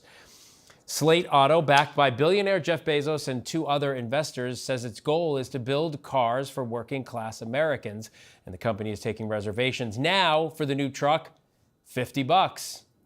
We'll get you a reservation. For more on this, Yahoo Finance senior autos writer Pras Subramanian joins me now. Pras, good to see you. Thanks for taking the time. Slate CEO recently said the definition of what's affordable is broken. I think many people would agree with that. How do you think the company was able to make an electric truck for such a low price? You know, they really stripped it down, Phil. They really took it down to its basics. It's essentially a pickup 2-seater, no frills, no options from the factory, only 2 battery sizes. All the exterior components are actually composite materials that they actually print somewhere else or produce somewhere else. And they bring it to the factory and just sort of screw them on. In fact, that's the whole point of the ethos of the truck is you can actually do a lot of DIY type things. They say, we built it, you make it. So all the options are things you buy secondhand. So you buy the car cheaply, you know, with the tax rate, it could be below 20 grand, right? Based on the starting price of the car. So yeah, it's no frills. It's all about catering to the masses. And there you see it right there. Yeah, it's a pretty good looking truck. It reminds me sort of my S10 Blazer I had back in the day. We've been talking a lot about auto tariffs driving up the cost of a new car. How was it able that Slate was able to bring prices so low? I mean, is it all made here? Are they not worried about tariffs in the trade war? You know, I asked their chief commercial officer about that, and they're making everything in America. They haven't disclosed yet where their factory will be, but it'll probably be in the Midwest somewhere. It's a Detroit-based company, right? So the issue for them is they're going to make everything here, all the components, everything made in the U.S. Now, things like tires, you know, rubber from Singapore, Malaysia, that they can't get around that, but they are promising that tariffs will not affect them and will not hurt their price as of right now. Pras, how far out are we? I know they're going to be taking reservations, $50, which is kind of cool, not like some other cars. But how far out are we? Do we know how safe this car is? Things of that nature that people are going to be asking. You know, Slate's an interesting story, right? It was kind of a stealth starter for a couple of years backed by, you mentioned Jeff Bezos, his family office. They're flying under the radar, just sort of hiring a few hundred engineers, workers here. They're not really talking about it. And basically, they're promising that because of that work they've done, this vehicle will be on the roads in late 2026. You put that deposit down now. They say that you will have your car potentially at the end of next year. Now, as to safety and things like that, they've hired a lot of veterans in the industry to make this vehicle. We haven't seen anything about crash tests and its types of testing, but I assume that it'll be okay. It does have that innovative composite body panel, so that should be intriguing as to what happens from a crash point of view. But it should be okay, and I think you'll probably see them on the streets late next year. Yeah, the whole thing's intriguing, and tell me the front end of it doesn't look like the old Bronco. It does, right? Oh yeah, it looks like even like a Nissan hardbody back in the old days, right? That nice square. Yes, and I love it. I think that may be the coolest thing about this truck. All right, Pras, thanks for taking the time. I really do appreciate it. It's going to be neat to see these on the road, and if they change the industry. Thank you. All right, coming up here on ABC News Live, all eyes on the NFL draft in Green Bay. Colorado quarterback Shedeur Sanders finally got the call where he's landing after sports experts say he was snubbed. Plus, dreams aren't only coming true for the players. We have the story of two special young fans who got the experience of a lifetime.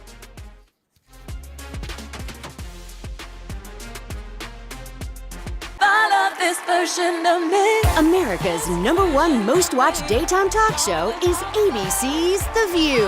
You all heard it here first. I love it. I'm there for it. Hot topics, political views. That's what we're about. Voices that matter. It all goes down right here. That's why it's called the what? The View. I love it. I'm all in. Second that. This is going to be must-see TV, and so much could happen. ABC's Nightline, the stories that shape your world, that shape your life. Dramatic, stunning, empowering, life-changing.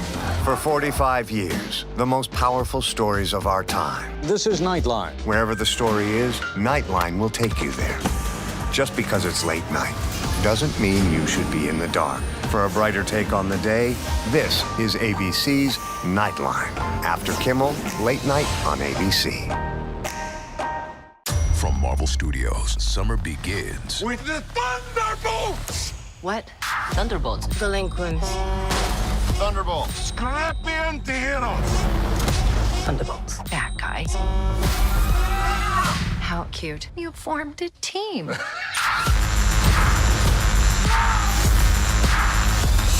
Thunderbolts? It's a cool name.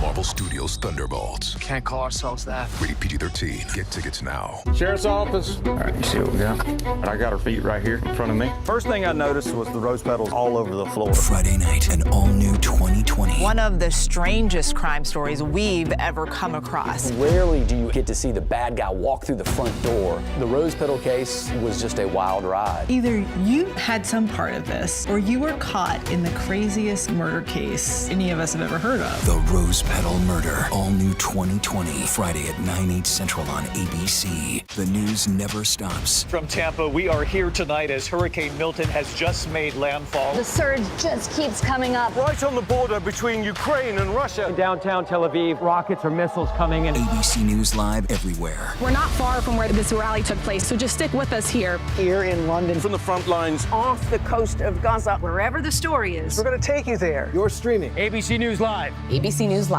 You're streaming ABC News Live. ABC News Live, streaming free everywhere. Amanda Riley was a mother, wife. Everybody loved her. I heard the words, "You have stage 3 blood cancer." We gave our hearts, our prayers. We thought she was God's gift, but she was a liar. Why would somebody fake cancer? There's all these pictures of her in the hospital with IVs, tubing. It was only a matter of time until Amanda's whole world came tumbling down. Oh my God! Scamanda. All episodes now streaming on Hulu. I'm Eva Pilgrim in Tokyo. Wherever the story is, we'll take you there. You're streaming ABC News Live.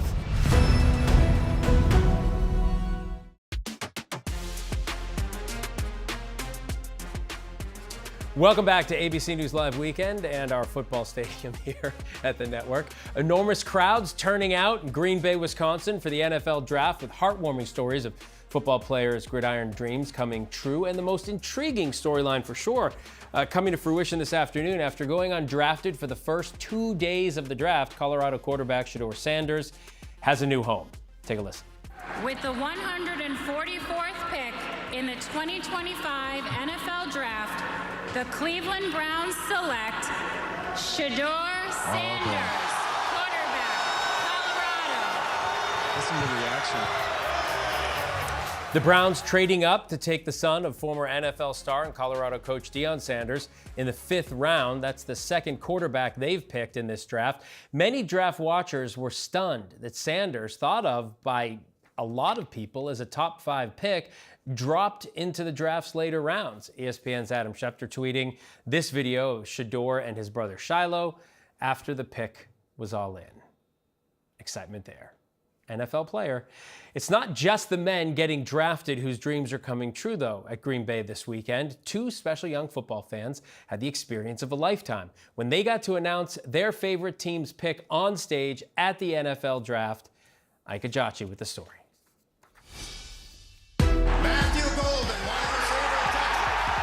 The NFL Draft, a once-a-year event that puts fans on the edge of their seats to see where the football stars of tomorrow will make their rookie debut.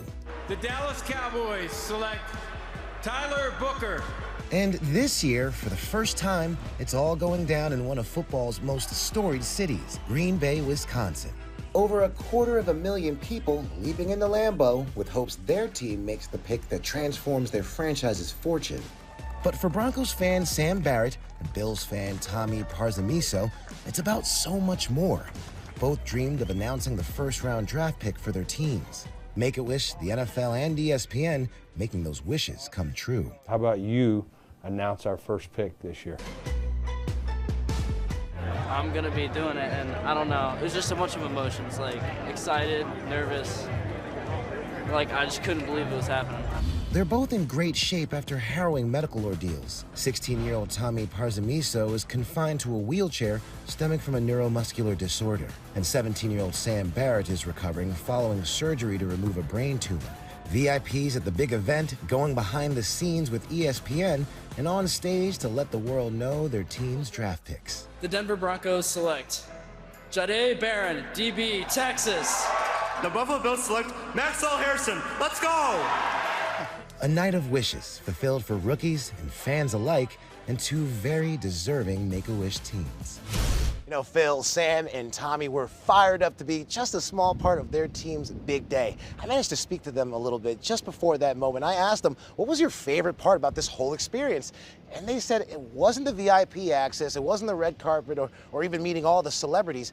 It was the fact that they know their favorite teams truly care. Phil? Yeah, and that's the best part of this year's NFL Draft. I know people will disagree with me, but that's my favorite part. I'm Phil Lipoff. Thank you for streaming with us. The news never stops. You can find us anywhere you stream live news. If you're on the go, we are too. We're on the ABC News app and abcnews.com. Coming up next, embracing confidence later in life with the help of so-called menopause makeovers. We're going to take you inside the trend women say is changing their lives. More ABC News Live Weekend starts now.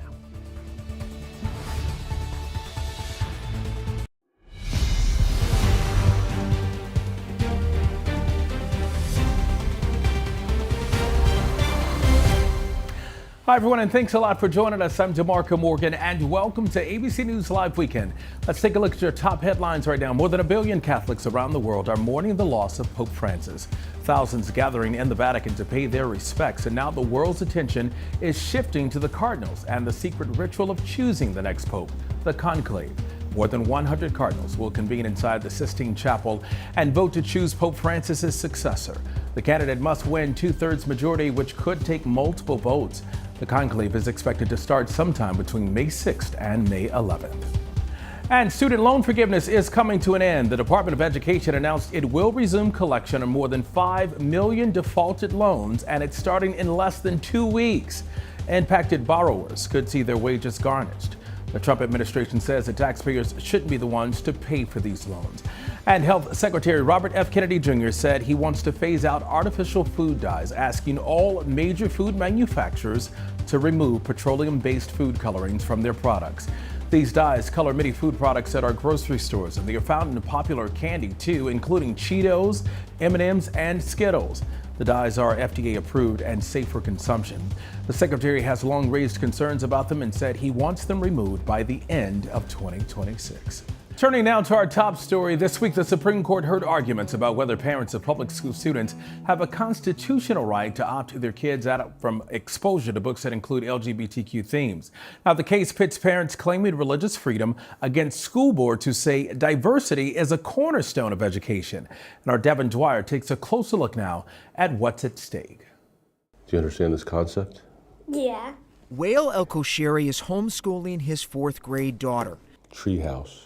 2 words. After he says the public schools in Montgomery County, Maryland, infringed on their Muslim faith. We unapologetically believe in God, and we have certain tenets in our religion that contradict some of the teachings that were being taught at MCPS. The teachings he objects to involve classroom readings of books like these, featuring stories with gay, lesbian, and transgender themes. They were love stories.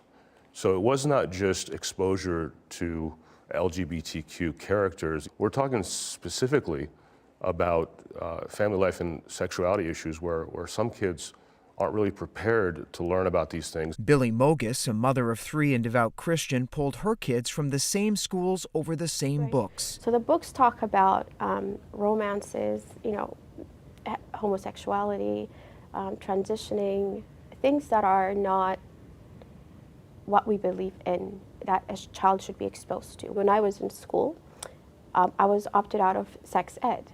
Montgomery County, one of the most diverse counties in the country, at first allowed parents to opt out from lessons using the books. But then the school board changed course, saying exposure to diverse people and ideas is part of education. We are one voice! We are one voice! Hundreds of parents turned out to protest, but an accommodation was denied. We're under no illusion. They'll learn about all of these things, but in the formative years, what ultimately we could not agree with MCPS is where inclusion stopped and indoctrination started. The public school, everybody gets to show up in public school, and we don't get to sort of pick and choose who is allowed to be present and who is allowed to be visible in that way. For parents like Emily and Sharon McGowan, who have a 2nd and 6th grader in Montgomery County schools, using books that include families like theirs is about respect. These books are representing the community that is surrounding these children. You cannot deny that we exist. We live here. Our kids go to school here. It's a really cute little book. They say opt-outs over LGBTQ stories harm the children whose family lives are represented in those books. The idea that 10 of their classmates get to get up and walk out because there's 2 mommies in this book. What is the message that's sent to our kid who has 2 mommies, that something is so offensive about this that they get to walk out and maybe they even get to go to the playground and have extra playtime? Why is Uncle Bobby getting married?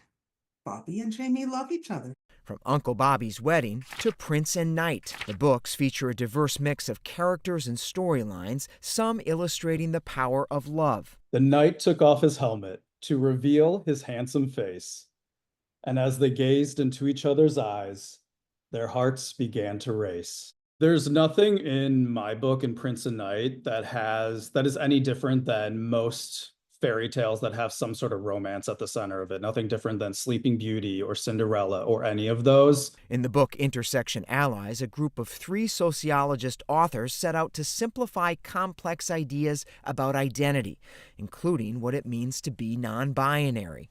Skirts and frills are cute, I suppose, but my superhero cape is more cape than those bows. Some may be confused that a kid like me can wear what I want and be proud and carefree.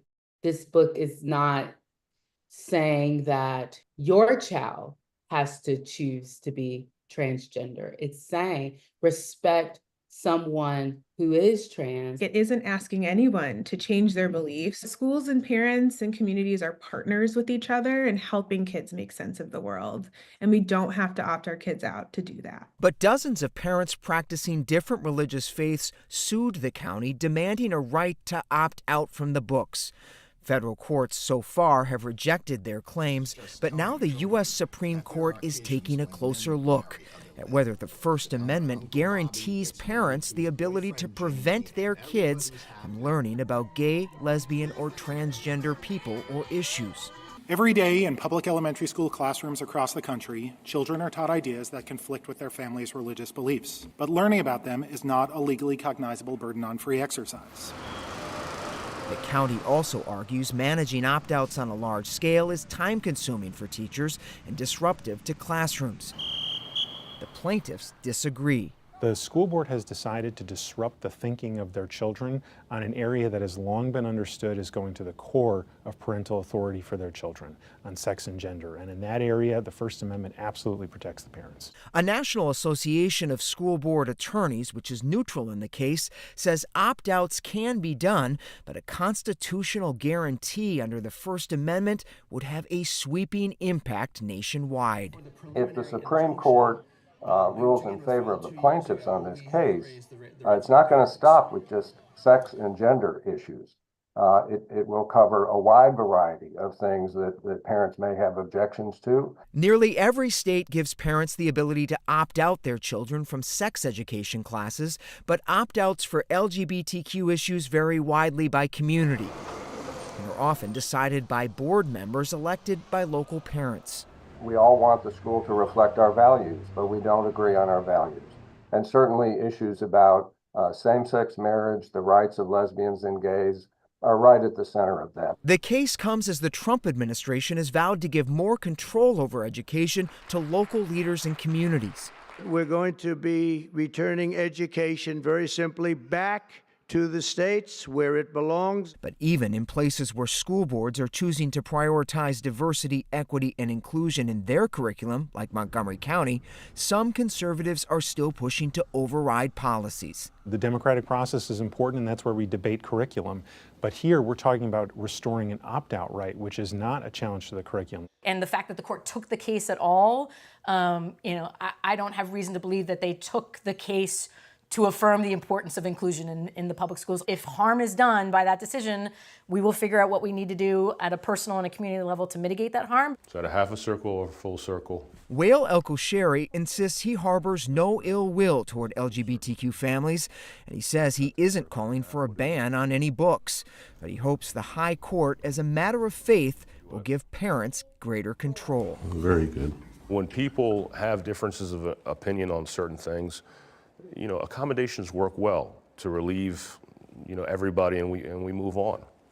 But we've put this county in a situation now where this decision will affect the entire United States of America. And our many thanks to Devin for that report. Coming up, can you believe we can now build houses using 3D printers? The latest in the new technology and how soon it could help solve the housing crisis. When we come back, stay with us.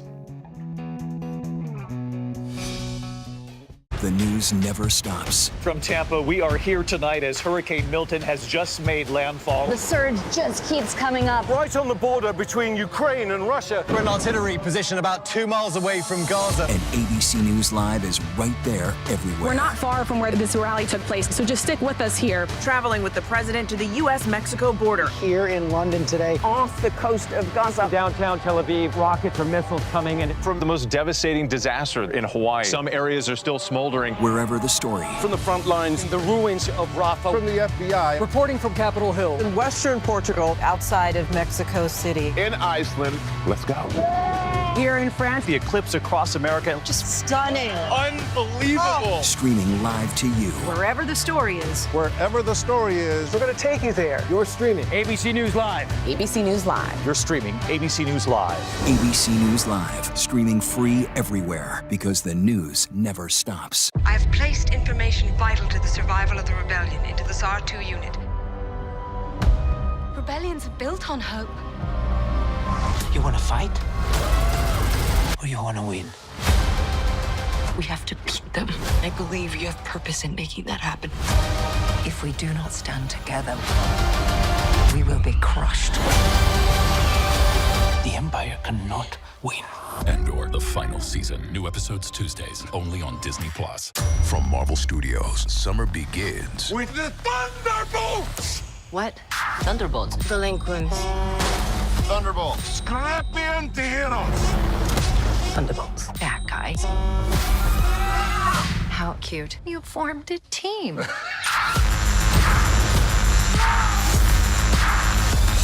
Thunderbolts? It's a cool name. Marvel Studios Thunderbolts. Can't call ourselves that. Rated PG-13. Get tickets now. I'd never seen that many skeletal remains. Thousands. This killer, he's the Dahmer you've never heard of. There were mannequins, almost like it was a club. I felt the presence of evil.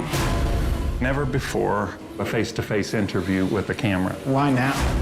Let me ask you, am I the evil culprit, the accomplice? I'd like to know how the audience views me.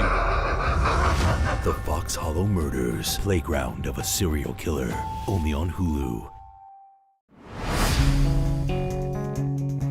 Welcome back, everyone. Here's a question for you. What if you didn't have to build a home and instead you could assemble it like Legos or even print it from sustainable materials? Well, that is already happening, and our Ginger Z has this story.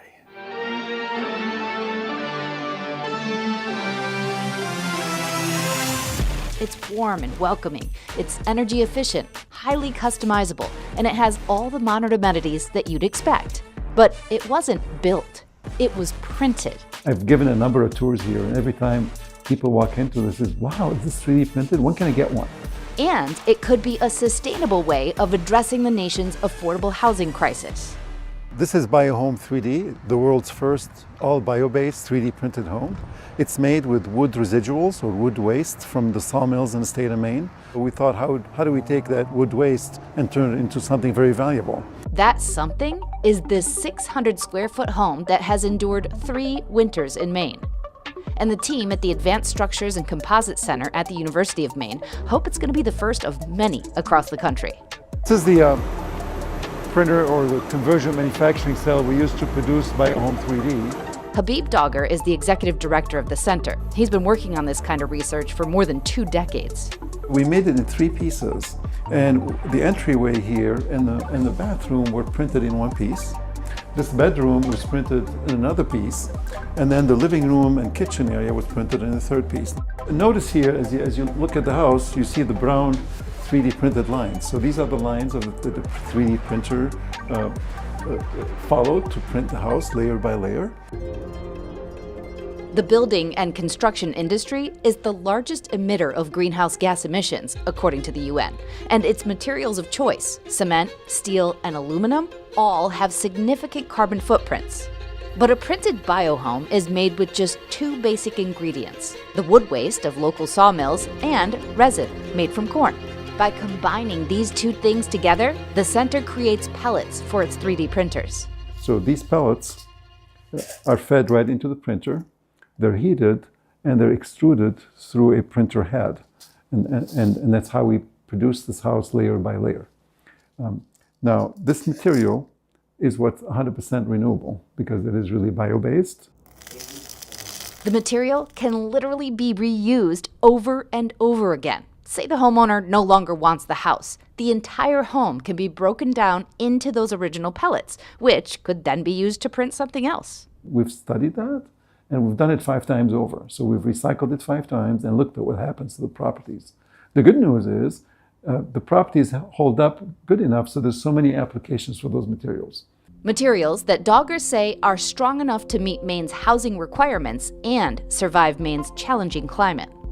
The center outfitted the house with sensors so they can study how it's doing in the elements. Dogger says that 3 years in, the biohome is performing just like a normal house. They're just a lot faster to make. The more machines you put in, the more you can produce. So it is actually very scalable. It takes the center about a week to make a biohome, and Dogger says that Maine generates enough wood waste every year to produce 100,000 of them.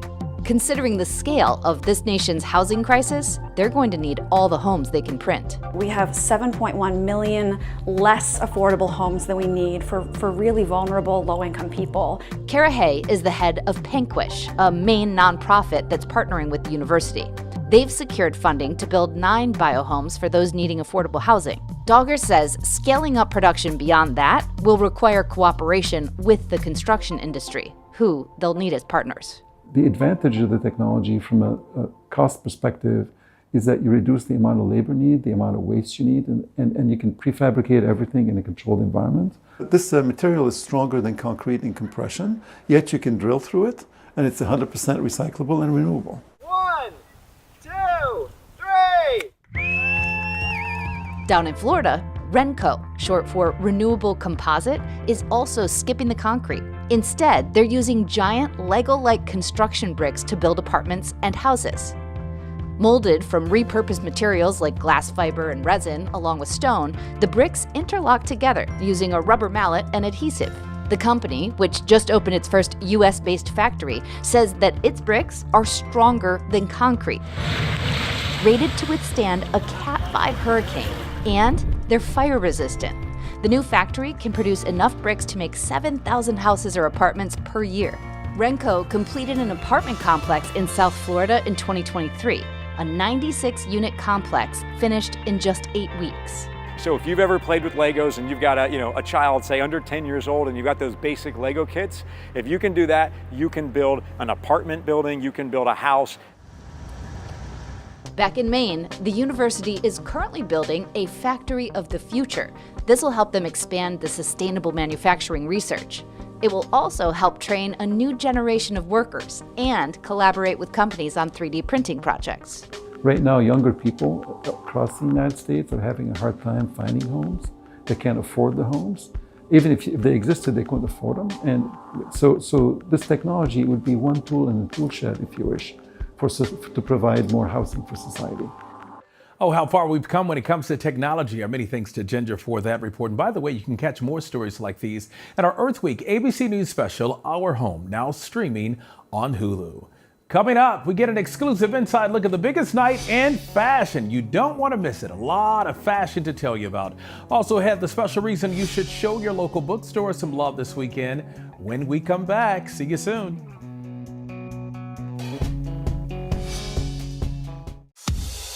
The news never stops. We are here in Israel, a nation at war. We appeared to be gunfire. The former president rushed off the stage. Hurricane Helene ravaging the coastline of Florida. It's moving really fast, screaming across the state. And that's why ABC News Live never stops. Taking you to the center of the story. As news breaks live.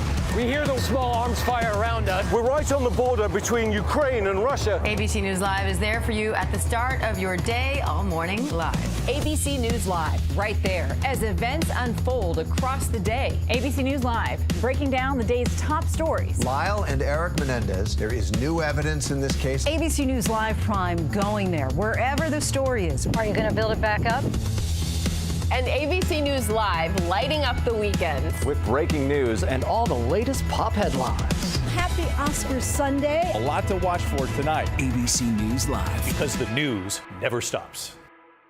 Now you can listen to a podcast version of Good Morning America, available free wherever you listen. I'm ready for my life to change. Give it your all. Good luck. Come out with the golden ticket. Let's hear it. My goodness.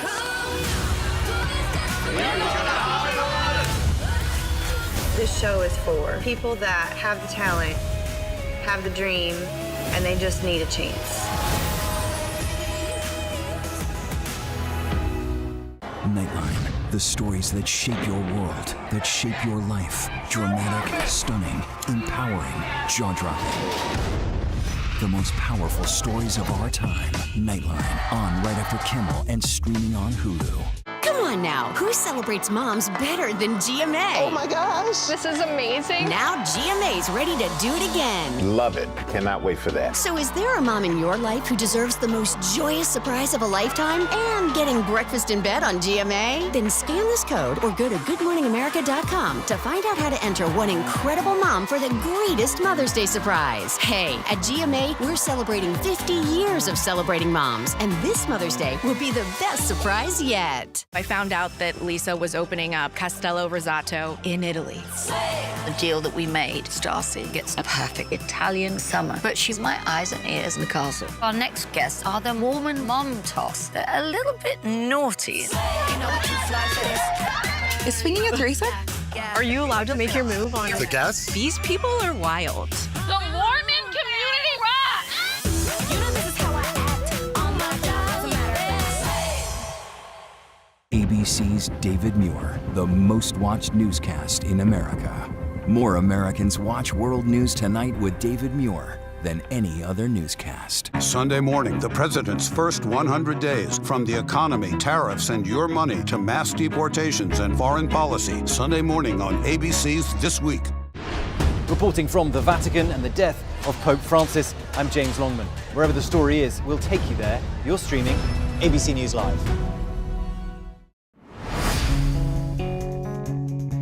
All right, welcome back. It's the Oscars of the fashion world, and the countdown is already on for the 2025 Met Gala. Our Deborah Roberts got an exclusive inside look at Vogue's highly anticipated Met Gala issue just a week away. It's become fashion's biggest night, the Met Gala, where hot stars strut their style on New York's famed Metropolitan Museum steps. This year's dress code, superfine, tailoring black style, breaking new ground. The theme is really about Black dandyism and how Black men have used fashion throughout years, throughout history, both as like a form of expression, a form of joy, but also like a tool to move through society.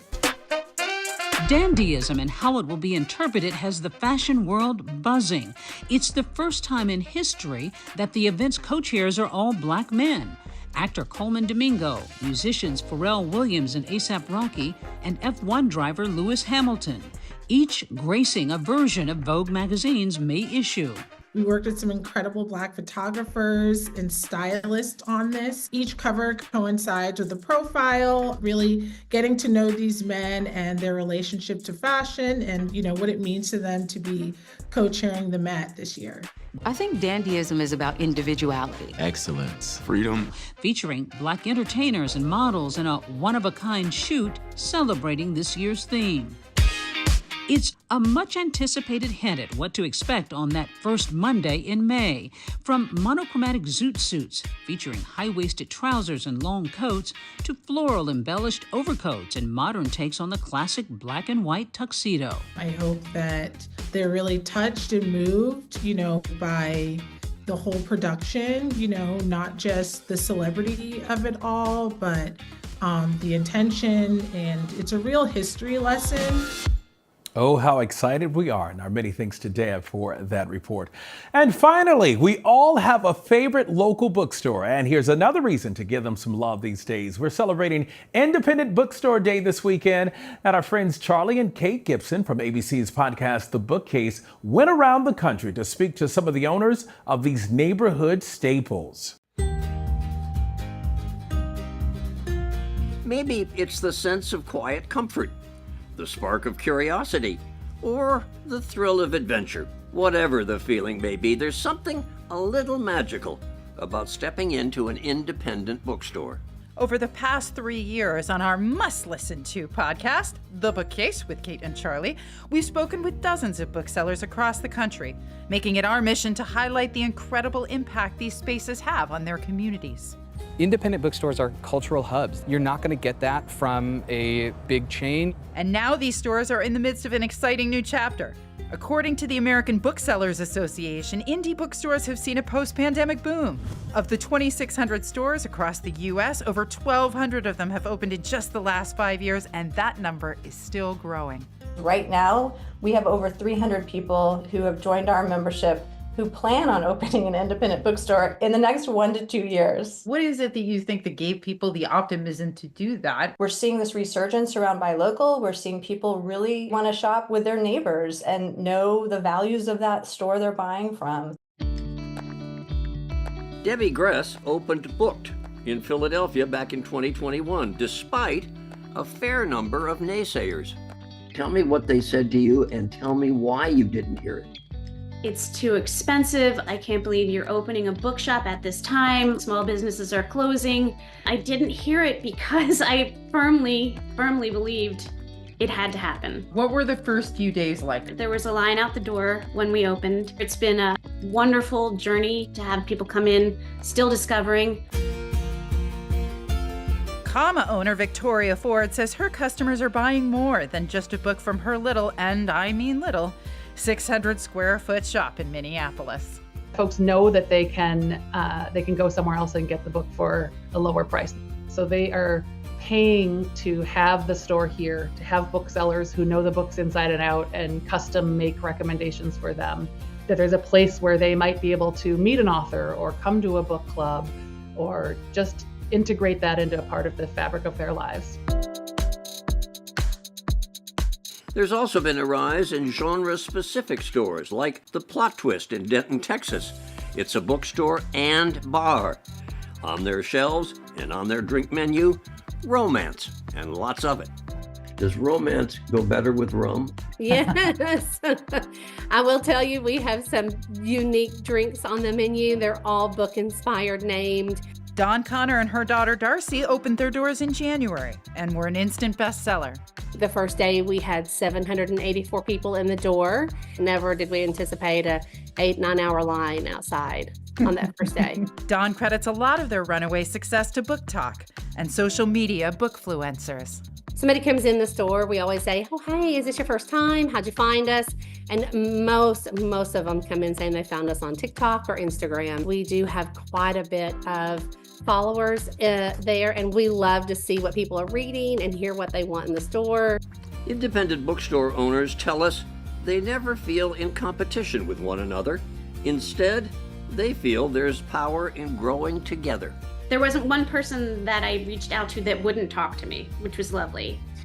And since I've been opened, we are now 4 independent bookstores strong, all within walking distance. If you come across somebody who comes into your store and goes, boy, I'm thinking about opening a bookshop, and you say, boy, what you don't know is what? It's just as good as you'd think. You're running a business and talking with people about reading books and building a community of readers. It's a dream.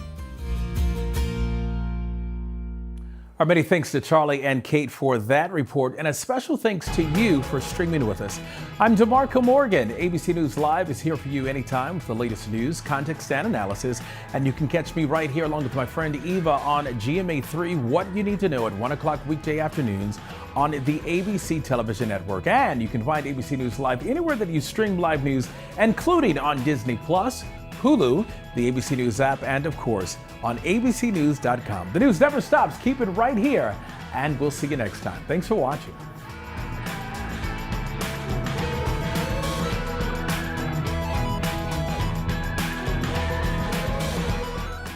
Whenever, wherever news breaks, it's so important to always remember that lives are changed. Here in London, in Buffalo, Uvalde, Texas, Edinburgh, Scotland. From Poland once again tonight. Thank you so much for streaming with us. Ukrainian refugees here in Warsaw. Do you think you'll ever be able to go back home? We're heading to a small community outside of Mexico City. Splintered houses and splintered lives. The magnitude of the devastation. You're streaming ABC News Live. Reporting from Rolling Fork, Mississippi. Santa Fe, New Mexico. Raleigh, North Carolina. The U.S. Capitol. Mayfield, Kentucky. Minneapolis. Mexico. Tongass National Forest, Alaska. Getting you behind the stories as they happen. Giving you a front row seat to our world as it plays out in real time, live. ABC News Live Prime.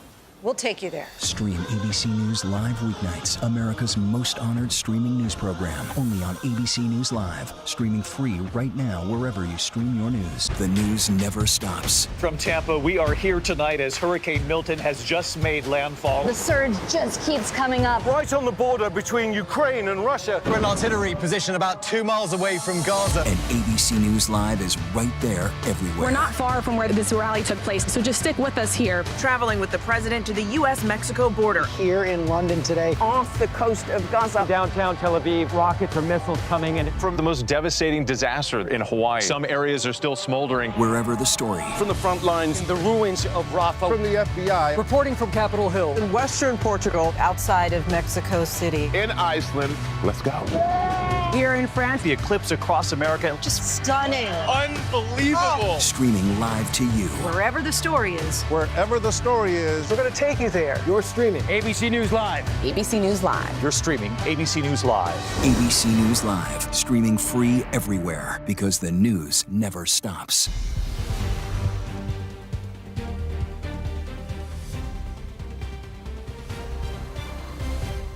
Hi, I'm Phil Lipoff in New York. We want to get straight to our top story. President Trump now back on U.S. soil after a high-stakes sit-down just before Pope Francis's funeral.